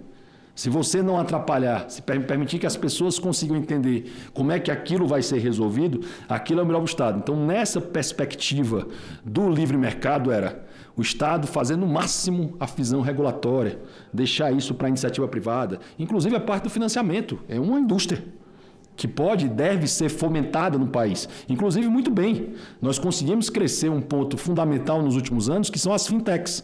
Algo que não existia no Brasil até pouco tempo. A gente ouvia muito a tal da concentração bancária e foi essa inovação que permitiu que isso acontecesse. Ou seja, existem inúmeras oportunidades do Estado brasileiro fazer o papel dele. Não atrapalhar é a principal delas. Muito obrigado, senhor Rodrigo Saraiva Marinho, diretor executivo do Instituto Livre Mercado. Só para alguns pontos assim que eu achei importantes de ressaltar, que realmente a situação ideal, é o que a gente sempre tenta defender aqui, é que o Estado, o governo, seja enxuto, pequeno, gaste pouco, eficiente no seu trabalho e deixe que o setor privado, a sociedade trabalhe e consiga, com isso, ter os desenvolvimentos que a gente quer. Então, isso é, sem dúvida nenhuma, extremamente importante e acaba sendo o carro-chefe para uma série de resultados positivos a partir daí. Como você falou, de redução de custo, isso traz mais investimentos, você reduz impostos tem mais investimento nas empresas significa mais produtos também, mais produtos tem mais nota fiscal, mais empregos, ou seja, tudo gira a partir de lá. Você citou aí meio rapidamente a questão de 6x1, eu sou a favor de livre negociação, sempre livre negociação. Se eu quiser, eu sei onde aperta o meu calo, se eu quiser trabalhar 7 dias por semana para poder pagar as minhas contas, eu tenho que poder fazer isso aí e negociar para que isso possa ser feito. Então, tem que se analisar muito bem os números disso para que nós não caímos aí num problema sério que vai ser realimentado, para quem gosta de matemática, vai ser realimentado no futuro, com desemprego e assim por diante. Então, tem que ser muito bem pensado nisso aí. Eu sou a favor das pessoas terem as suas escolhas. Eu quero escolher, eu quero trabalhar um dia por semana, eu quero receber por um dia, ok, vai por ano. Você citou os Estados Unidos, funciona assim, e funciona bem também, dessa forma. Outra coisa importante, desenvolvimento regional, que foi citado aqui algumas vezes também. A gente precisa achar uma maneira de fixar as empresas que nascem e crescem naquela região, para não acontecer o que a gente vê muito acontecer. Olha, eu sou senador de São Paulo, logicamente eu quero que o Estado de São Paulo desenvolva, é um Estado desenvolvido, mas é importante que uma empresa que nasça, sei lá em Tefé, ela, agora que começa a fazer sucesso, transfere para São Paulo, transfere para o Rio de Janeiro, para acontecer. Não pode. Você tem que desenvolver lá e criar empregos lá locais, assim por diante. Isso é essencial ter esse desenvolvimento. E a burocracia, né? A gente discutiu aqui outro dia, você estava aqui também, não estava, Rodrigo? A gente discutiu sobre a questão de poços de petróleo, né? E quanto que todo mundo é a favor de ter uma mentalidade, uma cultura ambiental muito firme no país, sem dúvida nenhuma. Mas lembrar que as tecnologias ajudam, como foi citado agora há pouco, das tecnologias para apoio, né, ao desenvolvimento de áreas que geralmente o pessoal fala, pô, isso aí produz muita, tipo cimento, etc. Mas nós temos tecnologia, ou desenvolvamos tecnologias, né, vamos desenvolver essas tecnologias para reduzir, para que a gente não trave o desenvolvimento por uma questão, não sei se mais dogmática, né? Não pode ter isso aí, não é assim. A tecnologia consegue ajudar, a gente precisa fazer esse tipo de coisa. Agora a gente começa com os nossos participantes que estão remotamente participando. Eu passo a palavra então para a senhora Luciene Amaral, coordenadora geral substituta de Inovação Tecnológica e Produtividade do Ministério do Desenvolvimento, Indústria, Comércio e Serviços, do MDIC, né, para 10 minutos. E eu peço para controlar o tempo por lá, que aí você não vai ter as indicativos que a gente tem aqui. Tá? Obrigado aí pela participação.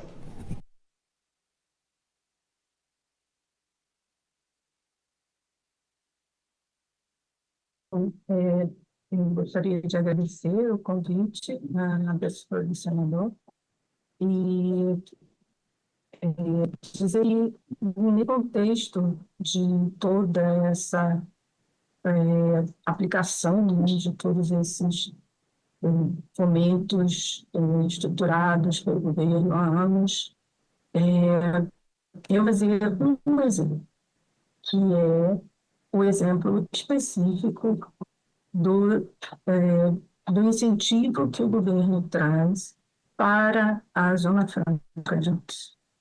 Vou passar a apresentação.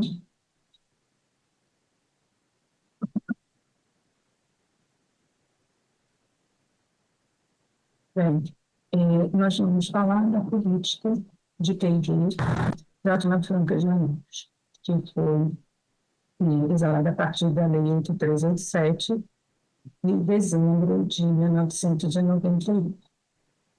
Tá? Essa política, ela traz no âmago, né, simplesmente um investimento anual de no mínimo 5% para as empresas que estão sediadas na Zona Franca de Manaus. Tá? Nós vamos usar a estrutura desse investimento. Tá? Esse investimento está dividido em esses 5%, né? Investimento externo e interno. São 2,3% no mínimo para o investimento externo, 2,7% para o investimento interno. O investimento externo ele só é obrigatório para as empresas que faturam acima de 30 milhões. Tá? Nós temos várias modalidades de investimento, com um foco específico nos convênios com os setores, né, especificamente para as setores públicos, tá? E também para programas prioritários, e eu ressalto aqui os temas que serão importantes para esse investimento. Tá? O investimento interno, ele trabalha com atividades para a empresa, da empresa ou uma empresa contratada para esse investimento, e também para projetos tecnológicos de sustentabilidade. Né? Entre outros.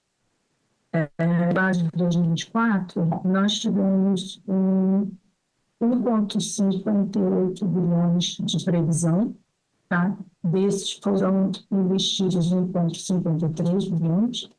Nesses projetos, 73 4,2% foram projetos especificamente com ICTs, 4,13% com FNDCT, 5,90% para as FIPs, os programas prioritários 5,27% e os projetos internos das empresas 11,47%.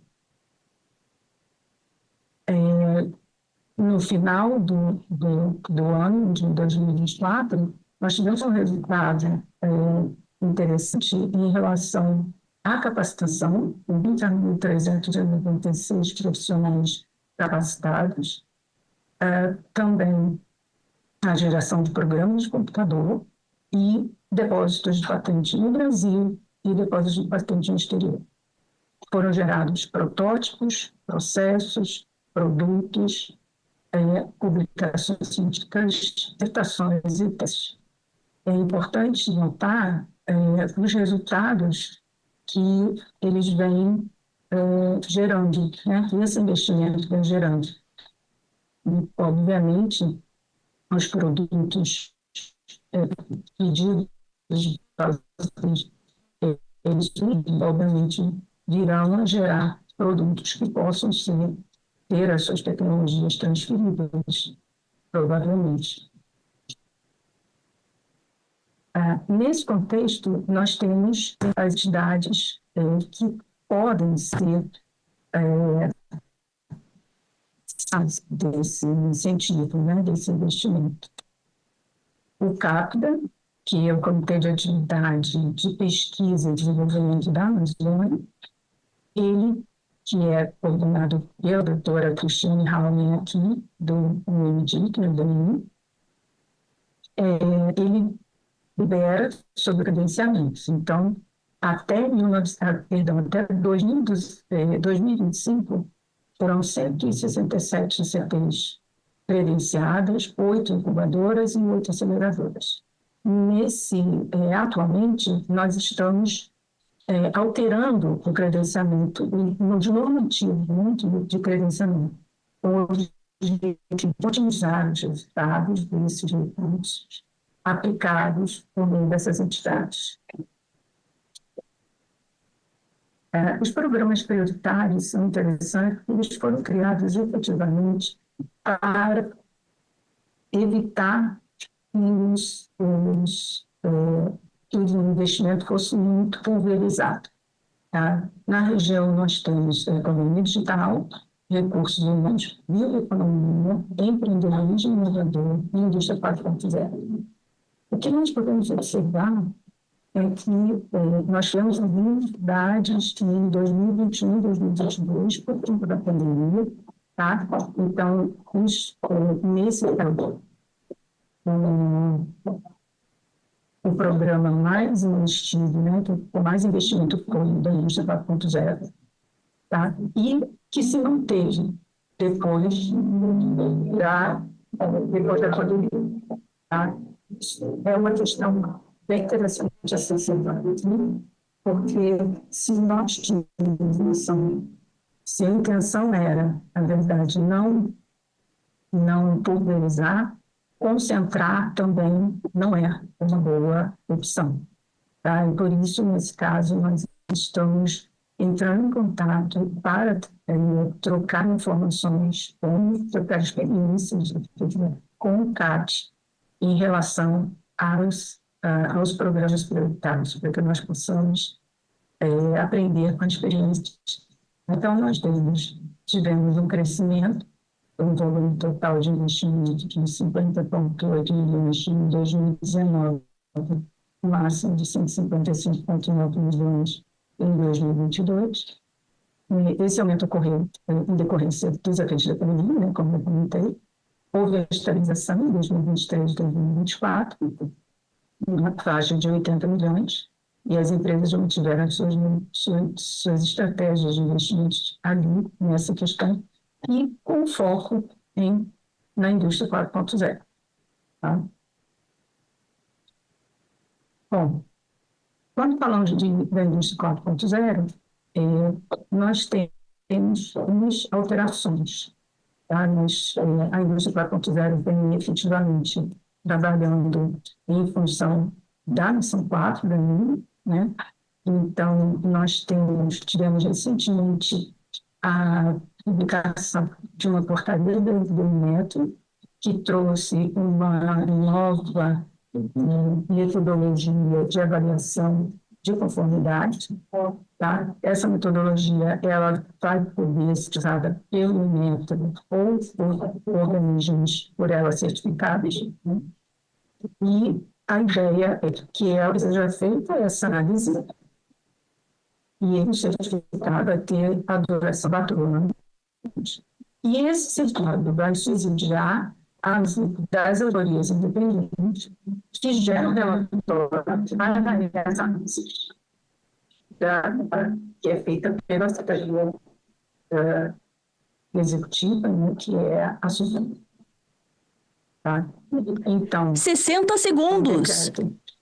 O decreto 10.521 de 2020, ele autoriza que esses investimentos que resultem em elevação da natividade, ele traga um desconto, né, de até 60%, uma utilização de um limite de até 60% dos 2,7%. Tá? Então, para a empresa é importante, né? E com os atos se darão a primeira é a certificação de conformidade e que o aumento do nível vai resultar num percentual que vai ser estabelecido por essa portaria que está sendo reformulada, tá? Ela está em vez de ser publicada, e esse percentual vai ser aplicado nos investimentos, né? Desse valor vai ser considerado como investimento. 60 segundos. Tá? E aqui eu termino e deixo as perguntas à frente. Embora eu tenha aqui umas respostas, né? Uma questão relacionada à relação de empregos, né? Que foi uma questão colocada pela Latéia já antes. É interessante porque nós temos pelo menos um, que é o PPRH, que é o Programa Prioritário de Recursos Humanos, que lida especificamente com a capação, né? Então, para a região, é uma questão bem interessante e traz fortalecimento e crescimento, né, de pessoas capacitadas, né, nessa área, né? A questão da sustentabilidade e da economia, que também está inserida na lei, porque os investimentos eles podem ser feitos também para a sustentabilidade e a economia. Isso faz com que nós possamos trazer melhores condições para a região. Tá? Então, ficamos aí para a próxima, para as perguntas. Muito obrigada. Muito obrigado, senhora Luciene Amaral, coordenadora-geral substituta de Inovação Tecnológica e Produtividade do Ministério do Desenvolvimento, Indústria, Comércio e Serviços.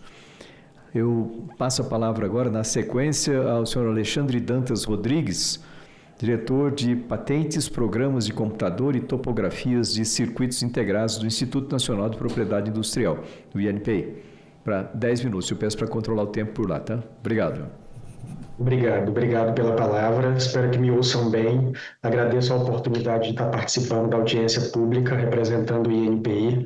Acho que vale a pena destacar que o INPI é o Instituto Nacional da Propriedade Industrial, uma autarquia vinculada ao Ministério do Desenvolvimento, Indústria, Comércios e Serviços, responsáveis, entre outras atividades, pela concessão de direitos de propriedade industrial e mesmo direitos de propriedade intelectual no país, como patentes, marcas, indicações geográficas, desenhos industriais, programas de computador, topografias de circuitos integrados. Isso corresponde a uma parte da atuação do INPI.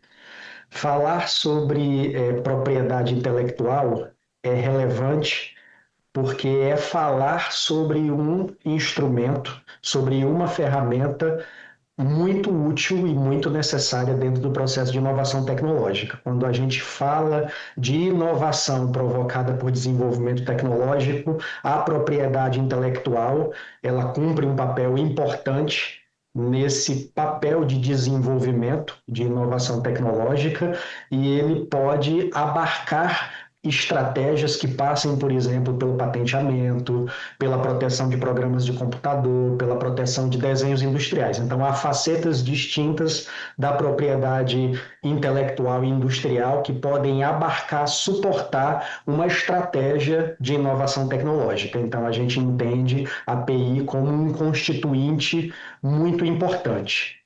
Falar sobre propriedade intelectual, propriedade industrial, é falar sobre ativos intangíveis, né? São sobre estratégias de proteção e portfólios de ativos intangíveis. E isso é muito pertinente num cenário global. Eu acho que vale a pena só destacar alguns números da relevância de ativos intangíveis. A gente sabe hoje que muito do valor agregado a um produto que advém de um desenvolvimento tecnológico, ele tem um impacto grande dos ativos intangíveis que são gerenciados por empresas, tá? A gente sabe, inclusive, de estudos que o peso do conjunto, do portfólio de ativos intangíveis colabora 2 vezes mais, por exemplo, do que o conjunto de ativos tangíveis de uma empresa na valoração de um produto. E quando a gente está falando de valores mundiais associados, por exemplo, a ativos intangíveis, a gente tem dados de 2023 que tratam, por exemplo, de valores da ordem de mais de 60 trilhões de dólares associados à valoração de ativos intangíveis hoje em circulação no mundo. É muito importante destacar também, por exemplo, que esse tipo de ativo ele é um indicador importante para desenvolvimento e avanço de inovação. A gente tem, por exemplo, órgãos como a Organização Mundial de Propriedade Intelectual, que consideram a propriedade intelectual, ativos de propriedade intelectual, como base para indicadores que afetam um índice de inovação associado a um país. A Organização Mundial da Propriedade Intelectual analisa e publica anualmente o que é chamado de Índice Global de Inovação, onde ela ranqueia os países de acordo com a capacidade de inovação, e a propriedade intelectual compõe indicadores que são utilizados para o estabelecimento desse índice. Atualmente o Brasil ocupa a posição número 52 no ranking mundial. Já estivemos melhores, temos muito o que avançar, obviamente além da propriedade intelectual, uma série de fatores, de indicadores para isso. Mas até pegando um gancho numa pergunta que foi feita de como a propriedade industrial, né, como a propriedade intelectual pode favorecer esse processo de inovação, já vale a pena destacar que hoje a propriedade intelectual ela já está inserida dentro de um contexto de políticas e de estratégias voltadas ao desenvolvimento industrial e ao desenvolvimento da inovação. O INPI é, por exemplo, um dos grandes operadores da Estratégia Nacional de Propriedade Intelectual, atualmente vigente. E, além disso, vale também destacar que dentro da NIB, né, da nossa política industrial vigente, a gente tem a propriedade intelectual como um dos instrumentos que hoje são entendidos como capazes de melhorar o ambiente de negócios. Então, a gente já tem dentro da NIB questões, por exemplo, associadas à redução do prazo de exame de pedidos de patente e o uso de informação contida em pedidos de patente para tomadas de decisão, tanto no aspecto privado como no aspecto do estabelecimento de políticas públicas. Então, a gente tem essa interface da propriedade intelectual como uma ferramenta propulsora de inovação. E aí, dentro da estratégia do INPI, como o INPI está atuando hoje para promover a propriedade intelectual como ferramenta que, de fato, faz diferença dentro desse processo de promoção da inovação. Acho que é importante a gente destacar 4 eixos estratégicos de inovação institucional. Hoje o INPI age, por exemplo, num eixo relacionado à eficiência e qualidade dos exames necessários para a concessão de direitos. Quando a gente fala, por exemplo, de uma concessão de patentes, é foco do INPI atuar na redução de prazos. A gente ainda tem ganhos necessários que a gente precisa garantir e avançar, por exemplo, em tempos de concessão, garantindo qualidade do direito que foi concedido. A gente, por exemplo, utiliza estratégias para isso, que estão associadas à automação de processos, ao uso de ferramentas de inteligência artificial, que hoje vem tomando cada vez mais relevância dentro dessa estratégia. A gente tem questões associadas à necessidade de revisão de marcos legais associados à propriedade industrial, que são necessárias para a garantia desses aspectos de eficiência e qualidade de concessão de direitos. Um segundo pilar dessa estratégia do INPI trata da disseminação do uso estratégico da API. Na verdade, é garantir que, uma vez concedido o direito, ele possa ser utilizado de forma adequada pelos detentores de direito, de forma que isso faça diferença, de fato, dentro da estratégia de inovação. Um caso evidente que já foi tocado aqui é a questão da importância de garantir um ambiente que propicie transferência de tecnologia entre universidades e indústrias. A gente tem uma característica própria no Brasil, que é a universidade como grande desenvolvedora de tecnologia. E essa tecnologia desenvolvida pela universidade, ela, para se tornar inovação, precisa, de fato, cumprir esse ciclo de contato, essa conexão com a indústria, que vai prover, de fato, essa produção e garantir questões, por exemplo, como distribuição e alcance de usuários. Então, é importante a gente garantir isso. Outras estratégias passam, por exemplo, por ações voltadas à valoração de ativos de propriedade intelectual. Ao ter um portfólio, por exemplo, de patentes, de marcas, de desenhos industriais, o que isso agrega à minha estratégia, como eu posso, por exemplo, valorar conjuntos de patentes e essa valoração ser útil, por exemplo, quando eu busco financiamento. Eu tenho ativos de propriedade intelectual como colateral, por exemplo, em questões associadas à obtenção de financiamento. É uma estratégia também.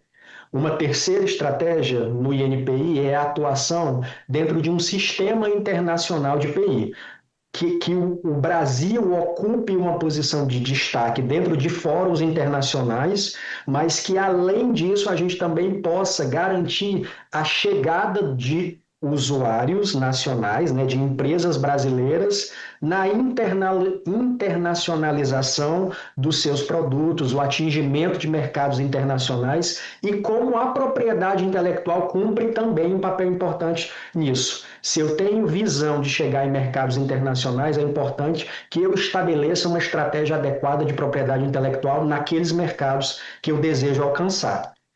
Uma quarta estratégia diz respeito a questões associadas à governança e à gestão. É, por exemplo, o interesse do INPI ter cada vez mais a escuta disponibilizada aos usuários, um diálogo cada vez mais presente com os usuários para que eles possam, de fato, trazer necessidades, demandas e dores e que isso possa startar tomada de decisão e estratégias institucionais.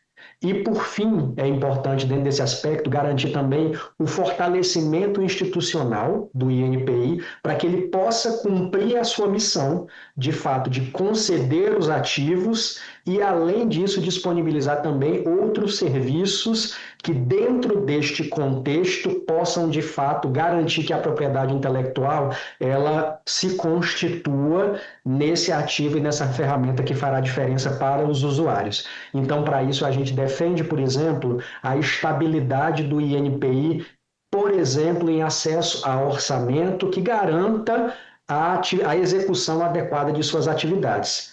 Dito isso, eu até gostaria de salientar, por exemplo, a importância de ações como o PLP 143, que nesse momento tramita no Senado e que trata exatamente disso, do não contingenciamento do orçamento do INPI, que é algo importantíssimo para que a gente possa, de fato, executar as nossas atividades e dar a contribuição adequada que o país precisa, que os usuários precisam, para que a API se constitua em um meio para impulsionar inovação e desenvolvimento. Dito isso, eu agradeço a oportunidade, me coloco à disposição para perguntas e encerro minha fala. Muito obrigado ao senhor Alexandre Dantas Rodrigues, diretor de patentes, programas de computador e topografias e circuitos integrados do Instituto Nacional de Propriedade Industrial, que, sem dúvida nenhuma, cumpre um papel muito importante dentro desse contexto que nós discutimos aqui das inovações. E um ponto que você falou que marcou aqui, porque a gente estava justamente falando sobre isso também, é a participação das universidades no desenvolvimento de patentes e como que isso aí pode ser ampliado ou incentivado.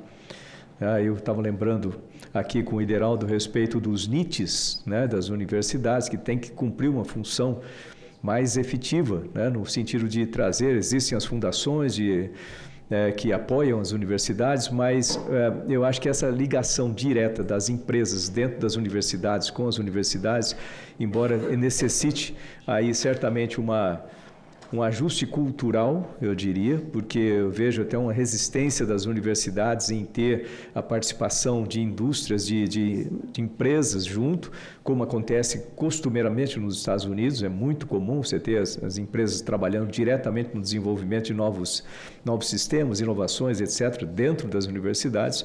Eu acho que a gente precisa ter esse desenvolvimento que começa na cultura, né, desse trabalho mais intenso e produtivo em conjunto, mas e também a parte burocrática dos NITs, né, de poderem ser mais independentes nesse desenvolvimento. Então, parabéns aí pelo desenvolvimento, né? Eu tenho acompanhado o INPI ao longo do tempo, lá desde o Ministério, né, houve um crescimento muito grande da capacidade, ou inclusive com a redução de tempo. Eu sei que tem os fast tracks, né, que têm sido trabalhados, tudo isso para ajudar no desenvolvimento, na liberação dessas patentes aqui no Brasil, que era um problema sério, tem se tornado menos problema. Agora a gente precisa incentivar que elas apareçam em primeiro lugar, né, para poder serem autorizadas.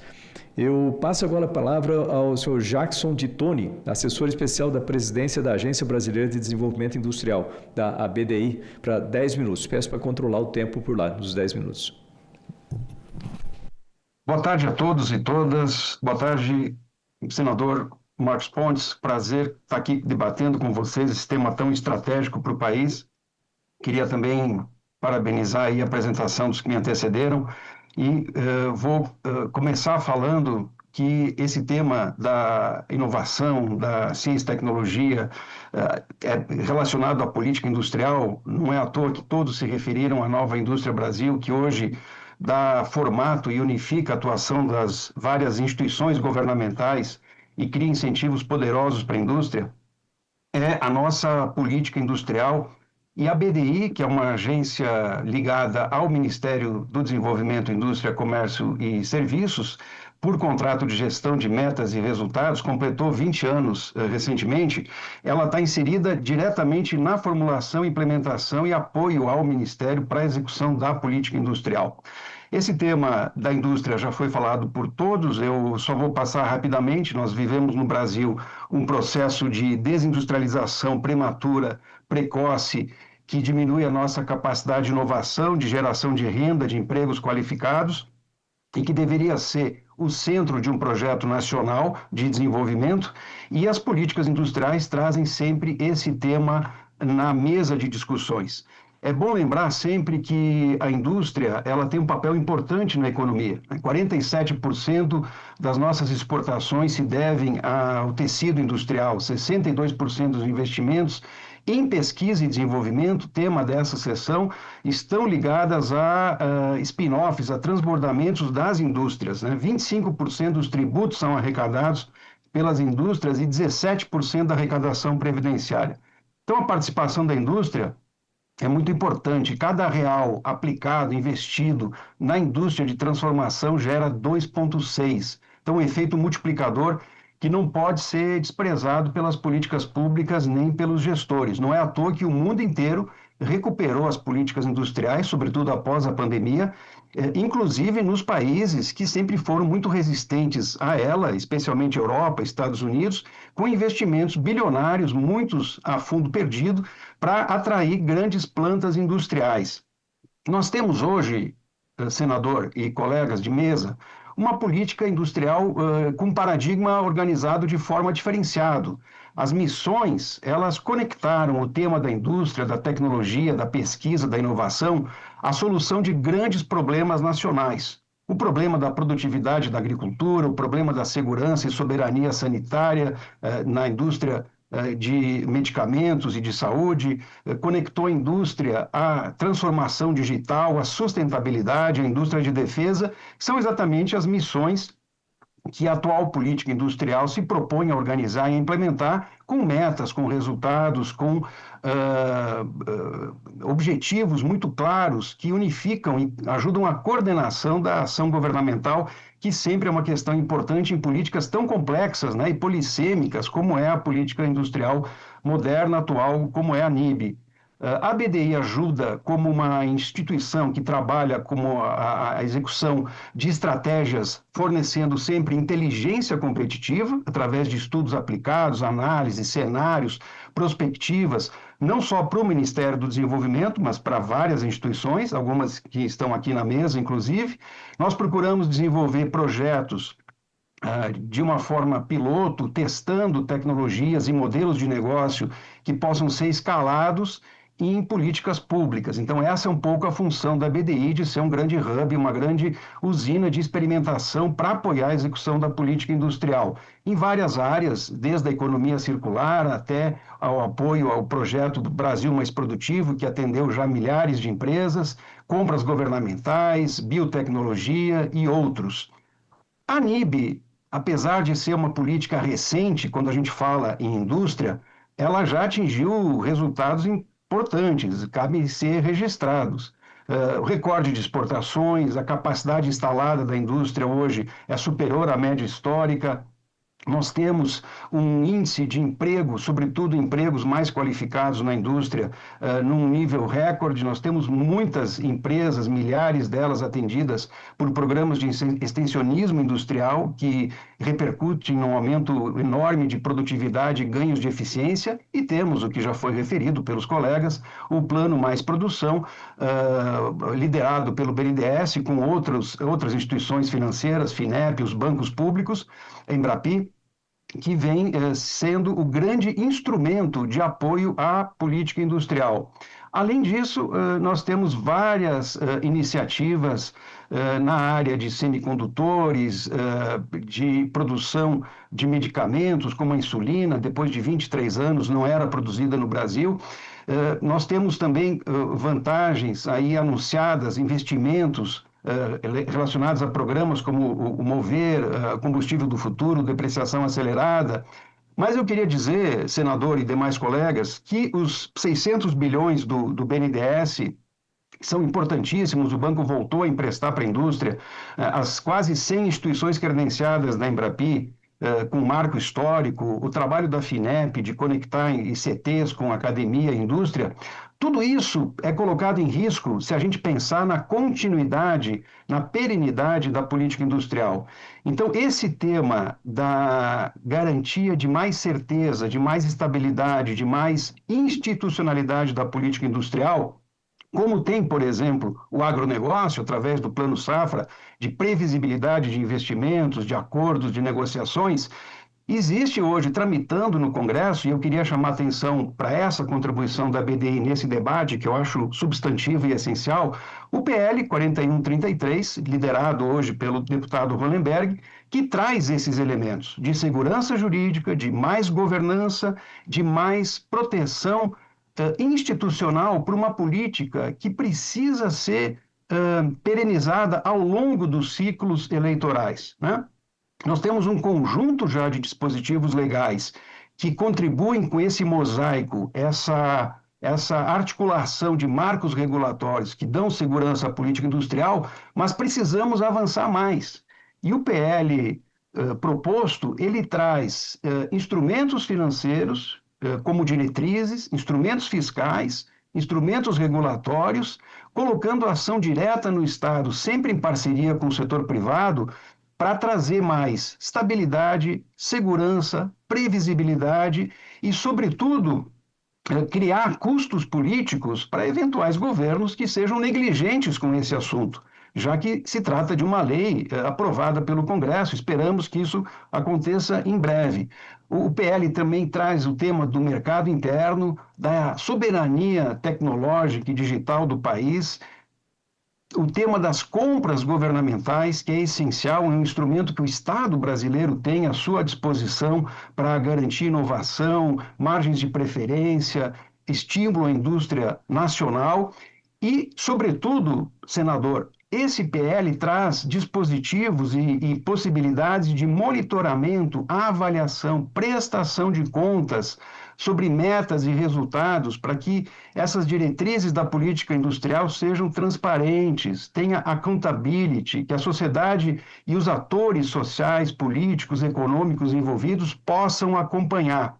Então, nós precisamos urgentemente fazer um esforço no Congresso Nacional. Esse projeto, o 4133, deve ir à votação nas próximas semanas, para que a gente dê esse passo gigantesco, como outros países no mundo já consolidaram e construíram um arcabouço institucional e regulatório que dê o mínimo de segurança, estabilidade e perenidade institucional para a política industrial ao longo do tempo, porque os projetos maiores, de mais impacto na política, nós sabemos todos, inclusive pelas exposições que me antecederam, eles têm uma maturação de décadas que superam os estágios eleitorais. Então, nós precisamos caminhar nesse rumo e, para isso, a BDI, apoiada aí com as suas instituições do ecossistema de indústria e tecnologia e inovação, lutamos e confiamos que o Congresso fará esse passo gigantesco para o país.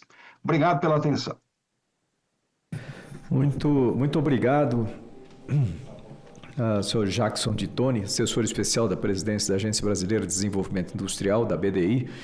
Concordo contigo plenamente, estava conversando aqui até sobre essa necessidade que nós temos de ter políticas de Estado para esse setor, independente, como eu falei anteriormente, independente de quem está de serviço, quem está de plantão, no executivo ou mesmo aqui, etc., que tem a obrigação de seguir em frente, e demonstrar os resultados de forma clara para todo mundo. Isso é muito importante. Obrigado aí pela participação. Passo agora a palavra ao senhor Tiago Falda, presidente executivo da Associação Brasileira de Bioinovação, para 10 minutos. Também está remoto, eu peço para controlar o tempo por lá. Obrigado.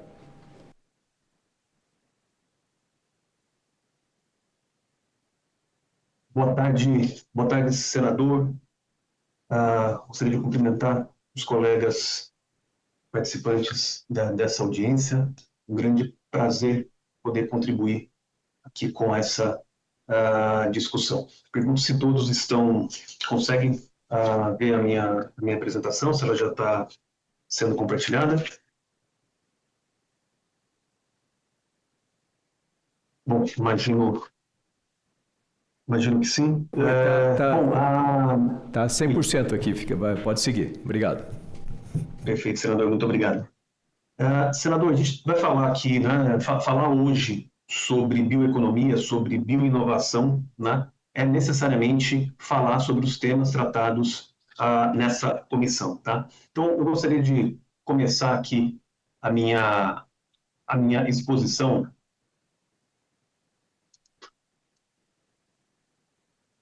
Gostaria de começar aqui a minha exposição falando um pouco sobre as grandes tendências globais. Bom, a gente vive num processo de aumento da população mundial. A gente deve atingir aí em 2050, ultrapassar os 9 bilhões de habitantes, e a expectativa de vida no planeta, nos países mais desenvolvidos, deve ultrapassar aí os 90 anos de idade, levando então ao aumento,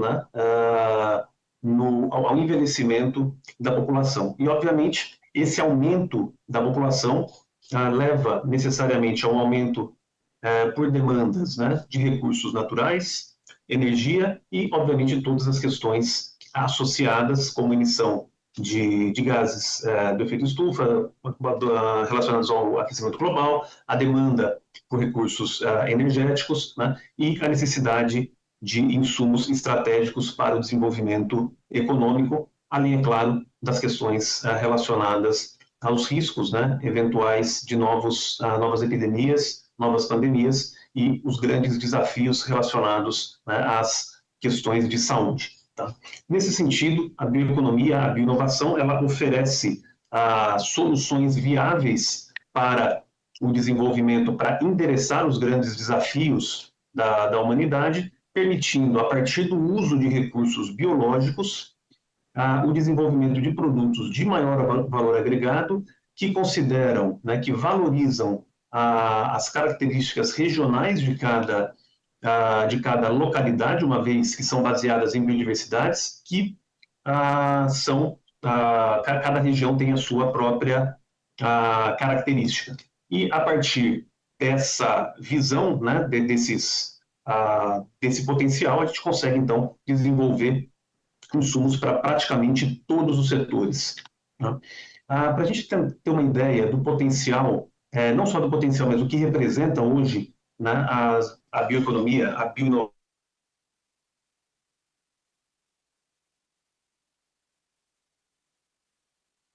dado pela ABC, uma consultoria internacional em colaboração, né, com uma de nossas associadas e com apoio da ABBI, é possível verificar que a bioeconomia hoje no mundo ela já é responsável por gerar mais de quase 2 trilhões de reais, né, a movimentar quase 2 trilhões de reais na economia global. Isso considerando apenas o uso de micro-organismos associados aos diferentes setores, sejam eles alimentos, biocombustíveis, saneantes, tá, ou na agricultura. E no Brasil, esse número é responsável hoje por adicionar ao PIB e movimentar mais de 77 bilhões de reais, com a perspectiva, tá, até 2035 de movimentar mais de 232 bilhões de reais somente nesses setores que eu trouxe, senador. E gerando empregos hoje no Brasil,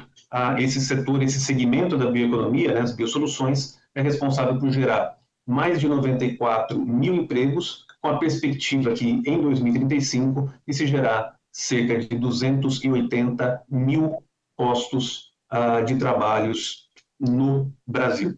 Tá? O que é interessante é que, quando a gente fala em bioinovação, a gente está falando de complexidade no desenvolvimento econômico, ou seja, a gente deixa de produzir somente insumos básicos, né, para exportação de commodities e a gente começa a desenvolver produtos de maior valor agregado. Isso leva, né, a uma avaliação aqui bastante clara de que para cada emprego gerado no setor de biosoluções, a gente tem a geração de 1,6 novos empregos, né, nos demais setores a que ele está associado. Tá?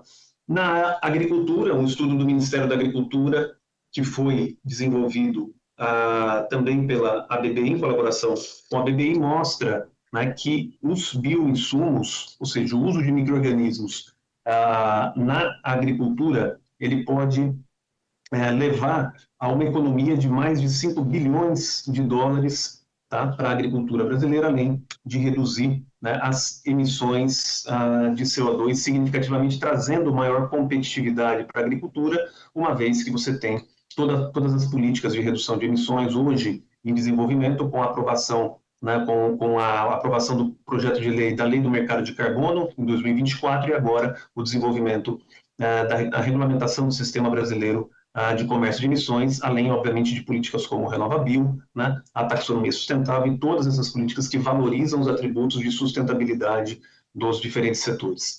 Além disso, um estudo desenvolvido pela ABBI em colaboração com a Embrapa, com a UFRJ e algumas unidades do Instituto Senai de Inovação, que são associadas à ABBI, também identificou, somente considerando os setores de biocombustíveis, proteínas alternativas e bioquímicos, que a bioeconomia ela pode gerar até 2050 ela pode ser responsável pela recuperação de mais de 117 milhões de hectares de áreas degradadas. Isso corresponde a mais de 3 vezes a área da Alemanha, para se ter uma ideia. Dobrar a participação do Brasil na matriz, dobrar a participação da indústria química brasileira no cenário global, aumentar em mais de 18 vezes a produção de biocombustíveis, gerando uma receita acumulada até tudo isso, né, num cenário 2050, gerando uma receita de quase 600 bilhões de dólares por ano até 2050. Tá? E tudo isso levando aí a uma redução, né, de 41 gigatoneladas de CO2 no cenário base para 12 gigatoneladas com todo esse desenvolvimento econômico. Bom, todo esse cenário, todo esse potencial está levando, né, o mundo a uma corrida para a liderança da bioeconomia. Então, a gente tem a União Europeia com a sua primeira política de bioeconomia estabelecida em 2012, né, e essa política já está na sua 3ª atualização, né? Os Estados Unidos iniciando a sua política em 2022, lá eles chamam a política de biotecnologia e biomanufatura. A China iniciou um ano antes dos Estados Unidos, e o Brasil chega, né, em 2024 com a Estratégia Nacional de Bioeconomia e agora em 2026 com a publicação do Plano Nacional de Desenvolvimento da Bioeconomia. Tudo isso porque aqui é importante a gente trazer como as grandes economias estão direcionando, né, as suas políticas industriais para o desenvolvimento da bioeconomia. E nesse contexto, senador, é importante entender que para o desenvolvimento da bioeconomia nós precisamos de 4 componentes básicos: recursos biológicos e renováveis, que são a base da bioeconomia. Sem recurso biológico não tem bioeconomia. Inovação, que é o tema dessa audiência, dessa comissão, inovação e conhecimento científico, sustentabilidade e aplicação industrial, processo industrial. E aqui a gente precisa entender que, falando de recurso biológico, eu estou falando necessariamente de biodiversidade. Essa biodiversidade pode ser uma biodiversidade nativa, tá? E aí é o que a gente chama de biodiversidade endógena. E, segundo a ONU, nós temos 17 países mega biodiversos no mundo, ou seja, 17 países com a maior reserva de biodiversidade no mundo. E eu gostaria de chamar a atenção para a região em que esses países se encontram. E, ao mesmo tempo, eu posso ter a biodiversidade, né, exótica, e aqui eu estou falando também, necessariamente, eu posso falar da agricultura, que para alguns países é exótica, né? No caso do Brasil, se a gente pega a produção de milho, cana-de-açúcar, soja, não é biodiversidade nativa, mas é biodiversidade de outros locais. E aqui eu chamo a atenção para as regiões em que a agricultura, também os maiores produtores agrícolas. A gente pode notar claramente que estão basicamente nas mesmas regiões, se coincidem, ou seja, com as áreas tropicais. Tá? E aqui, se a gente está falando que bioeconomia precisa de recurso biológico, os recursos biológicos são biodiversidade, seja ela local ou exótica, né? E eu preciso de inovação, como muito bem colocado pelo Dantas aqui na sua exposição.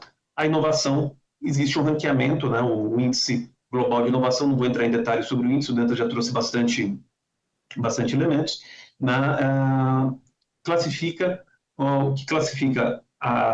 posiciona os países em relação ao desenvolvimento a sua capacidade de inovar. O Brasil está na posição número 52. E é curioso que a gente percebe, se eu estou falando em recursos biológicos e inovação, somente 2 países, tá, dentre os mais inovadores do mundo, coincidem com aqueles que possuem a maior biodiversidade. Ou seja, se eu estou falando em inovação,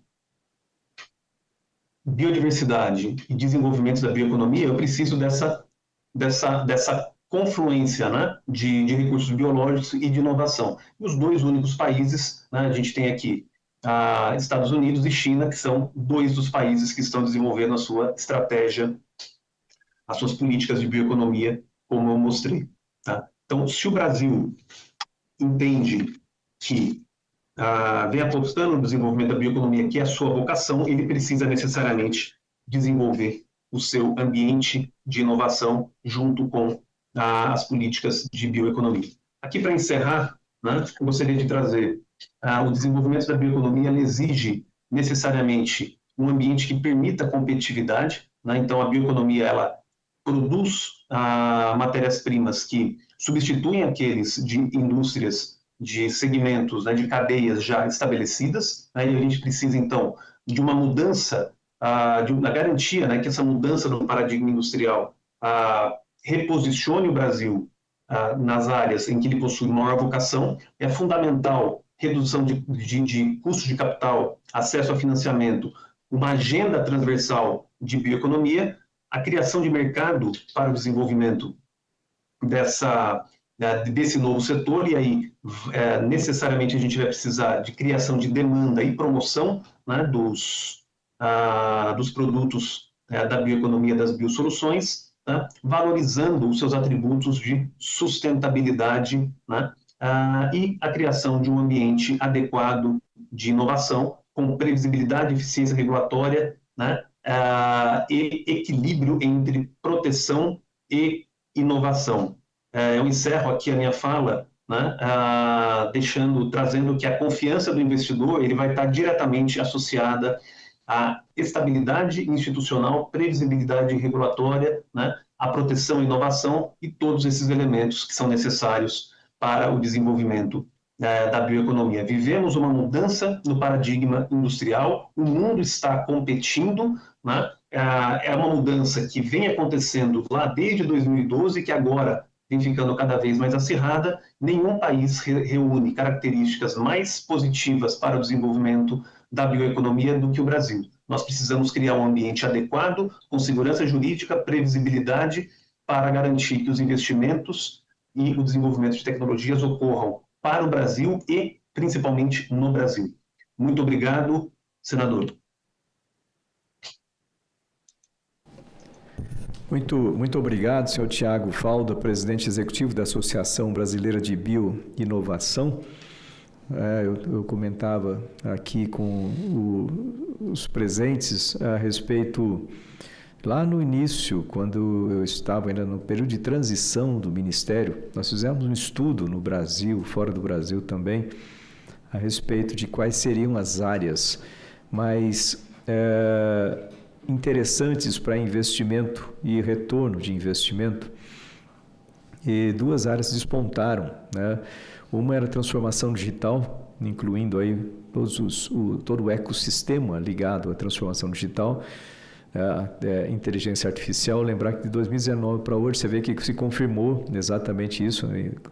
E outra área, biotecnologia, né? Ou pode associar na bioeconomia.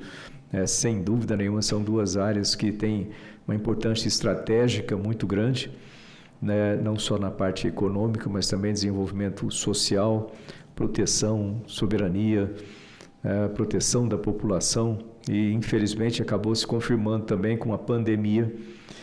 E é bom lembrar que, quando a gente fala de pandemia, pessoal, aqui às vezes não... Eu trabalhei muito tempo da minha vida fazendo investigação, prevenção de acidentes e gerenciamento de risco. E quem trabalha com isso, a gente costuma pensar no que pode não dar certo. Faz parte.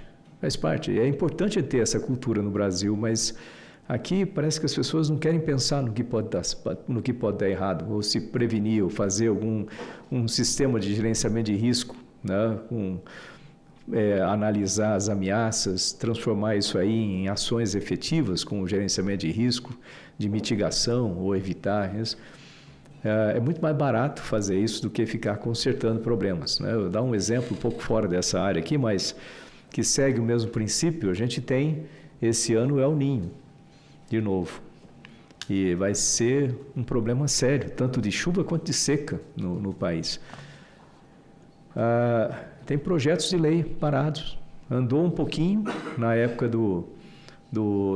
das enchentes do Rio Grande do Sul, aí estagnaram, voo de galinha, está parado aí de novo, né? Projetos que tratam exatamente disso, de gerenciamento de risco para desastres naturais, está esperando morrer mais gente, está esperando perder mais dinheiro para fazer a recuperação e fica muito mais barato trabalhar antes. E eu estou falando isso por causa de pandemias, é a mesma coisa. Vão ter outras pandemias, não adianta ficar na ilusão de que não vai ter mais. Vai ter, sim, e a gente precisa estar preparado. E a única maneira de estar preparado é realmente montar a estrutura necessária, formar pessoas, ter recursos necessários, ter a estrutura de recursos necessários para trabalhar no assunto, na hora que precisar, com toda a carga. Eu falei do Orion lá, o Orion é uma instalação extremamente essencial para isso. Eu lembro que na época foi criticado por causa do custo, né? O custo é 2 bilhões de reais, né? Mas quanto é que custa a vida de uma pessoa? Então é importante que a gente tenha esse senso aqui de trabalhar com isso. A biotecnologia cumpre uma função essencial nesse sentido também. A gente tem todo o recurso nesse país aqui para poder transformar ele em nota fiscal e emprego, né? Bom, agora, passado por todos os nossos apresentadores, nossos participantes, eu vou retornar a palavra para 2 minutos de considerações finais e se quiser responder algumas das perguntas também, incluir nas considerações finais, fique à vontade, mas eu retorno a palavra na mesma sequência. Ok? Então, 2 minutos para ser rápido. A gente estourou o tempo aqui bastante, mas eu acho que o assunto vale a pena, né? A gente passar por isso aí, deixar as informações para a população. Então, eu retorno então a palavra para 2 minutos de considerações finais ao senhor Ideraldo Luiz de Almeida, diretor de apoio aos ecossistemas de inovação da Secretaria de Desenvolvimento Tecnológico e Inovação do Ministério de Ciência, Tecnologia e Inovação. Por favor.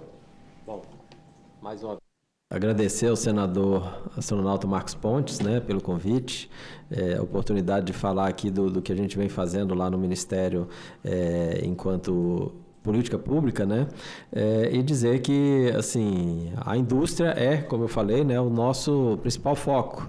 Tanto é que todos os recursos, como foi falado aqui, do FNDCT estão direcionados aí para a Nova Indústria Brasil, né? A gente vem trabalhando com os instrumentos que a gente dispõe nesse sentido, né?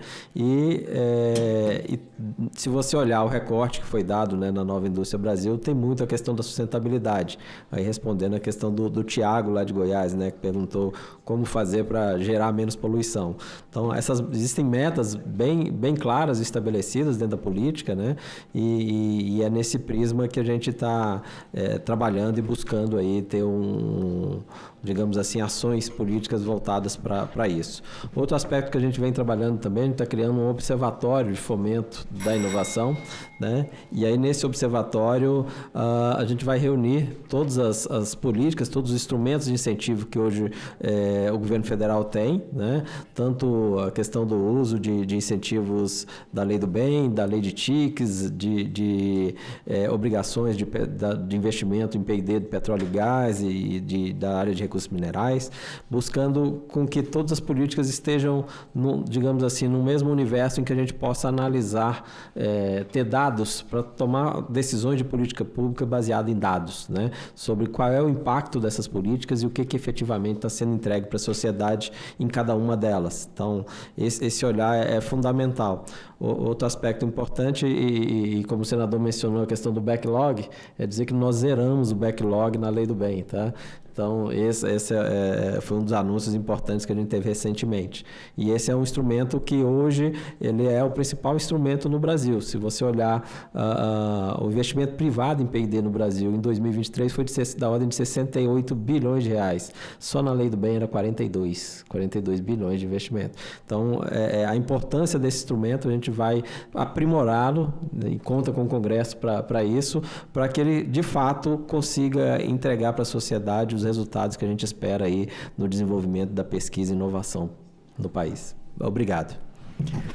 Muito obrigado. Obrigado, senhor Ideraldo Luiz de Almeida, diretor de apoio aos ecossistemas de inovação da Secretaria de Desenvolvimento Tecnológico e Inovação do Ministério de Ciência, Tecnologia e Inovação. Muita inovação numa frase só, mas é isso aí mesmo. Eu passo agora a palavra para suas considerações finais por 2 minutos, a senhora Luísa Sidônio Rodrigues, gerente de Inovação e Estratégia Industrial do Banco Nacional de Desenvolvimento Econômico e Social.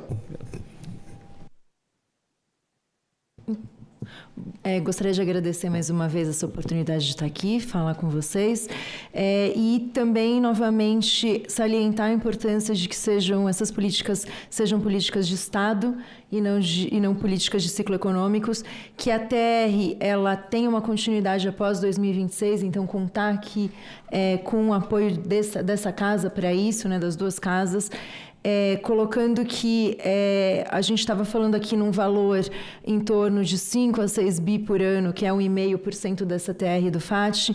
Isso não é todo esse valor subsidiado, né? É só um percentualzinho também disso. E esse valor ele alavanca tudo aquilo que a gente viu de inovação, né? Assim, o BNDES ele utiliza essa taxa junto com as suas outras taxas de mercado.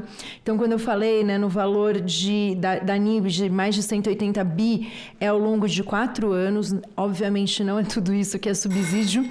E aí, eu tenho que aqui discordar com o Rodrigo Saraiva no sentido de que foi colocado... Ele não está mais aqui. Ah, tá. Voltou, retornou. Ah, que bom.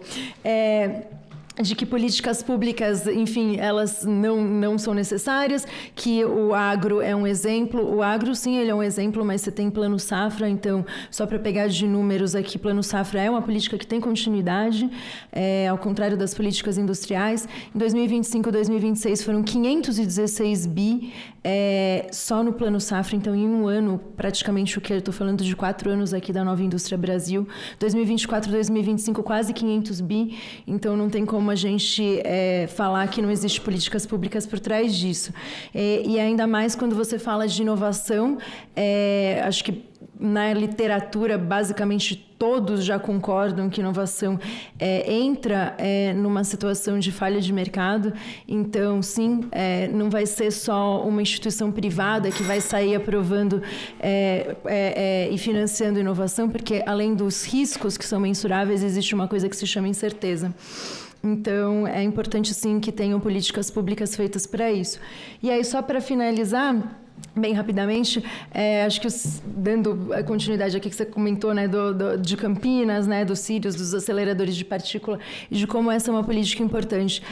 Uma amiga que ela é física, ela retornou depois, ela estava no 6º pós-doutorado dela fora do país e retornou. Ela ia sempre para a Suíça, também para o CERN, ela retornou para ser professora na Unicamp e está ali junto. Então, uma mulher física também, então, por mais mulheres na ciência, também aqui nesses ambientes e também no Senado e na Câmara, maior representatividade, e por políticas públicas que efetivamente levem adiante a inovação no nosso país.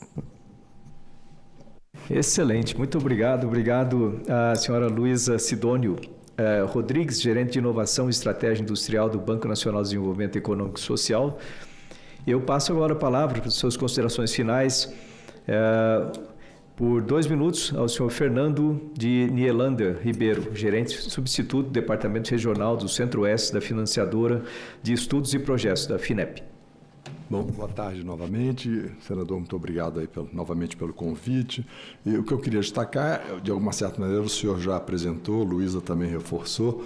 Primeiro percebe-se que houve um avanço muito significativo no que se refere, vamos dizer, uma consolidação da agenda de ciência e de inovação como um dos patamares, como um dos pilares da agenda de desenvolvimento e da agenda de bem-estar social.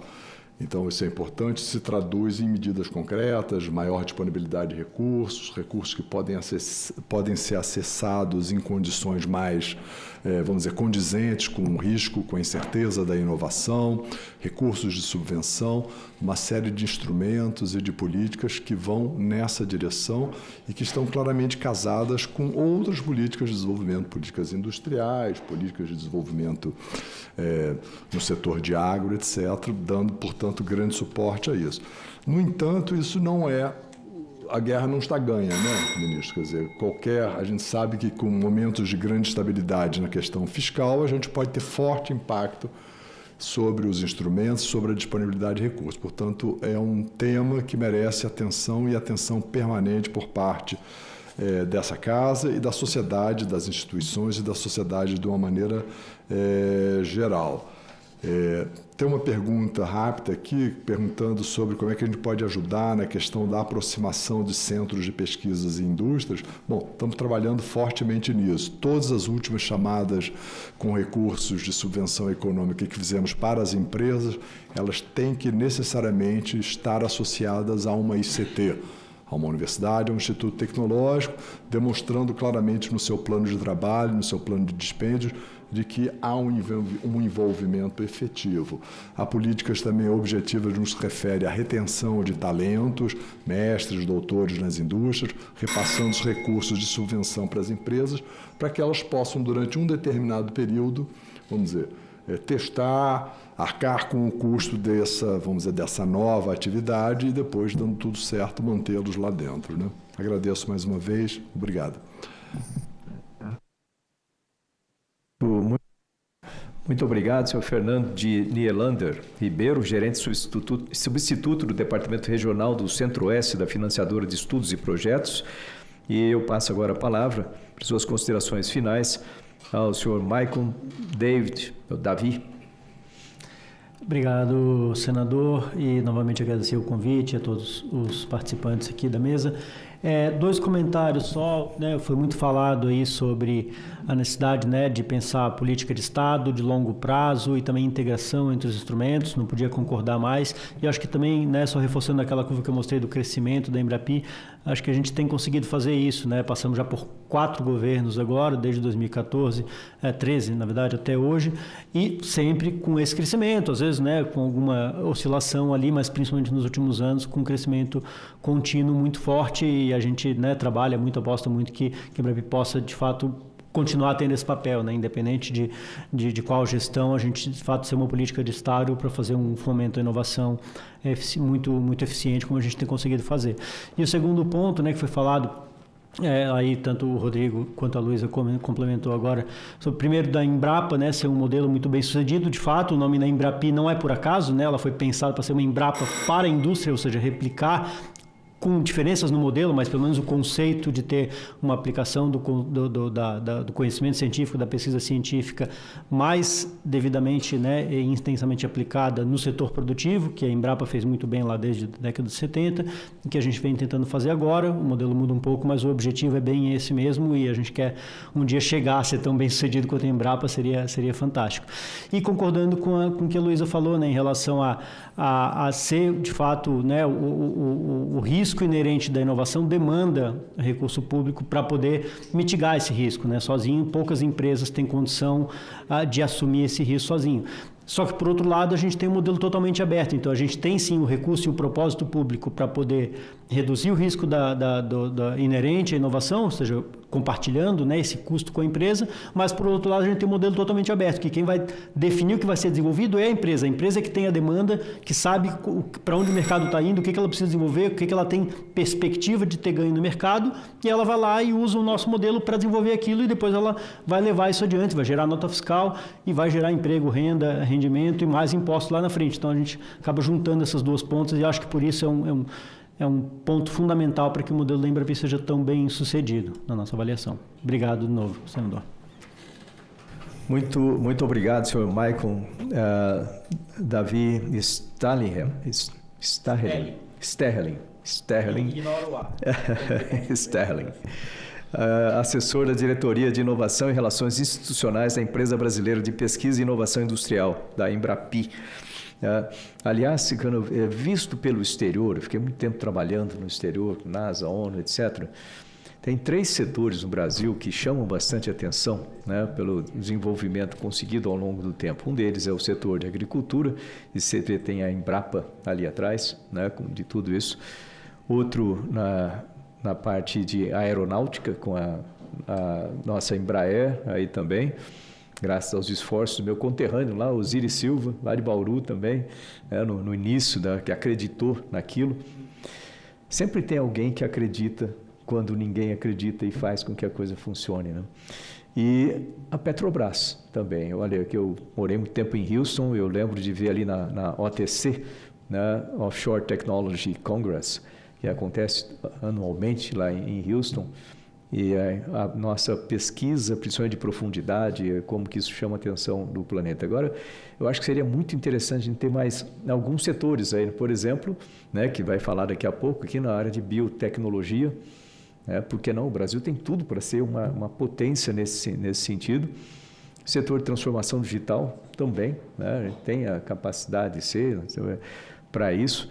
E a energia, ela já está, de certa forma, a Petrobras está dentro desse contexto, né, de energia, mas pensando em energias renováveis, o Brasil tem um protagonismo aí no mundo. Se for comparar nosso grid com relação ao grid, a nossa rede, né, de energia comparado com o restante do mundo, é uma rede muito sustentável. A gente precisa não só manter isso, como ampliar esse negócio. Então, é muito, muito bom. Temos grandes possibilidades. A gente precisa manter esse gráfico subindo, né? Não parar de subir esse gráfico.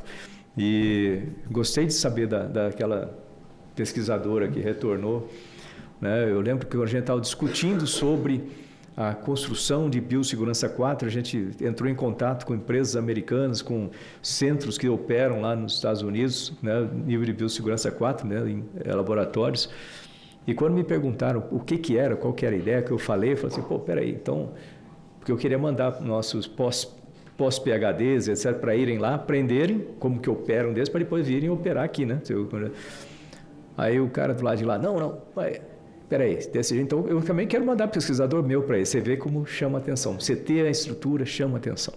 Bom, eu passo agora a palavra para os seus 2 minutos de considerações finais ao senhor Rodrigo Saraiva Marinho, diretor executivo do Instituto Livre Mercado. Senador, desculpa ter saído, mas foi muito bom ter voltado na hora que a Luísa falou, porque pelo menos eu tenho a oportunidade de fazer a tréplica aí da fala dela. Primeiro ponto, antes de entrar na fala da Luísa, não existe dinheiro público, né? Existe o dinheiro dos pagadores de impostos. Isso é uma coisa fundamental a ser dito. Nenhum real que o Estado tem é dele. Tudo pertence aos pagadores de impostos, que o Estado ou foi por empréstimo, ou foi por tributos, ou foi por inflação. De maneira geral, ele está usando o dinheiro dos pagadores de impostos. Quanto ao tema da Luísa, eu gosto muito desse tema porque o Brasil começou a criar uma indústria relacionada à indústria do financiamento. Hoje, né, as emissões de CPR, cédulas de produto rural, chegaram a 331 bilhões no ano de 24, de julho de 24 a abril de 25. No mesmo período, 330 bilhões do Plano Safra, ou seja, pela primeira vez em muito tempo, se permitiu que a indústria do mercado financeiro conseguisse financiar mais que o Plano Safra. E se você pensar em estoque, o volume já ultrapassou 1,2 trilhões, muito acima dos 516 do Plano Safra, o que é um ótimo significado, significa que a indústria está se desenvolvendo e crescendo no Brasil. O que mais me preocupa, Luiz, é o BNDES voltar a ter campeões nacionais, que foi a pior transferência dos mais pobres para os mais ricos na história do Brasil. Isso me preocupa profundamente, ou seja, a gente dar dinheiro para gente muito rica, que não precisa de financiamento, crédito subsidiado, para usar o dinheiro dos pagadores de impostos fazer isso. Essa é uma preocupação que eu tenho imensa. Eu acredito que quanto mais a gente tem a possibilidade de ter um retorno claro de financiamento, juros menores, possibilidades menores, melhor para a indústria, melhor para o comércio, melhor para o serviço, mais possibilidade de investimento e mais crescimento no Brasil. Porque senão é mais melhor deixar o dinheiro lá na renda fixa e ter o tão rentista, senador Marcos Pontes, tão criticados, né, tão falados, eles voltam toda vez que o Estado cobra juros tão altos. Ok, obrigado ao senhor Rodrigo Saraiva Marinho, diretor executivo do Instituto Livre Mercado, as suas considerações finais. Eu passo agora a palavra à senhora Luciene Amaral, coordenadora geral substituta de Inovação Tecnológica e Produtividade do Ministério do Desenvolvimento, Indústria, Comércio e Serviços, para 2 minutos de considerações finais. Obrigado. Mais uma vez, eu gostaria de agradecer o convite e corroborar com as falas de todos em relação à importância do investimento do governo, das políticas que têm sido desenvolvidas para pesquisa, desenvolvimento e inovação. Nós trabalhamos gradativamente com esse investimento e essa cultura de geração de novos produtos e também da importância, né, nesse contexto, da importância da propriedade intelectual. A gente precisa desse fortalecimento também e ele vem efetivamente com a inovação. né? Que a inovação precisa da propriedade intelectual para se fortalecer, né? Para se estabelecer. E eu concordo efetivamente com a Luísa que é importante, efetivamente, o incentivo do governo, né? A política de inovação da Zona Franca de Manaus é, para mim, um incentivo como uma tripla hélice, né? Um incentivo do governo para que as empresas invistam em pesquisa e desenvolvimento nas ICTs locais, gerando inovação. É um exemplo dessa aplicabilidade, né, dessa aplicação. E é isso aí, eu agradeço. Estamos assim. Muito obrigado, senhora Luciene Amaral, coordenadora geral substituta de Inovação Tecnológica, a Inovação Tecnológica e Produtividade do Ministério do Desenvolvimento, Indústria, Comércio e Serviços. No momento... Você estava acompanhando a Comissão de Ciência e Tecnologia, que faz um debate sobre inovação industrial. Passamos a transmitir agora a sessão plenária do Senado Federal, que tem, entre outros itens na pauta, a medida provisória que fixa o piso salarial de R$ 5.130 para os professores da educação básica pública em 2026. Acompanhe.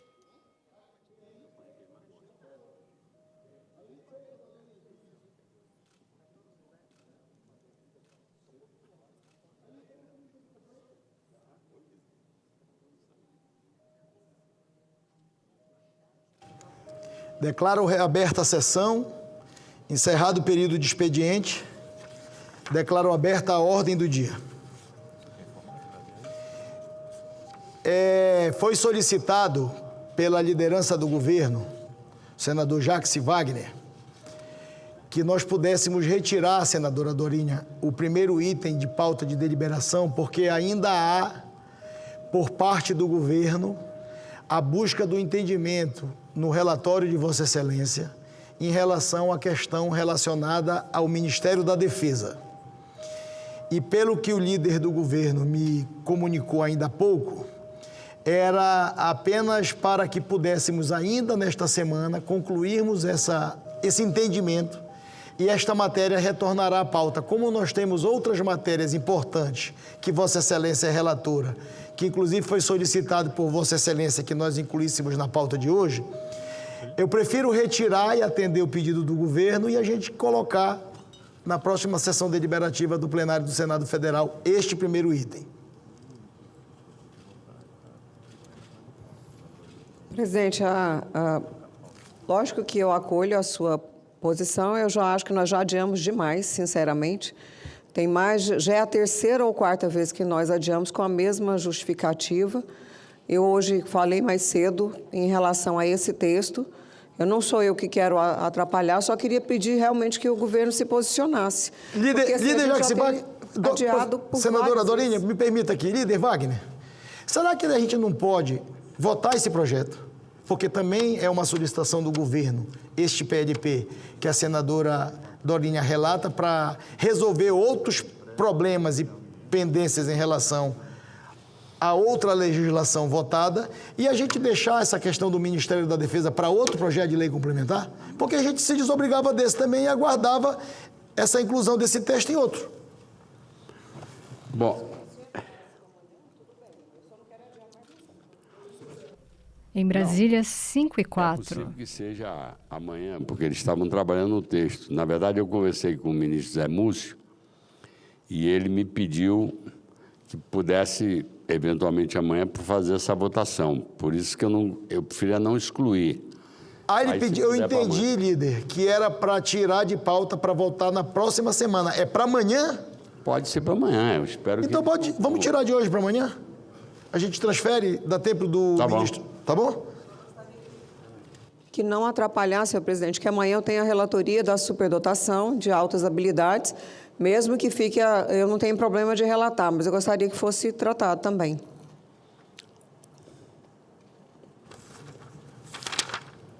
Vossa Excelência, senadora Dorinha, é a relatora-geral da República. Pois é. Vossa Excelência relata o primeiro item. Vossa Excelência relata o segundo item. E eu não estou com ciúme, viu? E Vossa Excelência relata o terceiro item, fora o relatório de amanhã. Eu queria cumprimentar Vossa Excelência. Muito obrigada. Que Vossa Excelência tem se destacado como uma grande relatora. Muito obrigada, senhor presidente. São as mulheres... É verdade. E a gente volta amanhã os dois, não tem problema. Ok. Então fica adiado... Fica adiado?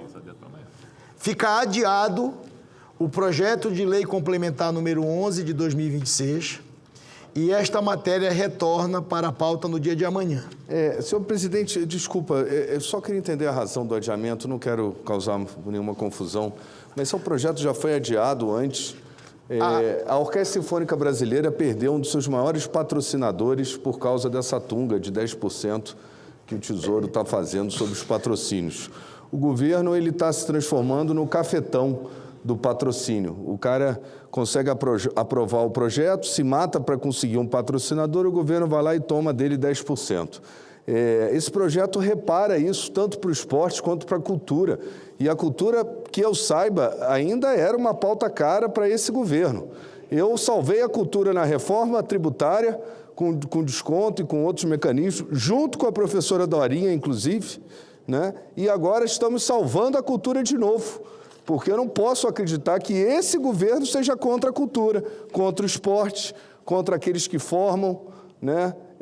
Então, assim, eu precisava, desculpas, vim correndo, saber a razão desse adiamento, que já é a terceira semana, e a questão está cristalizada. Acho até que pelas reuniões eu entendi que já tinha até acordo sobre isso. Líder Portinho, se Vossa Excelência me permite tentar fazer um esclarecimento, inclusive a relatora também não gostaria que nós retirássemos novamente da pauta de hoje. Apenas nós estamos transferindo para amanhã por uma única questão. Sobre a emenda no PLP, que foi uma solicitação do Ministério da Defesa, é apenas esse único problema que eu percebo que tem ainda neste relatório. Quando nós adiamos essas 2 ou 3 semanas, foi para que a gente pudesse sanar, inclusive, esse problema que Vossa Excelência relata aqui em relação a esse incentivo fiscal, tributário. E apenas é só para adiar de hoje para amanhã, porque o texto, se não me falha a memória, está sendo construído pelo governo, pelo Ministério da Defesa, com a relatora, para incluir um problema da defesa apenas. Sobre o resto, líder Wagner. Não, até porque toda essa matéria que está em discussão para ser incluída na emenda, a origem dela, não como culpa, mas como ideia, é exatamente o senador Portinho, naquela vez que Vossa Excelência queria colocar, não me lembro mais se era 1 ou 2%, para o Ministério da Defesa. Acabou não se querendo engessar o orçamento, aí surgiu a ideia dos 30 bi em 6 anos. Pagou-se os 5 bi no ano passado. Esse ano houve uma interpretação que ele entrava no orçamento. Ao entrar no orçamento, os 5 não era mais 5. E aí estamos construindo esse texto para isso. Aí quebra até o nosso acordo, então eu prefiro, tá certo. Isso. E você não vai mexer na cultura, cultura, eu disse isso ontem, inclusive, ao acordo. presidente. Eu fui parte do acordo e era 6 de 5. De repente, se interpreta que ao entrar o 5 não é mais 5. Então, ele é que é o culpado, presidente, mas eu não quis dizer isso. Mas é um culpado de forma positiva, porque está ajudando a defesa, como ajudou no projeto.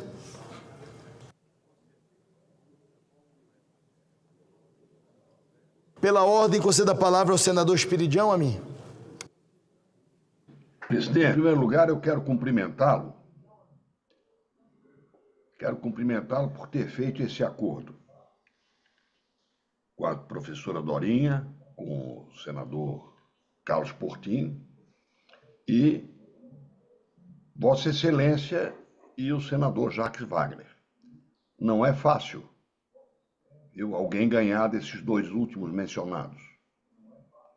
Ou seja, o outro lado do Rio Jordão é muito forte. Mas eu confio mesmo, desses 4, eu confio no 5º. Eu confio no ministro Zé Múcio.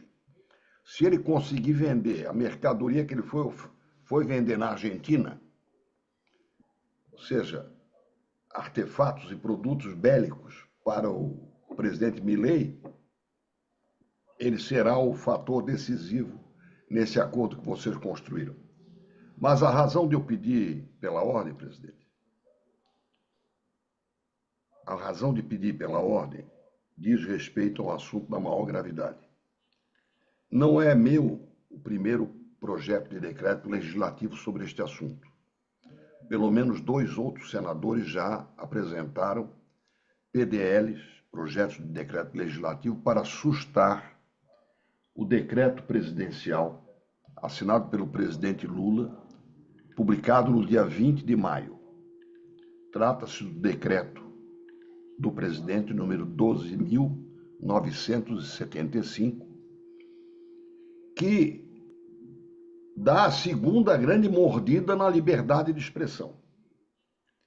No ano passado, o Supremo Tribunal Federal decidiu que o artigo 19, o artigo que talvez seja a pedra angular do Marco Civil da Internet, contém inconstitucionalidades. Depois de 10 anos, 11 anos de vigência da lei do Marco Civil da Internet, determinando que as plataformas retirem, tenham a responsabilidade, tenham a obrigação de retirar conteúdos divulgados na internet. Um dos autores, inclusive, eu acho que é o senador Magno Malta, que está aí ao seu ouvido. O senador Magno Malta, o senador Rogério Marinho, eu sou o terceiro. Esse decreto, portanto, nós temos 3 decretos legislativos, pelo menos no Senado, contra o decreto presidencial número 12.975. Esse decreto, eu repito, dá a segunda mordida, é a segunda grande agressão ao Marco Civil da Internet. A primeira parte foi praticada pelo Supremo, ao considerar o artigo 19, repito, pedra angular do Marco Civil da Internet, como um eivado de inconstitucionalidade. Agora o governo edita este decreto que confere à Agência Nacional de Proteção de Dados a autoridade para ser a censora, com C, do Brasil, ou seja, o exercício da função de censor, o grande irmão, ou que nome se queira dar, a responsabilidade passa a ser da ANPD, a Agência Nacional de Proteção de Dados. Eu protesto veementemente contra o oportunismo do governo de fazer publicar este decreto num ano de eleição. Além de ser uma grave ameaça à liberdade de expressão, é de um oportunismo deslavado e condenável. Então, devidamente apensados, estes decretos legislativos e outros, eventualmente, que existam no Senado, presidente Davi 60 segundos. Eles têm que tramitar. É um atentado contra a democracia não darmos andamento a este decreto legislativo. Até porque eu apresentei um projeto de lei em julho do ano passado, tentando evitar esse agravamento do atentado contra a liberdade de expressão. Trata-se do projeto de lei número 3283 de 2025. Mas ele não vem tendo a tramitação que nós desejaríamos, que eu desejaria. Então, o meu pedido singelo, dê tramitação aos projetos de decreto legislativo. O meu é número 470. Pelo que eu estou informado, temos um PDL, um projeto de decreto legislativo, do senador Magno Malta e um outro do senador Rogério Marinho. Sejam os 3 ou mais, tem que tramitar, presidente, em nome da democracia e da liberdade de expressão. Muito obrigado.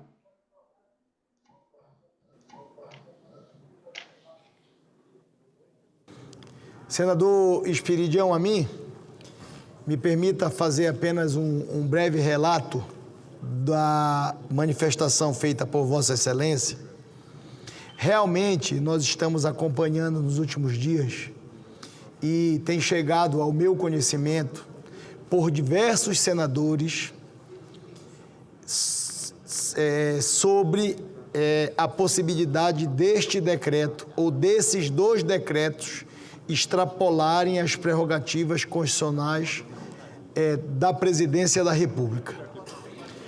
Eu vou conversar com o presidente Hugo Mota, porque efetivamente um projeto de decreto legislativo votado na Câmara precisa obrigatoriamente ser votado no Senado, e assim vice-versa, um projeto de decreto legislativo votado no Senado precisa obrigatoriamente ser votado na Câmara. Eu conversei ontem e ainda na semana passada com alguns deputados que apresentaram os PDLs na Câmara. E eu tomei conhecimento na mesa dos PDLs apresentados no Senado. Inclusive o senador Magno Malta está aqui, como Vossa Excelência falou, e Vossa Excelência apresentou um também. Eles são todos muito parecidos, tanto os da Câmara como os do Senado. Tratam da possibilidade de sustar o decreto presidencial. 2 decretos. Eu passei os decretos para a consultoria do Senado e o doutor Danilo está me informando que já está lá na consultoria para a gente ter primeiro uma análise para que os senadores e as senadoras possam também ter uma opinião técnica e jurídica sobre as prerrogativas presidenciais em relação aos decretos. Porque decreto é uma prerrogativa, mas quando extrapola a prerrogativa, cabe ao Congresso fazer a sustação do decreto na sua totalidade ou em parte. Então, estão estudando aqui, eu sei que a assessoria de Vossa Excelência está estudando, mas eu já tomei conhecimento, já encaminhei para me trazer um arrazoado sobre o que é prerrogativa e o que é que extrapolou a prerrogativa. Sobre o senador Carlos Portinho ainda se encontra?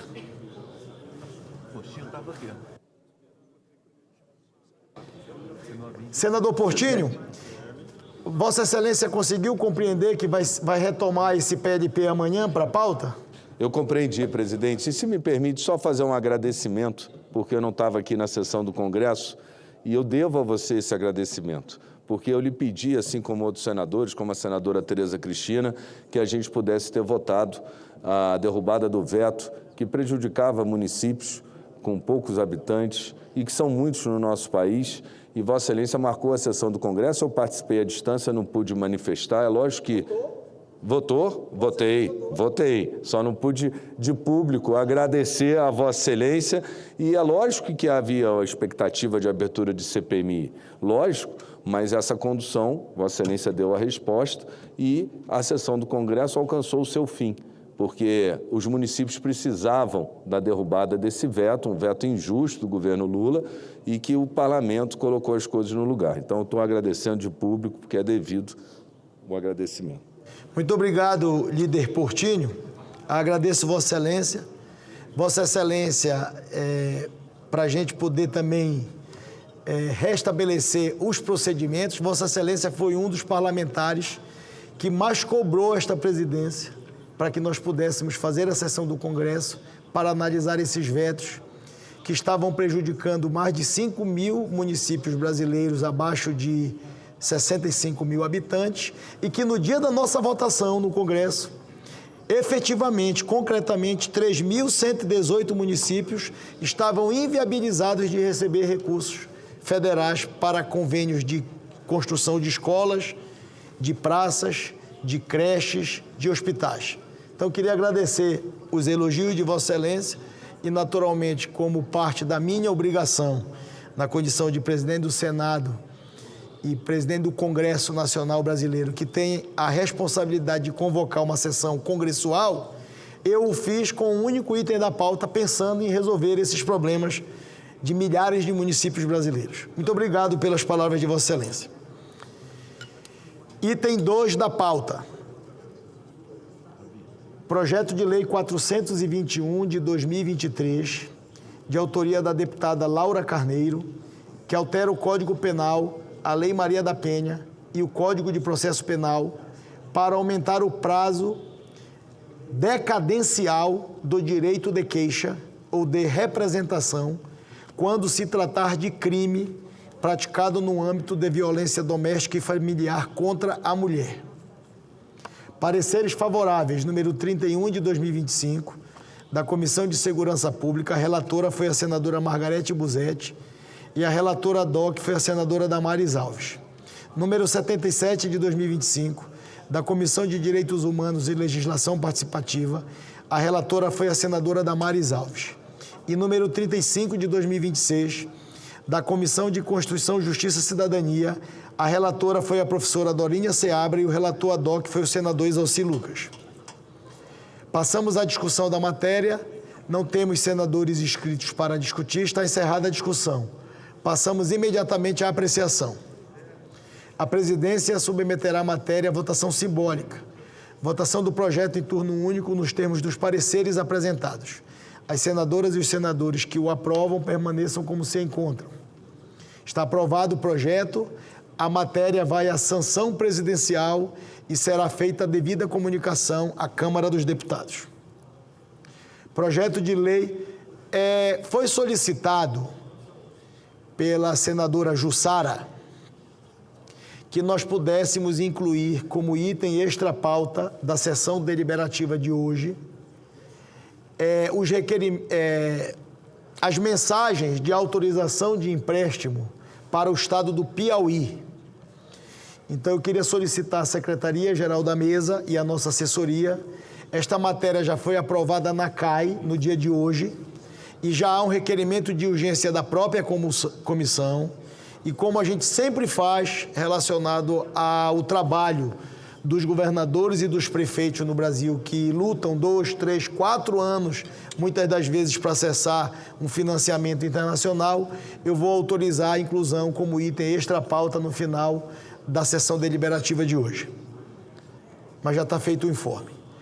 Projeto de lei número 4.161 de 2025, da Comissão de Direitos Humanos e Legislação Participativa, que altera a Lei de Diretrizes e Bases da Educação Nacional para prever a promoção pelos estabelecimentos de ensino de medidas de conscientização sobre os direitos da criança e do adolescente, os mecanismos de proteção infantil e os canais de denúncia e ajuda. Parecer número 24 foi favorável de 2026, da Comissão de Educação e Cultura. A relatora foi a senadora Leila Barros e o relator ad hoc foi o senador Vanderlan Cardoso. Não foram apresentadas emendas perante a mesa. Passamos à discussão da matéria. Não temos senadores inscritos para discutir. Está encerrada a discussão. Passamos imediatamente à apreciação. A presidência submeterá a matéria à votação simbólica. Votação do projeto em turno único nos termos do parecer. As senadoras e os senadores que o aprovam permaneçam como se encontram. Está aprovado o projeto. O parecer da comissão diretora oferecendo a redação final será publicado na forma regimental. Em discussão, a redação final. Encerrada a discussão, em votação.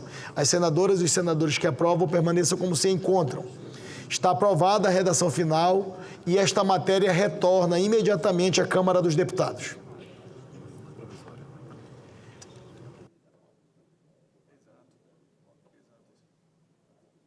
Boa tarde, Brasília, 5h24. Projeto de lei de conversão número 4 de 2026, que altera a lei número 11.738 de 2008, para dispor sobre o piso salarial profissional nacional para os profissionais do magistério público da educação básica e o decreto-lei número 9.760 de 1946, para dispor sobre o prazo de identificação de terrenos marginais, terrenos de marinha e seus acrescidos, todos provenientes da medida provisória 1334 de 2026. Perante a comissão mista foram apresentadas 34 emendas. Parecer número 1 de 2026 da comissão mista, a relatora foi a professora senadora Dorinha Seabra, que foi favorável à medida provisória e à parte das emendas na forma do projeto de lei de conversão apresentado.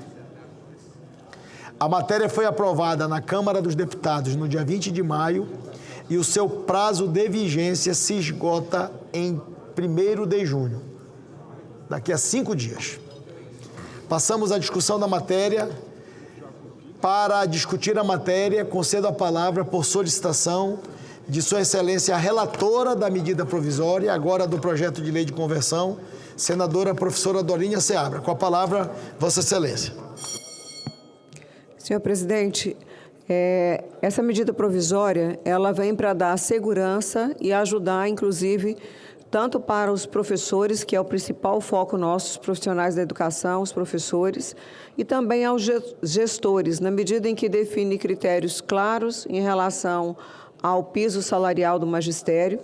Eu gostaria de ir direto ao voto com os principais pontos em relação à medida provisória.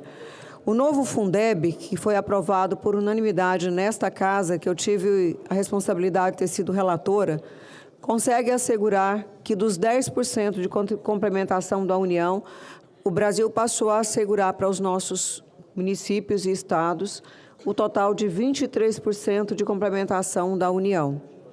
Quando nós tratamos do tema piso salarial do magistério, a OCDE, ou seja, comparando o Brasil com os países membros da OCDE, o Brasil é um dos países que os professores mais trabalham e menos recebem.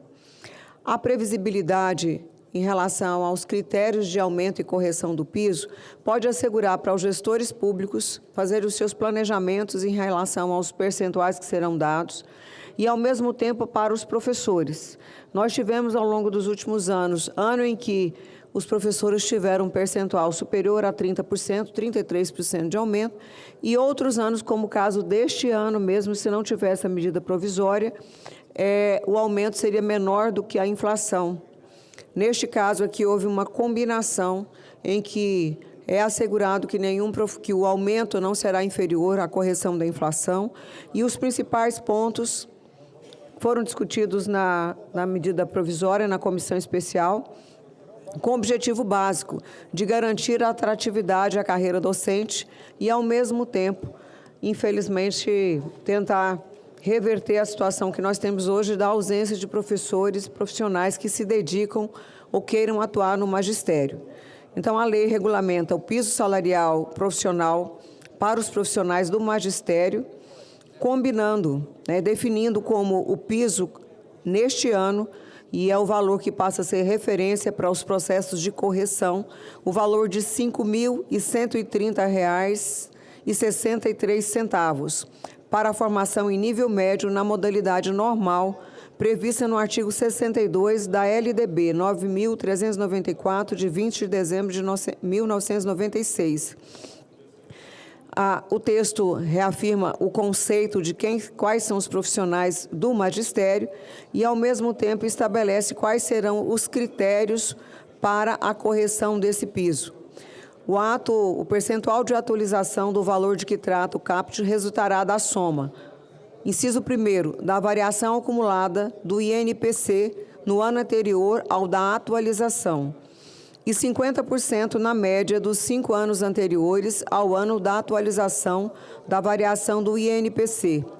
O percentual de atualização do piso será calculado na forma prevista no parágrafo 2º e não poderá ser inferior à variação acumulada do INPC, relativo ao ano anterior à sua atualização, ou superior à variação percentual da receita nominal do Fundeb. Ou seja, o texto combina a inflação, INPC, e, ao mesmo tempo, o crescimento nominal do Fundeb. Dado as preocupações que nós temos em relação às redes e muitos gestores manifestam em relação à lei de responsabilidade fiscal, que não é objeto de uma medida provisória e não poderia ser tratada aqui neste texto. Mas existe a preocupação e nós vamos, inclusive, encaminhar a discussão futura em relação a esse tema. Por que também eu acolhi a alteração prevista sobre o Decreto-Lei 9.760. É uma medida provisória que já tem seus efeitos em andamento. e que, infelizmente, se não fosse acolhida nessa medida provisória, nós perderíamos todo o trabalho realizado até hoje. Então, como já está em vigor essa questão da regularização dos terrenos marginais dos rios federais navegáveis e dos terrenos de marinha, eu acolhi nesse texto entendendo que não havia prejuízo, mesmo sendo uma matéria estranha ao texto. Este é o nosso voto, senhor presidente. Continua em discussão o parecer apresentado. Eu vou perguntar ao Dócia se ela quer participar. Não temos mais senadores inscritos para discutir. Está encerrada a discussão. Passamos à apreciação da matéria.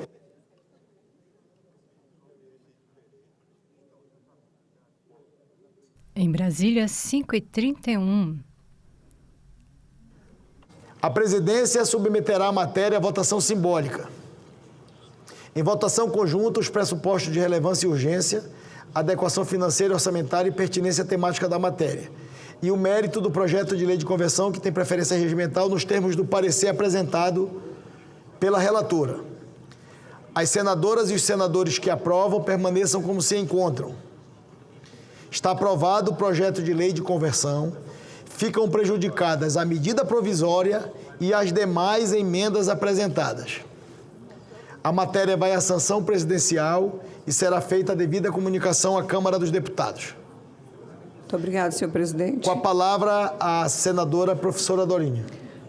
Obrigado, senhor presidente. Eu só gostaria de agradecer aos consultores do Senado, Fábio Felipe Dáquila Prates, Fernando Mariano da Silva, e os consultores da Câmara, Alisson Minduri Capuzzo, Ricardo Chaves e Paulo Sena. O texto, infelizmente, nós tivemos pouco tempo em relação ao debate, mas ainda assim realizamos uma audiência pública para tratar desse tema tão importante para a educação pública brasileira e, ao mesmo tempo, a valorização dos profissionais da educação. Não tem educação boa, nem educação de qualidade, se os profissionais da educação não forem devidamente respeitados e valorizados. Esse é o nosso apelo para que, a partir do piso, as carreiras sejam reorganizadas nos diferentes municípios brasileiros e nossos estados. Muito obrigada, senhor presidente. Parabéns, senadora Dorinha. Cumprimento Vossa Excelência. Item extra pauta, solicitação da senadora Jussara.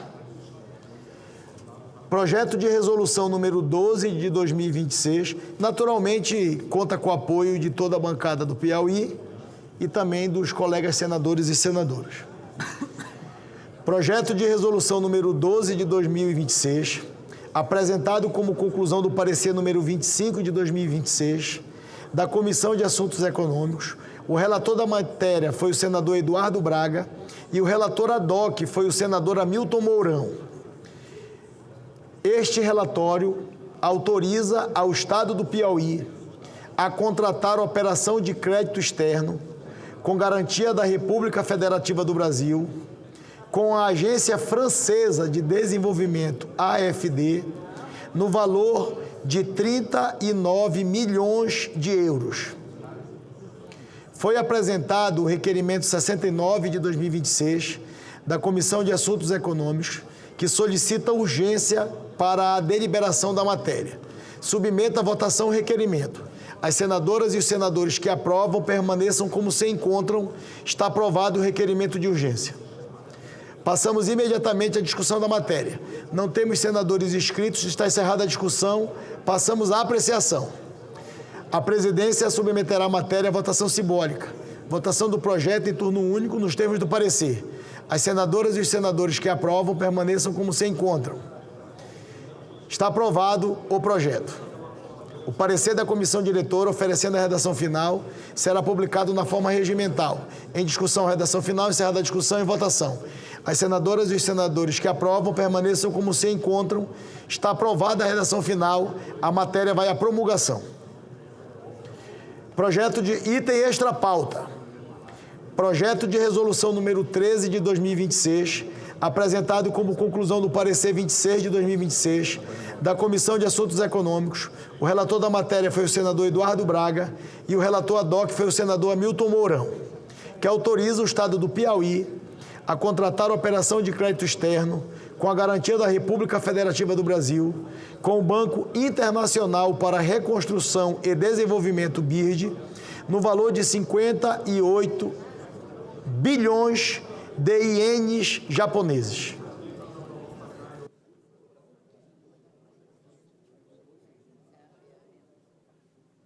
Boa tarde, em Brasília, 5h35. Rádio e TV Senado na transmissão da sessão plenária desta terça-feira. Preside a sessão o senador Davi Alcolumbre, presidente do Senado. Você pode entrar em contato com a Rádio Senado pelo e-mail radio@senado.leg.br. Envie suas dúvidas e sugestões, participe. E você pode assistir a programação da TV Senado pelo YouTube. Para uma informação ao plenário, o doutor Danilo, o doutor Ivan e a doutora Sabrina me passaram a informação que quanto correspondia 58 bilhões de ienes japoneses em dólares. E para conhecimento do plenário, presidente Mourão, conforme o Google e a pesquisa que foi feita à mesa, este valor em ienes representa 364 milhões de dólares dos Estados Unidos da América. Então é apenas para esclarecer o montante do empréstimo com uma moeda que todos nós sabemos a cotação. Foi apresentado o requerimento número 70.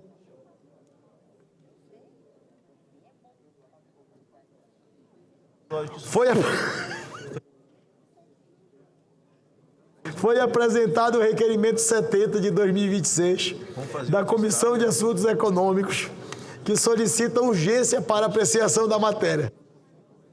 Votação e requerimento. As senadoras e os senadores que aprovam permaneçam como se encontram. Está aprovado o requerimento. Eu levantei a mão. Passa-se a discussão. Com a palavra, Vossa Excelência, para discutir a matéria. Senhor presidente, quando o senhor converteu o ien em dólar aí, o Piauí pediu 2 bilhões. É para fazer outro Piauí, é? Vão construir outro Piauí? 2 bilhões? Nós não podemos aprovar essa torre de caixa não, gente. Isso é brincadeira. Eu já vi pedido de empréstimo de estados grandes, com lastro, para poder fazer o pagamento. Estados que não são empobrecidos. Mas uma cifra dessa, o ien transformado em dólar, dá 2 bilhões, eu tenho que protestar, votar contra, e outros senadores também protestar e votar contra. Vamos refazer essa conta, não tem nada errado aí não, presidente? Não, mas a presidência vai registrar o voto contrário de Vossa Excelência. Não, mas eu estou perguntando se o texto não está errado, alguma coisa assim, porque só pode estar errado. Não está errado. Então eles vão ter a obrigação de fazer um novo Piauí, porque 2 bilhões de dólares... De reais. E de reais, 2 bilhões já é dinheiro. 2 bilhões de reais e registre meu voto contra com louvor e com ódio.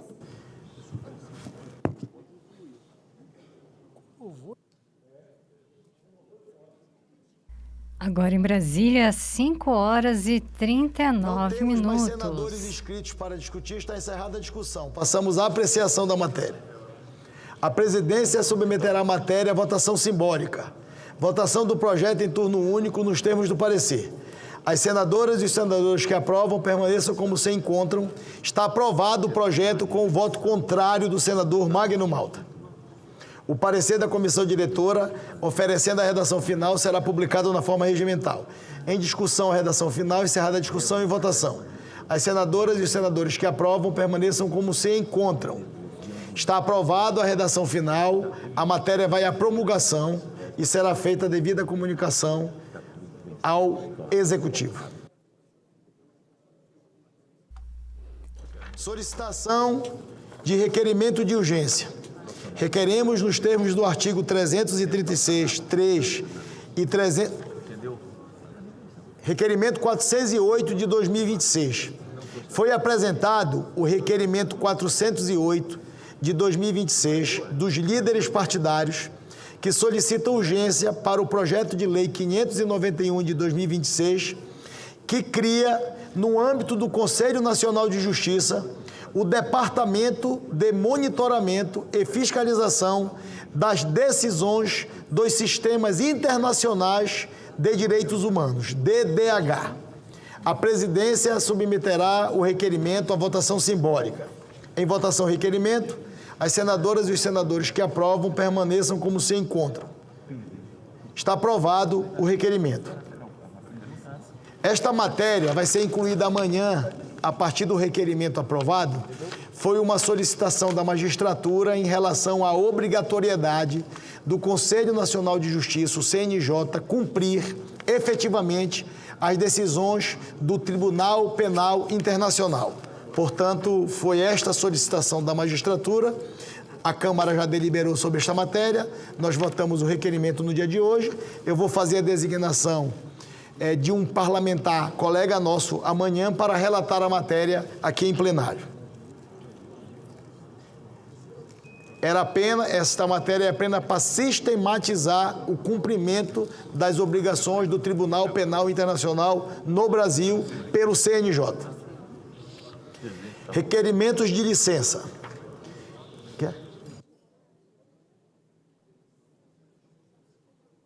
Requerimento número 208 de 2026, de autoria das senadoras Mara Gabrilli e Chico Rodrigues, respectivamente, que solicitam como fundamento, no artigo 40 do Regimento Interno, licença dos trabalhos da Casa para participarem de missões oficiais nos termos das autorizações da Presidência do Senado Federal. As senadoras e os senadores que aprovam permaneçam como se encontram. Estão aprovados os requerimentos e será cumprida a deliberação de plenário. Me permitam, Vossas Excelências, dar uma informação ao plenário.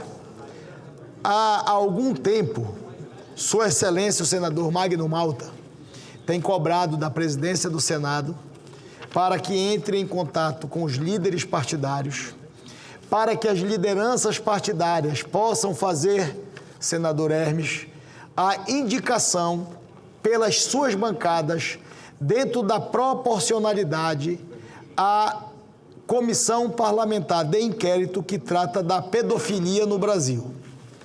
O senador Magno Malta tem reiteradas vezes cobrado da presidência do Senado para que a presidência do Senado possa instar os líderes partidários para que as lideranças possam fazer a indicação ou a designação dos senadores para a instalação desta comissão parlamentar de inquérito que trata da pedofilia no Brasil.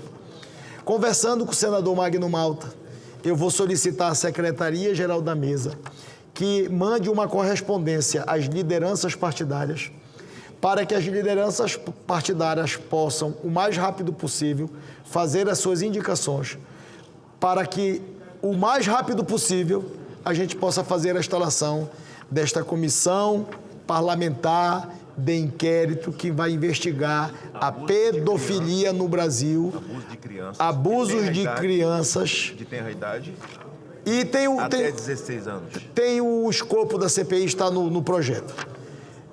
Peço a Vossas Excelências que possam tomar conhecimento no sistema, mas a presidência vai encaminhar as lideranças.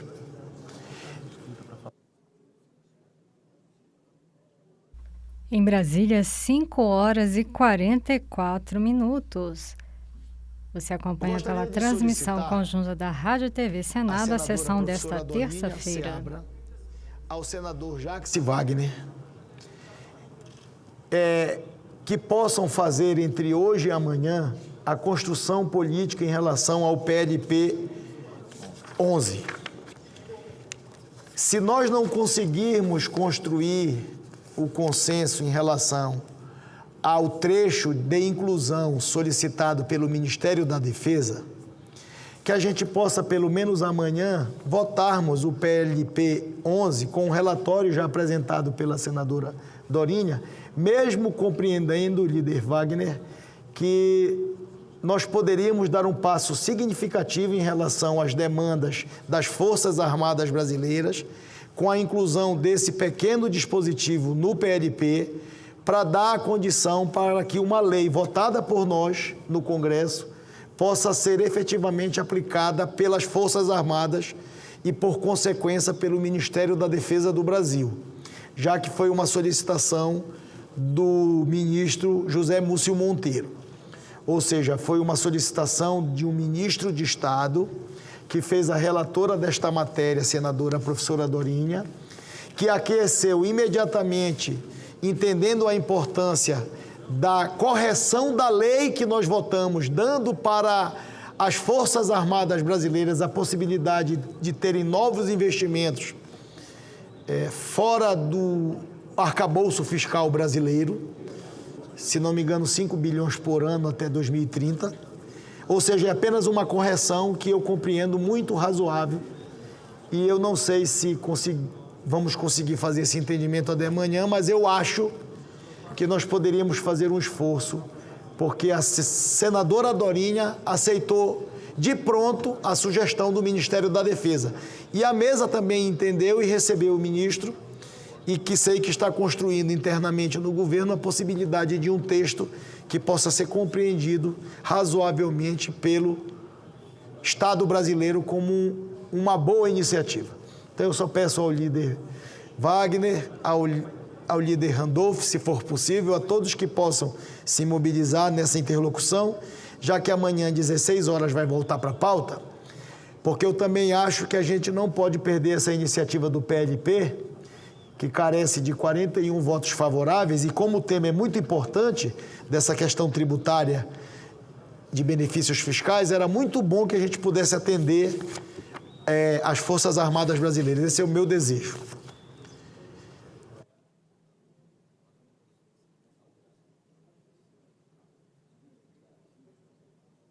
Boa tarde, em Brasília, 5 horas e 47 minutos. Rádio e TV Senado na transmissão da sessão plenária desta terça-feira. Preside a sessão o senador Davi Alcolumbre, presidente do Senado. Acesse a programação da Rádio Senado pela internet em senado.leg.br. senado.leg.br/rádio.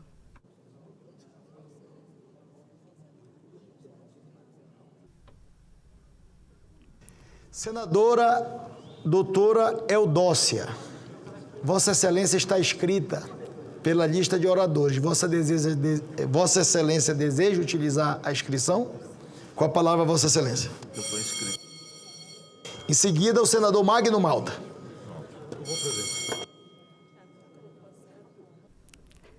Em Brasília, 5 horas e 48 minutos. Da tribuna, você ouve a senadora doutora Eudócia.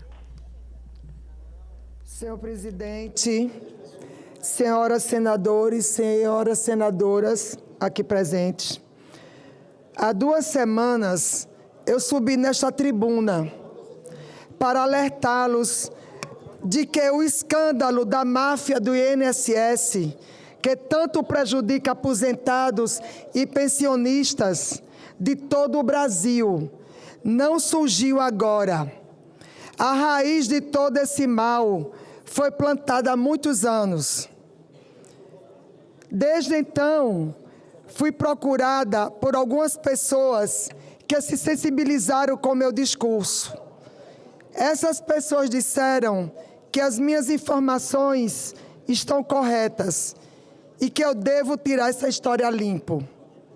Que a máfia do INSS precisa ter suas raízes mais profundas expostas e que precisamos resgatar a gênese de tudo. Senhor presidente, neste exercício de passar a história limpo, precisamos voltar a 2004. Foi lá que o INSS abriu a porta do crédito consignado para bancos privados. O BMG de Minas Gerais conseguiu de forma surpreendente autorização para conceder empréstimos em apenas 8 dias, enquanto outros bancos levaram mais de 40 dias. O TCU classificou essa manobra como favorecimento ao BMG. Depois disso, o banco conseguiu inflar sua carteira de clientes de um jeito tão absurdo que em pouco tempo vendeu a operação de consignados para a Caixa por R$1 bilhão.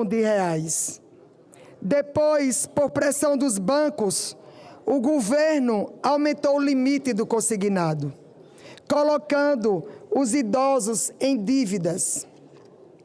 Em 2007, um advogado de Brasília revelou que havia por trás do tal sucesso estrondoso do BMG um esquema de propina que favorecia o Renan Calheiros. O advogado disse que o senador Renan Calheiros era o principal beneficiário do esquema. E um detalhe importante: Renan foi padrinho de casamento desse mesmo advogado. Portanto, o Renan é o pai da fraude do consignado do INSS. Mas por que estou contando essa história para vocês?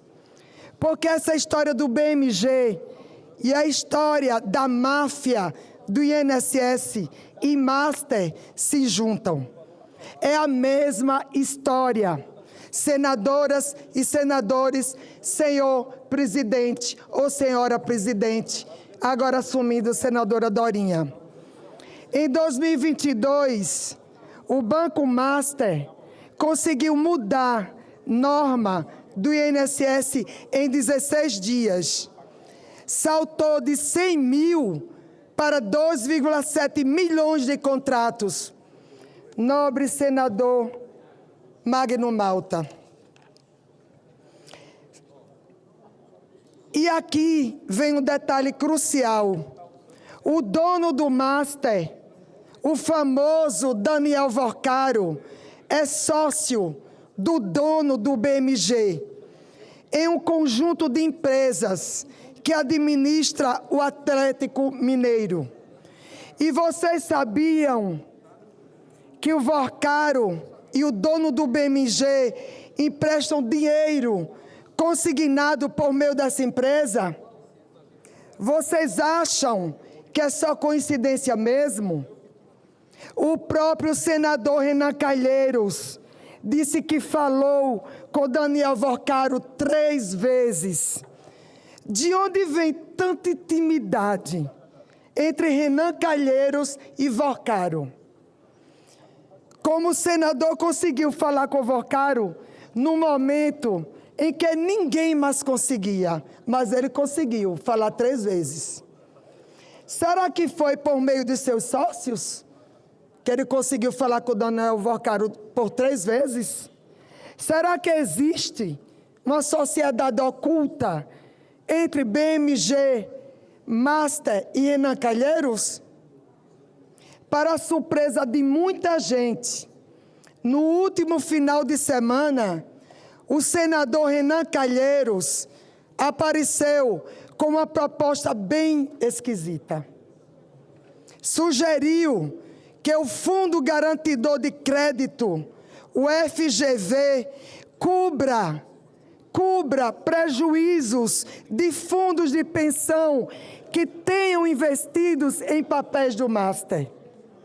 À primeira vista, senhores senadores, senhoras senadoras, à primeira vista parece algo inocente, em prol de aposentados e pensionistas.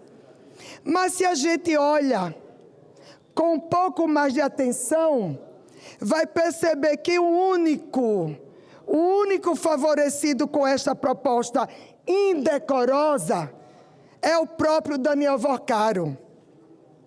Renan atua como advogado de Vorcaro, em defesa de seu patrimônio.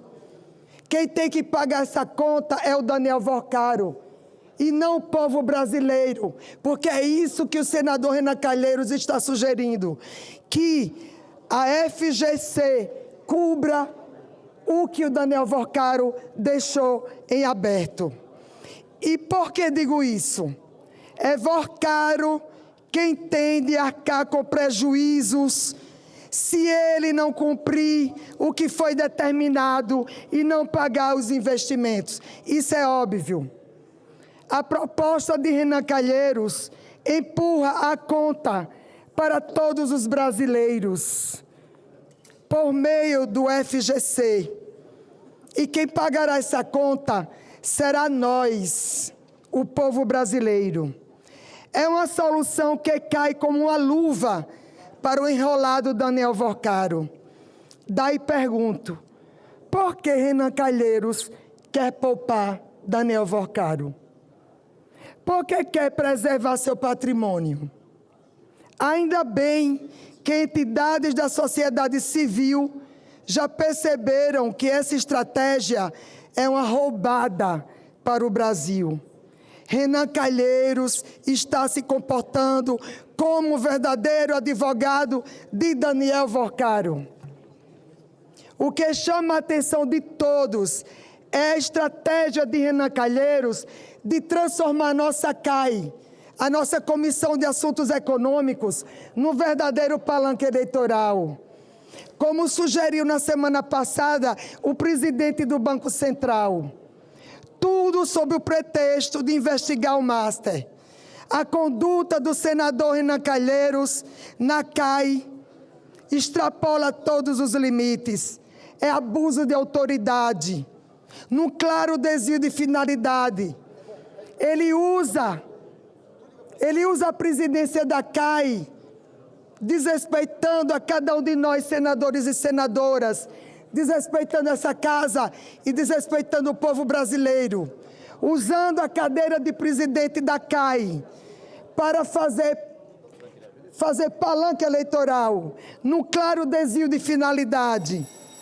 De fato, a Comissão de Assuntos Econômicos não possui atribuições ou poderes regimentais para promover uma investigação desse tipo, em caráter permanente e usurpando as prerrogativas que deveriam ser de uma CPI ou de uma CPMI, em respeito à transparência e participação partidária colegiada que o caso requer. Diante desse quadro escandaloso, protocolizei na Procuradoria-Geral da República, na Polícia Federal e no Supremo Tribunal Federal e também no Ministério Público Federal, uma notícia-crime para desarquivamento do inquérito que investigou as relações nefastas do senador Renan Calheiros com o esquema do BMG e do INSS. Queremos também que o senador seja incluído no inquérito do INSS para prestar contas ao povo brasileiro, à sociedade, de todas as suas condutas à margem da lei. Eu proponho a criação de uma CPMI BMG Master e irei colher todas as assinaturas necessárias. É preciso investigar tudo, mas na esfera correta e não no universo paralelo proposto por Renan Calheiros, não no universo paralelo de rasgar o regimento interno do Senado, fazendo da CAI como se CPMI. Não, respeite, senador Renan, respeite a Comissão de Assuntos Econômicos, respeite essa casa, respeite seus colegas senadores, suas colegas senadoras. Eu também sou membro da CAI e eu não aceito. O senhor está rasgando o regimento interno do Senado para promover as suas questões políticas partidárias, fazendo desta casa um palanque eleitoral.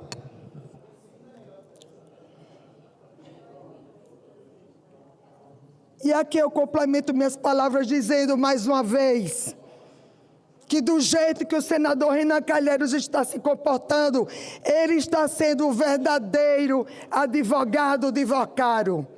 Por isso, conto com a colaboração de vocês, colegas senadores e colegas senadoras, colegas deputadas.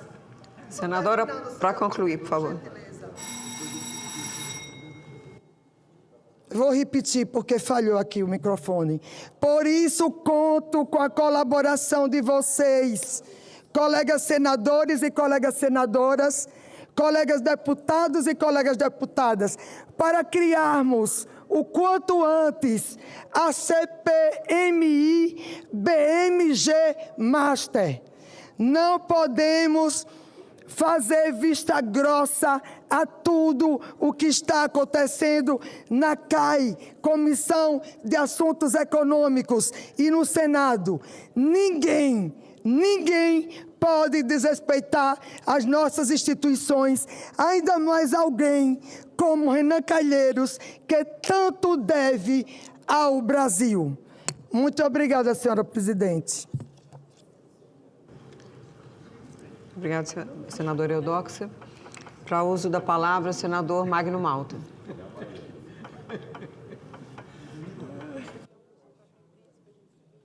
Agora em Brasília, 6h01. Você acompanha pela transmissão conjunta da Rádio e TV Senado a sessão deliberativa do Senado Federal desta terça-feira, dia 26 de maio de 2026. Da tribuna você ouve o senador Magno Malta.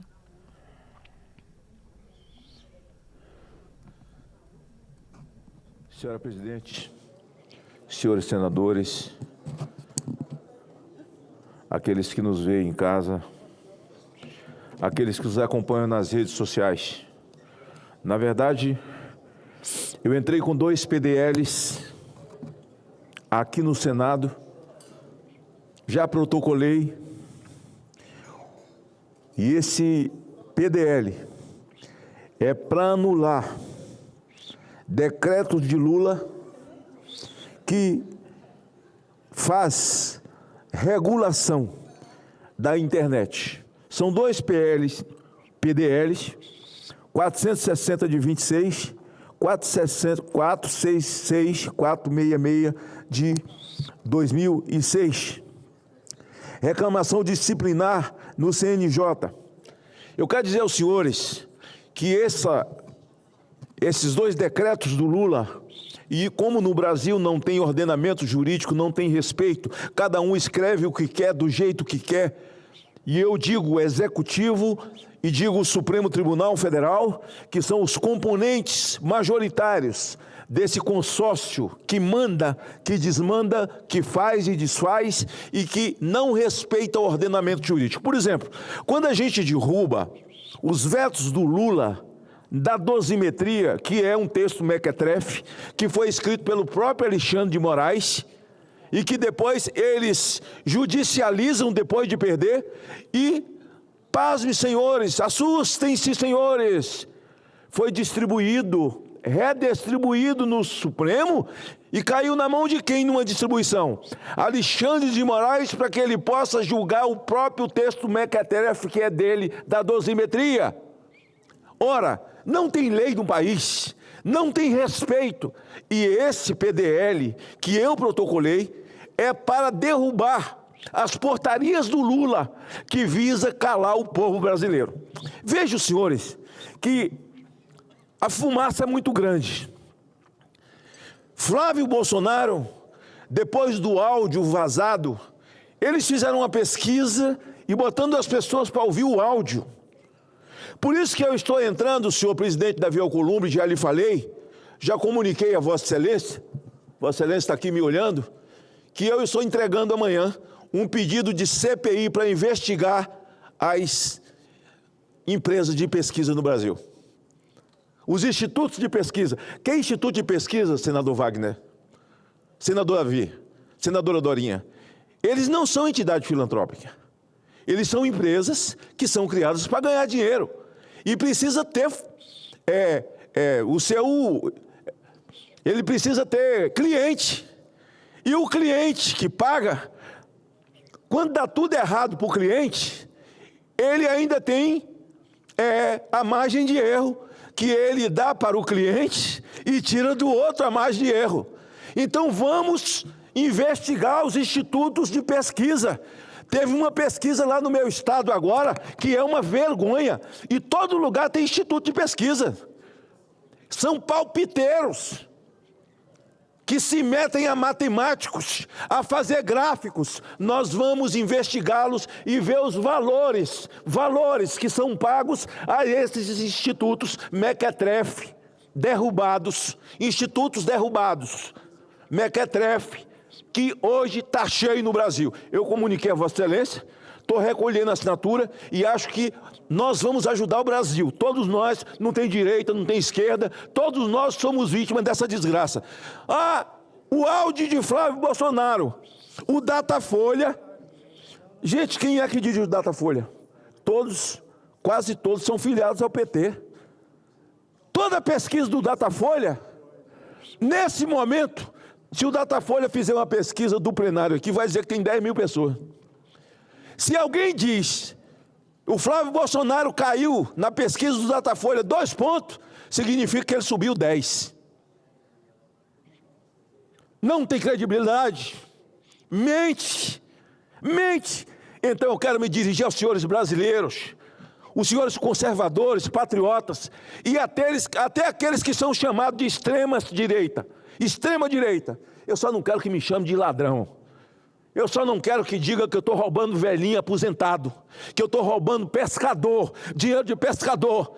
Eu só não quero que me diga que eu sou envolvido com o careca do INSS, que me diga que eu sou envolvido com o Frei Chico, que eu sou envolvido com esse safado, vagabundo, escroto da pior qualidade, chamado Vocaro, que eu andei em avião desse sacana. Não quero que diga que eu fiz coluio com Toffoli, que eu fiz coluio com Gilmar Mendes, que eu fiz coluio e mijei nas calças, com medo de Alexandre de Moraes. Eu sou filho de Dadá, eu nasci desmamado. Agora, extrema direita, ser contra o aborto, pode chamar. Ser contra a ideologia de gênero, pode chamar. Defender crianças, pode chamar. Aliás, crianças, senador Davi, gostaria de agradecê-lo, porque além de ter lido há 2 meses atrás, a CPI que vai investigar abuso de kids, que são, estou falando em inglês, mas nossas criancinhas mesmo, senador Wagner, e adolescentes até 16 anos, porque a lei diz que com 17 anos e 11 meses, você não pode ser preso porque você é uma criança. Mas com 16 anos já é um homem. Com 16 anos, a lei diz que você ainda é uma criança. Uma menina com 16 anos, a lei diz que ela é criança.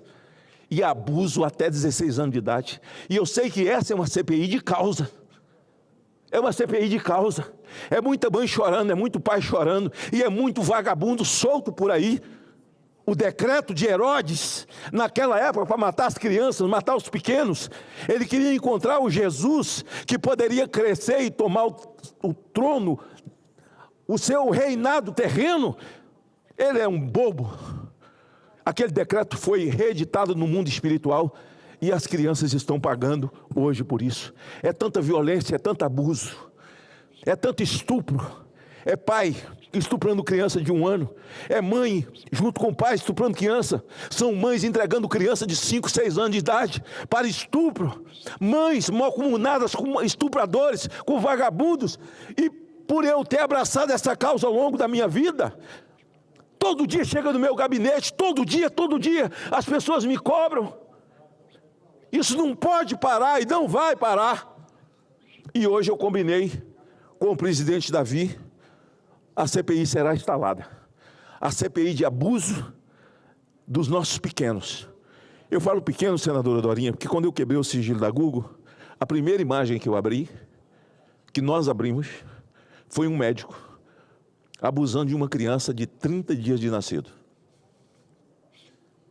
Eu já vi o que vocês não conseguem imaginar, de criança de meses, de tenra idade, de religiosos, escondida atrás de uma Bíblia, escondida atrás de um microfone, escondida atrás de uma gravata, sacana, bandido, um padre, escondido atrás da batina, abusando de coroinha. Por isso que eu fui lá em Arapiraca, em Alagoas, prender aqueles padres, aquele bispo, e prendi pastores também. No fundo, eu não prendi nem pastor nem padre, eu prendi criminosos que se esconderam atrás da batina e se esconderam atrás da Bíblia para achar facilidade para abusar das nossas crianças. Nesse momento, o candidato a presidente da República, Flávio Bolsonaro, se encontra com Donald Trump, está lá dentro agora da Casa Branca, com Donald Trump. Certamente passando o olhar, dando para ele a visão do Brasil, nesse momento.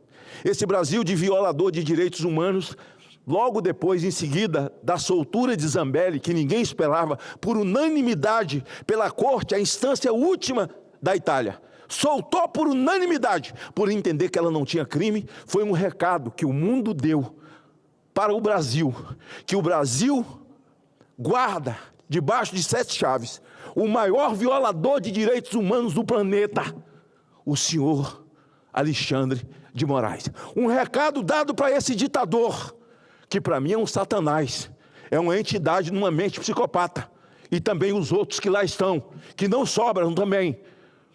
Certamente Donald Trump está ouvindo isso, sob a perspectiva de um candidato a presidente da República. Esse sofrimento em que o Brasil está passando, com pessoas presas, a dosimetria caiu, está na mão dele, todo mundo continua preso, com tornozeleira, todo mundo continua condenado.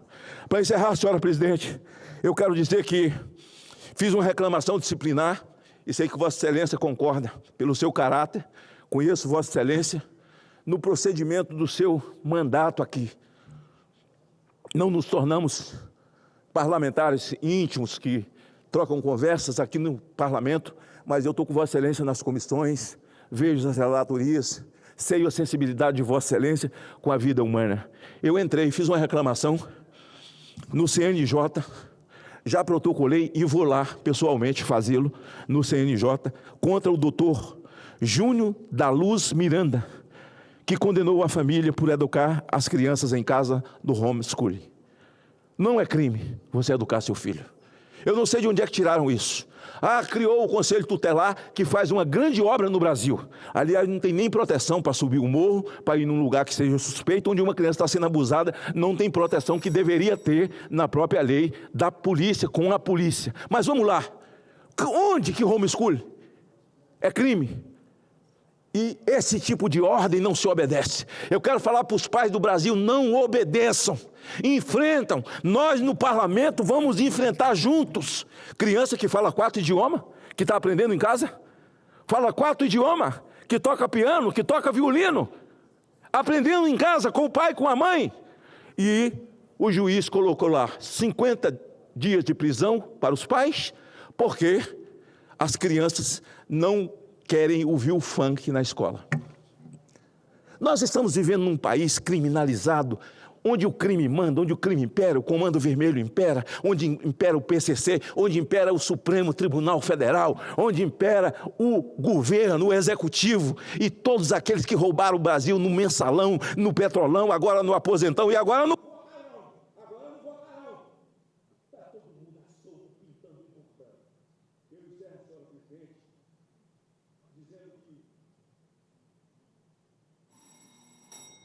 Eu encerro, senhora presidente. A senhora até brincou comigo no começo, falou assim, o senhor fala muito. Eu falei, não, falo uns 10 minutos, só que depois eu fico pedindo mais um. Obrigado, senhora presidente. Eu vou encerrar dizendo o seguinte. Eles estão criando uma cortina de fumaça com essa fala do Flávio, que ali não tem nada de dinheiro público, é dinheiro privado, que foi buscar um patrocínio para o filme do seu pai. Mas ele veio falar depois que ele foi lá, dar um ultimato e encerrar essa relação com o Vocário. Ele devia ter feito tudo de uma vez. Eu quero saber se esses repórteres que estão todo dia fazendo com que essa fumaça cresça mais, se eles estão indo na porta do Vocário, na porta da família do Vocário, se eles estão indo na porta do Lulinha, na porta do Lula, na porta do careca do INSS, conversar com a família dele, sabe, procurar a família dele, saber por que ele estava roubando, ir na porta das empresas, Então, isso é fumaça. Obrigado, senhora presidente. Encerro mesmo agora. Isso é fumaça. Fumaça para esconder o roubo dos aposentados, o roubo no INSS, as sandices de Janja, esse bilhão gasto com viagem de Janja, que poderia mudar a vida do Brasil. Esses bilhões gastos com shows em cidade de 5 mil habitantes, fazendo show de 1 milhão com artista. E esses deputados e senadores que vivem botando emenda no Ministério do Turismo para resultar em show lá na ponta, num município desse tamanho. Vocês estão sendo investigados. Agora mesmo, lá no meu estado, o prefeito e o vice-prefeito foram presos em Pedro Canário pela Polícia Federal numa investigação. E está todo mundo apavorado. Deve estar faltando Lexotan por lá, que os outros também fiquem apavorados. A gente quer um país limpo e... Obrigado, senador Magno Malta. Parabenizo pela iniciativa da CPI da pedofilia. É um tema que precisa ser enfrentado de maneira séria nesse país. As nossas crianças vulneráveis. E como Vossa Excelência disse, nós não podemos fechar os olhos e achar que isso existe alguma situação menos grave. Ela está espalhada em todos os estados e em papéis que deveriam proteger as nossas crianças. Então, parabenizo. Espero que essa CPI ela consiga cumprir a sua tarefa de proteção das nossas crianças. Quanto ao tema do homeschooling, eu tive a oportunidade de coordenar um trabalho na Câmara e no Senado fui a relatora e o texto está apresentado na Comissão de Educação. Precisa ir para voto para que o país possa se posicionar. O meu texto tem um cuidado de respeitar a escolarização, de garantir que as crianças estejam protegidas. Fui secretário de Estado da Educação, então eu valorizo e acredito na escola regular. E o que eu acompanhei do homeschooling foram famílias dedicadas a um processo educacional, de formação, cujos resultados são bastante interessantes em relação ao direito da criança e o envolvimento com o processo educacional. E, ao mesmo tempo, nós precisamos lidar, porque esse processo regulamenta, garante que essas crianças serão monitoradas, acompanhadas, seus resultados da mesma forma, eles vão fazer os exames para garantir que estejam aprendendo e que o direito da criança seja respeitado. Então, esse tema está hoje na Comissão de Educação, com o meu relatório já apresentado. A senhora vai ter que dar mais um minuto. Não precisa. Só mais um minuto. Parabéns. A senhora trabalha silenciosamente. Eu tinha acabado de falar, né? Parece cabeça de profeta, né? Me dirigindo a Vossa Excelência sobre o seu trabalho, sobre o seu cuidado, sobre as suas crenças. Se já estamos lá, vamos nos juntar e pedir ao presidente Davi, essa casa precisa oferecer pautas positivas para a sociedade, concorda comigo? E essa é uma pauta positiva, parabenizo, e vou procurar o senador Davi agora, vou no gabinete dele, vou começar um movimento para que rapidamente seja colocado em votação o projeto de Vossa Excelência, porque certamente nós vamos dirimir um problema no país e dar tranquilidade àqueles que, como eu e Vossa Excelência, acreditamos, aqueles que querem educar seus filhos em casa, que eles sejam monitorados, mas que eles eduquem seus filhos em casa, né? Parabéns, Deus te abençoe e que nós tenhamos êxito. Cumprida a finalidade da sessão deliberativa ordinária. Posso fazer uso da palavra? Que eu estou inscrito. Só se alguém ficar aqui, que eu não posso mais esperar. Pede o Magno. Eu não posso ficar. Em Brasília, 6h19. Rádio e TV Senado na transmissão da sessão plenária desta terça-feira.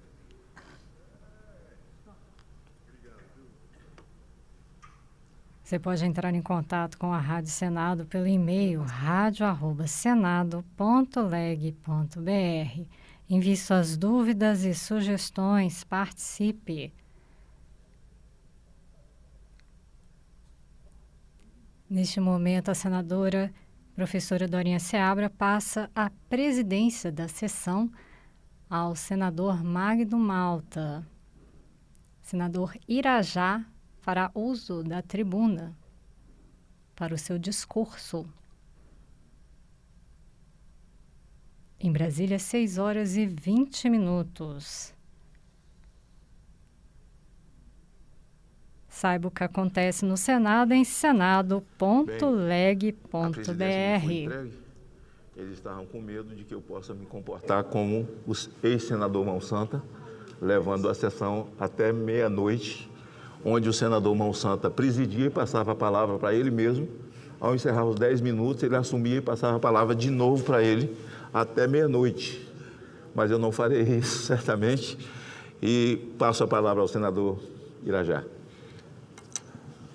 Senhor presidente, senhoras e senhores senadores, a todos que nos acompanham pela TV e Rádio Senado Federal, em especial aos nossos irmãos e irmãs do Tocantins.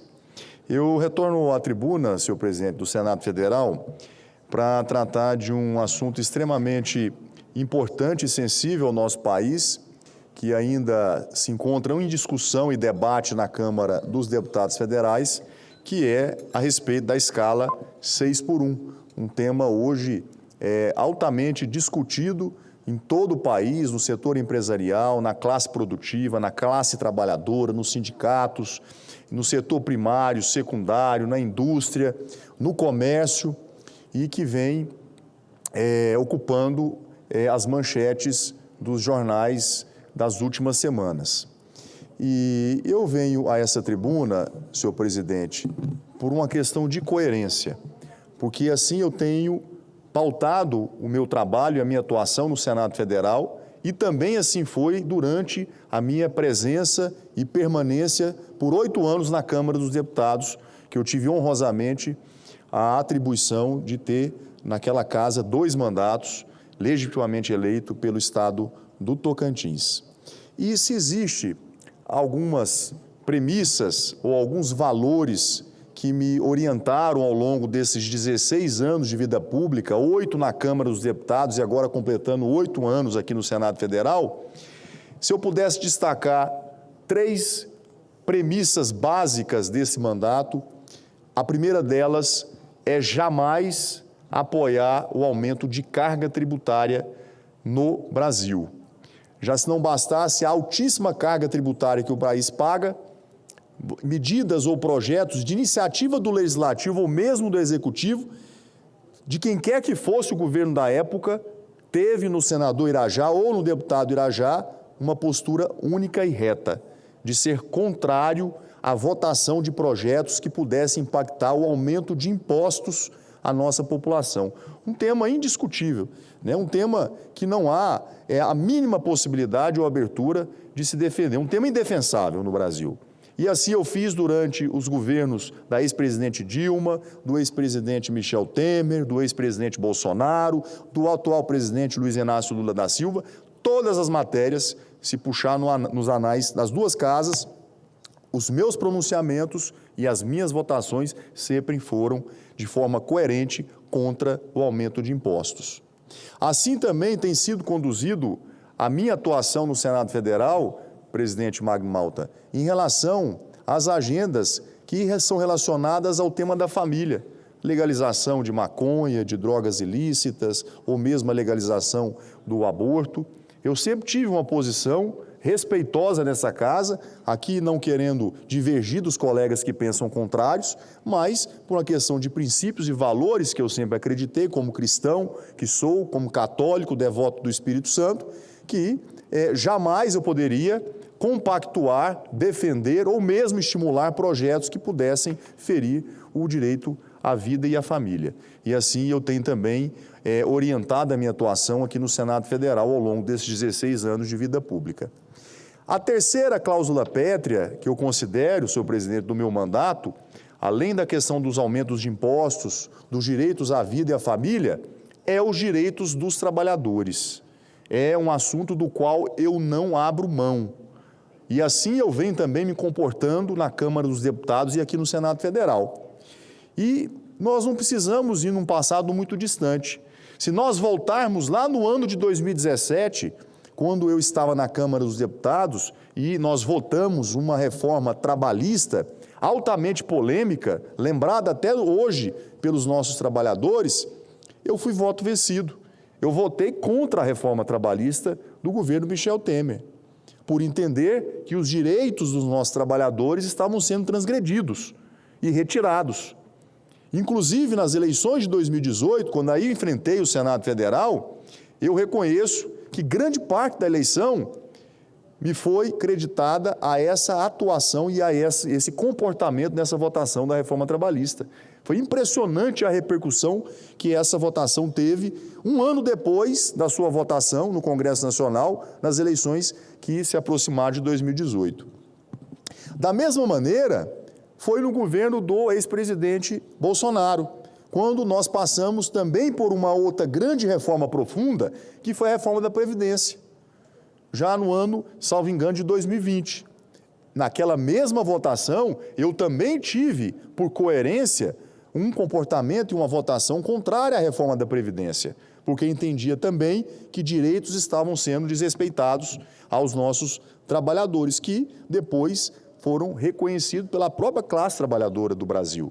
Né? Até hoje, nos dias de hoje, nós nos deparamos com setores que se lembram dessa votação, que precisaram trabalhar anos mais para poder alcançar a sua aposentadoria, ou que precisaram também se dedicar por mais tempo à sua profissão para alcançar os parâmetros exigidos pela reforma da Previdência, para alcançar a sua merecida aposentadoria. E agora, eu estou contando toda essa história, presidente, para dizer aos nossos cidadãos e cidadãs do Tocantins e do Brasil, que assim como, por coerência, eu tive a minha votação contrária à reforma trabalhista e também contrária à reforma da Previdência, assim será também a minha votação e o meu apoiamento em relação a essa matéria que está sendo tramitada na Câmara dos Deputados em relação à escala 6x1.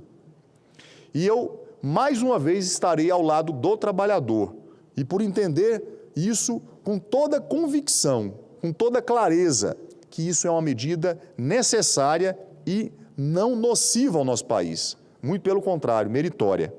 E eu posso lhe dizer com toda convicção, presidente, porque vários países no mundo já evoluíram neste caminho como exemplo. O Brasil não está inventando a roda. Olhar para o cenário global é entender que a redução da jornada é o caminho natural para as nações desenvolvidas do mundo. A barreira das 40 horas já foi, inclusive, superada por nações como os Estados Unidos, o Japão, o Canadá, a Austrália, a União Europeia, já consolidaram as 40 horas semanais ou menos há décadas, tornando a escala 6x1 uma exceção cara e obsoleta nesses países. Os nossos vizinhos estão também mudando. O Chile aprovou a redução gradual para 40 horas. A Colômbia está reduzindo para 42 horas. O Brasil não pode se isolar da América Latina como se economia que se recusa a modernizar as relações de trabalho de quem está na base da pirâmide, como o comércio e também os serviços. Um outro desafio que se impõe é também a realidade tecnológica, o trabalho remoto, a flexibilidade, que nós acabamos de aprender, infelizmente, em função de uma grande tragédia que nós vivemos na pandemia do coronavírus, essa realidade se impôs numa velocidade muito mais veloz do que nós imaginávamos até em filmes de ficção científica. A pandemia acelerou uma transformação que veio para ficar. A internet, a inteligência artificial, a digitalização mudaram a natureza do trabalho. O trabalho remoto e os seus modelos híbridos provaram que a presença física estrita e o relógio de ponto já não são os únicos termômetros de entrega. Se a tecnologia já flexibilizou a jornada de 40 horas para os setores corporativos de tecnologia, é um contrassenso condenar o trabalho do comércio a um modelo rígido de aprisionamento de 6 dias por semana. Ser moderno é estender os benefícios da tecnologia a todas as classes trabalhadoras do Brasil. Um outro aspecto a ser considerado também, senhoras e senhores senadores, é a produtividade versus a quantidade de horas trabalhadas. Ora, qualidade nunca foi e nunca será. Quantidade nunca será, não é e nunca será qualidade. Nós sabemos disso. Precisamos enterrar de vez o argumento ultrapassado de que trabalhar mais horas significa produzir mais. Essa já é uma máxima superada. Os dados desmentem essa lógica. Menos horas, mais eficiência. Países como Alemanha, Noruega, Países Baixos, têm algumas jornadas de trabalho mais curtas do planeta, abaixo de 36 horas semanais. E, paradoxalmente, figuram no topo do ranking global de produtividade por hora. Físico. Mais 2 minutos, presidente, para concluir. O cansaço físico e mental... Acho que a campainha esticou. O cansaço físico e mental é inimigo da eficiência. Um trabalhador privado de um descanso digno comete mais erros, rende menos e adoece mais rápido. Reduzir os dias de trabalho é um investimento direto no aumento também da produtividade das empresas. A exaustão gera prejuízo. Um trabalhador exausto, que tem apenas um dia de folga para limpar a casa, suas atribuições pessoais e familiares, comete mais erros, adoece mais e produz menos. O descanso é sim um investimento em produtividade e não um ócio. Para ser moderno, nós precisamos evoluir nos conceitos. Não é possível ser moderno se nós não evoluirmos nas nossas atitudes e nos nossos comportamentos. Para o Brasil para ser verdadeiramente moderno, precisamos atualizar os nossos conceitos de desenvolvimento. Ser moderno não é apenas ter indústrias automatizadas ou o agronegócio mais tecnológico do mundo. É ter um mercado de trabalho que valorize o capital humano. Países na vanguarda do desenvolvimento, como a Islândia, o Reino Unido, já testaram com sucesso a semana de 4 dias escala 4x3, comprovando que o bem-estar do trabalhador dispara proporcionalmente às receitas dessas empresas que adotaram esse modelo.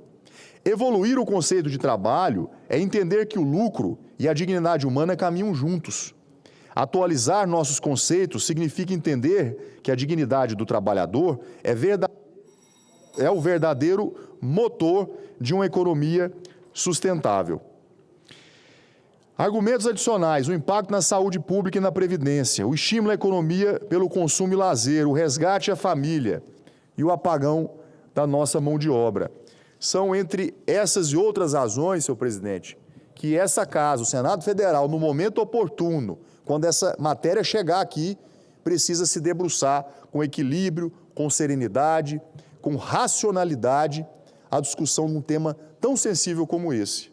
Mas eu quero, desde já, manifestar o meu apoiamento ao fim dessa escala 6x1, por entender por todas as razões aqui apontadas e os exemplos exitosos que nós tivemos no mundo e na América Latina, que foi uma decisão acertada, em sintonia com o momento que nós vivemos. E se nós queremos, sim, ser uma nação realmente moderna, nós precisamos evoluir desde já no comportamento das relações humanas, sobretudo do capital humano, que é indispensável ao sucesso das pequenas empresas, médias corporações, grandes indústrias, do setor primário, do setor secundário, da indústria, do agro e de toda a cadeia produtiva. Então, fica aqui a minha manifestação como um dos primeiros parlamentares do Estado de Tocantins a ter a coragem de poder ter uma manifestação clara, verdadeira, em relação aos nossos trabalhadores do Brasil e, em especial, do meu Estado de Tocantins. Muito obrigado, presidente.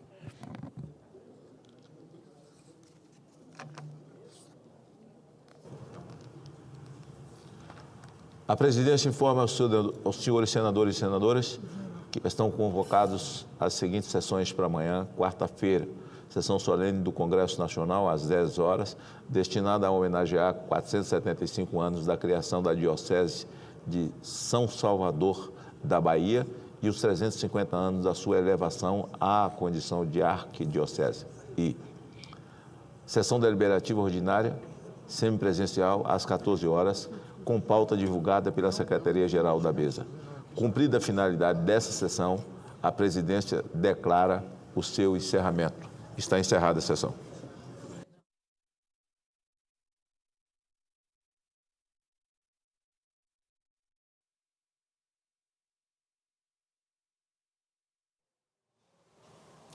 Terminou nesse instante a sessão deliberativa desta terça-feira aqui no plenário do Senado Federal. Os senadores aprovaram o piso salarial de R$ 5.130 para os professores da educação básica pública em 2026. Esse reajuste foi de 5,4% em relação ao piso anterior. De acordo com o texto da medida provisória, o reajuste passa a considerar a inflação do ano anterior, medida pelo INPC, somada também a 50% da média de crescimento das receitas do Fundeb nos 5 anos anteriores. Lembrando que o Fundeb é o Fundo de Manutenção e Desenvolvimento da Educação Básica. Esse projeto agora, que era uma medida provisória, vai para a sanção da Presidência da República. E os senadores aprovaram também o projeto que obriga escolas a conscientizar os alunos sobre seus direitos e como denunciar casos de violência, além de informar sobre mecanismos de proteção e canais de denúncia e de ajuda. Essa proposta surgiu a partir de uma diligência feita pela Comissão de Direitos Humanos em Roraima, que reuniu denúncias de abuso sexual e exploração e violência contra crianças, indígenas e imigrantes. Essa matéria segue para a Câmara dos Deputados. Outra proposta aprovada aqui nesta terça-feira passa de 6 meses para 1 ano o prazo para a vítima de violência doméstica apresentar queixa ou representação contra o agressor. Essa proposta altera o Código Penal, a Lei Maria da Penha e o Código de Processo Penal. A justificativa para a aprovação dessa proposta é de que muitas vezes as vítimas de violência doméstica convivem com o agressor e dependem economicamente dele, o que exige mais tempo para que elas possam denunciar as agressões. Essa matéria também segue agora para a sanção da Presidência da República. E hoje, mais cedo, durante a tarde, o presidente do Senado, o senador Davi Alcolumbre, recebeu representantes da Confederação Nacional da Indústria e da Federação das Indústrias do Estado de São Paulo.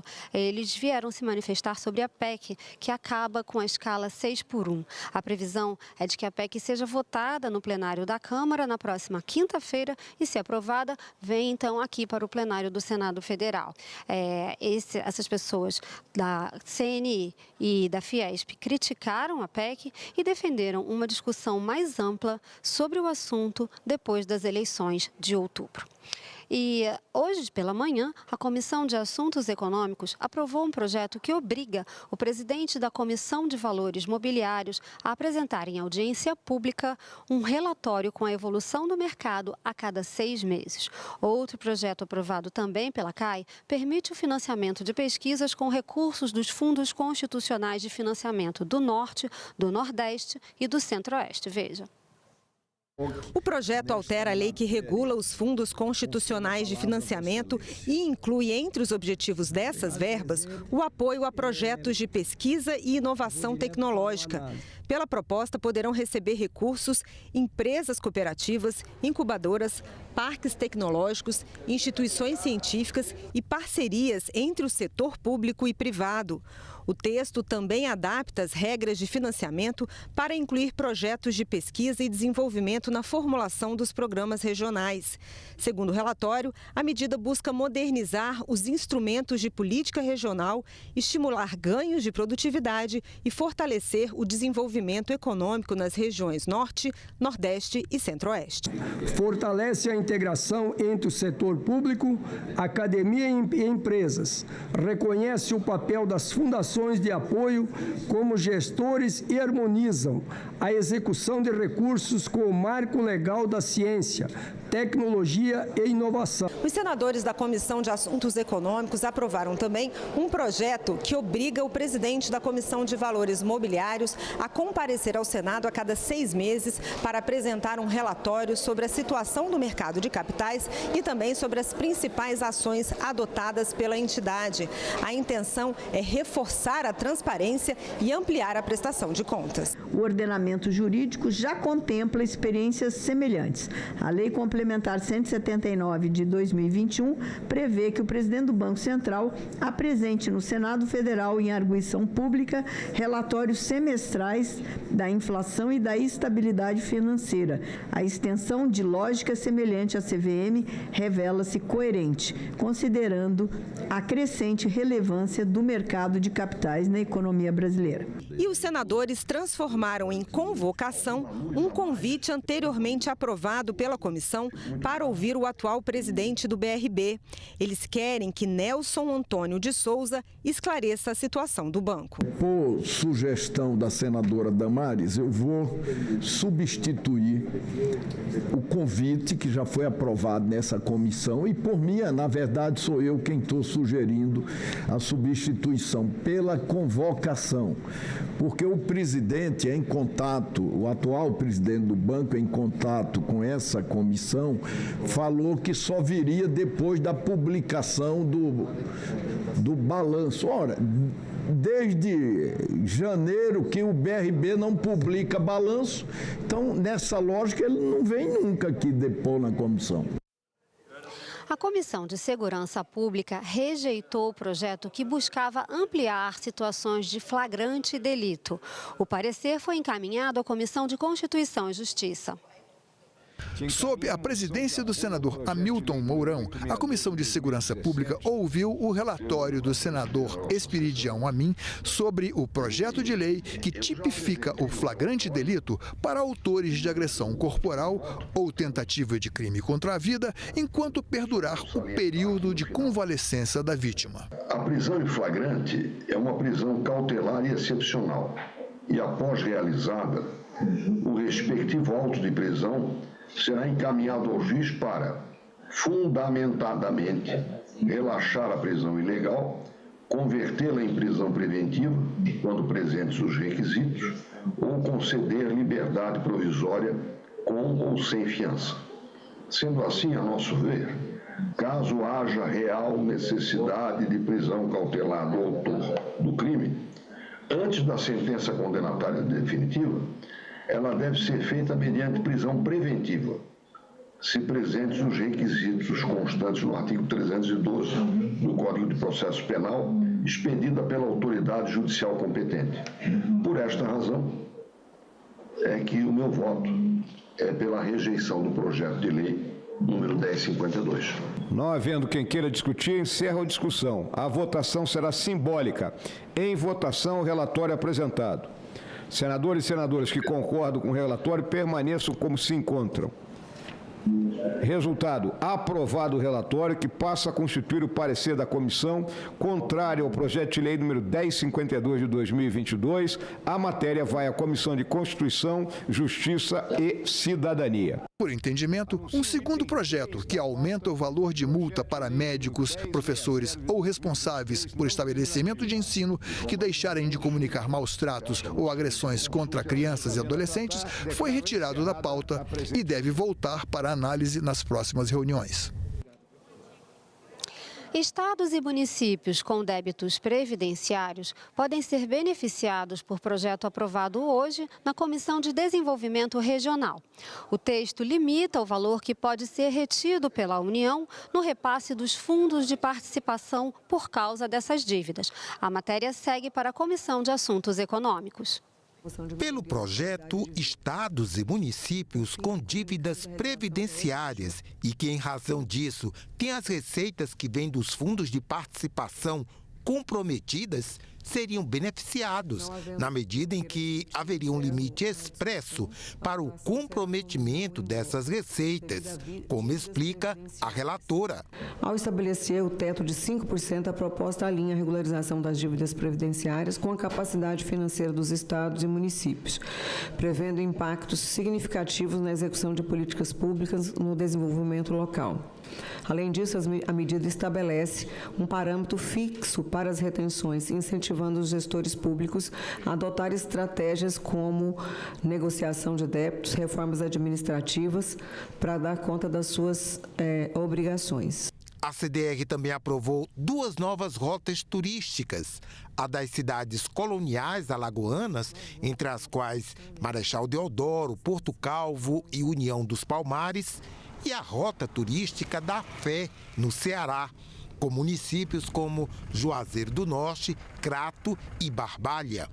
Ainda sobre o Ceará, a CDR aprovou a inclusão das romarias de Juazeiro do Norte no calendário turístico oficial do país e o projeto que declara o município de Quixadá como a capital nacional dos monólitos.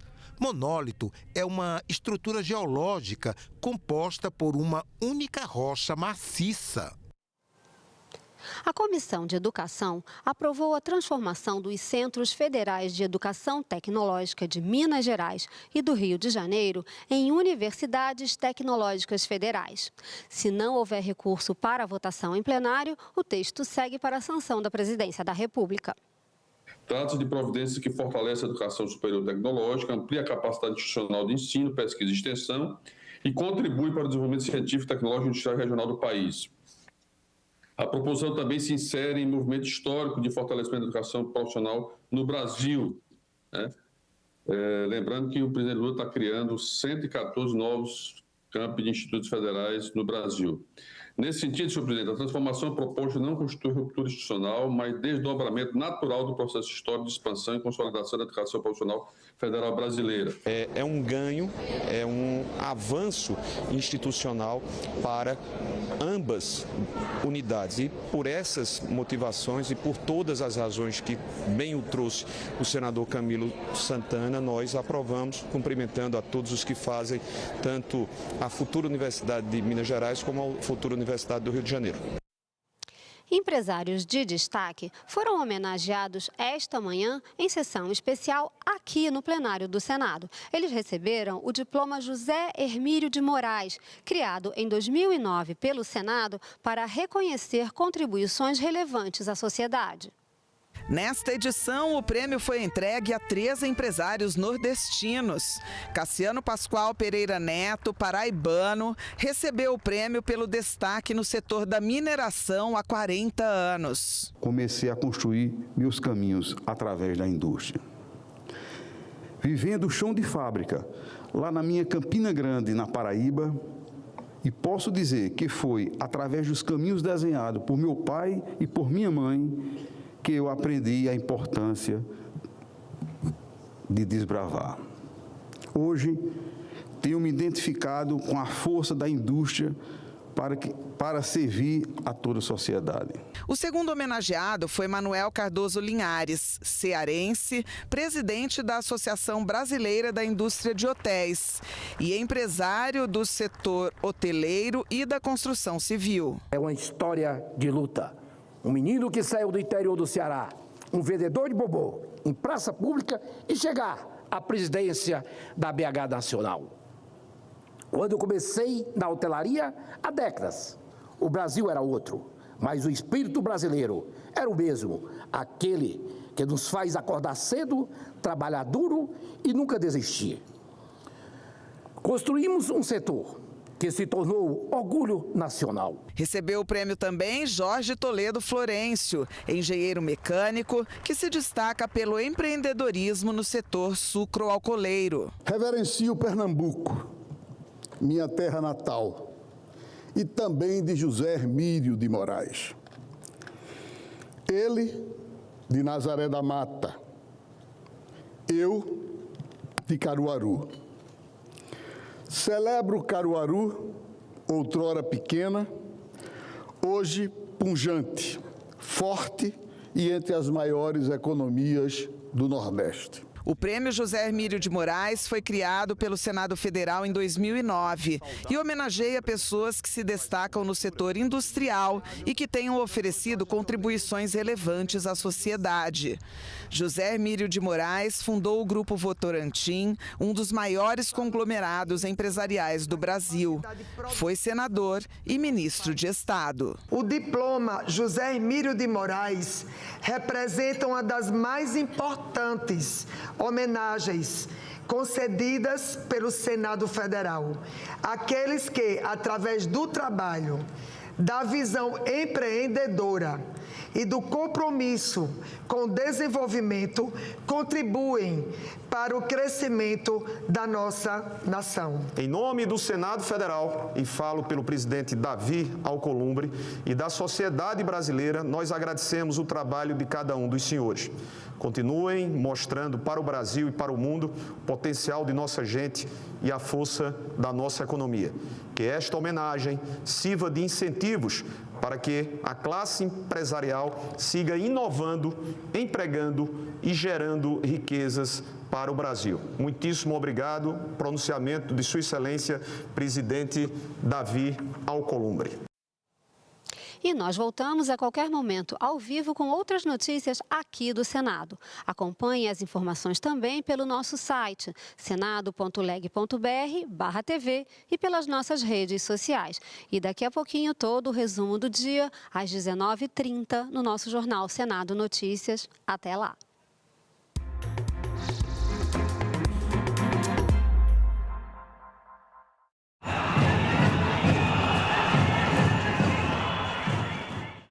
Luciane Moissa, como as instituições financeiras podem contribuir para reduzir os problemas socioambientais causados pela agricultura no país? Existem duas formas básicas. Uma é verificando se os produtores rurais e as empresas da cadeia estão cumprindo a legislação ambiental e social aplicável ao setor.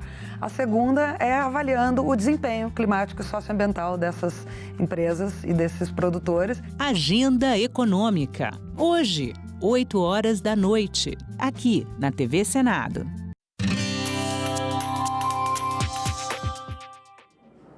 Olá, eu sou a Carla Benevides e este é o programa Argumento. A Comissão de Constituição e Justiça aprovou uma PEC que impede a responsabilização civil dos veículos de imprensa por declarações feitas por terceiros.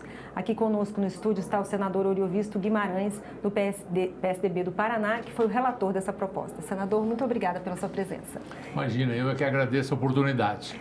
Senador, eu queria que o senhor explicasse para a gente o que motivou o senhor qual foi o motivo dessa PEC, como é que foi apresentado o seu relatório?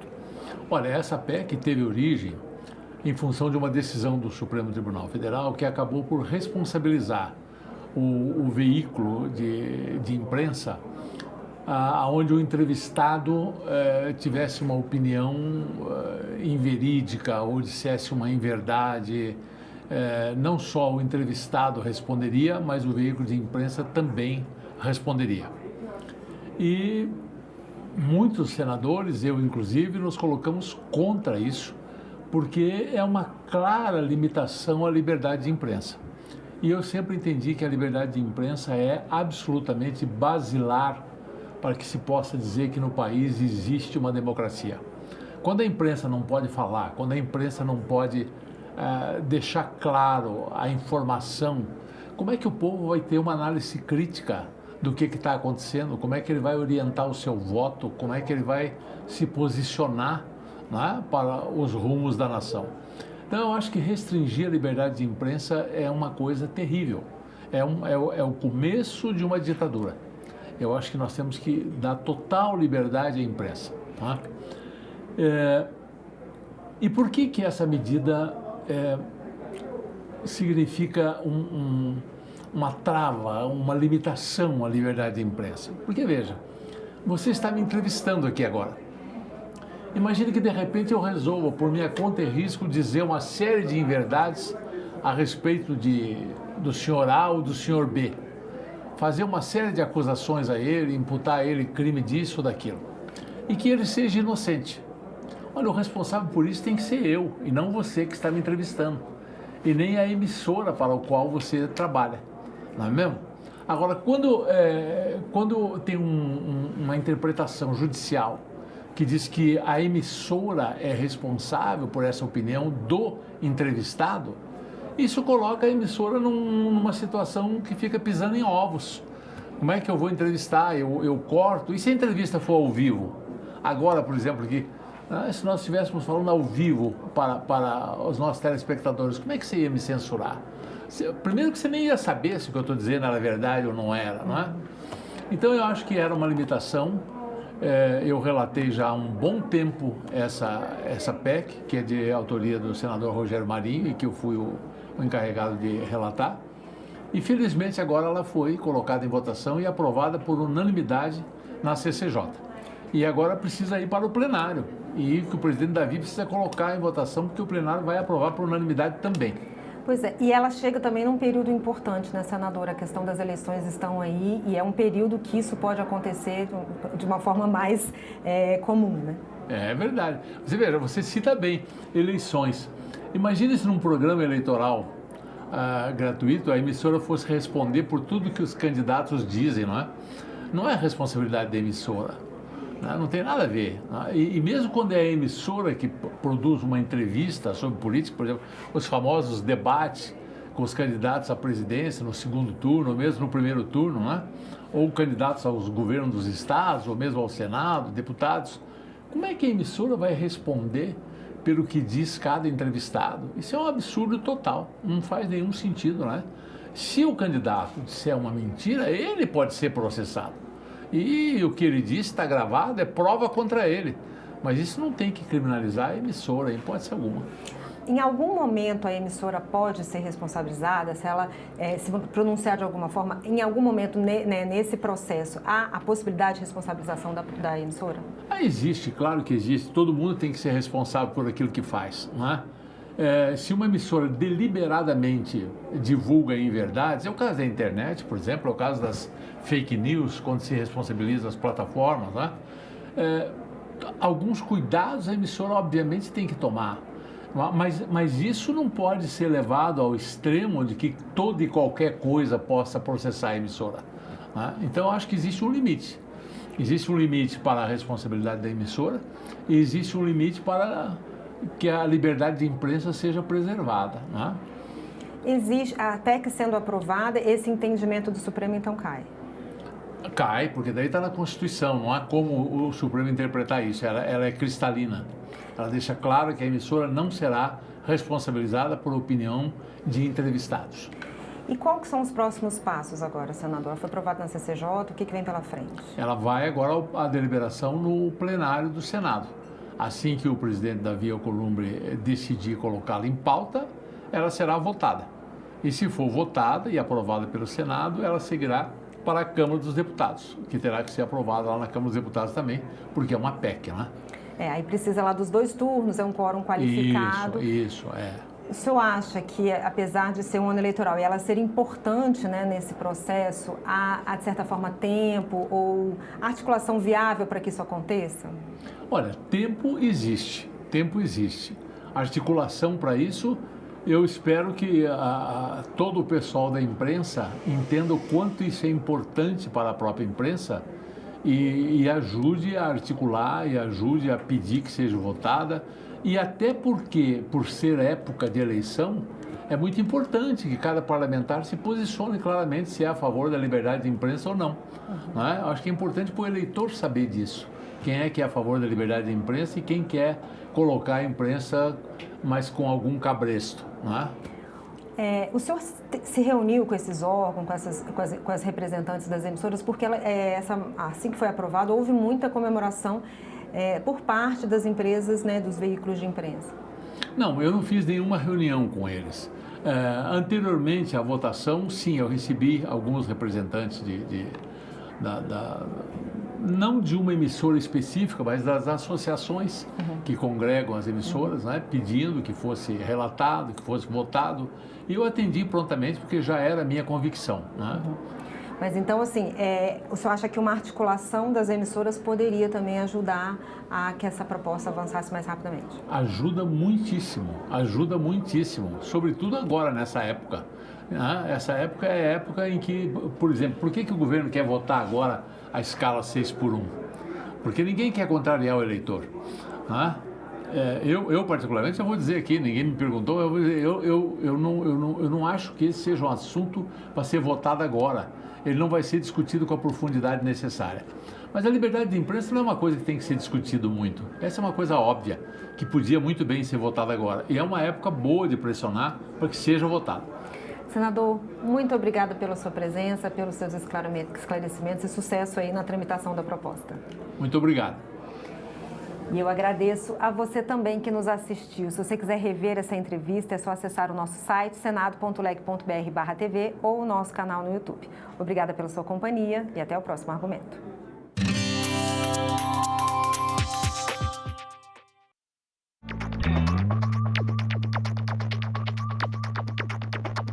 A gente também fala tupi. O nome do estado do Maranhão vem do tupi e é formado por dois termos, mar mais nhan. Mar é uma variação de embará, bará, que vem de Pará e significa mar ou Rio Grande. A outra parte da palavra é nhan, que quer dizer correnteza. Então Maranhão virou Maranhão, que tem na origem o significado de mar grande ou mar que corre. A gente também fala tupi.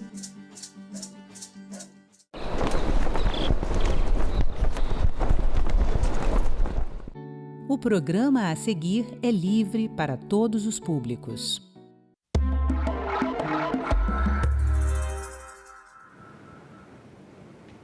Logo após a independência, ainda nos primeiros tempos do Império, surgia a instituição Senado Brasileiro, de início constituído por um conjunto de nobres, profissionais de destaque e até religiosos indicados pelo imperador.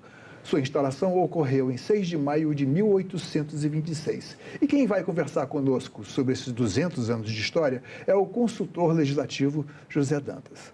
Seja bem-vindo, Dantas. Muito obrigado pela sua presença aqui. Obrigado, meus ouvintes. O que era o Brasil quando o Senado foi instalado, lá em 1826? Acho que é preciso falar das circunstâncias. A coisa mais importante a comentar sobre essa circunstância é exatamente a gente tem uma má impressão quando a gente estuda história, principalmente primeiro e segundo grau, né, onde você começa a ter contato com a sequência dos eventos brasileiros, de você acreditar que algumas coisas são construídas de imediato, o que não é verdadeiro. Então, por exemplo, a independência, 7 de setembro de 1822. Não, a independência de verdade você vai construir daí em diante, a partir do momento que você desenvolve as instituições do país independente, que você desenvolve a coesão territorial, que você desenvolve o funcionamento, né, da administração pública e coisas desse tipo. Então, o processo histórico, ou seja, o processo contínuo de construção, é uma coisa bastante importante. Início do século XIX, nesse momento da independência, você tem uma realidade mundial bastante tumultuada, mundial considerando Europa e América, né? Você tem uma predominância muito grande de discussões políticas a partir dos princípios liberais.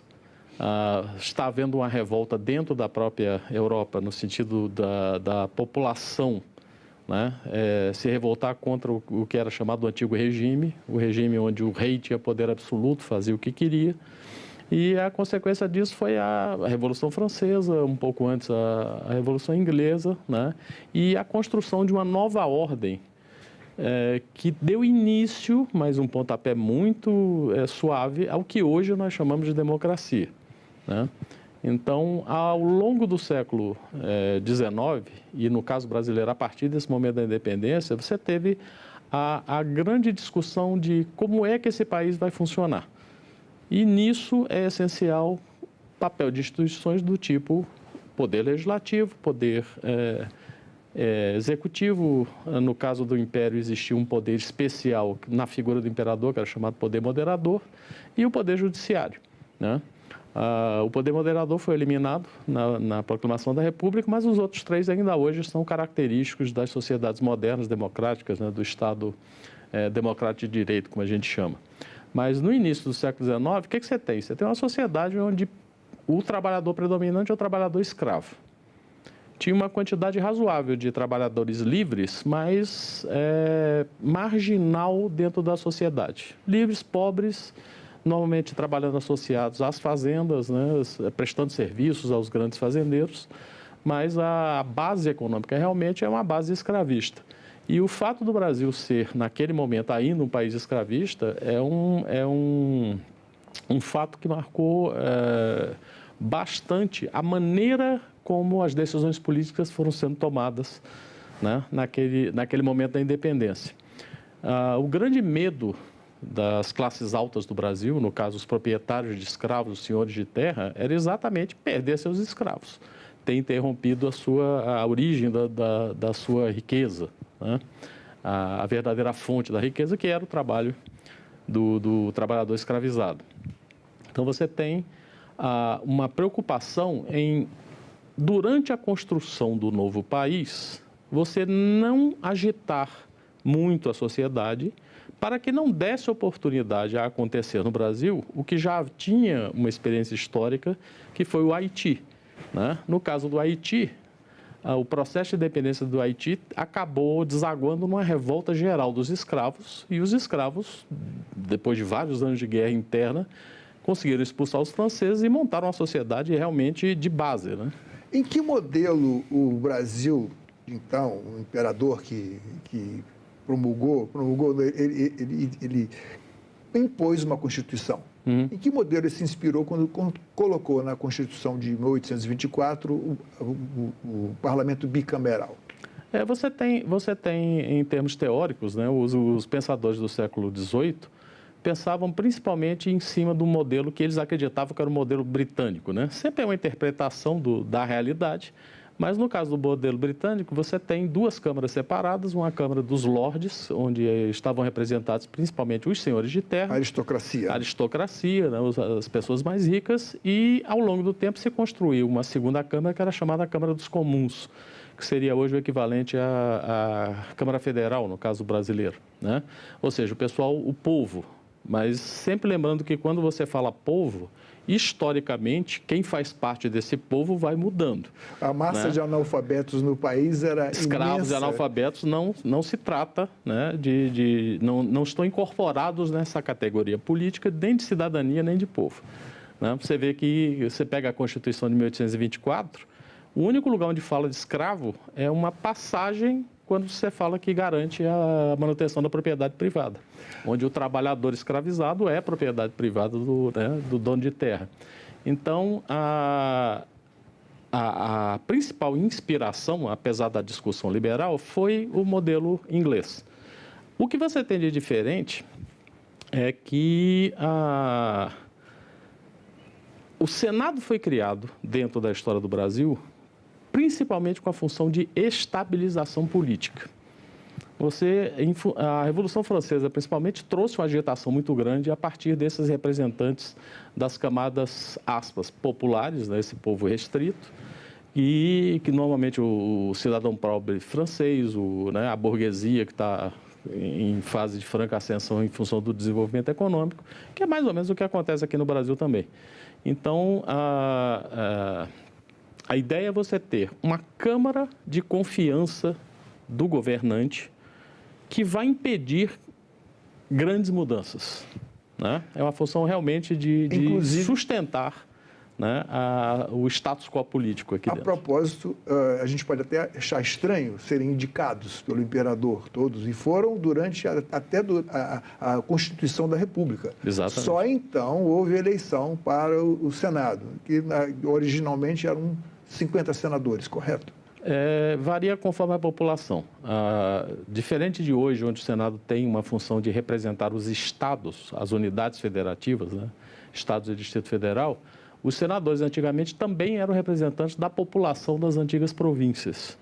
E aí a regra que a Constituição estabeleceu, na forma como Dom Pedro, né, promulgou, era uma regra de você teria um senador para cada 3 deputados, né? Então, era uma proporção de 3 para 1, garantido pelo menos um deputado em cada uma das províncias e garantido pelo menos um senador em cada uma das províncias. Então, esse número varia ao longo do tempo de acordo com o crescimento da população. Agora, o que chama a atenção é que, apesar de indicados como membros da aristocracia local, da aristocracia brasileira, até o movimento pelo fim da escravidão, contra a escravidão, vicejou, quer dizer, floresceu mesmo sendo entre esses senadores indicados pelo imperador. A maior parte da construção institucional do Brasil ao longo do século XIX foi construída a partir de projetos apresentados por senadores.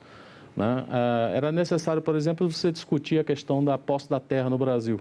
A Lei de Terra de 1850 foi uma proposta de um senador. É necessário você discutir essa questão da extinção paulatina da escravidão. Quase todas as leis que foram votadas nesse sentido, desde a lei do ventre livre, a lei dos sexagenários, até, né, sempre foram apresentadas a partir do Senado, exatamente porque eram as pessoas de maior confiança, né, dentro do sistema. E, então, fosse qual fosse o encaminhamento, ainda que fosse um encaminhamento de médio prazo, você destruir a base econômica, né, da sociedade, ele tinha que ser feito de uma maneira paulatina que não afetasse o poder real. E também partiu do Senado leis que têm a ver com a construção do trabalho livre no Brasil, né? O que hoje a gente chamaria de legislação trabalhista, você teve várias iniciativas ainda durante o Império, a partir principalmente de senadores, para criar esse mercado de trabalho livre do Brasil, que aos poucos permitiu que a escravidão fosse extinta, né, sem interrupção do funcionamento da economia. Quando a gente vê a imagem do plenário do Senado, está lá o busto de Rui Barbosa, que foi talvez um dos mais, até hoje considerado inspirador dos senadores que entram para casa. Qual foi o papel de Rui Barbosa na luta pelo fim da escravidão? O Rui era um deputado, foi deputado, né, ainda durante o Império, e era um cara do que seria hoje uma esquerda liberal, né? Então ele tinha ideias bastante progressistas, ele não era necessariamente republicano no início, mas ele foi caminhando em direção à República e por perceber que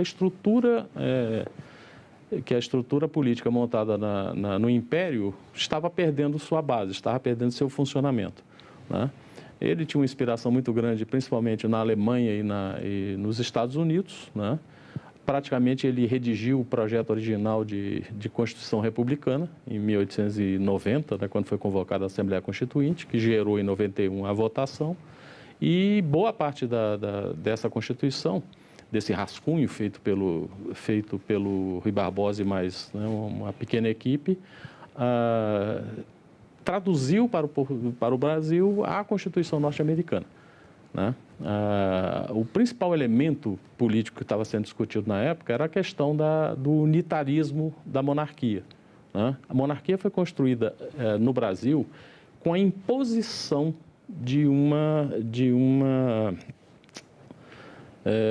dessa coisa unitária, de você ter um comando único no país inteiro e desse comando se sobressair contra as necessidades regionais, contra os interesses regionais. Se você pensar no início do século XIX, no período da independência, pelas dificuldades de comunicação, né, uma viagem do Rio de Janeiro ao Ceará era uma viagem de 3, 4 meses. Eu posso dar um exemplo aqui da minha terra, Maranhão. 7 de setembro só chegou lá no 28 de julho do ano seguinte. Do ano seguinte, né? Então você tem pela realidade, né? Daí a necessidade de estabelecer um estamento, uma camada de proteção para quem era o comandante central do... Isso sem falar nas revoltas, né? Mas a gente falou da mudança de escolha, em vez de indicação, serem eleitos senadores, mas a gente fica faltando a gente fala do papel do Senado no sufrágio universal, e no voto da mulher, que foram dois dos direitos coletivos que foram estabelecidos ainda durante a República, a Primeira República. De novo, a construção dessa coisa que a gente chama de voto também é uma construção histórica. Em cada época você tem uma maneira diferente de tratar isso. Na Constituição original do Império, você estabeleceu o que a gente chama de voto censitário, censo com C, né, que significa contagem, baseado na riqueza das pessoas. Então, tanto o direito de voto quanto o direito de ser votado dependia de uma renda que você tinha que demonstrar, né? Esse negócio chegou a ser discutido antes da independência na Assembleia Constituinte. Eles imaginaram um sistema complicadíssimo, que era converter a renda anual do cara em hectares de mandioca, no equivalente à venda de hectares de mandioca, e o imperador simplificou, botou em dinheiro corrente, né? Isso aí. Mas com o passar do tempo, essas regras foram mudando exatamente para incorporar novos grupos que estavam em ascensão. Então, as últimas eleições do Império, por exemplo, estabeleceram uma regra que a República manteve, que não existia no início do Império, que era a regra da alfabetização. Ainda assim, se você imaginar a alfabetização no final do século XIX, ainda é muito exclusiva. Você tem talvez nem né? 10% da população. Você tem uma população muito pequena que tem acesso a isso. O voto feminino é a mesma coisa, né? Não é uma questão só brasileira. O mundo todo praticamente só autorizou a votação feminina a partir do finalzinho do século XIX e início do século XX. Os movimentos na Europa e nos Estados Unidos, conhecidos como as sufragetes, né, que brigavam por isso, e aqui no Brasil o pioneirismo nem foi federal, né? A primeira votação feminina foi o Rio Grande do Norte, que estabeleceu na Constituição Estadual a possibilidade das mulheres votarem e serem votadas. Foi lá também eleita a primeira prefeita do Brasil, né? Antes mesmo de 1930. Desculpe. E o que você tem a partir daí é exatamente a cada ciclo histórico, a cada mudança importante na sociedade, você tem aos poucos a incorporação de novos grupos dentro dessa capacidade de votação. A votação da mulher, em termos federais, foi estabelecida para a Constituição de 32. Era uma promessa que tinha sido feita antes da Revolução de 30, durante a própria campanha do Getúlio Vargas como a presidente. Ele perdeu a eleição, né, o que era mais ou menos esperado, porque você tinha um sistema muito fechado, o voto sob controle, né? E ele tinha prometido o voto secreto, tinha prometido o voto feminino, tinha prometido um monte de coisa que depois ele, como governante provisório, acabou concedendo. O problema é exatamente isso desaparecer como uma reivindicação popular e isso reaparecer como se fosse uma concessão do governante, da bondade do governante. Não é. Existe uma pressão muito forte dentro da sociedade. Agora, você avança um pouco mais para frente, a discussão do analfabeto, por exemplo, votar, quem resolveu foi o Sarney, né? Já foi na posse do Sarney por causa da morte do Tancredo, né? Da doença e morte do Tancredo. O Sarney cumpriu todas as promessas eleitorais que tinham sido feitas pelo Tancredo durante o período de campanha e uma delas era restabelecer um voto realmente geral.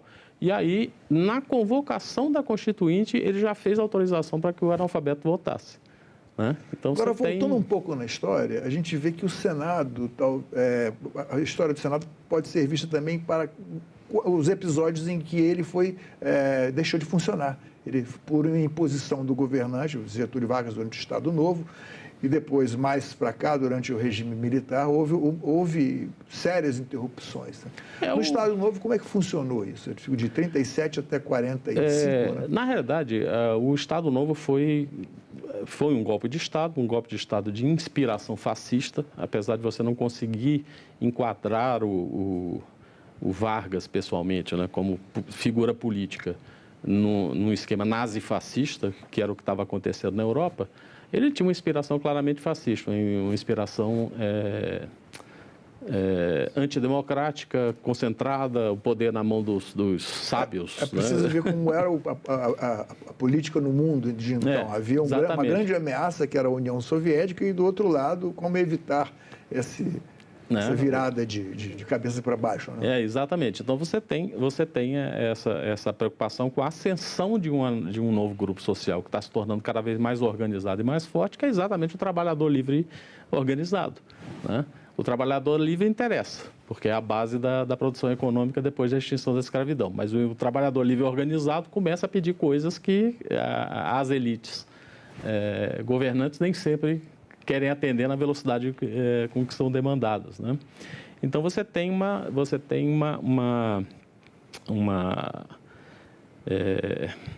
ruptura.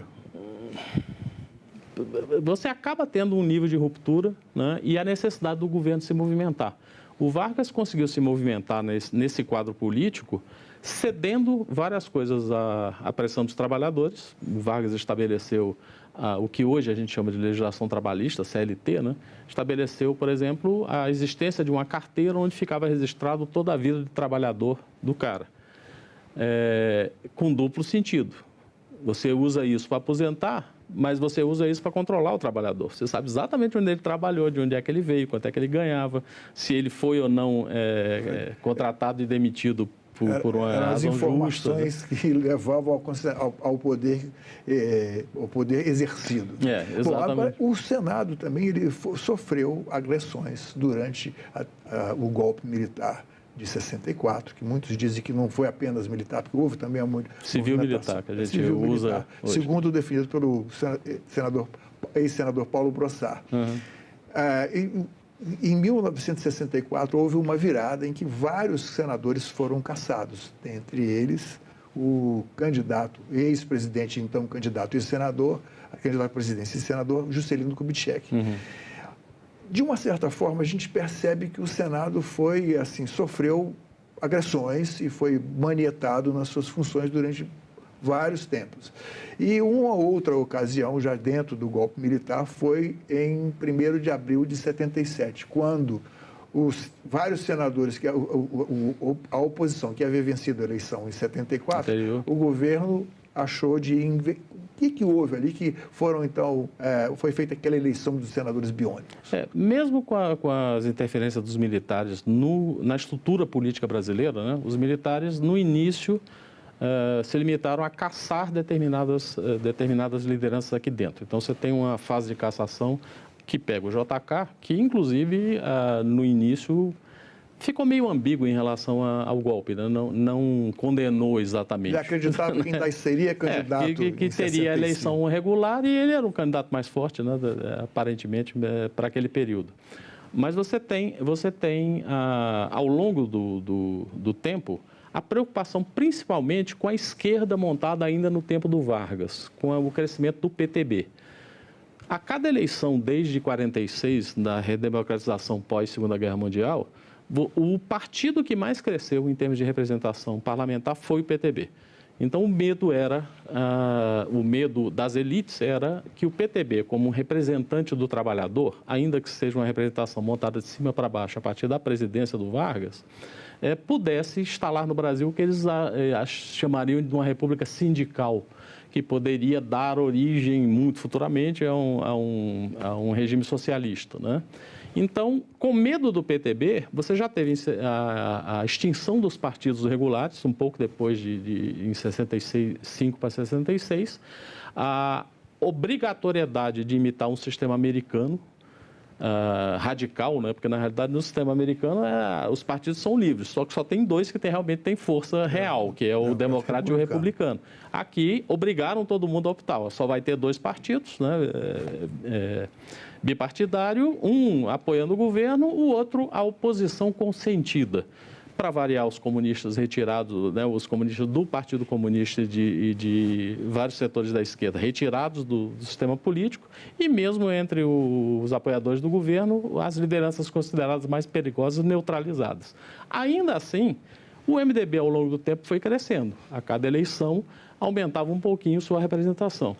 O grande lance foi exatamente essa eleição que gerou o Senado de 74, porque era uma eleição de um terço do Senado, mas a grande maioria dos estados caiu na mão do MDB, né? Mesmo com todo o controle, mesmo com as cassações, mesmo com tudo, começou a haver uma reação popular, uma reação civil no sentido de, olha, esse regime não está atendendo o que a gente precisa e é necessário crescer. Fazendo a avaliação disso, a eleição seguinte seria uma eleição de 2 terços. Com 1 terço, o MDB não teve maioria do Senado, mas com 2 terços, se ele repetisse o desempenho, ele dominaria o Senado e, a partir daí, modificações constitucionais, por exemplo, não seriam possíveis com a facilidade que os militares tinham. Então, o Geisel decidiu por uma intervenção direta do Poder Legislativo, né, suspendeu a atividade legislativa. Eu era moleque nesse tempo e me lembro da movimentação na cidade. E uma das decisões que ele tomou foi caçar a possibilidade de eleição para 1 terço do Senado. Então, dos 2 terços que seriam eleitos na eleição seguinte, 1 terço deixaria de ser eleito diretamente pelo voto popular estadual e passaria a ser escolhido pela Assembleia, né, indicado pela Assembleia Legislativa de cada um dos estados, que naquele momento, como você teve intervenções anteriores, você teve também uma eliminação muito grande, quase todos os governos estaduais estavam na mão do partido oficial da Arena. Então, ele tinha certeza que vinha 1 terço, pelo menos, do Senado, vinha ligado ao governo. E foi o que aconteceu. Você teve praticamente só o Rio de Janeiro, né, como indicação, o Rio de Janeiro tinha majoritariamente o MDB, foi o único senador biônico, né? Eles foram chamados biônicos, porque na época existia um seriado de televisão aqui, chamado Homem Biônico, né? Que seria um cara que teve peças substituídas por robôs. Um homem de 6 milhões de dólares. Um homem de 6 milhões de dólares, né? E aí eles ganharam o apelido de senadores biônicos, né? O que era uma coisa boa, porque tinha gente que chamou também no início do Incitatus, que era o cavalo do Calígula, que o Calígula botou como senador. Seria muito pior se pegasse esse tipo de fama, né? Bom, aí na sequência desse acontecimento, houve a abertura política, houve a anistia, já com o Figueiredo, que extinguiu os senadores, extinguiu essa possibilidade, e as eleições para o Senado voltaram a ser eleições diretas. E eu já vou fazer aqui para você um convite para que você volte ao que é o Cidadania, porque, infelizmente, só um programa não será suficiente para a gente falar já da outra parte, agora já da modernidade do Senado e contar os avanços, tanto nos direitos privados, face às pressões da sociedade e principalmente da comunicação. Nós estamos aqui num órgão de comunicação em que qualquer cidadão pode ligar e assistir qualquer comissão que está sendo votada aqui, né? Então, eu agradeço a você imensamente pela sua presença aqui e já fica o convite para uma próxima Eu agradeço o convite, estou à disposição sempre que vocês precisarem. Esta entrevista e todos os nossos outros programas estão disponíveis para você rever ou compartilhar no nosso site, senado.leg.br/tv, ou então pelo nosso canal no YouTube. Inscreva-se lá e marque o sininho para receber notificações. Obrigado pela companhia. Até o próximo Cidadania.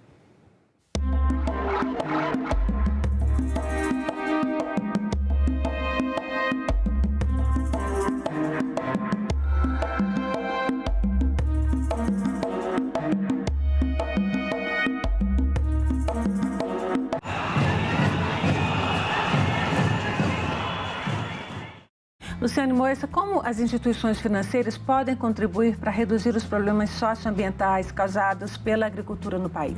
Existem duas formas básicas. Uma é verificando se os produtores rurais e as empresas da cadeia estão cumprindo a legislação ambiental e social aplicável ao setor.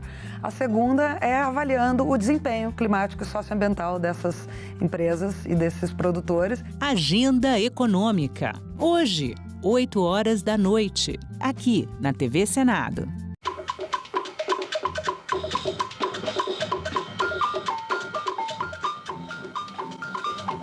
Piquenique na relva, meu, Déjeuner sur l'herbe, o quadro do Manet. Eu conheci o quadro de reprodução, então fiz uma variação em cima desse quadro do Manet. E uns anos atrás eu fui a Paris, e tem o Museu Picasso, eu fiquei muito emocionado porque eu vi o Picasso tinha feito também a mesma coisa. Ele pegou o quadro do Manet e fez uma variação em cima desse tema. Só que eu fiz 10 anos antes, morando em Bagé, em 1950. O Picasso fez isso em 1960. Tem uma ideia de como era Bagé em 1945?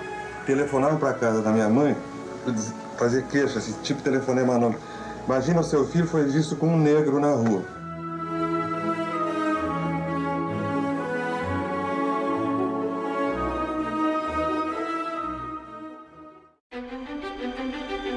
A TV Senado foi a primeira emissora legislativa nacional. A TV Senado foi lá, sem nenhuma discriminação. A TV Senado confere transparência, legitimidade. A TV Senado também valoriza a cultura, a memória. Vida longa, TV Senado! A TV Senado está fazendo 30 anos com os olhos no futuro, na TV 3.0. A partir de junho, o Brasil inaugura o novo padrão de televisão. A rede pública e a rede legislativa iniciam suas transmissões experimentais da TV 3.0 simultaneamente com toda a TV aberta brasileira. A TV Senado é, ao mesmo tempo, janela para a democracia e espelho para o país se ver e pensar. 30 anos da TV Senado.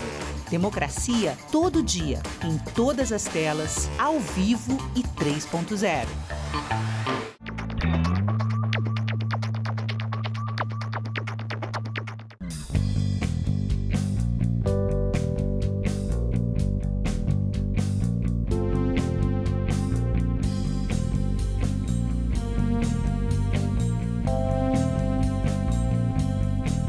A A gente também fala tupi.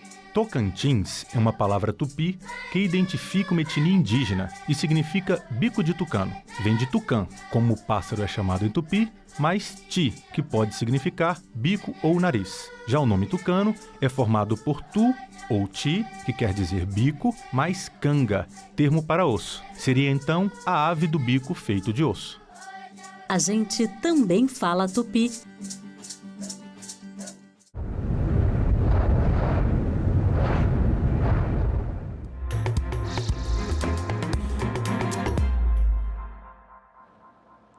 Boa noite. Hoje é terça-feira, 26 de maio, e o Senado Notícias está no ar. O plenário do Senado aprovou hoje o reajuste no piso salarial dos professores da educação básica pública. O valor fica em R$ 5.130,63. O projeto segue agora para a sanção presidencial. Os senadores aprovaram um piso salarial de R$ 5.130 para os professores da educação básica pública em 2026. O reajuste foi de 5,4% em relação ao piso anterior. De acordo com o texto da medida provisória, o reajuste passa a considerar a inflação do ano anterior, medida pelo INPC, e somada a 50% da média de crescimento das receitas do Fundeb, o Fundo de Manutenção e Desenvolvimento da Educação Básica, nos 5 anos anteriores. O cálculo leva em conta as contribuições de estados, municípios e Distrito Federal ao fundo. Comparando o Brasil com os países membros da OCDE, o Brasil é um dos países que os professores mais trabalham e menos recebem. Não tem educação boa, nem educação de qualidade, se os profissionais da educação não forem devidamente respeitados e valorizados. Os senadores ainda aprovaram mudanças no Código Penal e na Lei Maria da Penha para ampliar o prazo de queixa ou representação contra o agressor de mulheres. O projeto, que também segue para a sanção presidencial, estende para 12 meses o tempo limite para que a vítima denuncie a violência sofrida. Passa de 6 meses para 1 ano o prazo para a vítima de violência doméstica apresentar queixa ou representação contra o agressor. A proposta aprovada nesta terça-feira altera o Código Penal, a Lei Maria da Penha e o Código de Processo Penal. A justificativa é de que vítimas de violência doméstica muitas vezes convivem com o agressor e dependem economicamente dele, o que exige mais tempo para denunciar as agressões. E mais proteção para crianças e adolescentes. Os senadores aprovaram hoje também a exigência para que escolas conscientizem os alunos sobre direitos e como denunciar casos de violência. O projeto retorna para a Câmara dos Deputados. A proposta surgiu a partir de uma diligência realizada em Roraima pela Comissão de Direitos Humanos, que reuniu denúncias de abusos, exploração sexual e violência contra crianças indígenas e migrantes. Pelo texto, as escolas ficam obrigadas a promover a conscientização sobre os direitos das crianças e dos adolescentes, além de informar sobre mecanismos de proteção e canais de denúncia e ajuda. A proposta aprovada nesta terça-feira altera o Código Penal, a Lei Maria da Penha e o Código de Processo Penal. Votação do projeto em turno único nos termos do parecer. As senadoras e os senadores que o aprovam permaneçam como se encontram. Está aprovado o projeto. E na sessão de hoje, o presidente do Senado, Davi Alcolumbre, pediu aos líderes partidários que indiquem os senadores para a CPI da adultização. O objetivo da Comissão Parlamentar de Inquérito é investigar crimes cometidos contra crianças e adolescentes, incluindo pedofilia e abuso online. Criada em agosto, a CPI ainda depende da indicação dos integrantes para começar os trabalhos. E representantes da indústria se reuniram hoje com o presidente Davi Alcolumbre. Eles manifestaram preocupação com o que consideram rapidez na votação da PEC, que pode acabar com a escala 6x1 no Brasil. Esta proposta ainda está na Câmara dos Deputados. Em reunião com o presidente do Senado, os representantes da Confederação Nacional da Indústria e da Federação das Indústrias do Estado de São Paulo afirmaram que os debates sobre o fim da escala 6x1 estão influenciados pela questão eleitoral e que o texto em discussão na Câmara, se aprovado, vai ser prejudicial para a economia. Nós temos uma estimativa de, no setor industrial, isso pode representar um aumento de preço médio entre 6% e 8%. E nós estamos vivendo pressões inflacionárias pela questão dos combustíveis. Então, isso por si só mostra que não se pode discutir um assunto desse com a tamanha seriedade e importância de uma forma assodada. E esperamos e temos fé que o Senado vai entender isso. O relatório sobre a PEC deve ser votado na comissão especial na Câmara na quarta-feira. E já na quinta-feira, os deputados podem analisar o texto em plenário. Ele prevê que 60 dias após a aprovação da emenda constitucional, os trabalhadores já passem a ter direito a 2 dias de folga por semana. E, inicialmente, a jornada semanal, que hoje é de 44 horas, cairá para 42 horas. Finalmente, depois de 1 ano, essa jornada cairá para 40 horas semanais. Os empresários reclamam da velocidade com que os deputados estão analisando a PEC, que, segundo eles, vai afetar mais de 2.000 atividades no Brasil. Tem que se debater qualquer tema, só que os temas têm que ser debatidos da forma correta, com responsabilidade, com equilíbrio e não de uma forma que esteja motivada por outros interesses, que no caso o interesse, a motivação é eleitoral. Isso nós não podemos, isso é muito prejudicial ao país. Após negociações com o governo, a Comissão de Assuntos Econômicos deve votar amanhã o refinanciamento da dívida dos produtores rurais. A equipe econômica tenta alterar o projeto para reduzir os impactos nas contas públicas. Segundo Renan Calheiros, os ajustes feitos pelo Ministério da Fazenda deverão ser incorporados no relatório do projeto em discussão na Comissão de Assuntos Econômicos. A proposta original da Câmara previu o aporte de 30 bilhões de reais do Fundo Social do Pré-Sal para refinanciar dívidas de agricultores prejudicados pelas mudanças climáticas. Mas os senadores incluíram aqueles com atraso superior a 90 dias no pagamento do crédito rural, com 2 perdas iguais ou superiores a 20% do rendimento médio municipal ou perdas de 2 ou mais safras comprovadas com laudo. Mas o Ministério da Fazenda decidiu negociar com o Senado desde a semana passada para alterar o projeto a fim de minimizar os impactos nas contas públicas. Estamos caminhando para a conclusão da negociação. Estamos, como diz a senadora Tereza, nos ajustes finais. Nós suspendemos a reunião da Comissão de Assuntos Econômicos do Senado Federal e amanhã pretendemos retomar a reunião com um texto acertado entre o Legislativo e o Executivo. Entre as mudanças defendidas pelo governo estão a retirada dos recursos do Fundo Social do Pré-Sal e de outros fundos para o refinanciamento das dívidas, o uso de verbas próprias do Tesouro Nacional e a definição de critérios rigorosos para o enquadramento dos produtores rurais endividados que serão beneficiados. São muitas coisas técnicas que estão acertadas. É o teto, né? O enquadramento de quem vai poder pegar esse recurso, é o fundo garantidor, como é que ele vai ser feito, enfim, são coisas técnicas, são ajustes finais, mas não muda a essência do que está lá no 5122, muda muito pouco. Algumas coisas vão ser retiradas, como o fundo social, que é uma coisa que o governo desde o início não queria que viesse através deles, mas tem outros fundos que poderão entrar. O governo concorda com o pagamento em 10 anos e carência de 2 anos, além de juros escalonados de 3,5% a 7,5% ao ano. Discutimos a questão da entrada, né? O valor da entrada e 30% de perda nesse enquadramento principal, 2 safras que tenham sofrido as consequências das intempéries climáticas, sejam elas em função das enchentes ou em função das secas. 2020 para cá. Então, o produtor que se enquadra em todos esses critérios, ele terá um tratamento. Agricultores que não se enquadram nesses critérios, eles também terão um refinanciamento, mas dentro de outras condições. Uma vez aprovado pela Comissão de Assuntos Econômicos, o projeto deverá ser votado no mesmo dia no plenário do Senado e até quinta-feira na Câmara dos Deputados. Em havendo a conclusão da negociação, isso será votado na 5122 na Comissão de Assuntos Econômicos, no plenário do Senado Federal e vai para a Câmara dos Deputados.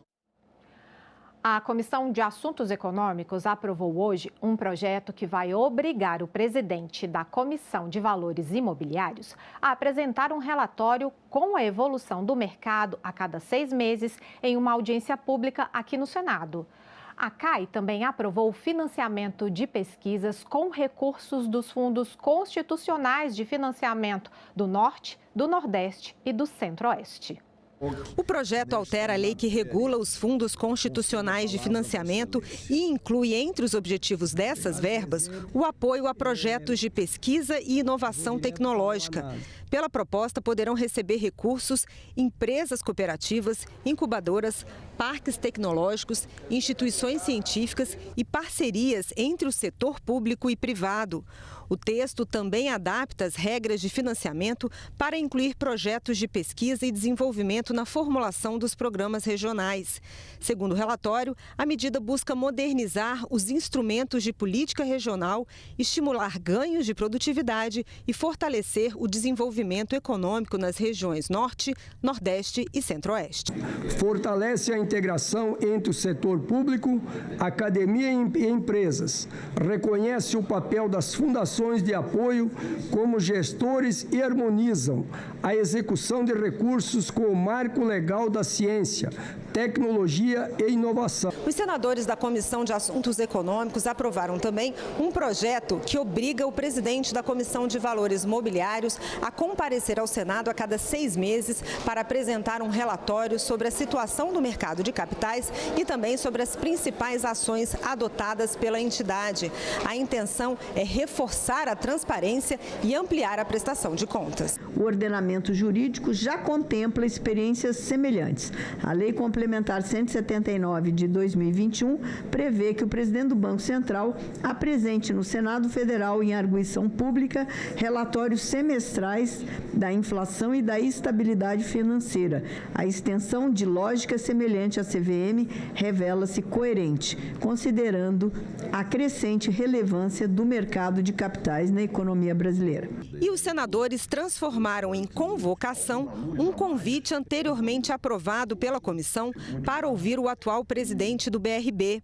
Eles querem que Nelson Antônio de Souza esclareça a situação do banco. Por sugestão da senadora Damares, eu vou substituir o convite que já foi aprovado nessa comissão e, por mim, na verdade, sou eu quem estou sugerindo a substituição pela convocação, porque o presidente é em contato, o atual presidente do banco é em contato com essa comissão, falou que só viria depois da publicação do balanço. Ora, desde janeiro que o BRB não publica balanço, então nessa lógica ele não vem nunca aqui depor na comissão. O presidente da Comissão de Assuntos Econômicos defendeu hoje o projeto que impede os beneficiários de regimes previdenciários pagarem por prejuízos causados por irregularidades ou má gestão de instituições financeiras. Renan Calheiros também questionou o presidente do Banco Central, Gabriel Galípolo, sobre declarações feitas na semana passada aqui no Senado. O senador Renan Calheiros apresentou o projeto para assegurar a cobertura do Fundo Garantidor de Crédito, o FGC, para depósitos relativos ao regime geral da Previdência Social e de entidades da Previdência Complementar de estados e municípios. O meu projeto, ele parte de um princípio claro. Não é justo que o segurado beneficiário do regime previdenciário arque com prejuízos decorrentes decorrentes de eventuais irregularidades ou má gestão ou roubalheira mesmo por parte de instituições financeiras, como foi o caso do Master. Tais recursos são essenciais à subsistência de milhões de brasileiros que não podem ficar sujeitos a esses riscos decorrentes de falhas, de má-fé ou de roubo, como parece que é o caso da Prefeitura de Maceió, que é o mais grave. Tem uma característica, essa roubalheira, muito própria, é que não houve decisão do Conselho de Administração. As assinaturas foram fraudadas, o que significa uma responsabilidade direta do ex-prefeito do município. Por que a responsabilidade do prefeito? Porque sequer o Conselho de Administração se reuniu para decidir pelo aporte. As assinaturas foram falsificadas por decisão do prefeito. O presidente da Comissão de Assuntos Econômicos fez críticas ao presidente do Banco Central, Gabriel Galípolo, durante a reunião. Renan afirmou que Galípolo mentiu aos senadores da comissão sobre a atuação do Banco Central no caso envolvendo o Banco Master. O senador disse que Galípolo negou ter mandado ao FGC um pedido de socorro ao Banco Master e, em seguida, apresentou um vídeo com a negativa e mostrou a cópia do documento. Na medida em que o presidente do banco, não é, a quem devia primar pela defesa da confiança no sistema financeiro. Ele próprio vem a uma comissão do Senado e mente.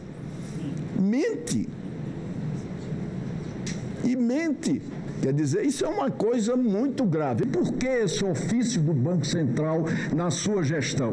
O FGC não liberou os 11 bilhões pedidos pelo Banco Central. O FGC acabou liberando 5,7 bilhões de reais a pedido do Banco Central. Não há nenhuma carta com valor de 11 bilhões. O Banco Central jamais tentou viabilizar a venda. Está aqui o ofício do Banco Central que caracteriza a mentira do presidente Gabriel Galípolo. Ele mentiu também sobre seguro e mentiu sobre outras coisas mais que eu apresentarei ao longo das próximas reuniões. Nós entramos em contato com a assessoria do Banco Central para que Gabriel Galípolo, se quiser, se manifeste sobre as declarações do senador Renan Calheiros, mas até o momento não obtivemos resposta.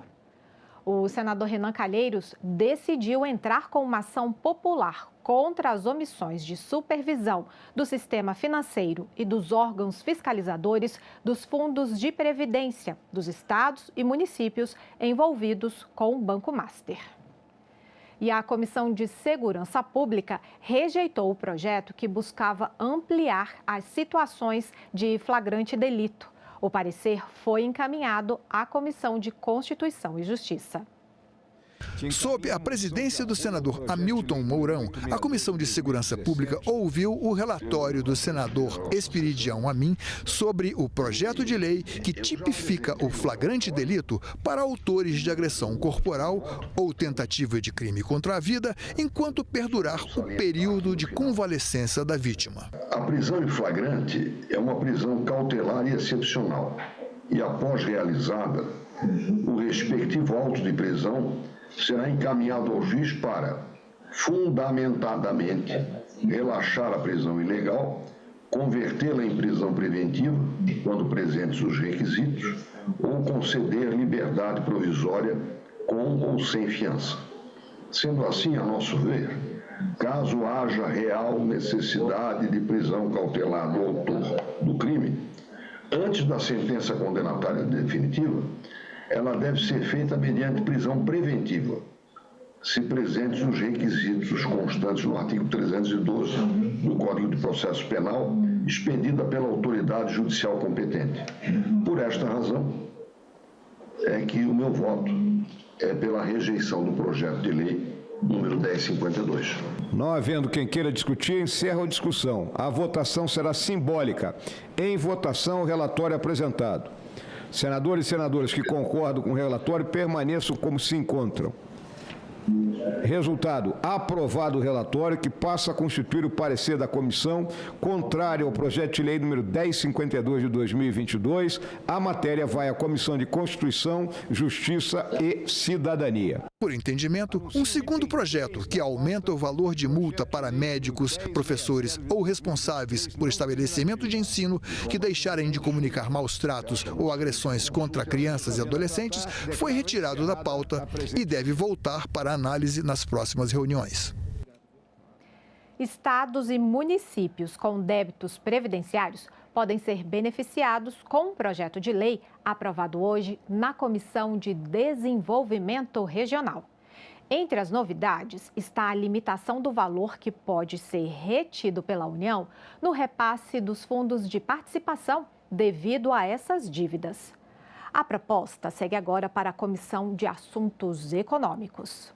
Pelo projeto, estados e municípios com dívidas previdenciárias e que, em razão disso, têm as receitas que vêm dos fundos de participação comprometidas, seriam beneficiados, na medida em que haveria um limite expresso para o comprometimento dessas receitas, como explica a relatora. Ao estabelecer o teto de 5%, a proposta alinha a regularização das dívidas previdenciárias com a capacidade financeira dos estados e municípios, prevendo impactos significativos na execução de políticas públicas no desenvolvimento local.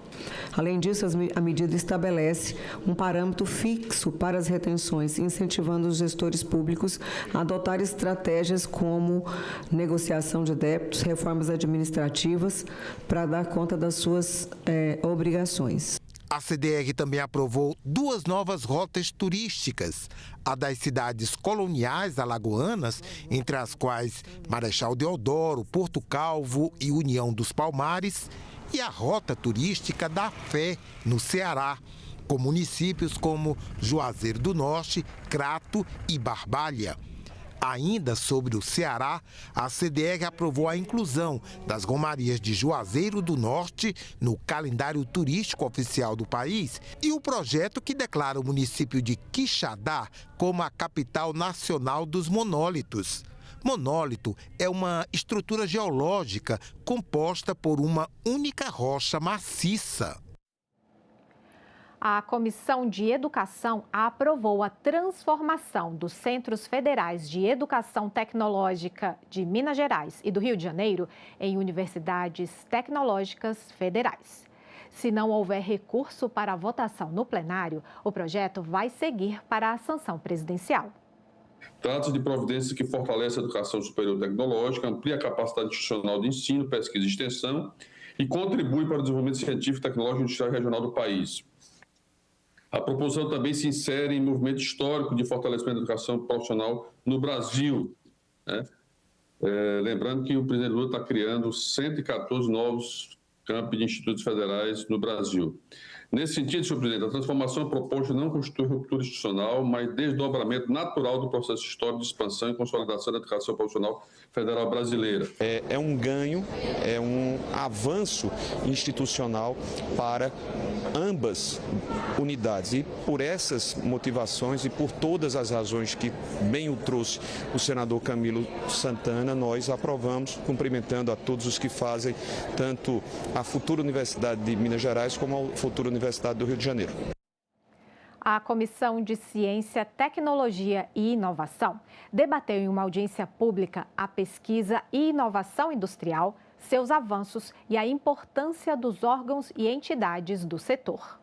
A audiência da Comissão de Ciência, Tecnologia e Inovação contou com a participação de autoridades do governo e representantes do terceiro setor.